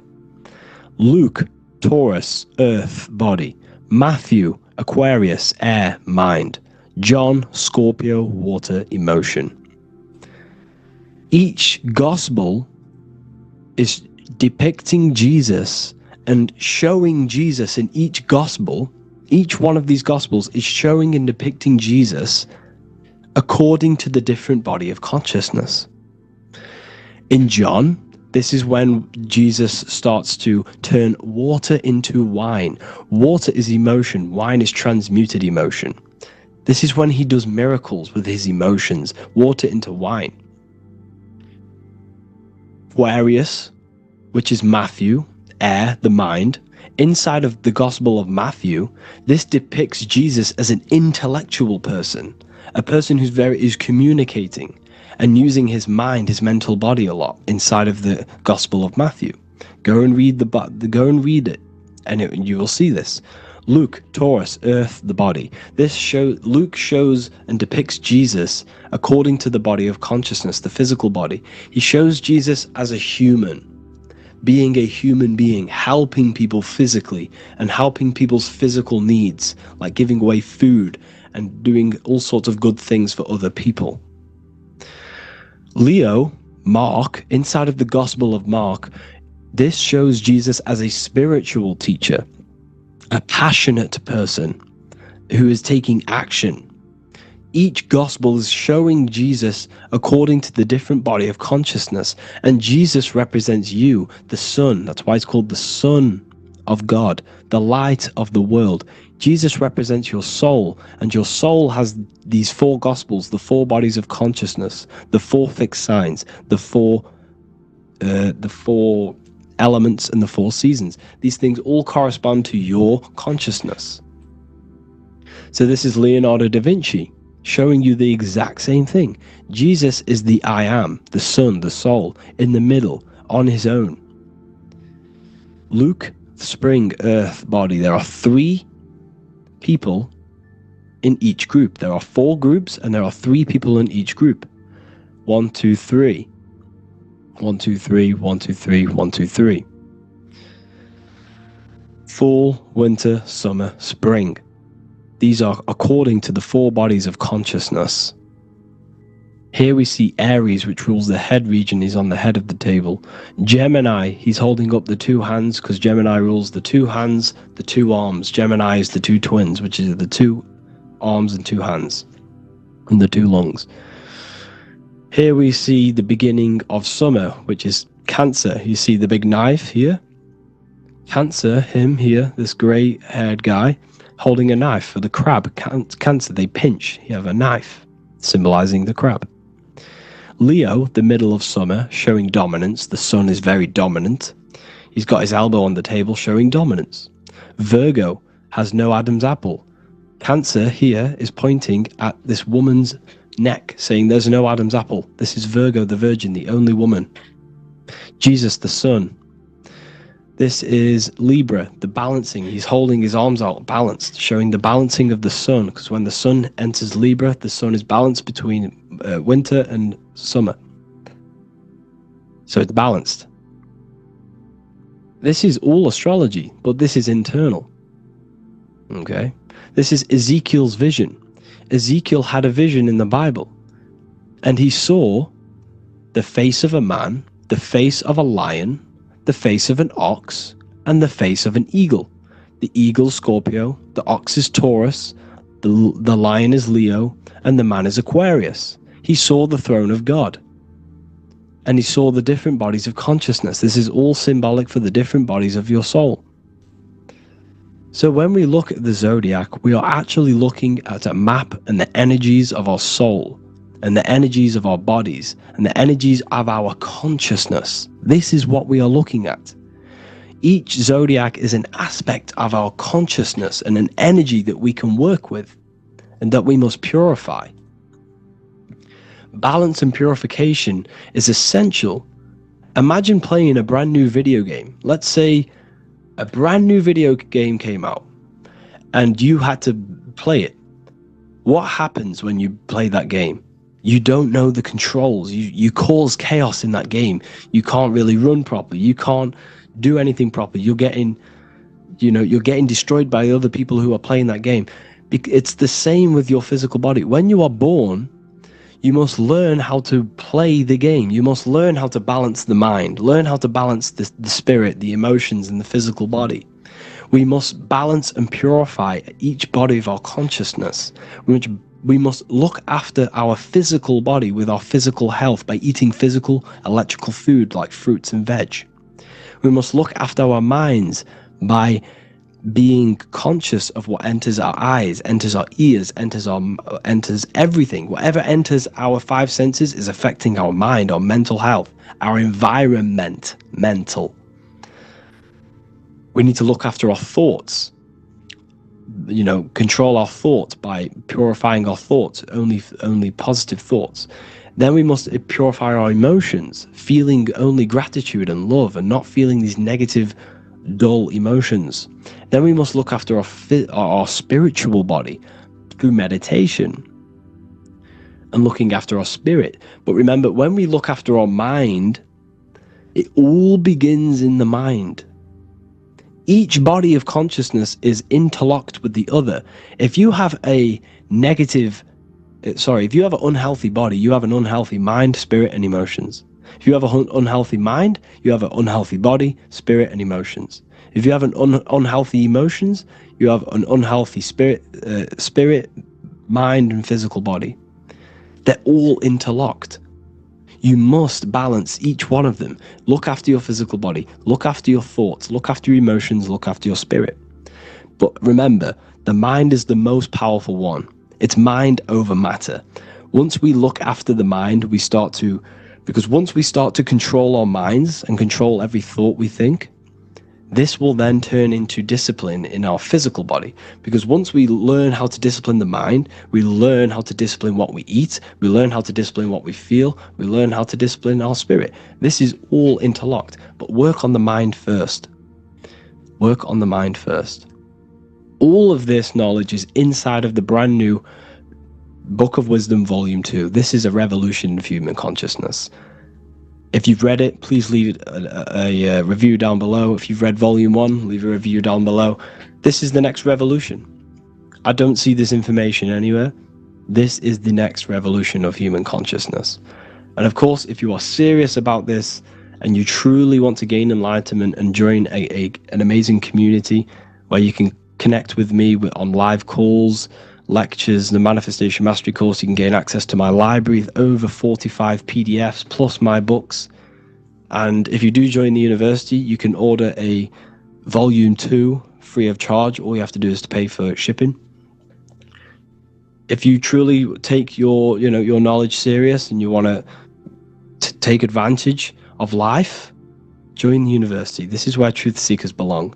Just want to say thank you all. Please leave a comment. Please leave a like. It's going to help me a lot spread this knowledge to the world. And yeah, share this with a friend and subscribe. Thank you all.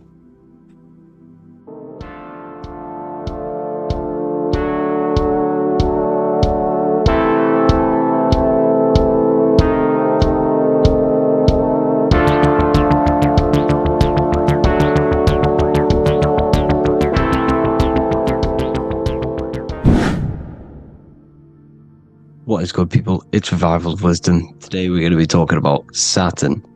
I've done this video in the past. However, this video is going to contain a lot more in-depth explanation of Saturn. So the 33rd degree Mason, Manly P. Hall, said, Saturn is the key to crystallization, physical matter. Light is matter, matter is light. They are interchangeable. Low vibrating light turns into matter, high vibrating matter turns into light. And Saturn is the god of this world, this physical world. He crystallizes light into matter. This is symbolized as the Masonic checkered board, matter and spirit, matter and light, light and matter. He's also the god of time, destruction, justice. He creates and destroys, because all things in time die. He creates and destroys you. So, because we live in this physical world, which is the electric world, this is why we say electricity, because it comes from the root word of El, Saturn. They used to call Saturn El, E-L. This is why we used to say Elohim is God. The real god of this world is Saturn, but it's being hid. This is being hid. Jesus is Saturn. All of this is Saturn. It's all Saturn worship. It's the real god of this world, So, physical matter is a result of two opposing forces equalized on the plane of inertia, because everything is created out of electromagnetic toroidal fields. And these two poles equalize on the plane of inertia, which gives you planet Earth, plane of inertia. The plane of inertia is what Saturn is. It's the ring around the center of the plane of inertia. Thank you to Walter Russell saying, physical matter is a result of two opposing forces on the plane of inertia. This is what Walter Russell says, so please check out his work. He's got many books, many books on light and electromagnetism and stuff like that, so I advise you to check him out. So the torus field gives you the binary code 0 and 1, the female vagina and the male phallus. This is the code for this world. Saturn crystallizes physical matter. Now Saturn is the most outermost layer of the 7 layers of heaven, where it says in the Quran, it says, Allah, it is He who created the 7 layers of heaven. Saturn is the outermost layer. He's the top. He's the most high. So when we say the most high, we're referring to Saturn. He's the most high before the firmament, before the stars. So Saturn is the god of this world. He's the Lord of the Rings. He wears the crown. The crown is the rings. Crown, Chronos. So The planets are luminaries, they are lights, they are beings, they are energy, conscious energy. And we're in the heart of the solar system. Saturn is the outermost layer. He is the one of this world. He's the god of this world. Now, on the North Pole of Saturn, you have the hexagon. Add up all the sides, it creates the six-pointed star. Or it can be created as a cube. The cube is very important. The six-pointed star is very important. 6 points, 6 triangles, 6 side, 6, 6, 6. Black cube adds up to 6 in gematria. Now, what did I say in the beginning? Saturn crystallizes the physical world. He creates physical things out of light. You are a light being. This is why we say human. Hue means the light spectrum. Hue, man, we are light manifested into physical forms. Human. And we are incarnated through Saturn. Satan, same thing. The number of the beast is 666, and the 666 comes from the 6 points, 6 triangles, 6 sides of Saturn, 666. We are all known as carbon-based life forms. Carbon, the atomic structure of carbon, is 666, 6 protons, 6 electrons, 6 neutrons. We are materialized into our physical bodies through Saturn, through the number of the beast. These bodies are the beast, it's the animal. The divine, the Christ, is the consciousness within, because you are a physical, spiritual being combined into one, hexed into one. Hexagram. This is a hexagram. You're hexed into physical matter, spirit and matter, light and dark, combined into one. Now you contain of the mark of the beast, the mark of your body. Your body's the beast. It says in the Bible, Satan, who is the god of this world. This world. There are many different worlds, but this world is run by Saturn, and it says that in the Bible. Saturn is Satan. It's the same thing.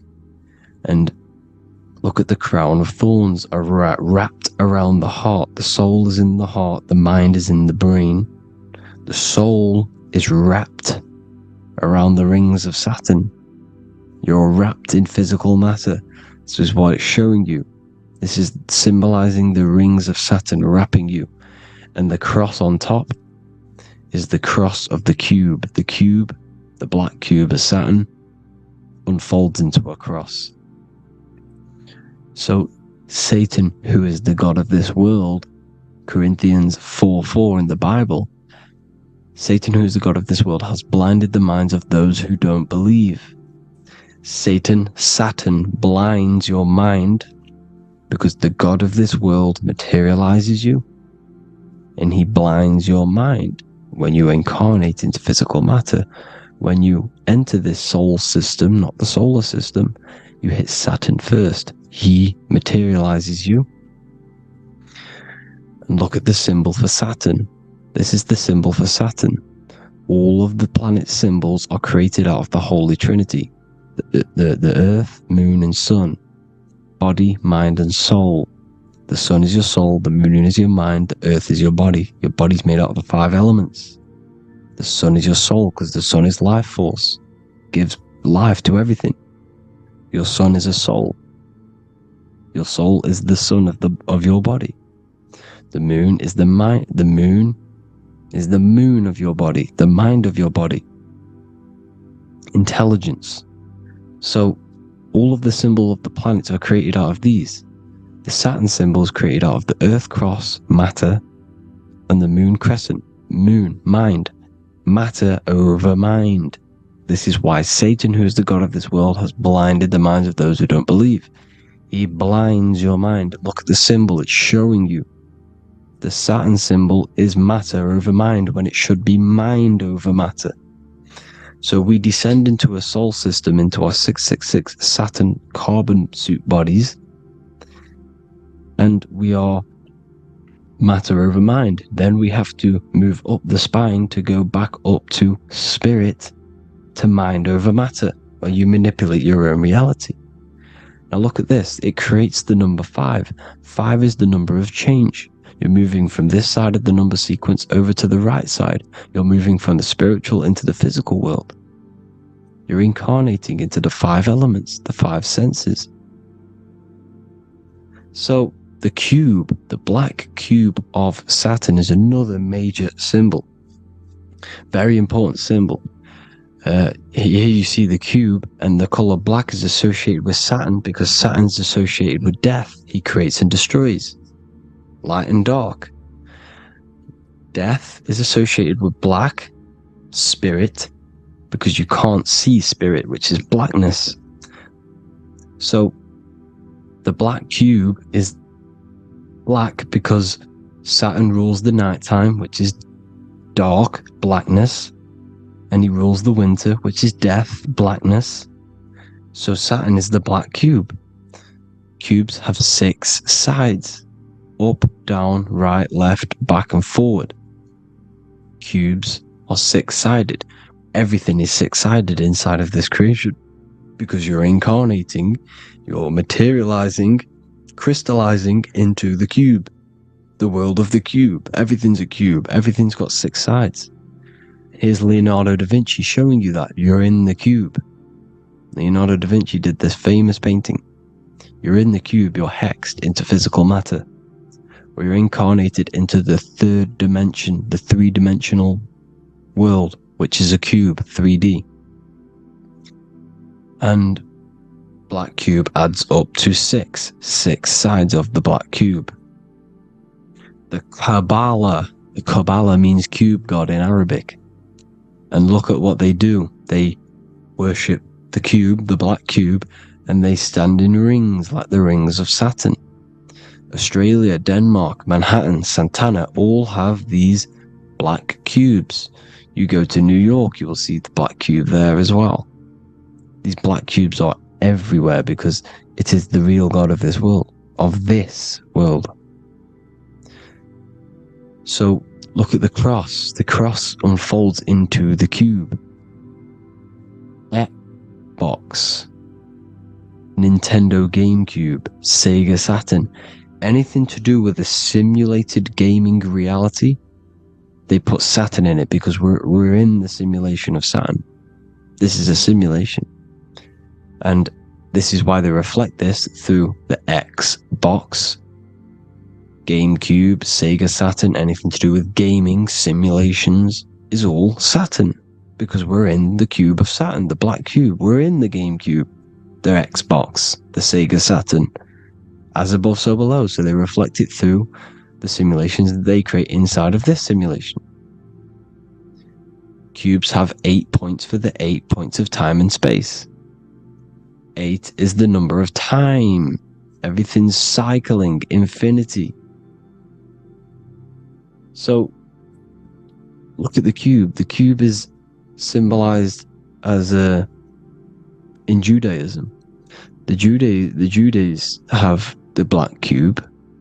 They wrap themselves in a black band and they cover their eyes into blackness.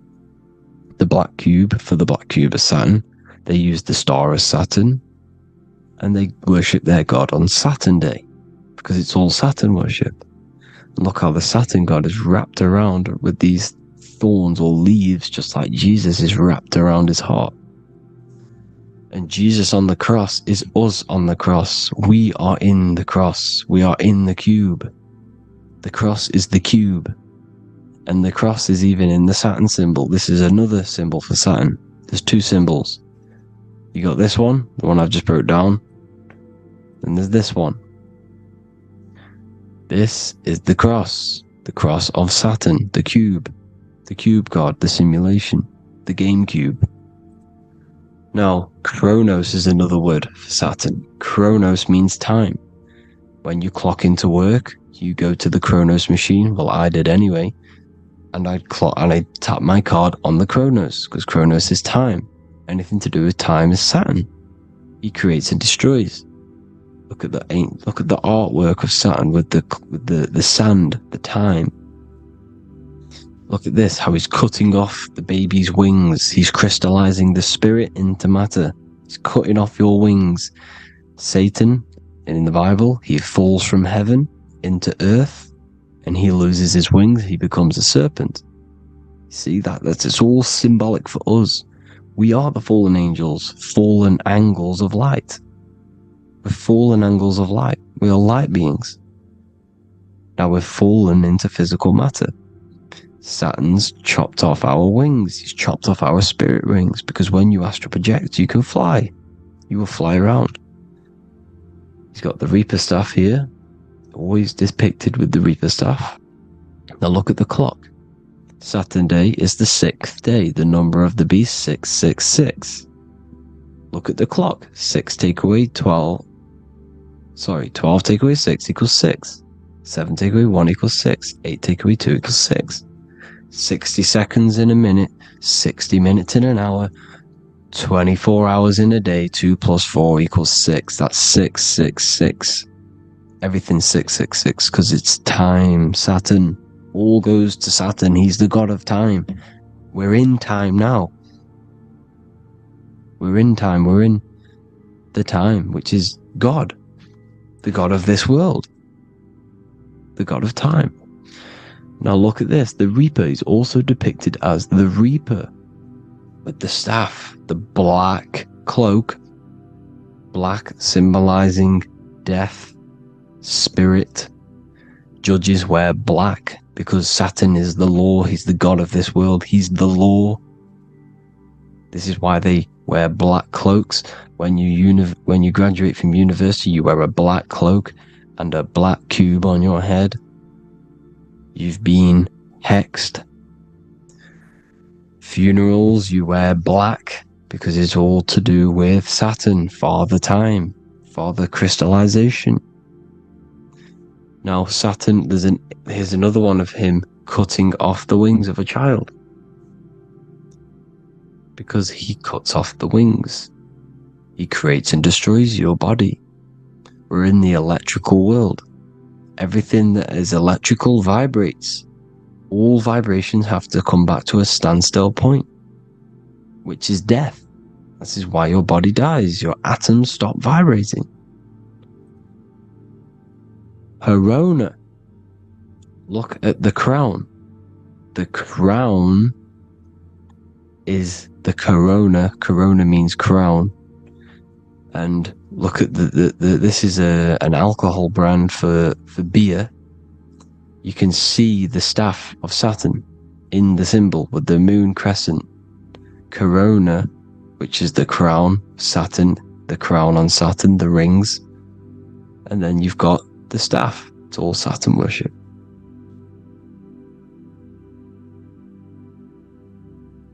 Is the black cubes of 9/11.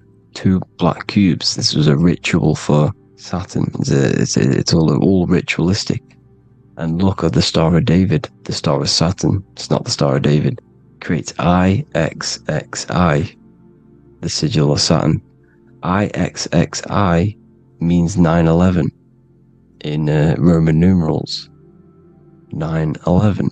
It's all a ritual for Saturn, and they have the 2 black cubes of Saturn. Now look, XX, there's more symbolism of Saturn now. We're going deeper. XX is more symbolism for Saturn.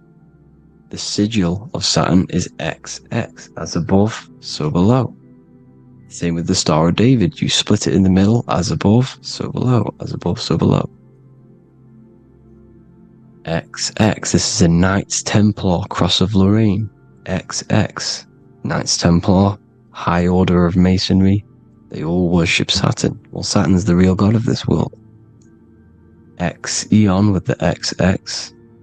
XXL magazines, which is all to do with famous rappers and stuff like that. When you die, you put XX on the eyes because it's Saturn. He's the Reaper. Is Jesus with the XX crown with the thorns around his heart, around his soul, with the cube on the top, the cross cube. Lucifer with the XX Cross of Lorraine. Jay-Z with his alcohol brand, XX Cross of Lorraine. The X Factor with the rings of Saturn. All Saturn worship. The seal of Melchizedek is also Saturn. This is the cube. This symbolizes the cube with the 8 points for the 8 points of space and time. And this is the cube. It's another ancient symbol for Saturn. Here you see the star of Saturn with the Melchizedek symbol around it, which is all to do with Saturn.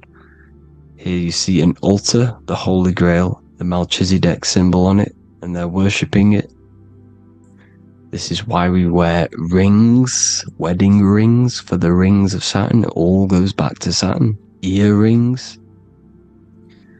The 8-pointed star of the ancient Sumerians is all Saturn.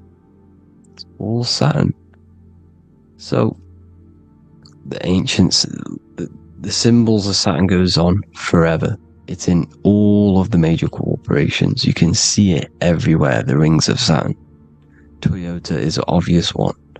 Internet, Nike, Target, Sega, Saturn. It's all Saturn worship. All Saturn worship. Because he is the real God of this world.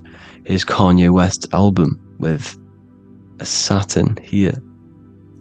Here's Michael Jackson's album saying escape. There's the X again. The X, escape. You have to escape this reality. Maybe that's what he's pointing at. Here you see it on the dollar bill. The star of Saturn. Here you see it again on the dollar bill. So that is it for today's people. I hope you all gain some insight on Saturn.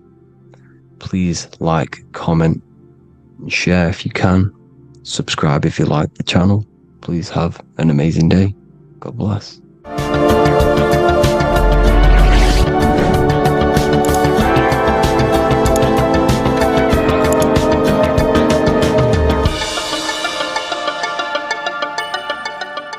Welcome to Revival of Wisdom. What is good, people? Is Revival of Wisdom. We're back with another video. Today we're going to be talking about the importance of Saturn and the occult. Let's jump straight into this. So Saturn is the god of the earth, right? It's the time of God, change, destruction, physical matter. He creates and destroys, because the energy of Saturn is the key to crystallization. It wraps things in physical matter, right? He creates everything, all life forms, and he takes things back, because the day that you're born, that's the day that your expiry date is coming. The time is ticking until Saturn takes your life. This is why he's known as the Reaper. Okay? As he's personified as eating his child here in this ancient Roman painting. As you can see, he's eating the child. We are all children of Saturn, right? He creates physical matter, our physical bodies, right? He's the god of time because he's the slowest moving celestial body. He's the Lord of the Rings, as you can see here. He's the last one on the ring. He's the slowest one moving, okay? So, he is the Lord of time, destruction and creation, okay? This is why his name is Saturn, Satan. He's the devil, okay? But I'm not saying Saturn's evil, guys. It's a part of life. Everything lives and dies, right? He's the key to crystallization. Now, as we have the clock here, our god Saturn, or Chronos in Greek, just means time. He's also the god of time, as I've already said. 60 seconds in a minute, 60 minutes in an hour, 24 hours in a day. Add 2 plus 4 equals 6. 60 seconds, 60 minutes, 2 plus 4 equals 6. That's 666, okay? And as you see on the clock, 6 take away 12 equals 6. 7 take away 1 equals 6. 9 take away 3 equals 6. 6 is the number of Saturn. It's associated with Saturn, right? He's the god of time. of justice. Everything goes back to the Reaper in the end. Everything lives and dies. Now, the artwork of him, he's always got the Reaper staff. You see, it's personifying death. Now, when you see this, the Romans were not saying Saturn was a real person, a real god in human form. No, this is personification. This is what the ancients always did. They personified, just like the Bible. It's all personification. So the personifying Saturn eating its children because it eats, it's the Reaper. No one can escape the Reaper. No one can escape death. Now, Saturn is 666, which is in the Bible, the number of the beast, right? The number of the beast, Satan, 666, right? So on the North Pole of Saturn, you have a hexagon which makes a cube, right? Now this hexagon, when you join up all the corners, creates the six-pointed star known as the Star of David, right? In the Jewish religion. Now, as you can see, the six-pointed star has 6 points, 6 mini triangles, and a 6-sided hexagon. That makes 666. And also, you have Saturday is named after Saturn, the 6th planet, the 6th day of the week, and has a 6-sided polygon in its north pole. That's also 666. Now, this Star of David, this symbol goes back thousands of years, and it originates from Saturn. It's not the Star of David, right? It originates from Saturn. It symbolizes the physical and spiritual aspect combined into one, which makes us humans, right? Also symbolizes the male and female combined into one. These two sacred energies create the human.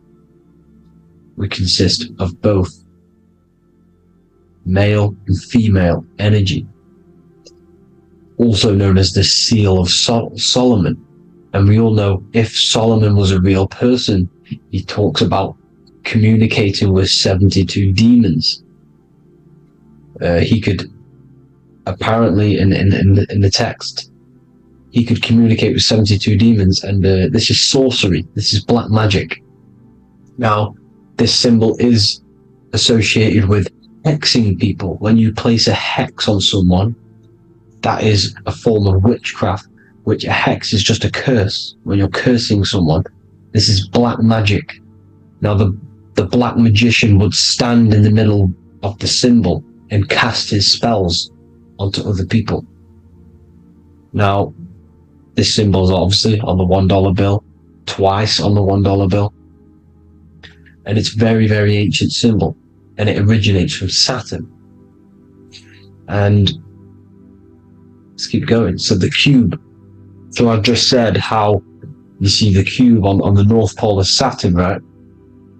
The cube is limited. It's a 3D shape. It symbolizes limitations to the physical 3D dimension, the third dimension, the physical realm which we are in. Now, as you can see, the color associated with Saturn is black, right? Black is infinite potential. Black is the creation of all things. Before there was light. Light is born out of blackness, darkness, okay? Now, black is physical matter. And as you can see, the black cube, black symbolizing physical matter, the cube being limited, as the physical realm that we are in is limited. It's not like the fourth dimension where everything can exist in a thought. The third dimension is limited, right? And this is what Saturn is. It limits you to the 3D 666. Your body limits you to your physical body. Now, these black cubes are placed everywhere. As you can see, Australia, Denmark, Manhattan, There's one in New York. As you can see, the Apple have a cube. The Nintendo GameCube, Trump Tower is a black cube. This is worshipping the energy of Saturn, the god Saturn. Okay, it's not a god, it's a celestial energy. However, it rules over Earth because it pretty much created the physical realm. Now, as you see, when you go to a funeral, you wear black, a black suit symbolizing Saturn, which is the color associated, black. And as you see in Mecca, they walk around the black cube in rings. As you can see here, they're stood around in rings, like the Saturn, the rings of Saturn. The Mercedes symbol. You probably wouldn't notice that, but yes, it's Saturn. And when you graduate from university, you wear a black cube on your head. This is all symbolizing Saturn. Okay? Now, as you can see, the Jews here have a black cube on their third eye whilst they pray. Notice how he's shutting his eyes into blackness, darkness, and he's wrapped around a black strap around his arm. This is symbolizing the wrapping of physical matter, of how physical matter wraps things into existence. And as we all know, the Star of David is a Jewish symbol. So he has the black cube and the Star of David, right? So all of these religions are secretly worshipping Saturn. Okay, this is all Saturn worship, Kronos, the god of time and destruction, the physical reality. Now, as you can see, it's symbolized everywhere in all major corporations. Pepsi, internet, that's obvious. NASA, of course, NASA. NASA means to deceive in Hebrew. Universal, Walkers, that one's so obvious. Nike, Toyota. So many different ways they symbolize it. You either see the rings of Saturn or the black cube, as I just showed you here, the Nintendo and the Mercedes, right? It's absolutely everywhere. Now, they also use 666 to symbolize it, as I've just broken it down to you. 666, the World Economic Forum. We all know how they're trying to enslave us into this new world agenda. Google Chrome, CERN, Disney, Coca-Cola, Cadbury's, all of these have 666. Now, every UPS barcode has 666. And even www. Is Hebrew for 666, as you can see here. Monster. It's the same Hebrew letter that means 666. Drake, 6 God. That's his God, Saturn. Why? Because they love physical realm. They love the physical dimension, the third dimension. Because they can rule here through riches. They can build an empire here. It's not like the fourth dimension. They don't want to ascend. They want to stay down here in the physical realm. Okay? Now this is why they're cloning. They can move their consciousness into other clones to live forever. This technology exists. This is why they love the third dimension. As you can see, all of these sellouts here, Drake, Leonardo DiCaprio, you know, all of these people doing 666 because this is their God. This is their God. They love the physical realm. They sold their souls for wealth and fame in this physical realm. So why would they leave? You see? Now, this isn't all just evil, okay? So you have 7 chakras, right? You have 7 days of the week, 7 solfeggio scale notes. These are frequencies, the solfeggio scale. Now, it's called the Saturn Moon Matrix because the moon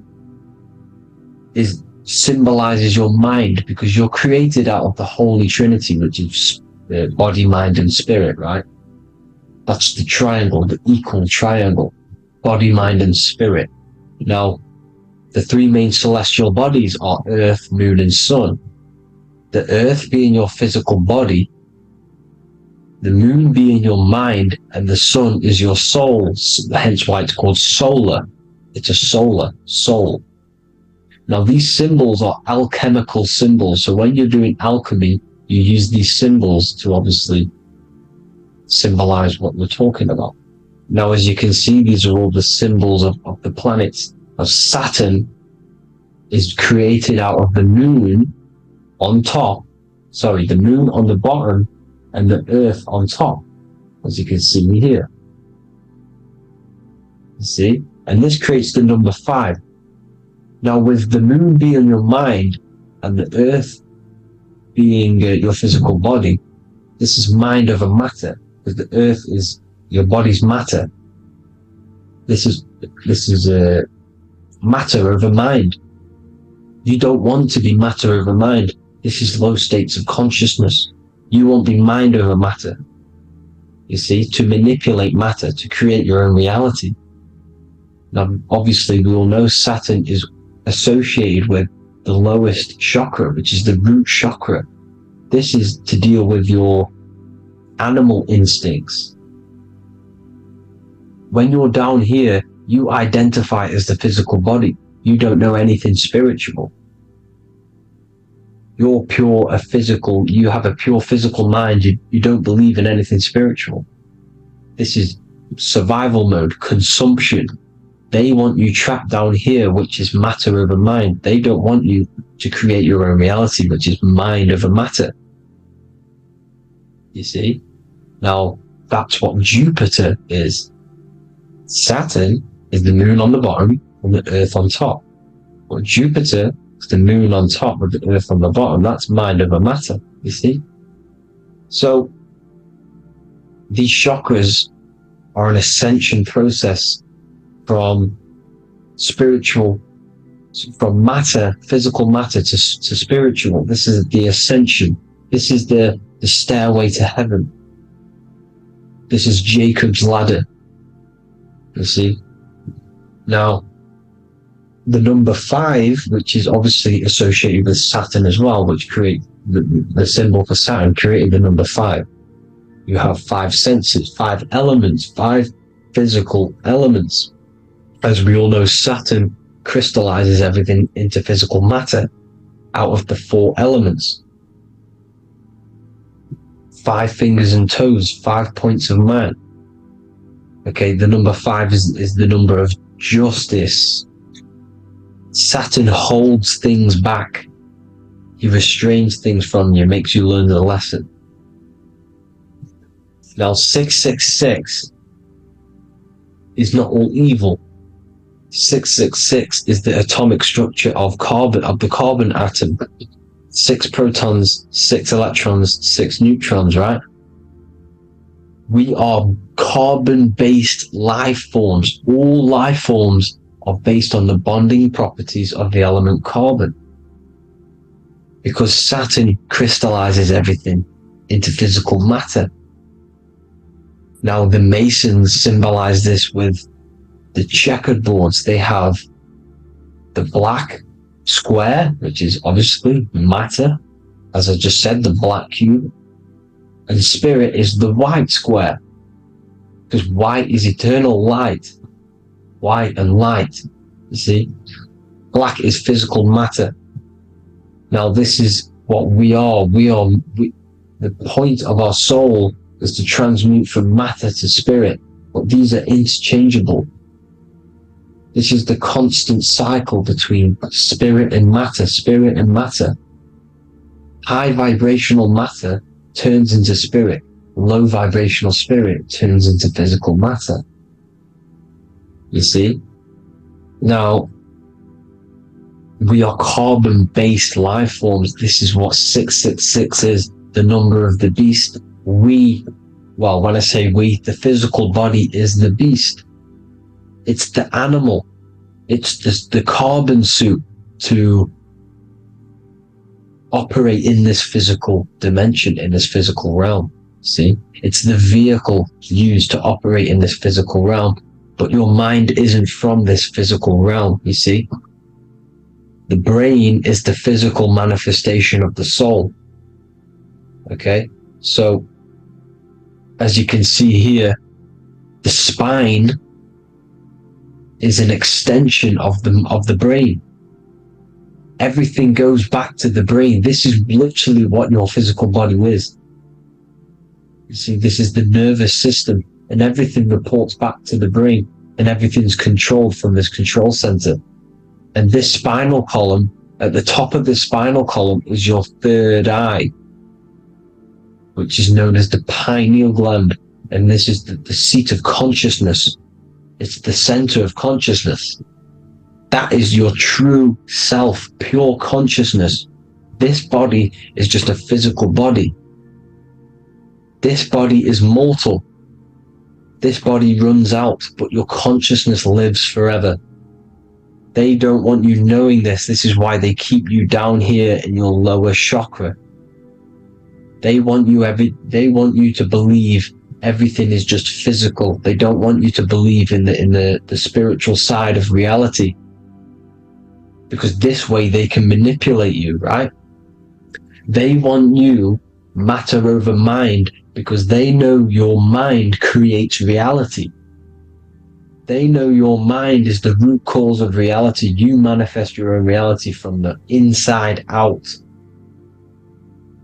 So this is why they control your perception of reality. They control your information in order to manifest their new world order. You, who are ignorant to knowledge and wisdom, you who are ignorant are manifesting their agenda because you accept their information and their perception of this reality. Now, this is why they tell you the globe model, the heliocentric model, to trap you into physical matter. Now, if you understood about this true form of this realm, you'd understand that there's a spiritual side behind everything. The spiritual side, something has to exist. The root cause of reality is higher planes of existence. It happens in the mind before it happens on the physical plane.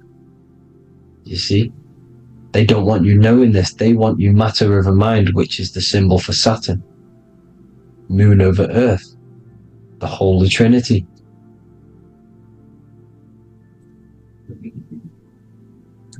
Now, as you can see, the cube also makes IXXI. This is Roman numerals. This is Roman numerals, and when it's translated from 9/11. Yes, 9/11. This is the secret code of the One World Order. The two twin towers, when the two become one. Okay, when the two become one, this is how you reach the higher states of consciousness, the physical and spiritual. Now, as you can see, the 9/11 memorial are two black cubes. It's two black cubes. This is all Saturn worship. Now, I'm not saying that Saturn is an evil celestial body, right? No, everything has a good side and a bad side, right? It's duality. The spirits of Saturn on the dark side are the most evil demonic spirits. Now, these are the spirits that these are invoking through these rituals, right? Yes, 9/11 was a massive ritual. It's a satanic ritual, okay? Now, we all know Elon Musk. Elon Musk is coming with the mark of the beast. And English gematria, this equals 666, right? 666, as I said, is the number of the beast. You are the beast, your physical body. You see how the Bible twisted things up to make things more confusing, right? But it's there. You just have to have the knowledge to be able to read the Bible properly. As we all know, we had this virus. I'm not going to say the name because I'll get flagged. This virus adds up to 666 because this is all part of the New World Order. It's all part of keeping you in this physical dimension. Okay, now as you can see here, Novus Ordo Seclorum on the back of his shirt, on Elon Musk's shirt. This is also on the $1 bill, Novus Ordo Seclorum. This means New World Order. Yes, New World Order. This is on the back of Elon Musk's shirt. And as you can see here, he owns Neuralink, which is the brain chip which they're going to be putting into, implanting this onto your brain. This is the New World Order, to connect you and merge your consciousness with AI. Neuralink and Meta, he owns Meta as well, which is the metaverse.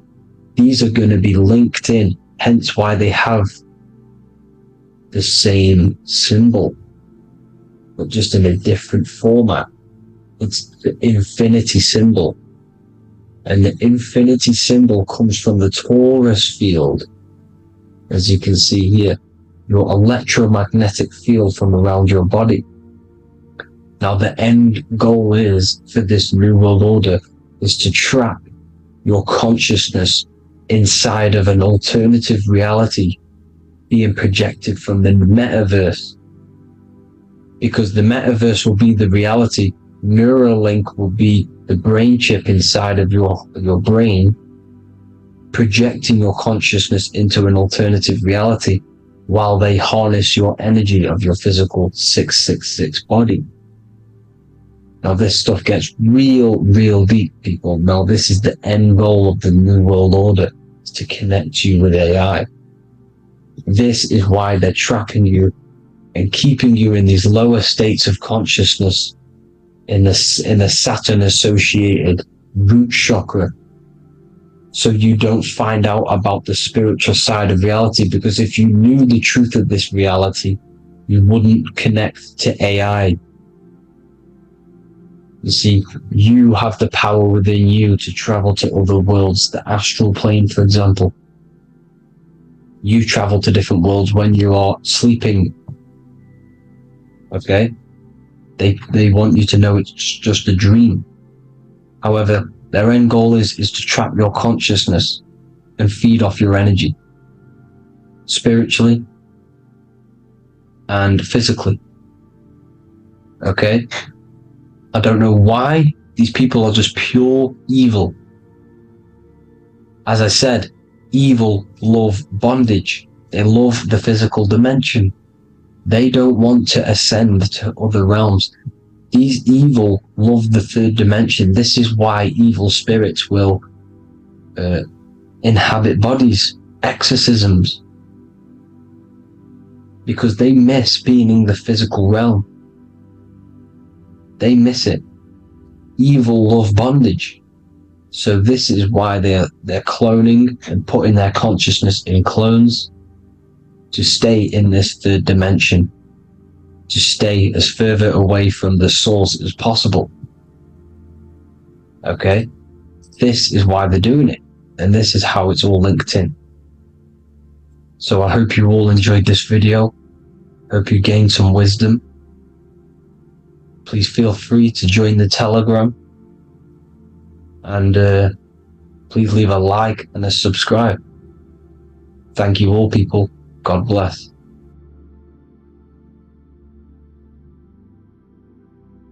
Welcome to Revival of Wisdom. Today we're going to be breaking down Saturn worship and how the occult are linked in with Saturn. Okay, so first of all, let's start with the celebrities. All these celebrities are doing 666. Okay, covering the one eye, which also symbolizes the all-seeing eye, which is another occult symbol. But we're focusing on the 666, the 6 with the 3 fingers. Also, we have CERN. CERN with the 666 within their logo. Also Disney, okay, as you can see here, 666 within their logo. Pepsi, Coca-Cola, and even Cadbury's. Monster Energy with the 666 in Hebrew numerals. Unleash the beast. So what is 666 to do with Saturn? Because on Saturn, there is on their north pole of Saturn, there is a six-sided hexagon, okay? So Saturday is named after Saturn Day, the sixth planet. It is also the sixth day of the week, and has a six-sided polygon on its north pole, 666. Not only that, when you create a star out of the hexagon, you will create a six-pointed star, okay, with 6 triangles within the star, and a six-sided hexagon, which all adds up to 666. Okay, so this is why all these symbols contain 666. So why do they worship 666? Saturn.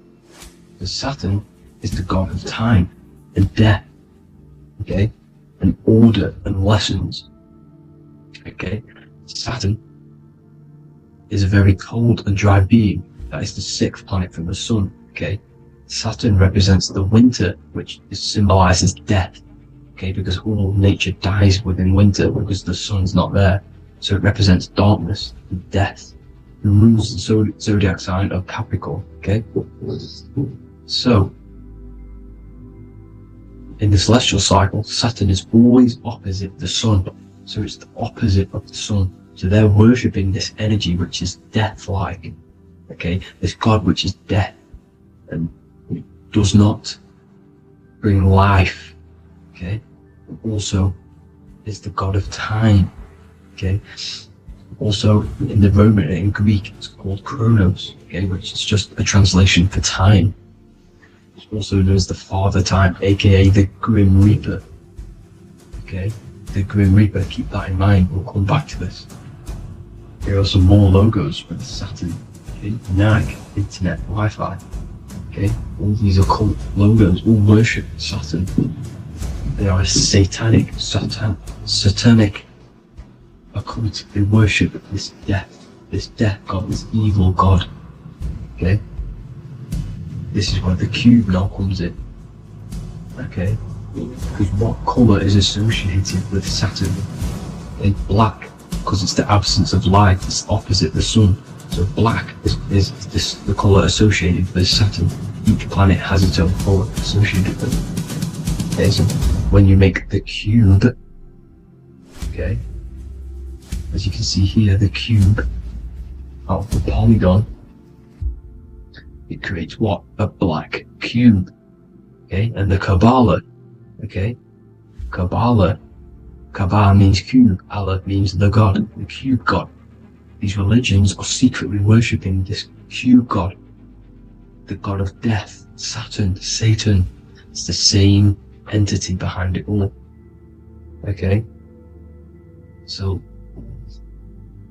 also we have these black cubes in Australia, Denmark, all around the world, these black cubes, because this occult is worldwide. Saturn, Satan taking over this realm. Okay, also with this black cube, they walk around it like the rings of Saturn. It's around the black cube of Saturn with the rings. They walk around in circles. What are circles? Cycles. What is a cycle? Time. The time god. This is why it has a ring around it, because it represents time, cycles. Okay, and this is another depiction. Saturn, always depicted with this Reaper staff. Okay, keep in mind this staff, just like we associated with aka the Grim Reaper. The Grim Reaper also wears a black robe, representing Saturn with the same staff. Can you see it?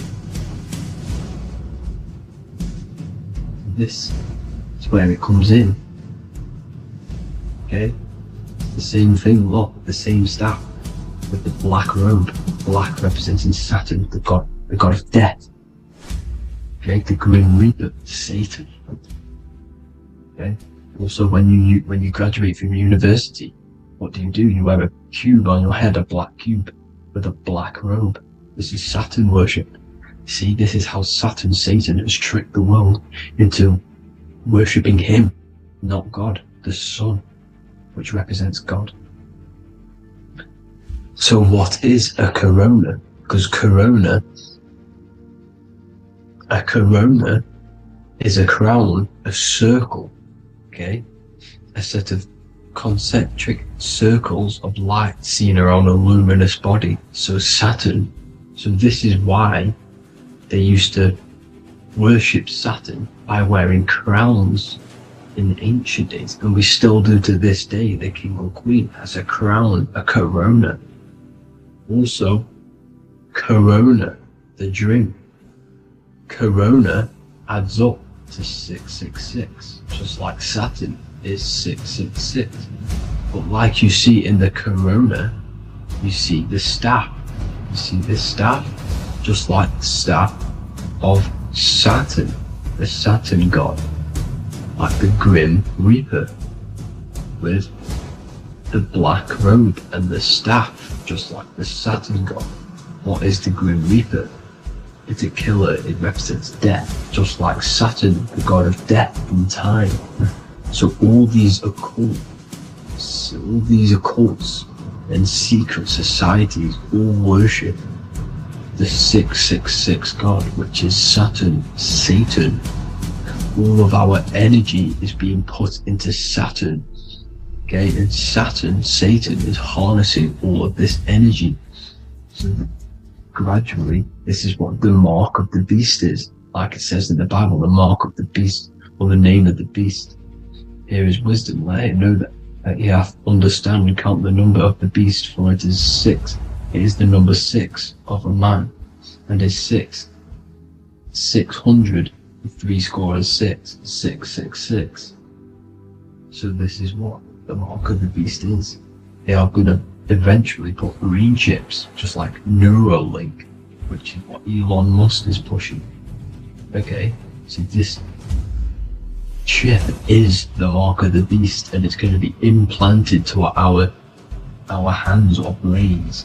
Okay, and they will manipulate our consciousness, and it will manipulate our DNA, and it will directly connect us to AI, and AI is linked in with Saturn, Satan, as the demons and the people who rule this world are in love with AI. They want to connect humans to AI, and this will control our consciousness completely and give all of our energy back to Saturn, Satan, this deity that they all worship.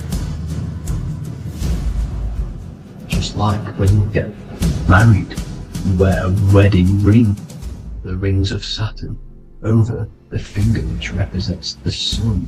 So you're basically seeing Saturn over the sun. The sun is the son of God. It represents the sun, represents God. So you are putting Saturn over the sun. So thank you guys all for tuning in. I'm going to leave you guys here. Please leave a like, comment some topics that you want me to talk about, and please subscribe for more amazing content. God bless.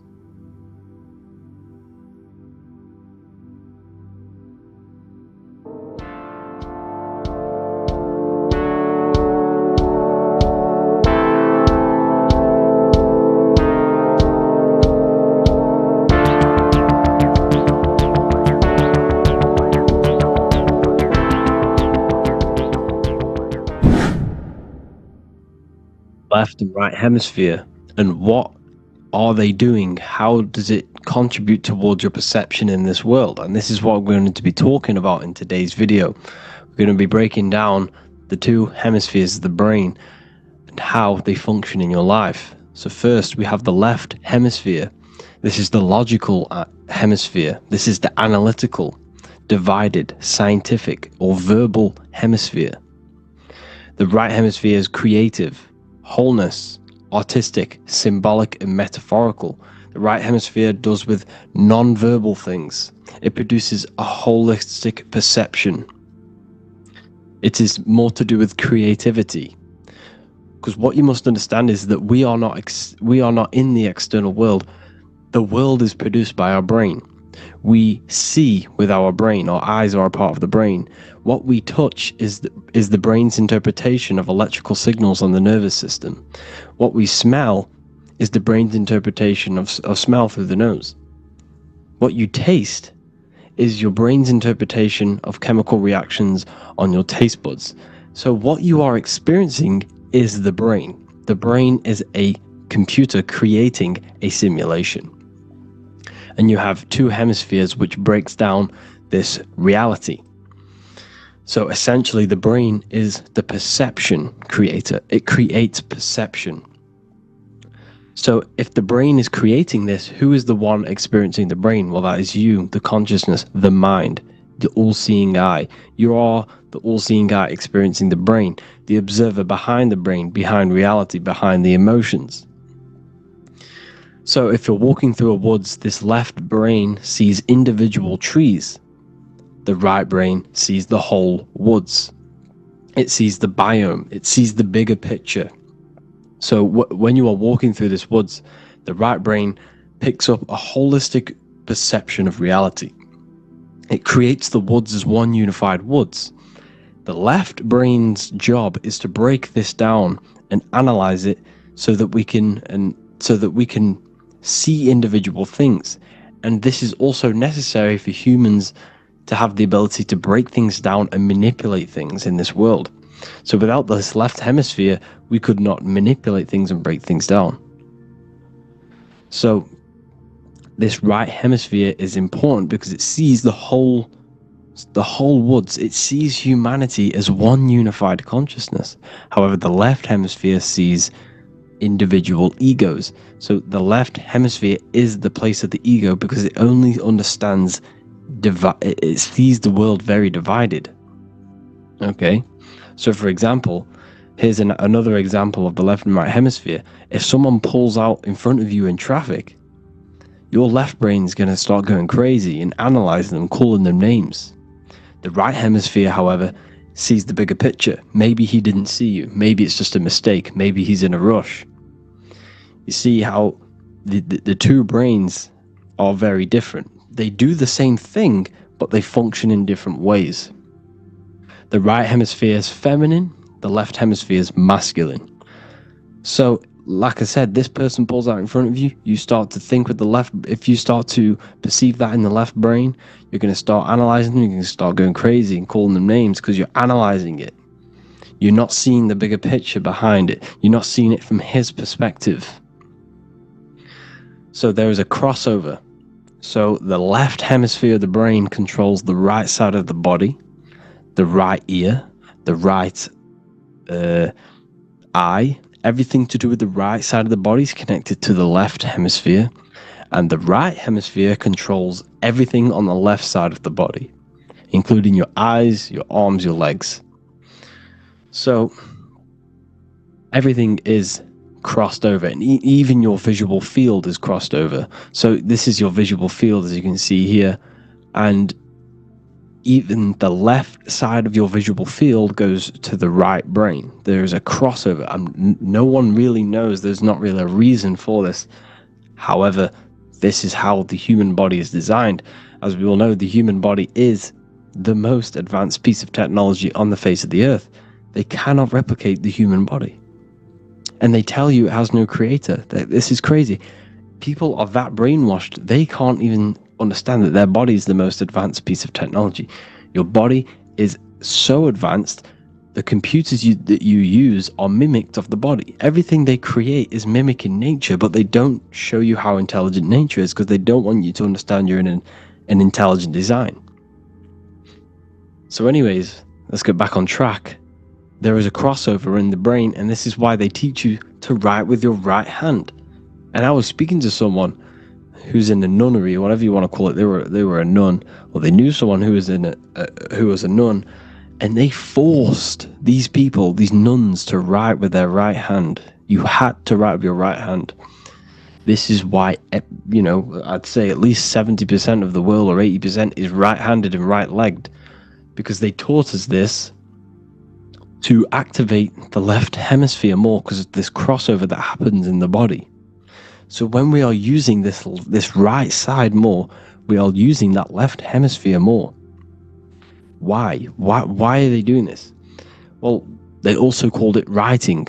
Writing is a spell, to cast a spell on you to use that right side of the body so that you use this left hemisphere, because they want you to see the world as a divided perception. They don't want you using the right hemisphere, using that left side of the body to activate the right hemisphere to see the bigger picture and see how everything is all one and everything is created.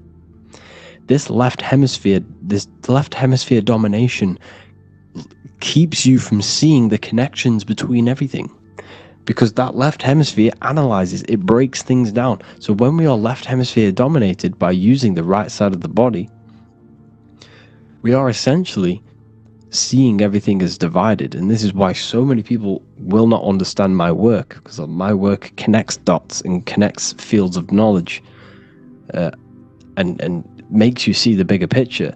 So people who are left hemisphere dominated will see my work and think this guy's crazy. But everything, it's all about activating that right hemisphere. So they call it writing because every word you say is molding your mind in some sort of way.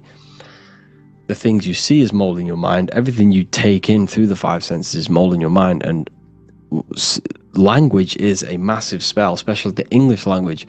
They called it writing so that you use that right side. It's a spell because your subconscious mind picks up everything you say. And 90% of your daily basis behavior and thought patterns is produced by these subconscious programs within the subconscious mind. Essentially, your conscious mind is only the 10% of you. The conscious mind is just what you're aware of, what you're wearing, how you're feeling, what you're thinking. That's your conscious mind. The subconscious mind is controlling every system in your body. It's telling your heart to beat without you being conscious of it. So essentially, this is what they're programming. They're programming this system in the back of the mind, which is controlling everything through the words. And this is what spells are, because it's all about creating perception in the subconscious. So they want you to use that right side more. I truly believe the ancients, they were balanced. They used the left and the right side of the body. They didn't have a stronger side because they understood this science of the body and how the body works.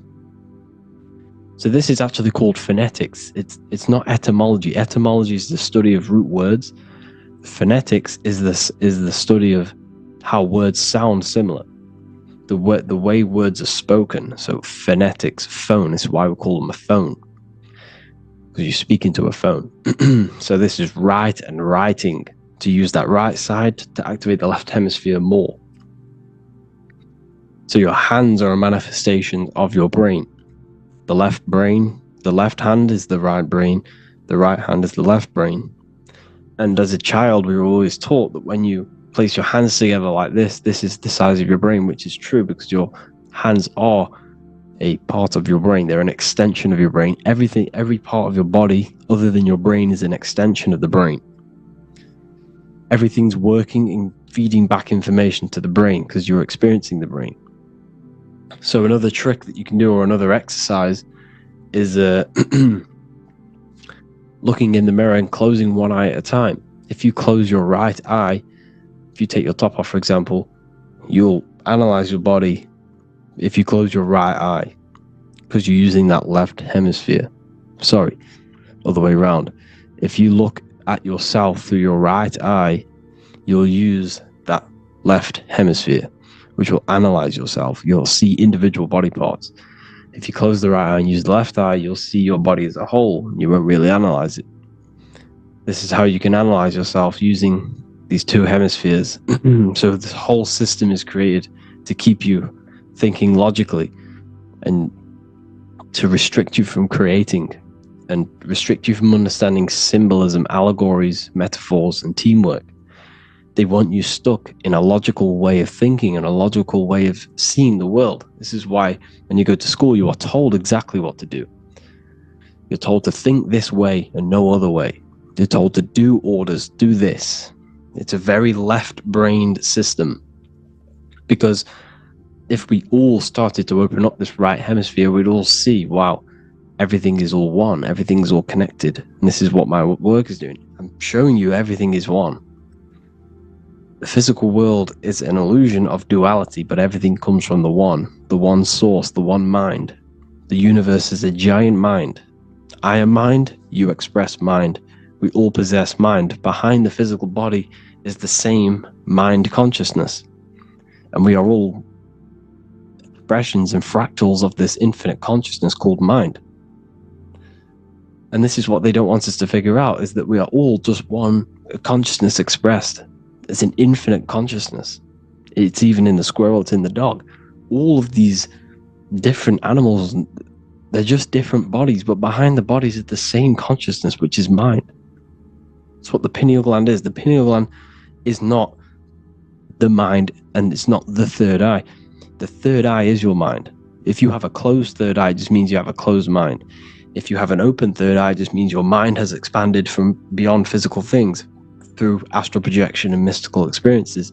This is how you gain an open third eye. It's just an open mind. A mind that has astral travel, that has explored the realities within the mind. So everything they do is to keep us in a divided state. Divide and conquer, right? That's their motto. All to keep you thinking how everything is divided. Everything they've done is division. Postcodes, countries, everything is divided. Like football teams and all this stuff. It's also a natural process when you grow up, because as you grow up, your brain is constantly analyzing the world. So this is sort of a natural process of how you become more left hemisphere dominated, because your brain is always analyzing.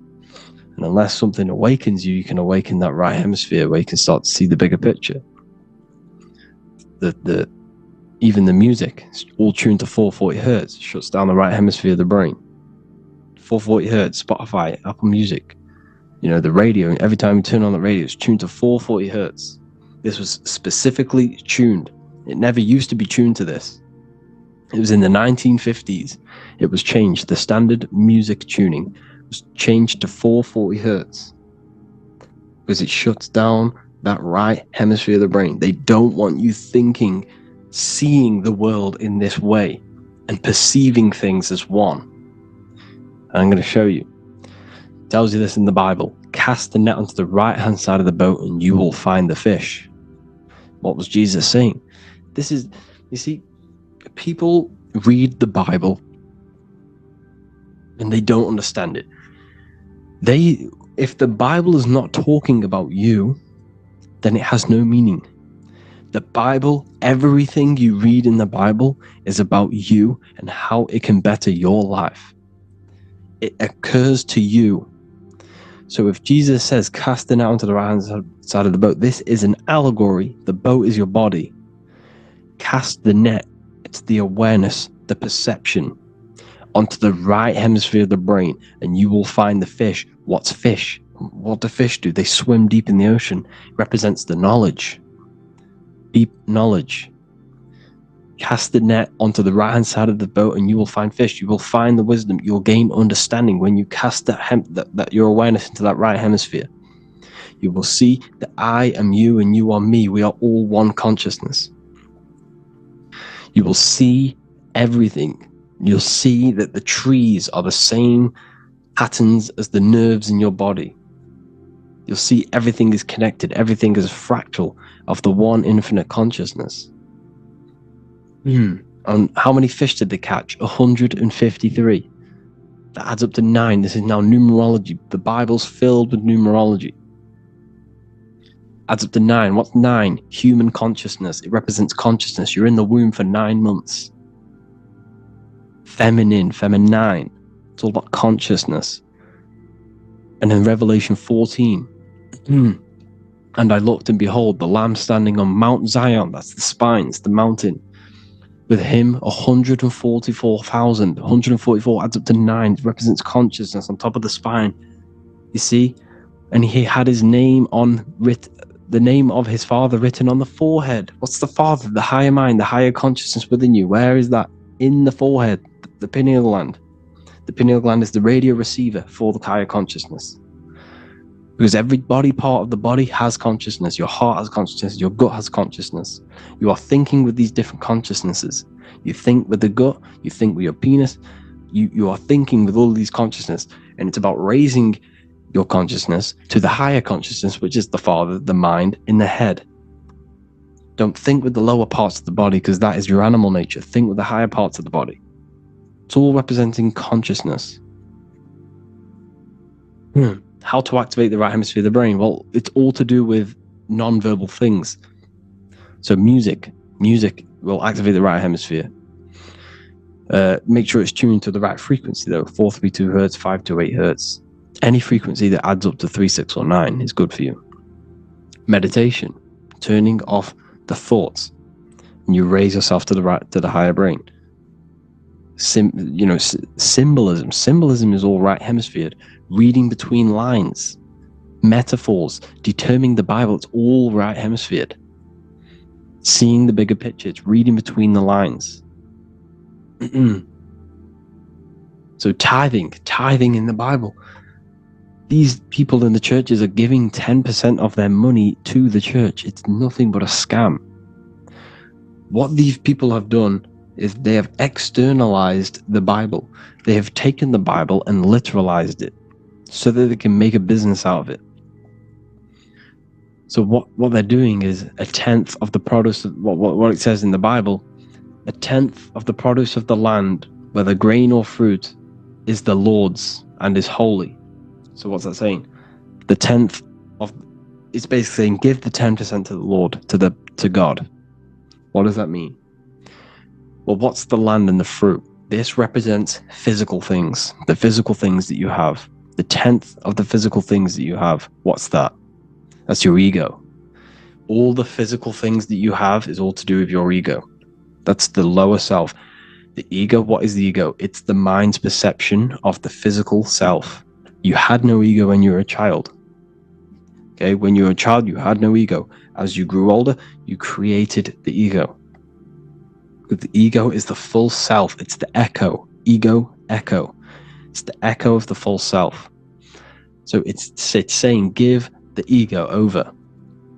Take away the animal self. In that left hemisphere, that's all to do with the left hemisphere. That left hemisphere sees the ego. It sees individuality. It's divided. So it's saying give that 10%. Give that 10% of you over to the right hemisphere. The 90%. The 90% of you is in that right hemisphere. The higher self. Now, I'm not saying the left hemisphere is bad. Okay, I'm not saying that at all. But it sees it sees things divided. It's like I said, the left, the hands are manifestations of the brain. So when these Christians are praying, they're putting their hands together. What are they doing? They're syncing the brain hemisphere is what you're doing, because everything's an extension of your brain. So if you put your hands together, you're putting the two hemispheres together. And what's happening when you place the hands together? All the electricity in the body is now running in a circuit. So once you connect these two hands, the electrical energy is now running in a circuit. And energy can move around the body quicker and more efficiently. So when you pray, when these people are praying, they don't realize that they're engaging in ancient forms of meditation, of balancing the two hemispheres. So now we're talking about balancing the hemispheres, not the right hemisphere. This is what Israel is. Look at the symbol for Israel, the up triangle and the downward triangle. What's that? The up triangle represents male. The downward triangle represents female. Okay?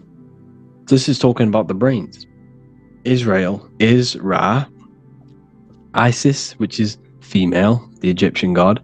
Ra, El. El means God. Electricity. That's the force of the physical world.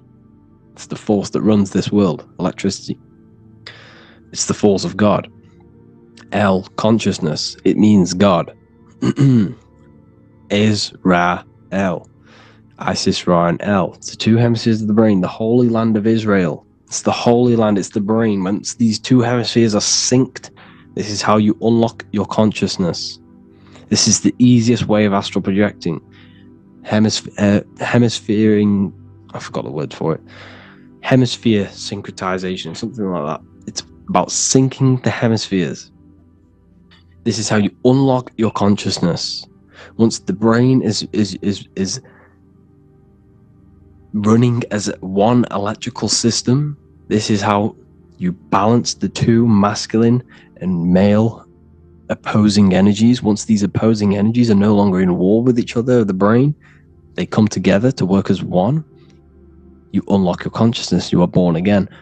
What happens when a male and female have sex? It creates a new child. It becomes one.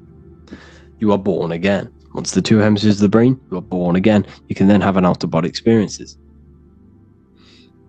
So this is why the symbol of the Holy Land, Israel, is the up and down triangle back combined together, because it represents unification of the male and female, unification of the hemispheres. You're born again. You unlock consciousness. And you can get this for free. It's called the Gateway Tapes on my website. Basically, it's a audio track from the government, and they did this in the Gateway Experience. It's a CIA document, and what they do is there are different forms of meditations you go through. I think there's about 5 waves of meditations you do, half an hour each one, and it will teach you. It will sync your hemisphere, because what does it do? They understood that playing one frequency into one ear and another frequency into the other, they understood that the right ear is connected to the left hemisphere, the left ear is connected to the right hemisphere. So when you play 2 different frequencies into both ears, what happens? The brain picks this up, the 2 hemispheres of the brain picks this up, and it syncs it. It syncs these 2 hemispheres, these 2 frequencies together. So now the brain is working as one to sync this frequency. So this is how you can sync your hemispheres, through listening to these frequencies. Okay, you can get them for free and do the meditations yourself. This will definitely help you. This is an easy way to astral project. So it's all about syncing the hemisphere and seeing reality from a unified perception. We should all aim to get out of that left hemisphere. I'm not saying don't use it, but we should now start to read between the lines of the Bible, read between the lines of the symbolism they're showing. Study symbolism, study allegories and myths. What are they trying to tell us through these allegories? And, this is how we start seeing things in a better way. Once we understand that we are all microcosms of an infinite consciousness, we can all come to one, because love is the unifying force of this infinite consciousness. We are all divided. We are all disconnected from our hearts. Once we all connect with our hearts and see that everything is one, we can all start to love and come together as one, because love is the unifying force of consciousness. So if you haven't already seen, I now have launched the Ethereal University. I will be doing lectures like this one, but even better, deeper, and even releasing knowledge that I can't talk about online, as they are censored. I'll be doing lectures every single week. I'll be doing live calls every single week. You also gain access to my library, which is filled with over 45 occult books, filled with knowledge. Okay, I'll show you now. Plus, you get my book, The Book of Wisdom, PDF form, and the Human Health Guide, PDF form. You also get all of this stuff, the health section, Q&As, ethereal meditations. We've got some celestial studies, cosmology, numerology coming soon. You also get the brand new Manifestation Mastery course, plus the library. And there'll be new books, new lectures, new live calls every single week. Or you can get the Book of Wisdom, use the code WISDOM in all capital letters to gain 40% off.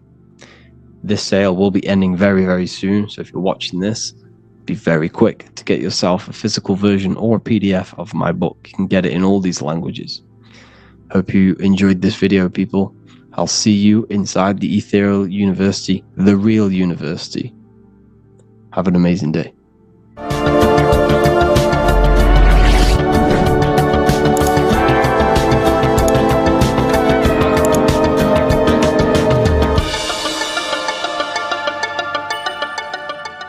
Neo is plugged in on the back of the neck, which is the reptilian brainstem. The reptilian brain is all to do with survival mode, survival state. It's always scanning the environment for safety, whether that's physically, emotionally, or mentally. It does not think. It is instant. For example, do I smack the guy or run off? If something happens to you, like a car's coming really quick to you, you do not think about this. The reptilian brain is the animal instinct that will instantly move your body and the instant reactions. Hence why it's the closest brain to the rest of the body. It has instant access to the electrical nervous system to control the body at instant reactions. Now, Neo is plugged in on the back of the neck, which is the reptilian brain. Therefore, the matrix is the body itself. It is the lowest state of consciousness. This is what it represents. The word matrix means womb. It translates to womb because your body is a womb. Your body is a vessel for universal consciousness, for God consciousness. And the body is also a womb where you can be born again outside of this body by raising your consciousness, by awakening the neocortex. This is why Neo is called Neo, because it represents the neocortex. This is the higher aspect of our brain. This is all to do with new things, higher reasoning, higher thinking, new learning. You see, the brain is a receiver for universal consciousness. And what do I mean? It is a radio receiver. Think of it like this. You have a radio tower which emits frequencies. And each little frequency, 00.1, 00.2, 00.3, each 00 point is a different person. We are all the same universal consciousness, encapsulated inside of a different vessel. This is why our body is the temple of God inside of the Bible. Your body is a sacred temple of the divine essence of the universe. However, consciousness is controlling this physical body. And I'll show you this diagram here. Consciousness consists of imagination, emotions, thought, and memory. All of these things are not physical. They're not made out of atoms. You cannot think with atoms. If I split open your brain while you are thinking of a cheesecake, I would not see a cheesecake. It's because these things exist metaphysically within consciousness. They are not physical. The body is physical. It's part of matter. It's part of time. You see the Leonardo da Vinci, the circle and the square. The square represents limitation, beginning and end, because when you draw a square, there is a beginning and end. It represents the body, the mortal self, the ego, the echo. Then you have the spirit raised above, which represents spirit over matter, mind over matter. Invisible forces create physical forces. Everything physical exists in non-physical.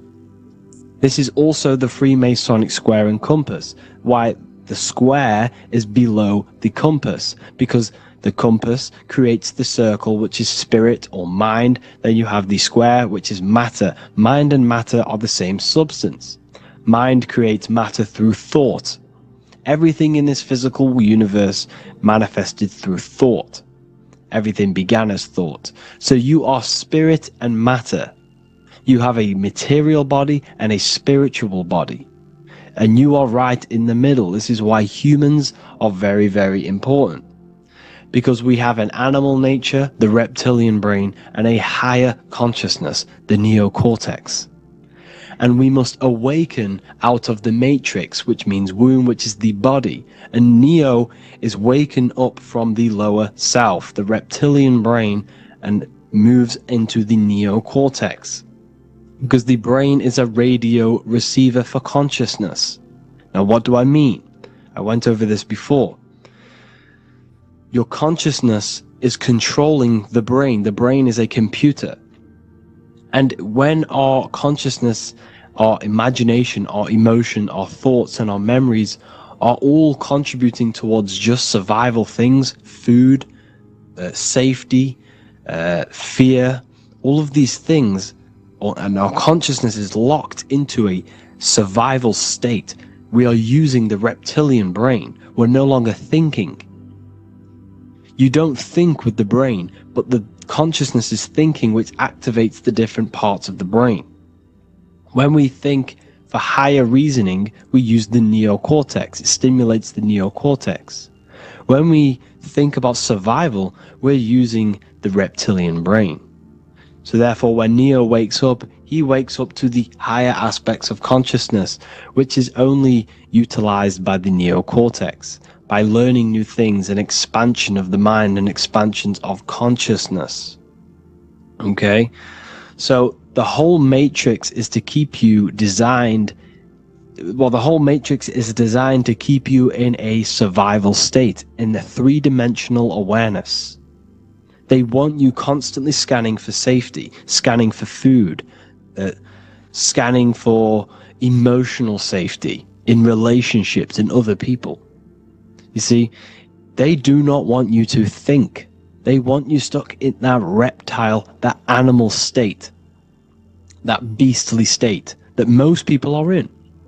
Most people, all they do is eat, listen to music, consume, have sex, lust, desire. This is all the reptilian brain.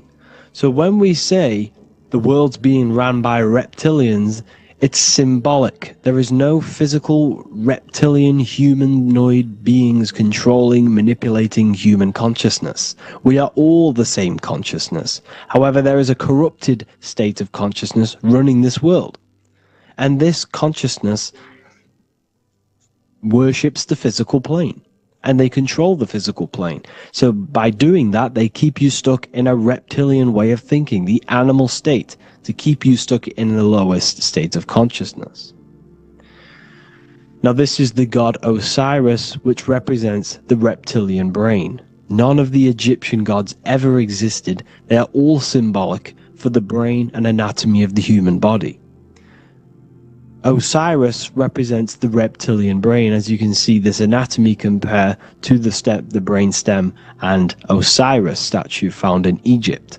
And we also see an ancient artwork of Osiris with green skin and two reptile crocodile alligators next to him, which also symbolizes the reptilian survival state of human consciousness and the activation of the reptilian brain. This is what it symbolizes. Now, this is what the Matrix is all talking about. It's talking about the awakening, the expansion of consciousness. The word divine is dive in because you connect with the divine by diving inward. There is no man in the sky going to save you. You must connect with the self. Know thyself. Truth comes from within. All of these things I'm telling you comes from within you. I'm just pointing it out. All of this is self-realization. A lot of people say, well, what are my sources? My sources is knowing thyself, observing thyself, using the neocortex of critically thinking, sitting down and thinking about yourself and having deep realization of yourself. You can realize that your thoughts are not of this physical world. It's quite simple. The brain does not think. The brain does not imagine. The brain does not hold memory. All of these things exist in consciousness, the one consciousness, but we are all fractal, infinite parts of. This is the eye on the triangle, consciousness being given down to the rest. This is separate. Consciousness is separate from the rest of the pyramid. The pyramid is your body. Neo is the one consciousness. This is the Egyptians symbolizing the one consciousness giving Ankh, which is life, to all the different life forms. However, you can see that the central sphere is giving a big Ankh to the humans, because humans, like I said, possess the advanced consciousness, an advanced brain that allows us to turn above our reptilian animal self. For example, we can go against our reptilian lower animal nature and turn to our godly nature. Animals cannot do that. They are stuck in instinct. They are stuck in a reptilian animal way of thinking and operating. Everything they create is to survive. We can turn against our lower nature and create for amazing things like buildings, architecture, technology. We can use our creative consciousness for anything we wish, not just survival needs. And it's the same with your spiritual journey. You can raise your consciousness beyond this animal state that they try to keep you in through fear, consumption, food, and the reptilian brain. We must awaken, start to think critically, and awaken to our divinity, because the mind, the consciousness within you has infinite potential to expand. There are infinite fields of knowledge that you can explore. The mind can never be filled. It can never ever be full of knowledge. It always expands, and that's why you are alive. That's why you are part of this universe. That's why the science always says the universe is always expanding, because the universe exists in your mind, and the mind is always expanding into new fields of thought, new fields of knowledge and information. And that is your whole sole purpose, of expansion of mind and expansion of consciousness, and the exploration of the mind of God. We are living in the mind of God. You are a thought in the mind of God. You must awaken out of this body. This is why Jesus says you must be born again to see the kingdom of God. You must be born again. You must raise your consciousness beyond physical limitation and awaken to your divinity. And this is pretty much it for this video. I hope you all understand this, that this is all symbolic for consciousness.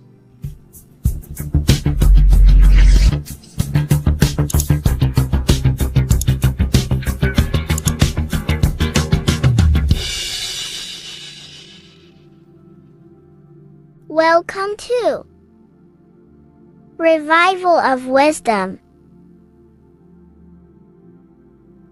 Welcome people, we're back with another video, and this video is about Freemasonry and the connection to the Illuminati. Please, as always, to make sure to hit that like and the subscribe button and turn on the notifications to never miss a video. On May the 1st, 1776, the founder of the Illuminati, Adam Weishaupt, founded this secret organization, and this date can be found in Roman numerals underneath the all-seeing eye pyramid on the $1 bill.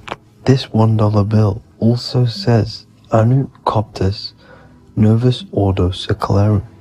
This is Latin for announcing the birth of the New World Order. This New World Order will be headed by Lucifer, the all-seeing eye, and followed by the 13 layers of bricks for the 13 elite bloodlines. So your Orsini's, Rockefellers, Rothschilds, Soroses, and the other 9 elite families. So when Adam Weishaupt created the Illuminati, he made it consisting of high-level degree Masons, French and Latin philosophers, and many more powerful people to all become one society. So this is why you see Masons using this same symbol of the all-seeing eye inside the pyramid. But not all Freemasons are part of this Illuminati secret society. As the 33rd degree Freemason Manly P. Hall said in his book The Secret Teachings of All Ages, Freemasonry is a fraternity within a fraternity, an outer organization concealing an inner brotherhood of the elect. So what he's saying here is that Freemasons have to go up the degrees of Freemasonry, and once they hit the top, they either get elected or not into these secret societies like the Illuminati, Skull and Bones, and Knights Templar. So when you see celebrities doing this one-eye symbolism, either covering one eye, doing the triangle, or doing 666 over one eye, This is showing and reflecting the symbolism of Freemasonry. They have taken the oath to never speak on anything they learn about Freemasonry. Duncan's Ritual of Freemasonry book states the oath they have to take. Quote, I ... of my own free will and accord, that I will ever conceal and never reveal any of the secrets, arts, points of Master Mason's degree to any person whomsoever. All this most solemnly, sincerely promise and swear. Now, this is what happens when they break the oath, stated in this book, quote, myself severed in two, my bowels taken from thence, and burnt to ashes. So this states that Freemasonry comes first, before any law of the land.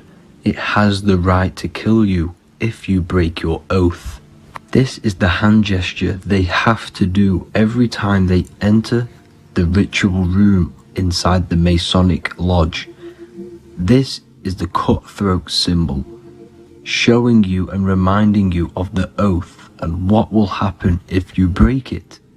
Now in this book, Richardson's Monitor of Freemasonry, it states, if you break your oath, binding myself under no less penalty than to have my throat cut across, my tongue torn out by the roots, and my body buried in the rough sands of the sea. If they do not decide to kill you, this book states this by pointing him out to the world as an unworthy vagabond, by opposing his interest, by dearranging his business. In other words, they have the power to frame you and destroy your reputation to the world and destroy your business if you break this oath. So yes, they do kill to keep this truth hidden, because this truth of this reality is what keeps them in power. They have the ability to manipulate people because people do not know what manipulates them. This is why they call themselves the government. They govern the ment, which is the mentality, because the mind is the root cause of reality. They control what you perceive to control what you manifest. By knowing the truth, you are set free, and you no longer need no controller above you. So this is why they are willing to kill and do whatever it takes to keep the truth concealed within these high-level degrees of masonry and these secret societies. However, going back to Manly P. Hall's book, it states, part of the symbols are displayed here to the initiate, but he is intentionally misled by false interpretations. So this is saying even Freemasons are intentionally misled and told lies to conceal the truth, to make sure the truth is hidden in the high degrees of masonry. So that's it for this video, guys. Thank you all for tapping in. Please leave a like and a subscribe. God bless.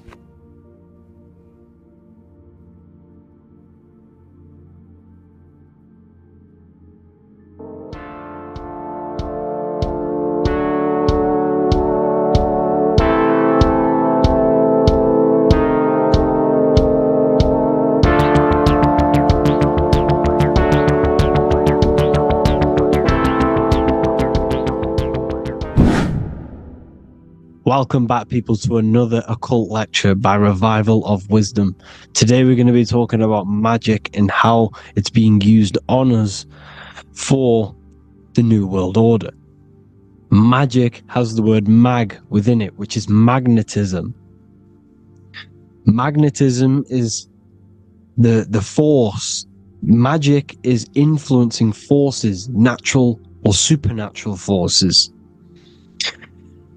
and using it for a certain agenda to gain something out of it. Now, magic is not what everyone's being thought. It's not some sort of fantasy thing. It's actually very common, and we all do it, whether you believe it or not. Magic is all to do with the mind. As I said, always say in my lectures, Your mind is what creates matter. Your mind is what creates your external world. So it's all about manipulating and planting seeds within the mind, because your mind is a garden, and thoughts and words are seeds which are being planted in that garden. Your life, your physical life, the people you have in your life, your friends, your car you own, the job you have, is all a reflection of the thoughts that you've been thinking in the past. You are where you are in life because of the thoughts that you've been thinking. Therefore, your life is a direct reflection and manifestation of your mind. The Garden of Eden. Okay? The mind is what they are targeting. What you see, say, and hear has a direct effect on your mind. Me talking to you is influencing you. The words I'm saying is planting seeds within your mind. Now it's up to you to consciously act on these thoughts or these words, or to maintain these words. As above, so below. As within, so without. What's inside of me is outside of me. What comes into the storehouse comes out of the storehouse. You have the left, you have the right, you have the up and you have the down. As above, so below. Whatever is in your mind will be expressed in some sort of way, consciously or subconsciously, spiritually or physically. The mind is what manifests everything. And this is what we need to understand. We need to understand is that the mind is not physical. All things spiritual manifest physical. All things seen come from the unseen. The words you're thinking, that everything you have is coming from the unseen. The actions that you do come from the unseen mind. Another expression for as above, so below is you are the universe itself. You are a universe, a mini universe. But just because you are mini does not mean you are the whole thing. If I take a little piece of infinite, let's say there's an infinite light source. Let's say I take a little chunk of that infinite light source. That little chunk I took is still infinite because it's been taken from infinite. You are the universe. Your awareness, your mind is the universe. It's information. You are the universe experiencing itself. This is why we say we are all God. As above, so below. What is in me is outside of me. The sun, the physical manifestation of the sun, is your soul. The 12 constellations are manifested in the physical body. The 5 elements are manifested in the physical body. They're manifested in the 5 fingers you have. As above, so below. This is manifested, well, this is a symbolized in Freemasonry and secret societies as the 2 pillars. The mirroring reflection, the reflection of reality, the mirror. As above, so below. What happens in the mind, what happens in the astral, happens in the physical. This is Aleister Crowley. This is all symbolism. This is the 2 pillars with the all-seeing eye and the triangle at the top. Aleister Crowley was a master magician, very powerful dark magician, black magician. There's 2 types of magic. You have white and black, just like the checkered board. The Masonic checkerboard, you have white and black, you have good and evil. White magic is influencing natural forces to gain something that will help the collective consciousness, help the collective, help the earth, help other people. Black magic is something, you manipulate something so you can get something personal out of it. Doesn't matter if it's good or bad. It's still considered as black magic because you're being selfish. Everything you do should be contributing towards the collective consciousness and helping others. And this is why the ancients lived in a system where everything was in unity. We understood that I am you and you are me. What I do to you happens to me because I am you and you are me. We are the same mind substance on the inside. We're all the same mind substance being expressed in different bodies. So what I do to your mind will have a ripple effect on my mind because all of our minds are connected within the mental plane. So this is why they know all this knowledge. They know all this knowledge. So yeah, this is the mirroring effect of reality, the two pillars, or symbolizes the number 11. The number 11. We'll go deeper into that. The technology we're using is magic. It's a form of magic. Television is tell a vision. They're telling a vision into your subconscious mind, into your memory. And when you turn on the television, you get a program because they're telling a vision to create a program within your subconscious mind.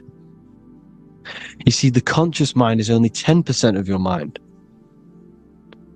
which is to do with your, what you're aware of, your five senses. What are you consciously aware of? Well, I'm aware I'm here, I'm talking. I'm aware of what I'm wearing, the five senses, what I can hear, taste, smell, hear. What I'm wearing, I'm aware of what I think of. But the subconscious mind is the 90% of your mind. It's the hidden part of the mind, which is telling your heart to beat, telling your body to breathe. It's storing all of your emotions. It's storing everything you see, storing all the belief systems that you have. It has everything. It stores all of the habits you have, the values. It stores everyone's name that you know. All the words that I'm speaking right now is all coming out of the subconscious. Everything is subconscious. And it literally manipulates 90% of your daily basis behavior. Most people don't know this. What you did yesterday is what you will do today because of these beliefs and mental programs within the subconscious, stored within the subconscious. So the subconscious is what they're aiming at. They're trying to create programs within the subconscious because the subconscious manifests 90% of your thought patterns, 90% of your actions and words. They know all this stuff. So the subconscious mind is the most powerful part of the mind. Another way the subconscious manifests and influences your life is, let's say you were in a car crash years and years ago, 10 years ago. Let's say you're in this car crash, right? And you really hurt yourself. The emotion you felt in that time when you were injured in that car crash had a great impression on your subconscious mind. You see, the stronger you feel something emotionally, the stronger impact it has on the subconscious. You can remember and recall that moment and very vividly because of the impact it had on the subconscious. For example, you become that terrified of cars that it manifests into your life today, that you are wary to go in certain cars. You don't want to go into cars at all, maybe, because of that moment that stood within the subconscious. And it will manifest into anxiety. It will manifest into not going into cars. It will manifest into depression, maybe. These things, these emotional, very emotional, traumatic events have a great impression on our subconscious and they control your life. This is why you need to meditate and let go deep within yourself and let go of these internal, deep emotions that you may have repressed and keep pressing down and ignoring. But you need to address it and let go of these subconscious impressions you have, which are controlling your life, like anxiety, depression, All of these things are stemming from things that are stored within your subconscious years and years ago, more than likely. Broadcasting. They're casting spells to a broad audience. To news, north, east, west, and south. They're casting spells. No, if you watch the news, everything's red. Breaking news in red writing or the red background. Everything's red. Why? Because red's the root chakra, which is all to do with survival. They want to stimulate this root chakra because they want you down there in survival mode. They want you in survival mode because you're easier to control. They control out of fear. And not only they're casting these spells as if, because most of the things they cast in the news hasn't already happened. They're constantly bombarding you with, there might be a war breaking out, war this, war that, kill here, kill there, murders. It's impressing, it's casting spells on your subconscious mind. So when the event does turn up in real reality, in physical reality, you're less emotional, you're less surprised. You're not as surprised because you've already heard it before. Your subconscious has already heard it all before. If you never heard of a war and then a war broke out, you'd be going crazy. So they subtly program your subconscious mind through the words, because the words they say is impressing your mind. It has an effect on your mind, which will have an effect on your behavior, your words, your conversations you have with people. They're casting spells to north, east, west, and south on the tell a vision. They're telling a vision by broadcasting, by saying spells. This is why we call it spelling. Even the word, listen, the words we say cast spells. Bless. Oh, bless you. That's be less. The subconscious mind only picks up literal things. You see, when I say bless you, your conscious mind picks that up as, oh, thank you, you're blessing me. But your subconscious picks up as be less. You see? Because the subconscious it has no filter. It's just, it is what it is. Everything is factual in the subconscious. Therefore, if I call you an idiot, your subconscious, my subconscious will think I'm talking to myself and calling myself an idiot, and it will take that as true. That is truth. Everything is truth within the subconscious. And the subconscious manifests your behavior. The devices this is the biggest one. Black scrying mirrors. Device, the devil's vice. The device. Okay? Black scrying mirrors, black screen is scrying. Black scrying mirrors were used to communicate with spirits within the astral plane in the medieval times. They're still being used now by black obsidian mirrors. And look at your phone, it's a black mirror. And there's some sort of, I'm not saying this is facts, but personally I believe these are portals for spirits and ethereal entities to come into your life, to come into your surroundings. So this is the next big thing. The TVs, your iPhone, your iPod, all black mirrors. And mirrors are very, very powerful. Even just a normal mirror. Mirrors have an effect. Whatever you say into a mirror, what you say is energy.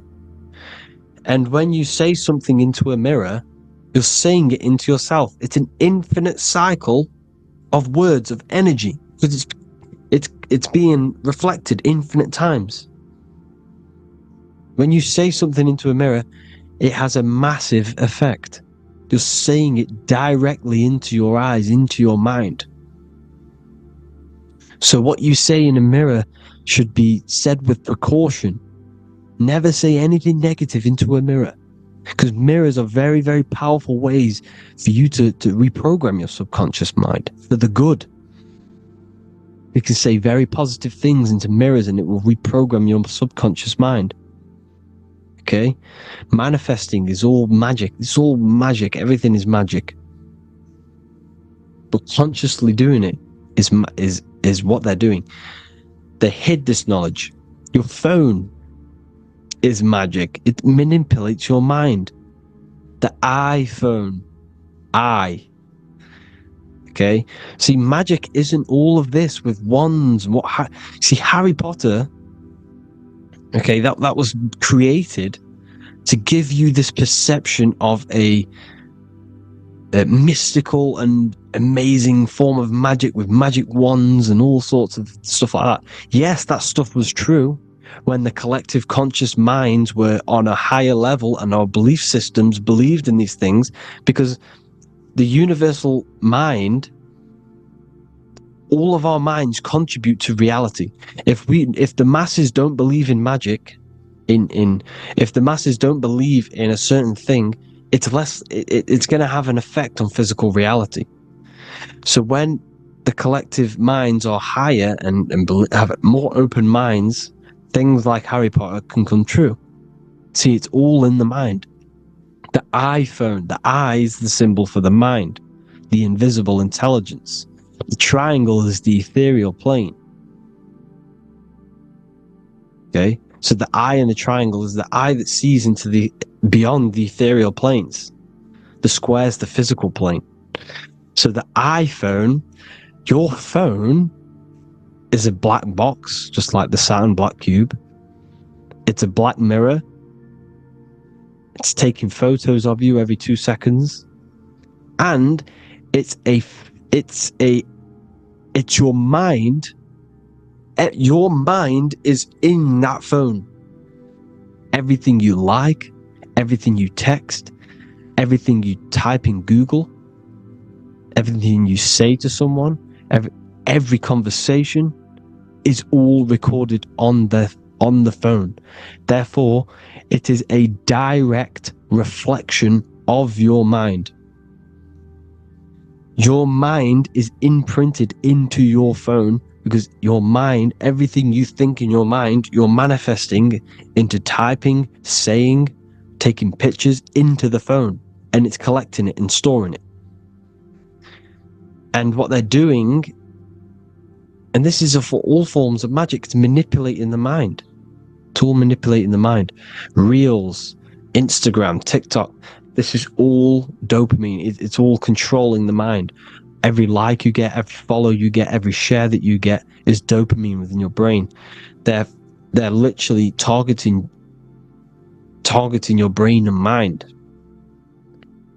It's all manipulating, because what they're pushing through the phones, through the media, through the news, through the televisions, is visions and programs.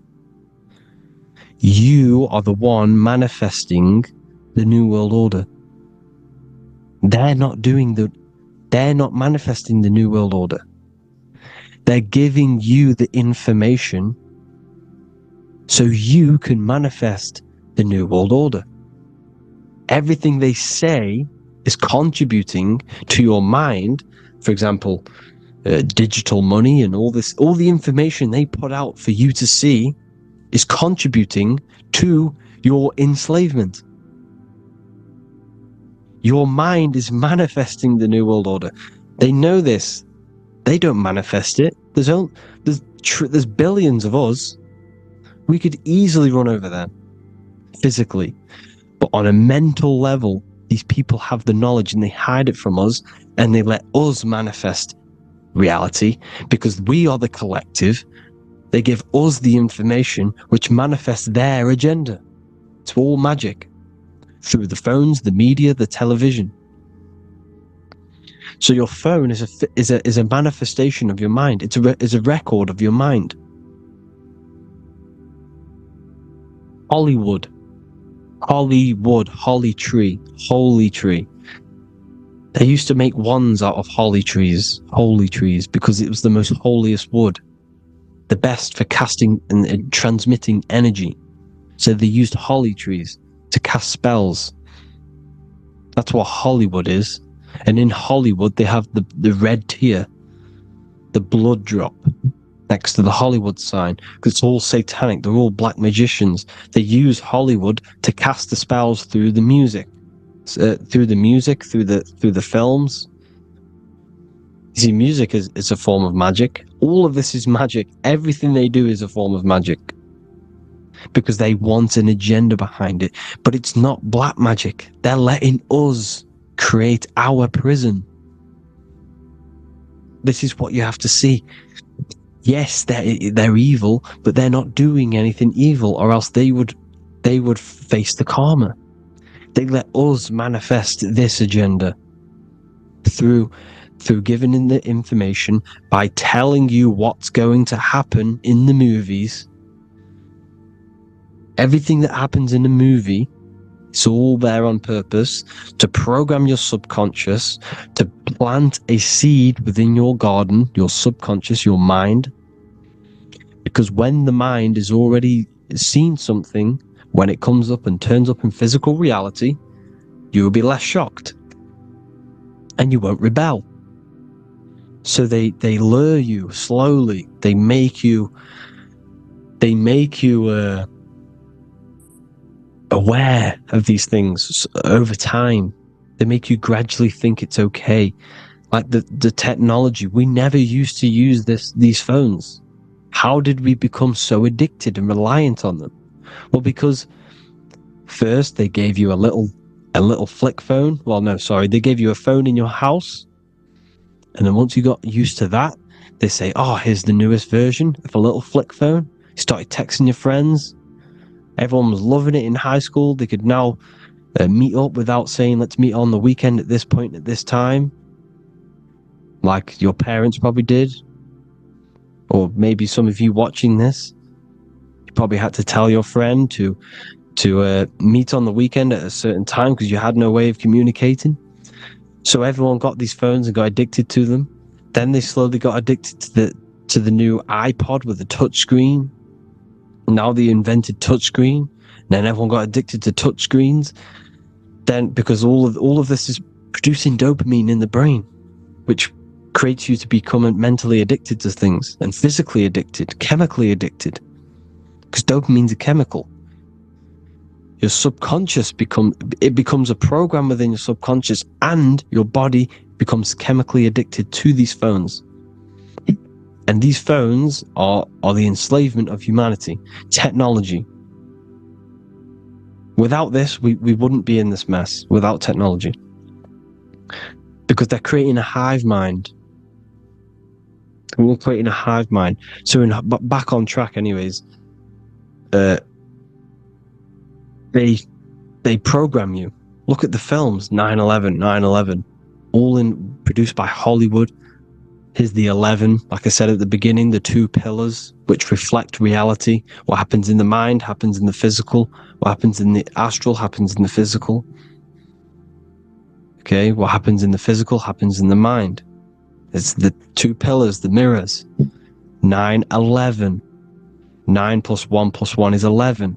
Flight 11 was hijacked. New York is the 11th state. New York adds up to 111. This is not a coincidence. It's all a form of magic. It's a ritual, energy harvesting ritual, because your mind produces energy. Your mental attention produces energy, and they're feeding off this energy in the astral plane, these demons. Music is the most powerful. Personally, I think the music is one of the most powerful forms of magic they're using. Okay? Music is hypnosis. It puts your brain in a hypnotic state. It influences your electromagnetic field through vibrational energy. It reprograms your subconscious mind. Why do you think you remember the lyrics? You see, your subconscious stores all of the memories. Remember, the subconscious manifests 90% of your behavior. So therefore, the music you're listening to is manifesting your behavior. You wondered why some people wonder why they have drug addictions and they can't get out of violence and they can't get out of all this negative mind space. It's because the music they're listening to is creating a negative mind space. The words you listen to have plant seeds within your mind. So the reason you remember the lyrics is because that song created a program within your subconscious. Yes, that is what happens. You can use magic to reprogram your mind, but you can use music to reprogram your mind because it's all forms of magic. It's using natural mental energy forces to manipulate the physical reality. You manipulate your mind, you manipulate reality, physical reality. Okay? So the music, another very, very big one. When you turn on the radio, it's just all talks about alcohol, drugs, and sex, because they want you down in the lower three chakras. They want your mind attached to matter when it's mind over matter. Your mind's not physical. You see, the word spirituality is the new trend. It's not about your spirit. It's not about your spirit. It's about your mind. It's not about, spirituality and looking after your spirit. And they've got you focused on your spirit. Why? Because they hide your mind from you. You see, a lot of people think their mind is their brain, but the mind is everything. There is no physical reality without mind. You can have a brain. Imagine if you had no mind but a brain. It wouldn't work. The mind is everything. The mind controls your avatar. It begins in the mind before it happens in the brain. Then the brain manifests through the body. The brain's just an electrical computer. So that, they've got people scared, or do I have a soul or not, and all this stuff. Listen, if you have a mind, you have a soul, because you are not the mind. This is why everything is sort of an illusion, because beyond the mind is your soul. But what is the soul without a mind? You can't have a soul without the mind. But if the mind didn't exist, the soul doesn't exist. You are the person listening to your mind. I shouldn't say person, because you're not the body. You're the entity behind the mind. But if you didn't have that mind, you couldn't understand what you even were. You would just be an observer who couldn't think. So yes, we all have a soul. If you have a mind, you have a soul. Everything is mind. Everything has mind. Mind creates everything. God is mind. And they're manipulating your mind through TV, your phone, every little thing. The school. It's all about the mind, people. Control your mind, you control your reality. Just the last thing, here you go. Aleister Crowley, the dark magician, Kanye West doing the exact same thing because they're implementing magic in the music. Here's the Beatles with Aleister Crowley in the background. Bet you never noticed that.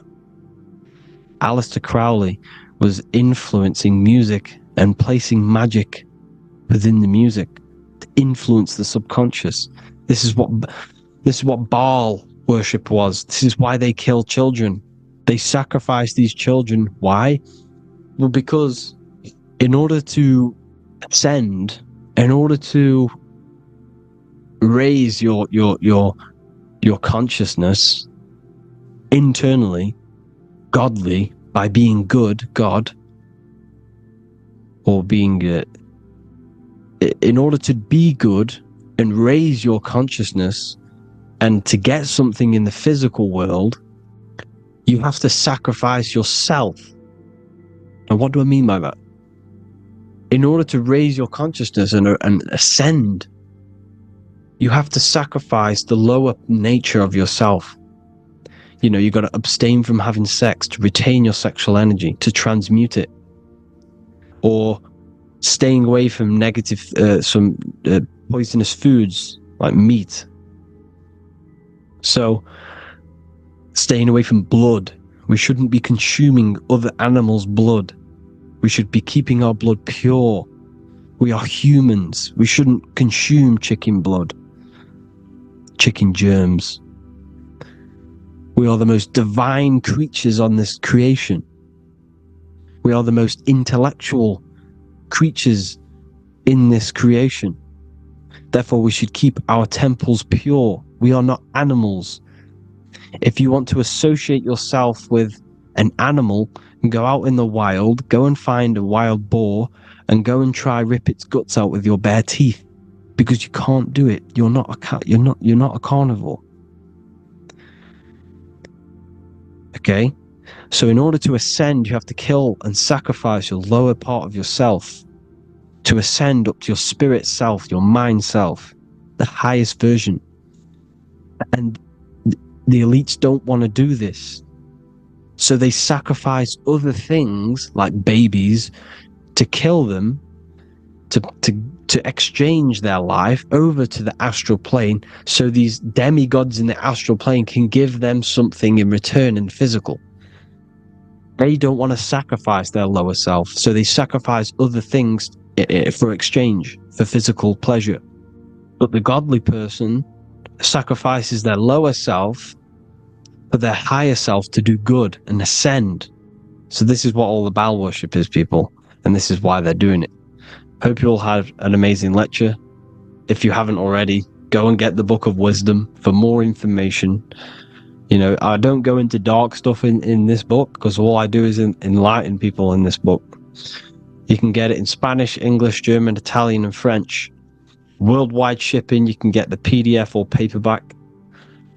Or there is also a new one called the Human Health Guide 2.0. It gives you a list of all the foods, grains, oils, nuts, everything that's alkaline and positive for the body and not man-made and hybrid. It tells you all the products to stay away from, how to fast, how to improve vision, how to improve everything, literally. So the Human Health Guide has been released. If you want that, I'll put all the links in the bottom of the description. Hope you all enjoyed the lecture, people. God bless you all.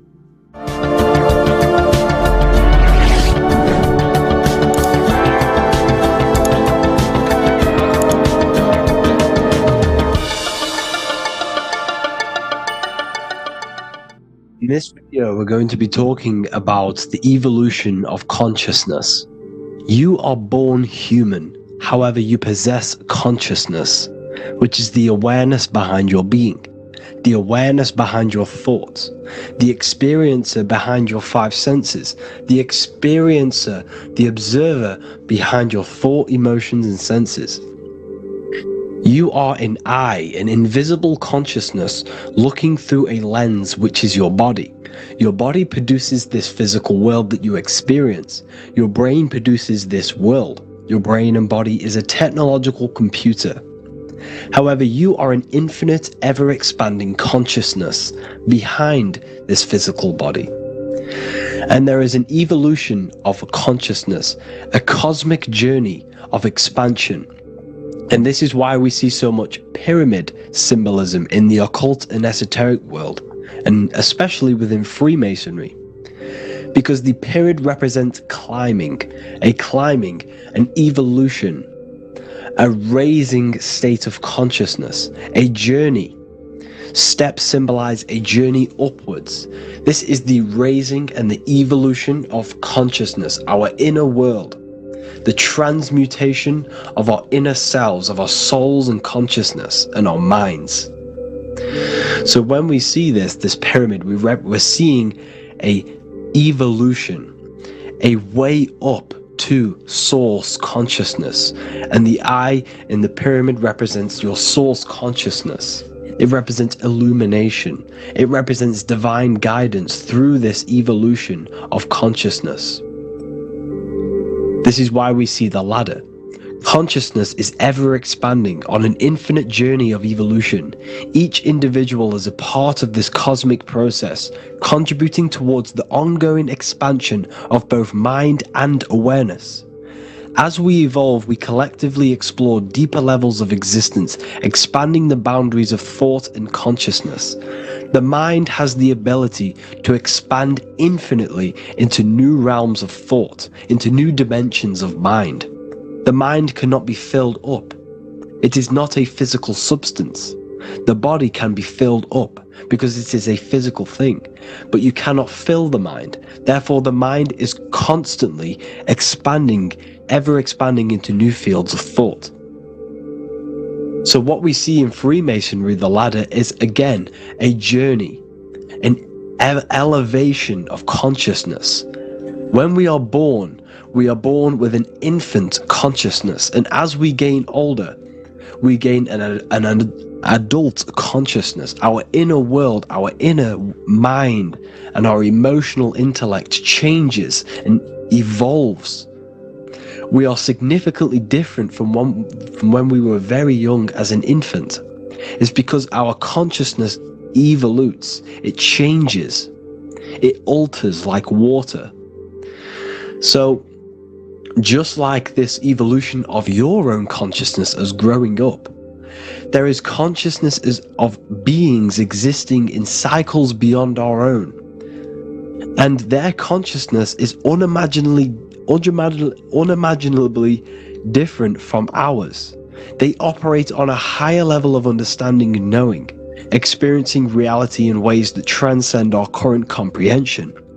Our minds right now cannot comprehend the highest states of consciousness. There are entities, there are beings beyond our own, existing in higher dimensions of consciousness that we cannot comprehend because they have expanded. They are on a further way up the ladder of consciousness. However, we are all on the same journey. None of us can take the same journey. There is one ultimate goal, reaching source consciousness. However, this is always ever expanding. However, we are all on a different journey. There is one truth, one source, one goal. However, there are billions in different ways of reaching it, and we are all on these different paths to source consciousness, to this ladder, this evolution of universal evolution. Okay? Their awareness is attuned to new dimensions of existence, reflecting a more advanced stage in the cosmic journey of consciousness evolution. So when you take DMT, you are shot into these higher realms of consciousness where you meet these beings who look similar to these images. They are not speaking to you physically. They don't speak to you three-dimensionally through vibration and words. They speak to you mentally. If you have done DMT, then you know this. And if you have met these beings, then you know this. You might have even met some of these types of beings on mushrooms or any psychedelic drugs. Because ultimately, when you take these mind-altering substances, it's altering your consciousness. It's merging your consciousness with the spirit of that substance. And you are essentially attuning your mind to higher dimensions of consciousness. That's why we say we're getting high when we take these substances. Therefore, when you meet these beings on DMT, you are essentially meeting beings who are attuned to higher dimensions of consciousness, and they speak to you mentally. They speak to you telepathically through thought, because the universe is mental. Everything exists within the mind. The way you are now, your physical existence, is a state of mind. Mind, thought creates matter. Spirit and matter are two opposing ways of thinking. If we have a very spiritual mind, we have an expanded mind, we are a spiritual person through the mind. However, if we have a very low state of consciousness where we think about food, sex, lust, and all physical things, then we have a physical consciousness. Matter and spirit are two opposing forces, two ways of thinking. The mind attunes itself to different levels of understanding in different dimensions. So, essentially, this is what we're looking at. The body is a vessel for the fluidic, formless consciousness, a temple that houses the essence of our awareness. While the five senses are limited to perceiving only the physical plane, the mind transcends these limitations, capable of perceiving the full scope of reality. It is through the mind that we access deeper truths beyond the material, tapping into boundless nature of existence. Physical existence is a thin band, a thin layer of reality. It's like 0.001% of reality. And your five senses are only tuned into this layer of reality. But the five senses are, by design, only allowed to perceive physicality. But the mind has the power to expand beyond this physical five sense state. The mind has the power to expand and evolute. It is a conscious decision whether you want to take this path or not. You can stay in a three-dimensional way of thinking, or you can expand your consciousness from within. It's not an external journey. There is no God going to save you. You must save yourself. Therefore, behind every single one of these eyes is the same source consciousness. However, we are all different cells in a different journey. The organs in your body, the cells in your body are all alive. They all possess same consciousness, universal consciousness. However, we are all on a different journey of evolution. As above, so below. As the baby is in the mother's womb, when the baby becomes conscious, there is a world outside of its mother. What does it do? It presses and seeks a way out to be born in the other world outside of its mother. It is the same with your consciousness, your mind. When your mind becomes aware that there is realities beyond the immediate surroundings, it seeks a way out. And this is exactly what I'm doing to you now.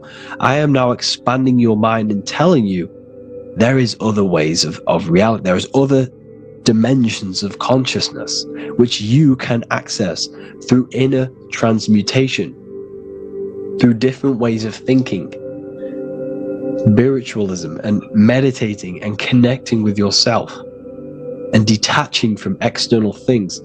We can upgrade our consciousness. Your body is a womb. Why Jesus says you must be born again to see the kingdom of God, because you are born physically and then you must be born again spiritually, awakening your inner consciousness. So like I said, as the baby is in the womb, it's the same principle. As above, so below.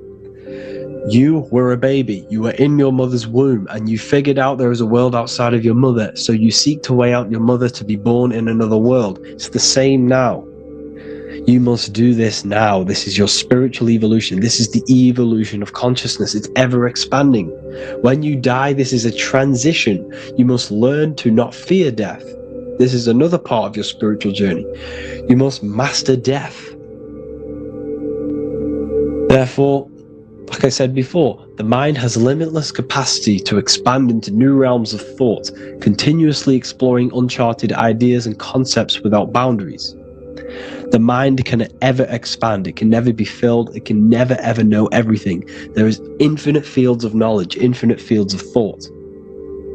Your current state is just one stage on an infinite pathway. You won't remain human forever. The human experience is a crucial phase where we learn to balance polarities, master the fundamental laws of the cosmos.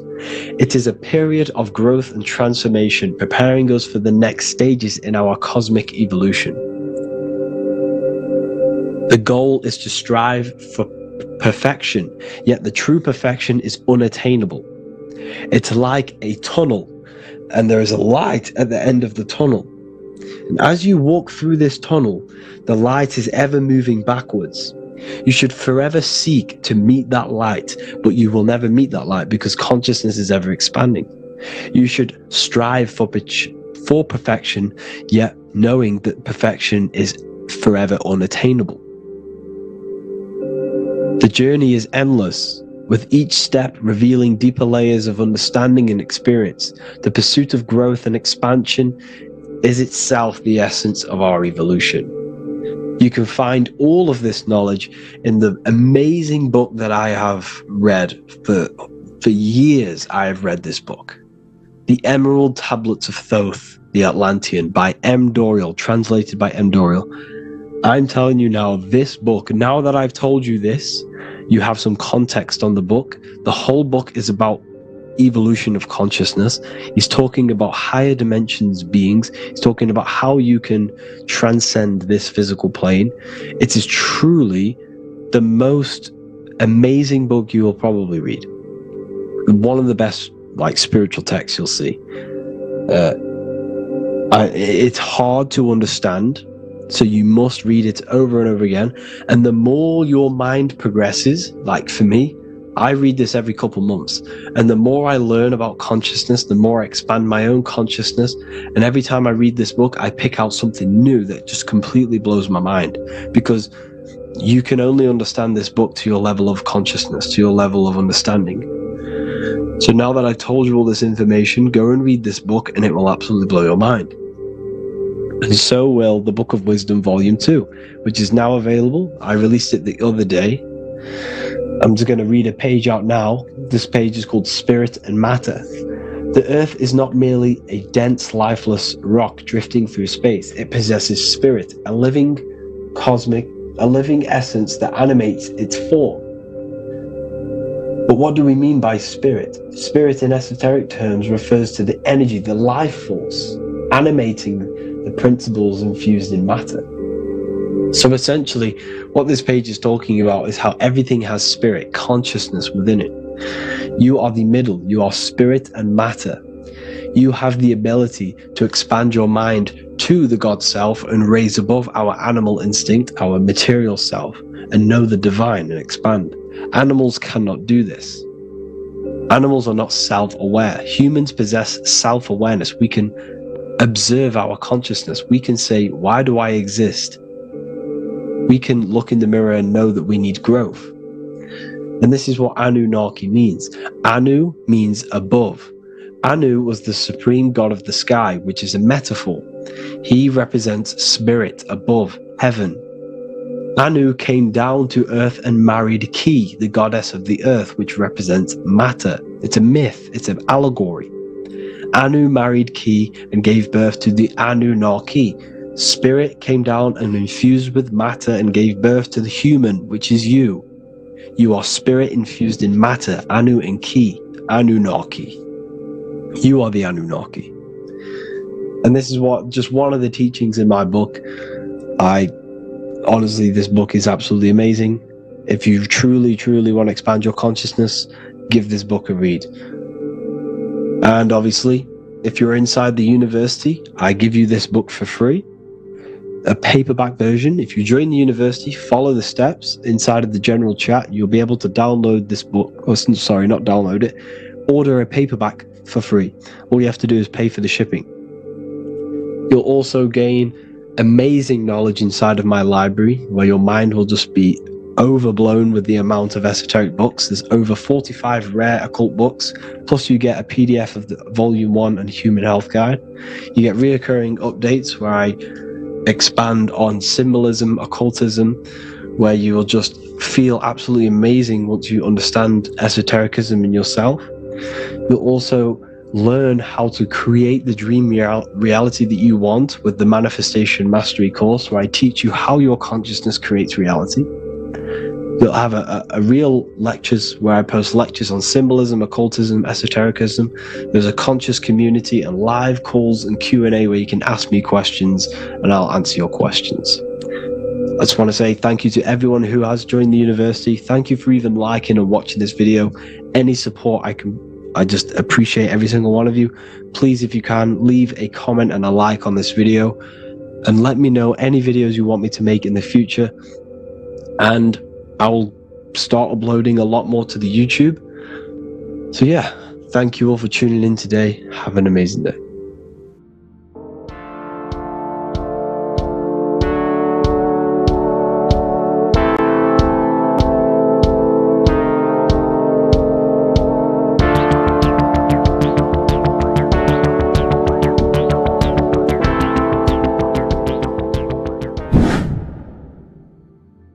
is good, YouTube? Today we're going to be talking about the astral plane and how the cosmology fits into the astral plane, okay?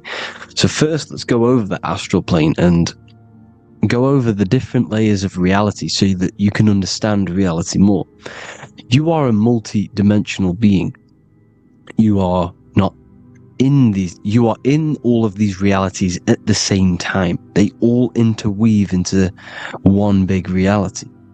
But there are different planes. They are different vibrational dimensions. There are different dimensions of reality. The mind is the root cause of reality. We're living in the mind of God. Everything is being thought into existence from the root cause, from the universal mind. This is why the ancient Egyptians said, all is mind. We're living in the mind of God. And we are a microcosm of this mind. This is why we all have the same mind. This mind is the world of thoughts. Now, this world of thoughts is just the thought alone. For example, it is the thought of a chair. But then when you start to imagine this chair and you start to mentally see the chair, you're now manifesting the thought, the singular thought, into some sort of form. So now you're imagining the chair. You're imagining the form of this chair, which is then manifesting into the astral plane. The astral plane is the world of thought forms manifesting. So when you are imagining something, you are seeing into the astral plane. Okay? Your third eye, it is an eye because it sees the astral plane. It is seeing the other side through imagination, through dreaming. Well, we'll go over dreaming later. So, the thought of a chair is a singular thought. The imagination of the chair is the manifestation of the chair. And in the astral plane, it's basically the world of all the chairs that could ever exist. So you're thinking of the chair as a singular thought, which is the mental plane. The astral plane is the imagination of that chair, is the thought, the manifestation of it. Depending on the vibrational state of the thought will depend what level of the astral plane it will go to. For example, if you're thinking about a chair to torture someone on it, it's going to go on the lower astral plane. Or if you're thinking and imagining happy things, it's going to go to the higher astral plane. So wherever your mindset is, that we call it a mindset because your mind is setting frequencies to certain things. Thoughts are frequencies. And a mindset is setting your frequency. Setting your mind to a certain frequency. So when you set your mind to a certain frequency and you imagine something in that frequency, you're going to match everything in the astral plane that are on that similar frequency, just like you would in the physical world. Because we're all in these worlds right now as we speak, but we can't see them with the two physical eyes. We can feel it though. When you're around someone and you've just met a new person, for example, you can feel their vibration, and if you're not on a similar vibrational match, you will not get along with that person, or you just won't not get along, but you won't connect with that person because you're on two opposing frequencies, not matching. And this is something you can't see, you can only feel, because it's the astral plane. It exists within the astral plane. Everything in the astral plane is made out of vibrations. So if you do astral project, and if you already know how to astral project, you will see beings and people and things that are on the same frequency as you. This is why before you astral project, you need to sort your vibration out before you astral project, because you are projecting your consciousness into this. It's the mind. The mind is the bridge. It can move between realities. You are a observer. You are a observing soul which observes different realities. And the mind is the bridge between all of these different realities. The mind can choose. If you want to project into the astral, you set your mind to it, you can. Okay? So, let's not get off track. The lower astral plane is where demons are. The higher astral plane is where heavenly beings are. Heaven and hell are kind of a real thing.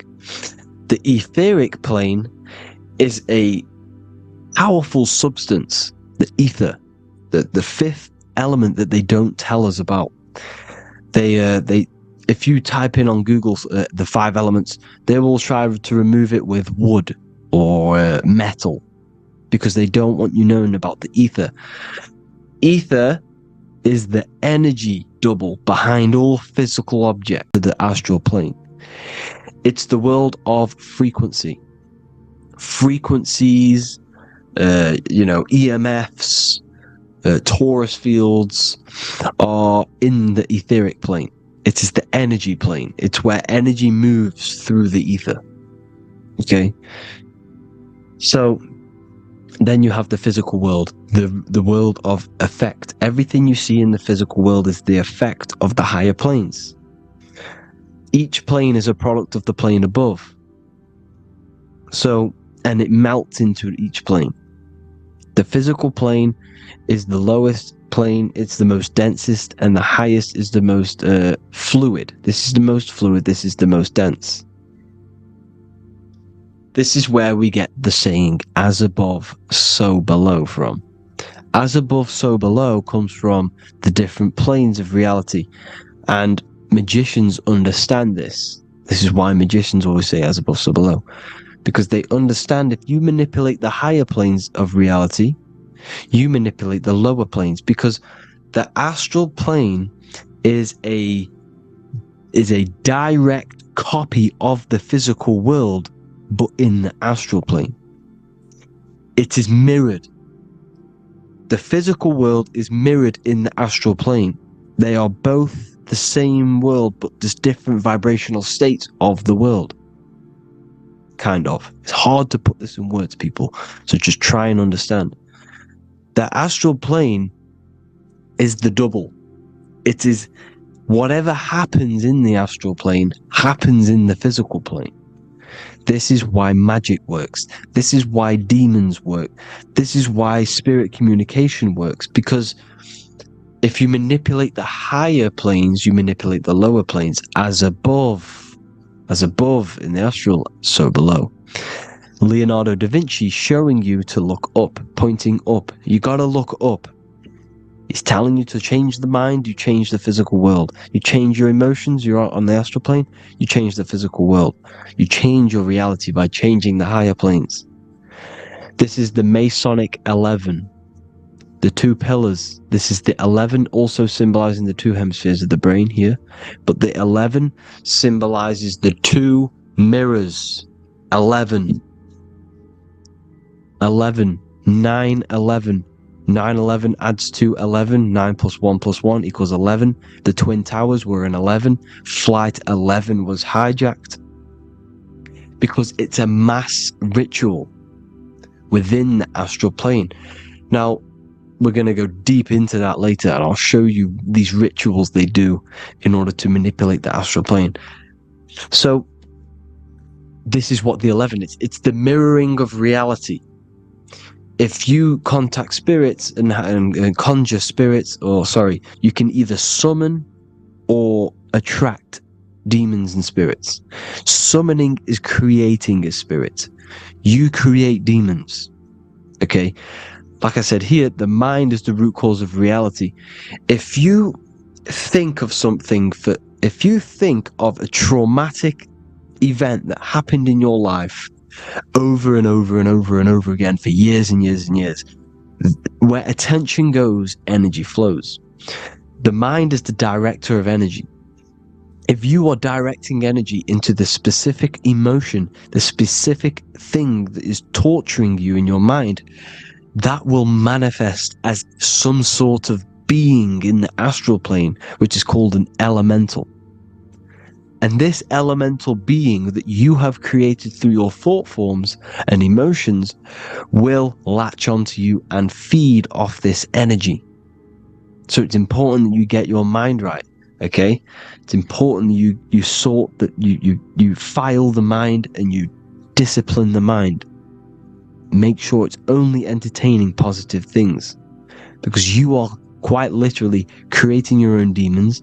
Creating the word demon has the word mon in it, and if you've watched my videos to know mon means moon.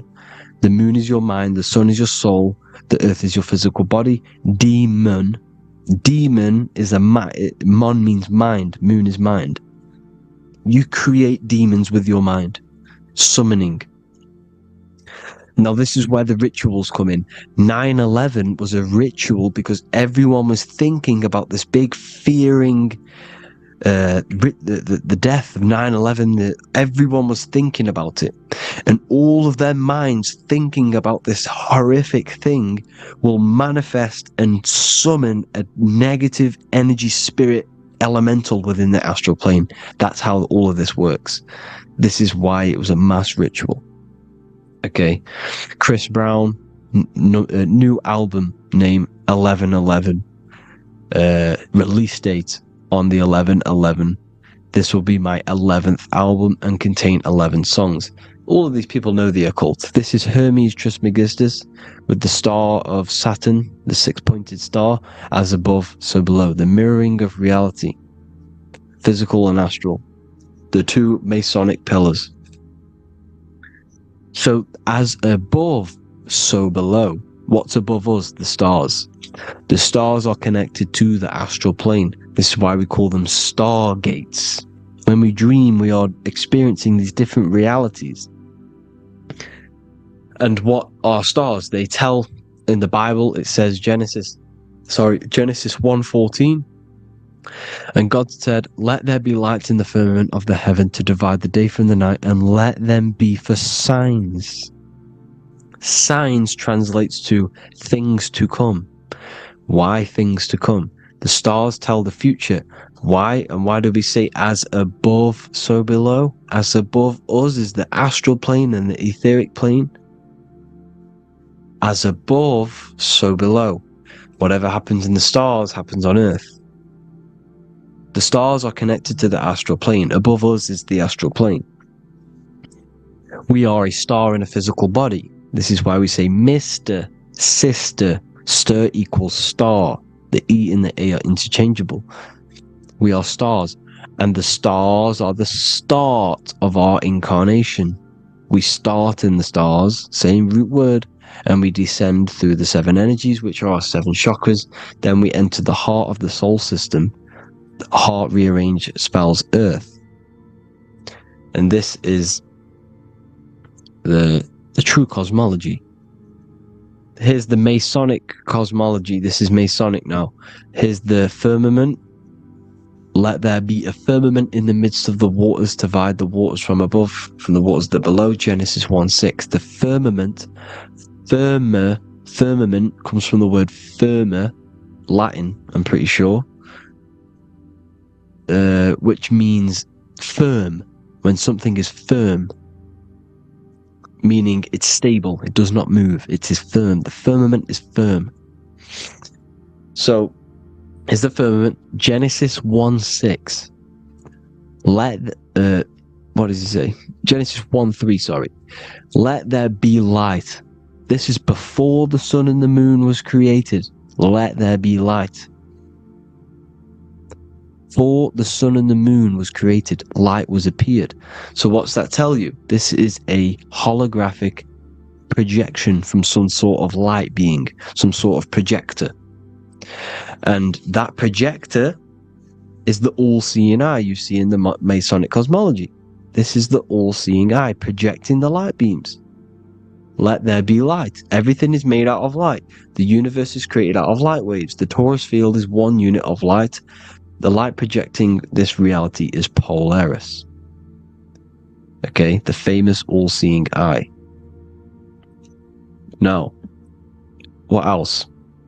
Then we have after let there be light in Genesis 1:16, and God made the two great lights. This is the sun and the moon, electric, magnetic, male and female. Then we have The Masonic checkerboard, the black and white symbolizing dualities within the dualistic reality we're in, spirit and matter, light and matter, rest and motion, positive and negative, good and evil. Everything's dualistic here. Okay? And it's a dance. The universe is a dance between flickering of white and black light, which is the Taurus field.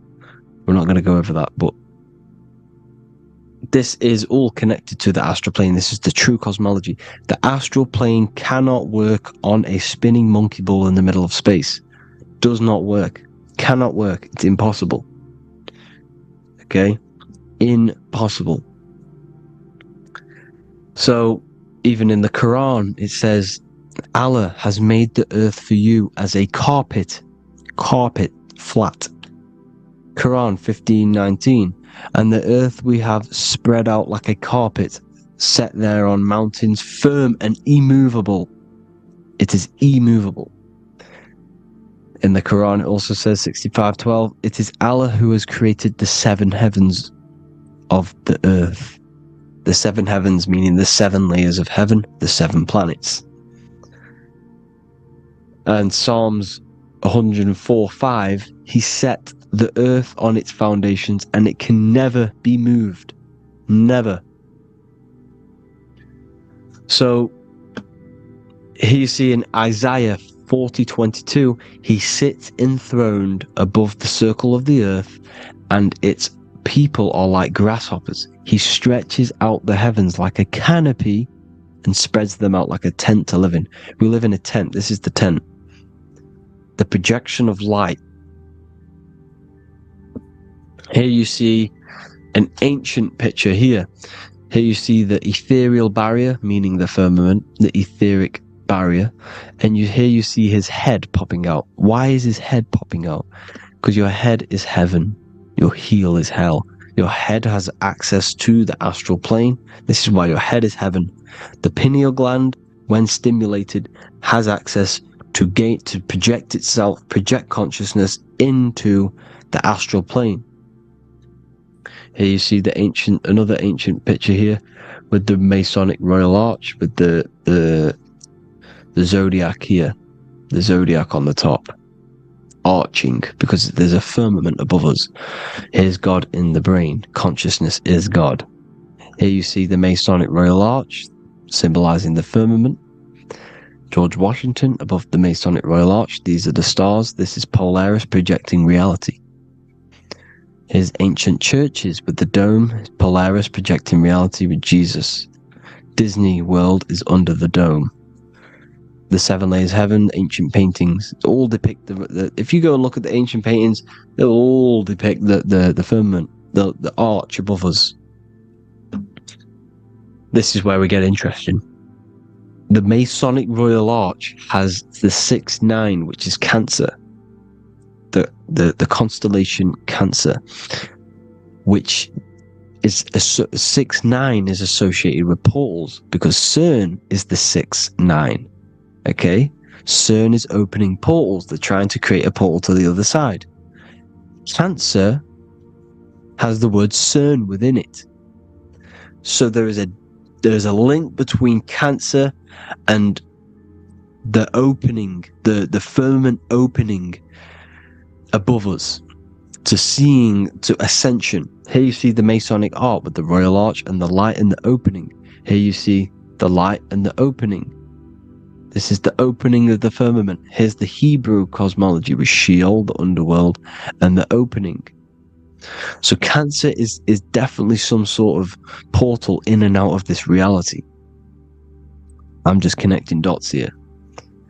Now, we're going to go change a bit now. These celebrities that you are seeing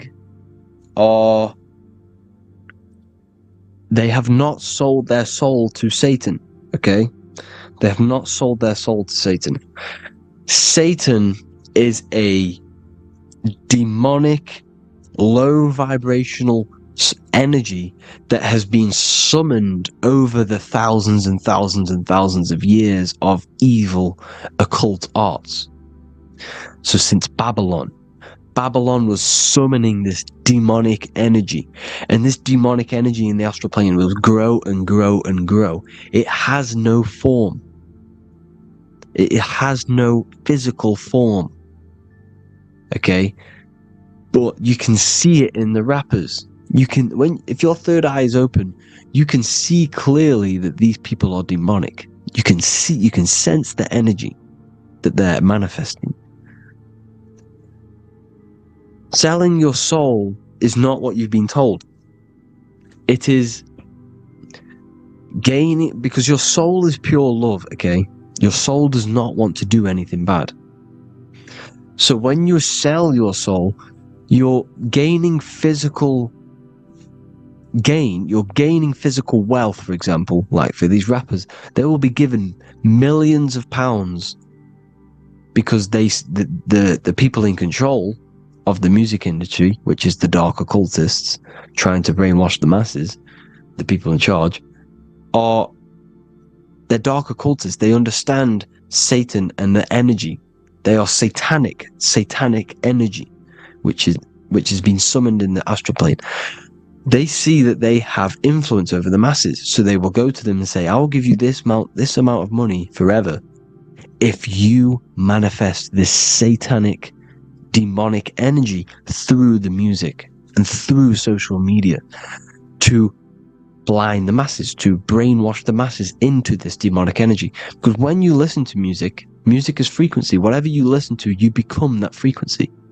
So if you're listening to these people, they're throwing energy, this demonic, satanic energy that they sold out to.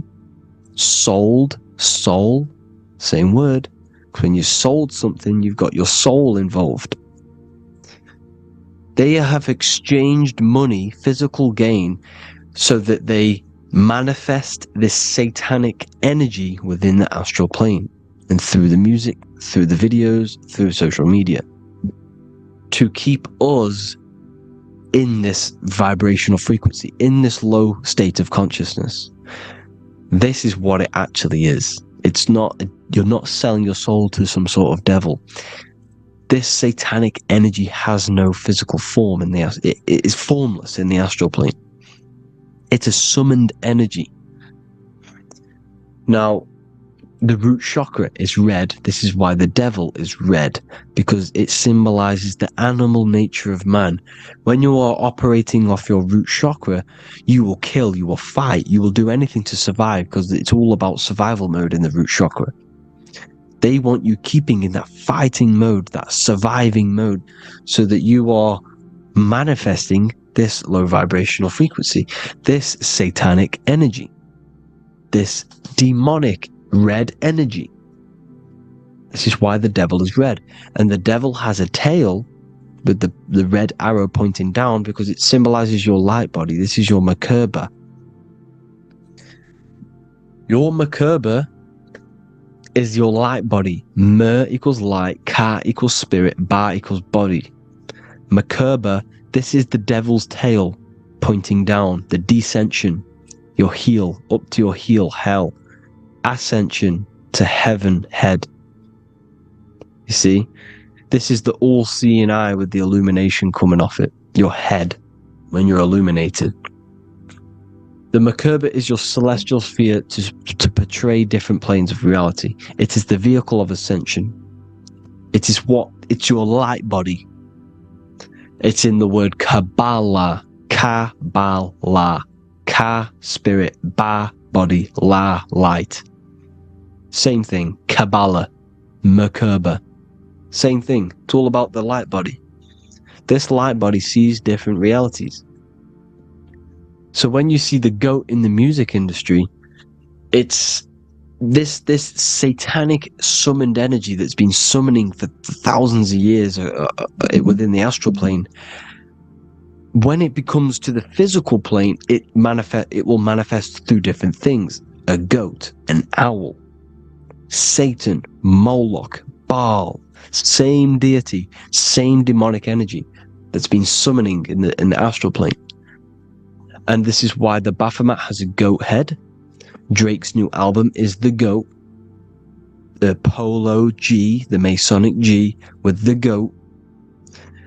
and here's Rilo Rodriguez in the mirror with the goat in the mirror and him in his physical body. It symbolizes, the mirror symbolizes the astral plane, because he's manifesting the goat, the demonic energy. He's sold out to the demonic energy, and in the physical plane, he's his physical body. The mirroring, the Masonic 11, the mirroring of reality, the astral and the physical. And what do you call them when they're an amazing rapper, the best rapper? You call them the goat, because the goat, you're the goat because you're manifesting the goat energy, the satanic, demonic energy within the astral plane. So Baal, Moloch, all the same thing. Because in the astral plane, if you want to gain spirits to come to you and communicate you, in the physical world, if you want to communicate with spirits, you have to gain their attention. You can either gain their attention or come together and agree to create some sort of being, which is Satan. Okay? You can, like I said earlier, you can create these beings, you can summon them or attract them. One way to attract them is sacrificing. In order for you to become God, man, to turn to God, you have to sacrifice your life. You have to sacrifice, not drinking, not doing things, not doing anything demonic, not doing anything bad, not eating meat. You have to sacrifice yourself to become the light. However, if you want quick, instant gains in the physical world, you can sacrifice something else to communicate with these spirits, because these demonic energies feed off demonic energy, your demonic energy. So these dark occultists will give away babies, they'll sacrifice, torture babies so that they gain, so that they can communicate with these spirits for physical exchange. Yes, you can do this. These powerful spirits, these powerful demons can give you powers. They can give you certain things. And this is what they are doing. They're summoning and attracting these demonic energy. This is why, trafficking is one of the most, Balenciaga. Baal is the demonic energy in the astral plane, which requires child sacrifice for his presence. Balenciaga, and they were trafficking children. They were trafficking, killing them, and offering them to the spirits. This is what they are doing. Balenciaga. It's in the name. Here you can see here a stick man with two horns. The goat, obviously, it's all the same deity. Baal, the goat.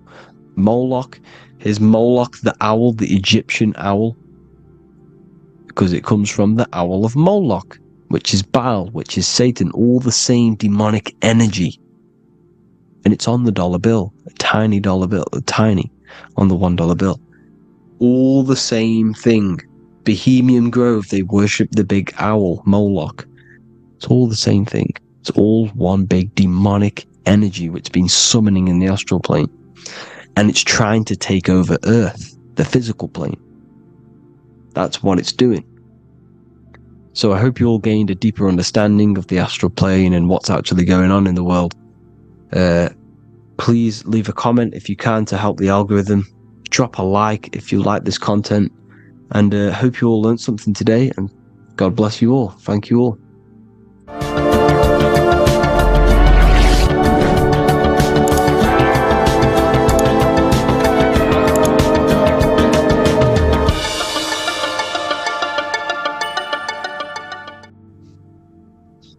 Matthew 21:1, Jesus went into the temple of God. Corinthians 3:16, do you not know that you are the temple of God? Now what is this telling you? That God is within you. Hence why in Luke 21:12 it tells you the kingdom of God is within you.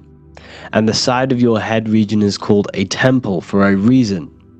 Because the brain encapsulates the mind. The brain is a physical manifestation of the mind. The heart is a physical manifestation of emotion. So we have these different layers of our consciousness. We have an intellectual, communicative aspect of our consciousness, which we would call the mind. We have an emotional aspect of our consciousness, which is the heart. And to communicate with the divine, it's all to do with the mind. Hence why the ancients always symbolize the mind being God. This is why Michelangelo always placed God inside of the brain on top of Sistine Chapel in the middle of the Vatican. He understood that God is in the brain. God is within you, not outside of you. The church tells you that God is in the sky because they are creating a externalization of the truth to create a business and a distraction, so that you don't find the divinity within you, so that you don't find your power. Now you have Adam, the physical man, the physical body, the ego, the lower self. And he is resting. He's not trying to reach to God, but God is reaching, because the higher consciousness within you is always trying to communicate with you. It's always trying to wake you up to your divinity.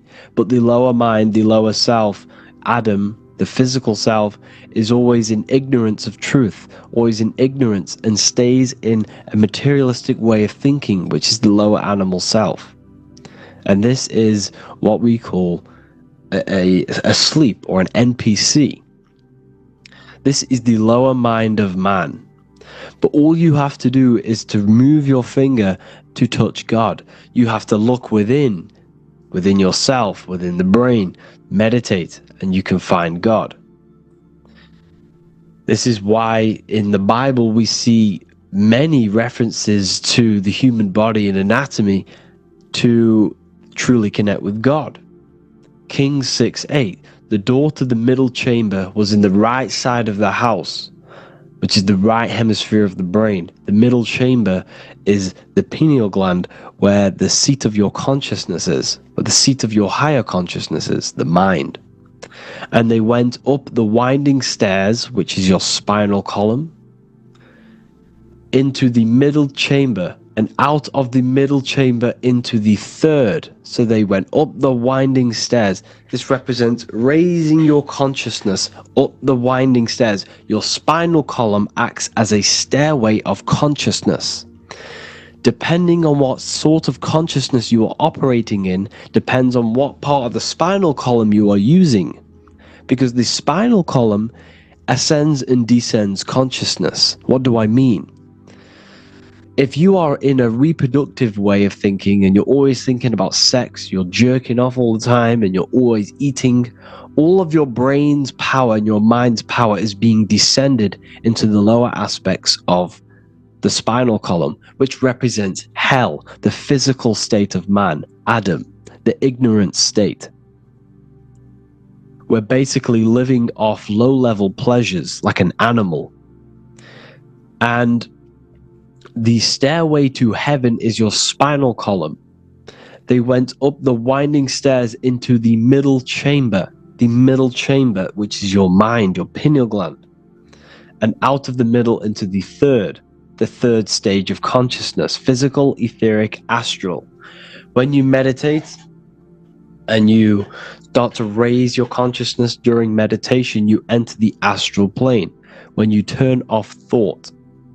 But this is the middle chamber inside of the brain. Here we see another painting inside of Sistine's Chapel of God inside of the brain. This is the brainstem. This is the brain. This is the frontal lobe. This is the back lobe. This is the back lobe. This is the cerebellum. Here's the reptilian brainstem. Here's the claustrum. This is what we are seeing here. Anatomy. Here is another one in Sistine's Chapel in the middle of the Vatican. This is depicting the brainstem. God's neck looks exactly like the brainstem. Here we see a real brain compared to God's neck, because the neck is just below the brainstem. And this is what they are symbolizing, because they knew that God is within you. God is a part of the human body.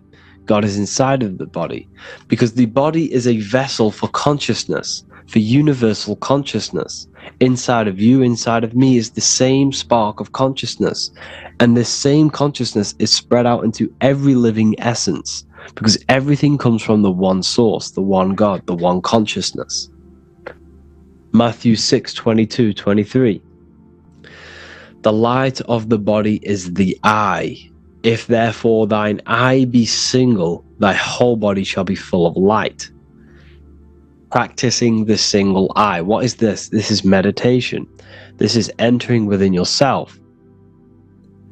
So the Bible's telling you to practice the single eye. But if thine eye be evil, thy whole body shall be full of darkness. What does this mean? If your consciousness is in an evil way of thinking, if your mind is filled with an evil, negative mind space, then your body shall be filled with darkness, with evil, with negativity. Because negative thoughts destruct the body. Positive thoughts heal and regenerate the body. So he tells you to be, the light of the body is the eye, your consciousness, the inner eye of consciousness, the eye that lets you see. Now, what do I mean? You look with your two physical eyes, but you see with the inner eye. What you see is perception. You look with the two eyes, and what you see is perception. You are seeing, you are understanding, and that's what consciousness, the mind, gives you. Consciousness, or the mind, is the force that allows you to be a human being, that allows you to understand things and interact with things and make decisions. It's an infinite intelligence. See, the mind is not the brain. This is a big confusion with people. Hence why the eye on top of the pyramid is separate from the bottom half of the pyramid, because the consciousness is separate from the body, the eye, the all-seeing eye. It represents the observer, the eye that sees into this body, into this world, into this. You are the perceiver. You are the invisible spirit within the body. Theologians 4:17. After that, we are still alive, and our left will be caught up together with them in the clouds to meet the Lord in the air. You don't meet the Lord in the physical air. Okay? This symbolism of the ancient Christian artwork is showing you this is symbolic. These things never happened. There's no man in the sky. Moses didn't go on a mountain to meet with God. The air represents the mind. This is why you say you're an airhead when someone's very stupid. Earth is your body. Water is your emotions. Fire is your spirit. Air is your mind, the invisible mind.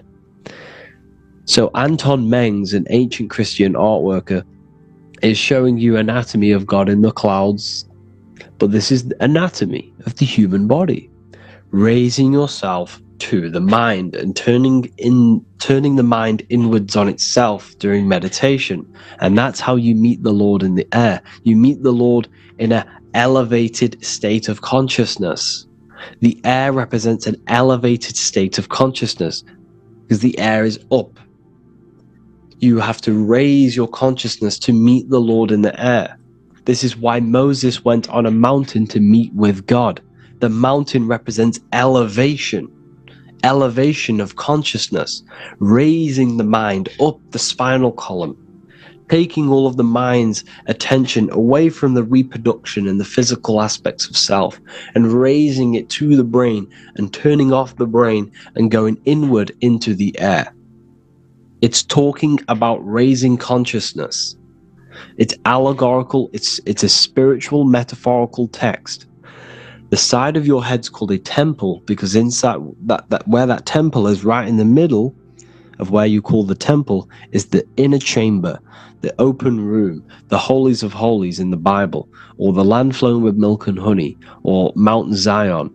There's so many different names for the brain, or the upper room where Jesus meets his 12 disciples, the 12 cranial nerves in your brain. This is the temple of God. Your body is a temple of consciousness. It encapsulates consciousness. It encapsulates the mind and soul. John 10:30, Jesus states, I and the Father are one. Psalms 46:10, be still and know that I am God. He's talking about the I am within you, not within Jesus. Everyone refers to ourselves as I. I am God. I When you say I, you're referring to the highest aspect of yourself, the aspect that is above all thought, above all emotion, and above all things. I, when you say I, you're referring to your pure awareness, your pure consciousness, the highest aspect of yourself. And anything after I is egotistical. I is God. The letter I is the Roman numerals for one, because there is one God, one consciousness. The letter I is one line, just like the number 1.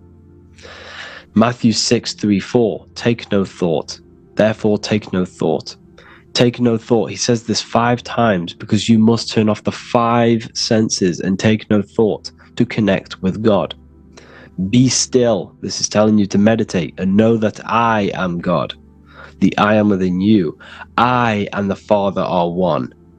I and God are one. You, who you think you are, is a completely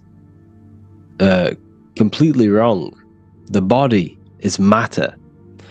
Your name isn't you. Your job isn't you. Your reputation, your trauma, your memories, your friends, family, worries, bills, interests, dislikes, goals, passions. Anything to do with the thinking mind is not you. Who you think you are is a part of your thinking aspect of consciousness. But once you remove thought, you are no longer your name, you are no longer your body, you are no longer your reputation. You are the I. You are pure awareness, pure consciousness. Pure consciousness. And this pure consciousness has latched on to this name, this job, the body, and your traumas. Your pure consciousness has attached itself to this character who you're playing in the physical world. And this is essentially who you think you are. But you are not. You are the I. You are the self. You are pure awareness. So, in order for you to detach from these things, you must learn how to detach from your name, your job, your reputation. And you do this through meditation, by turning off the thinking mind. Turning off the thinking mind allows other aspects of your consciousness to open up. What do I mean? Your whole life you've been thinking, and all of these thoughts has attached you to this physical body. You haven't allowed your consciousness to open up. And you can only do this by taking no thought. That's why Jesus tells you, take no thought. When you turn off the thinking mind, other aspects of your consciousness starts to open up. Other aspects of your being can open up. And this is how you astral project. This is how you do all these mystical things and things to do with consciousness. It's taking no thought. Imagination, emotions, thought, and memory are all to do with consciousness. These things are not physical. You can't touch thought. You can't touch emotions. You can't touch these things because they are not a physical thing. So you must turn off these things for other aspects of your consciousness to open up. Okay? So essentially, the Bible is a metaphorical, astrological, numerological, metaphysical, spiritual, encoded text that talks about human anatomy, spirituality, and the true nature of the human experience. Everything they teach you in school is to make you think that you are this body. Everything they teach you in church is the externalization of the true teachings of Jesus. Jesus was telling you to meditate. Jesus was telling you to practice the single eye. Jesus was telling you to look within yourself and find God. He wasn't telling you to pray to him. Mark 16:19, he was taken up to heaven and sat at the right hand of God, the right hemisphere of your brain. John 21:6, cast the net onto the right hand side of the boat and ye shall find fish. Fish is understanding. The boat is your body, your brain. Cast your awareness into the right side of your brain and you will find understanding, because the right side of your brain is all to do with the creative aspect and the intuition and the spiritual sides of your consciousness. This is why God is here. This is why Michelangelo depicted God in the right hemisphere of your brain, because this is all human anatomy. And I speak about all of this in the brand new Book of Wisdom, Volume 2, which is now available. The start of the revolution has begun. This book is truly going to change the way people see the world. It's got so many more topics than the last one. It's truly a revolution. It's written in so much detail. It's very practical. I cannot wait to share this one with you. I just want to say thank you for the opportunity for me to create this book, because without you, I couldn't have created this. And I just love sharing my work with you. And I thank every single one of you for the support, the watch, like the views and the likes, everything, especially the people who have joined the university and stuff like that. And for people who have joined the university, you do get a free Book of Wisdom paperback if you just go to the general chat and follow the description, follow what the instructions that I gave you in the chat, and you'll be able to order a free Book of Wisdom if you are inside of the university. Plus you get all of my other books, 2 books, and over 45 occult books on occult and esoteric things. You get lectures, live calls, a community, a manifestation mastery course, and a whole library and reoccurring updates every month, every week. So yeah, I hope you all enjoyed this video. Thank you all. Please leave a comment to help the algorithm, and leave a comment on what videos I should make. And yeah, I'll get to uploading on the YouTube a lot more now the second book is now released. I have a lot more time on my hands. No longer using my energy to create the book. I am now going to redirect this mental energy into the YouTube. So there will be a lot more content coming. So I need some content ideas. So feel free to comment some ideas, some YouTube videos that I can create. Thank you all, people. Have an amazing day.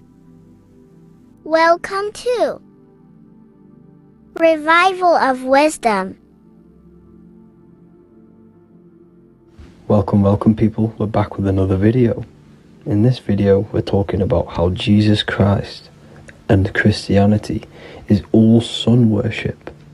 The Holy Bible of Christianity is not meant to be taken literal for history. It is a story and has lots of metaphors.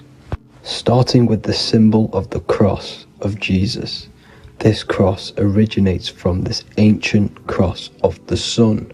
This symbol has been used for thousands of years, way before Jesus was a thing, in Europe, America, Asia, and all around the world.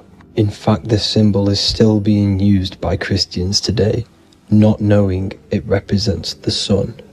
This is a 4,500-year-old artifact, a golden plate with an equal-armed cross found in England. The gold to symbolize the sun, and the equal-armed cross for the 4 equal seasons of the year. So this is why in the Bible you have Matthew, Mark, Luke, and John, symbolizing the yearly cycle of the sun and the 4 equal seasons. Also in the Bible, Jesus is referred to as the light of the world. So yes, Jesus represents the sun. He is a metaphor for the sun. Hence why in all of these pictures and images and paintings of Jesus, there's always a sun behind his head, and some even with the sun cross behind his head. Jesus also has 12 disciples, which represent the 12 zodiac signs and the 12 months of the year. This is the Last Supper by Leonardo da Vinci.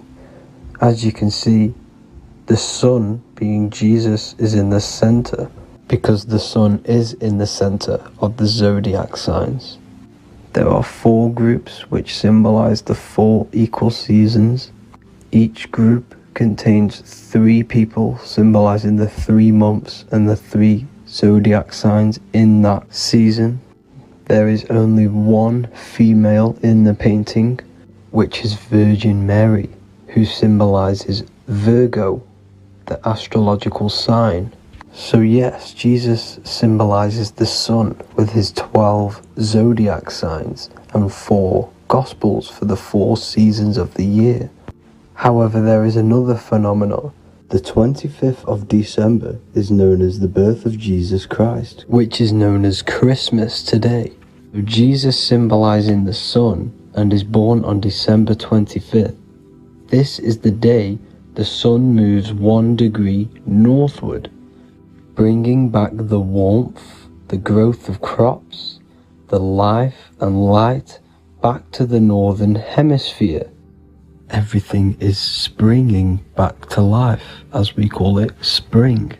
So it is said that the sun is born again on the 25th of December, and Jesus is known as the risen Saviour, because the sun is our risen Saviour, because it gives life to the whole of this realm, the warmth, the crops.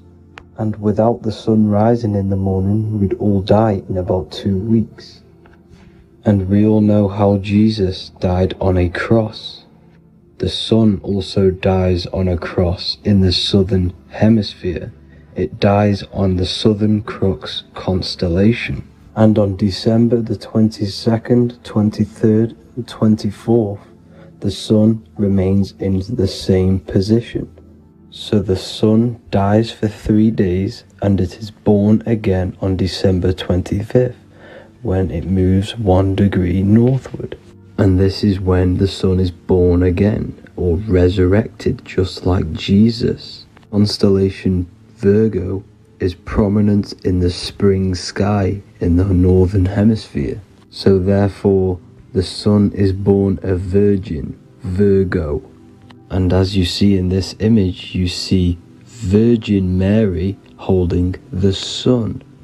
Us as humans do not own the sun, so therefore God owns the sun. So yes, the sun is the Son of God, and this is what Jesus is symbolizing. And just how Jesus sacrifices himself for humanity, that's what the sun does. The sun gives out all of its energy so we can live. There are many other Bible verses which represent Jesus as the sun. Now in Matthew 8:23-27, his disciples are in a boat and there is a massive storm.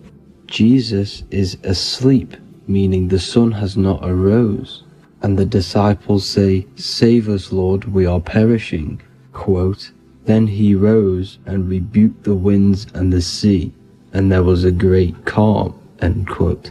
Now this is a metaphor for the sun rising and calming the storm, because in the ocean, when the sun is down, that's when there are great storms. The worship of celestial bodies go back thousands of years, and it's called astrotheology, and it can pretty much be traced back to all ancient civilizations. Now going back to the ancient Egyptians, the god Horus, the god of war, and he symbolized the sun in the morning. Ancients used to say that he walked over the sky in 12 steps. Yes, this could symbolize the 12 zodiac signs. It also symbolizes the 12 hours of daylight. So we have 12 hours of Horus, but now they've rearranged the word to hours. Horus and hours. And when the sun rises, Horus rises, we say horizon, which is Horus is rising. That's the etymology of horizon. Another Egyptian god called Amun-Ra was known as the god of all creation. He was the first god of them all. Amun was also a sun god. Therefore, after every Christian's prayer, they say Amen, sending their prayer through the sun to God. So this all goes back to the worshipping of the sun. Sun worship was around way before the Romans. However, in the Roman times, their sun god was called Mithra. Mithraism was the main religion before Christianity came into play. Mithra was the son of God. He died on a cross, and he was dead for 3 days and resurrected, just like Jesus. So the Catholic Church was not made in heaven, it was made by the Roman Empire. They mixed all the sun religions of Judaism, Mithraism, and other Arabic religions, and combined it into one, so Caesar, the Roman emperor, could gain his own religion. So yes, Christianity was a political move to gain more control over the masses, because it was a worldwide government at this point in time. So here is a Sumerian helmet with the rising sun symbol. And then the Romans also used this rising sun symbol on their armor. So sun worship has been going on for thousands of years, and it still goes on today. However, with all the programming and the low IQs, today we do not get the full interpretation of the Bible and these stories from the past. And Christians and other religions are all brainwashed to not question their religion and not realize their true origins and where they come from. I do advise you all to do your own research and come to your own conclusions. However, I'm just pointing out the facts and connecting dots for you all to see. That's it for this video, guys and girls. Thank you all for tapping in. God bless.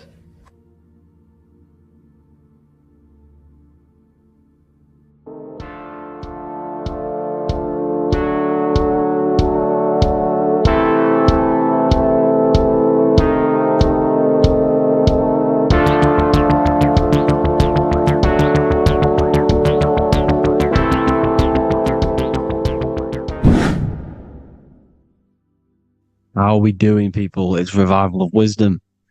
We're back today talking about sun worship. Okay? And please enjoy. Sit back and enjoy the video. First thing we need to understand is that the sun is the risen Savior. It's the light of the world. Without the sun, we have nothing.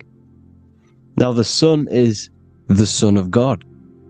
We didn't make the sun. No one owns the sun. But who created the sun? Obviously, the Creator created the sun. Therefore, it is the Son of God. And that is what Jesus is symbolizing in the Bible. The Bible is a metaphorical story. That's why it's called the greatest story ever told. Because it is a story about the sun, the zodiac.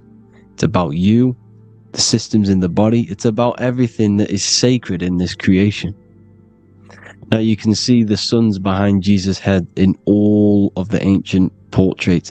Even the ones that are more modern, you still see a sun on the back of his head.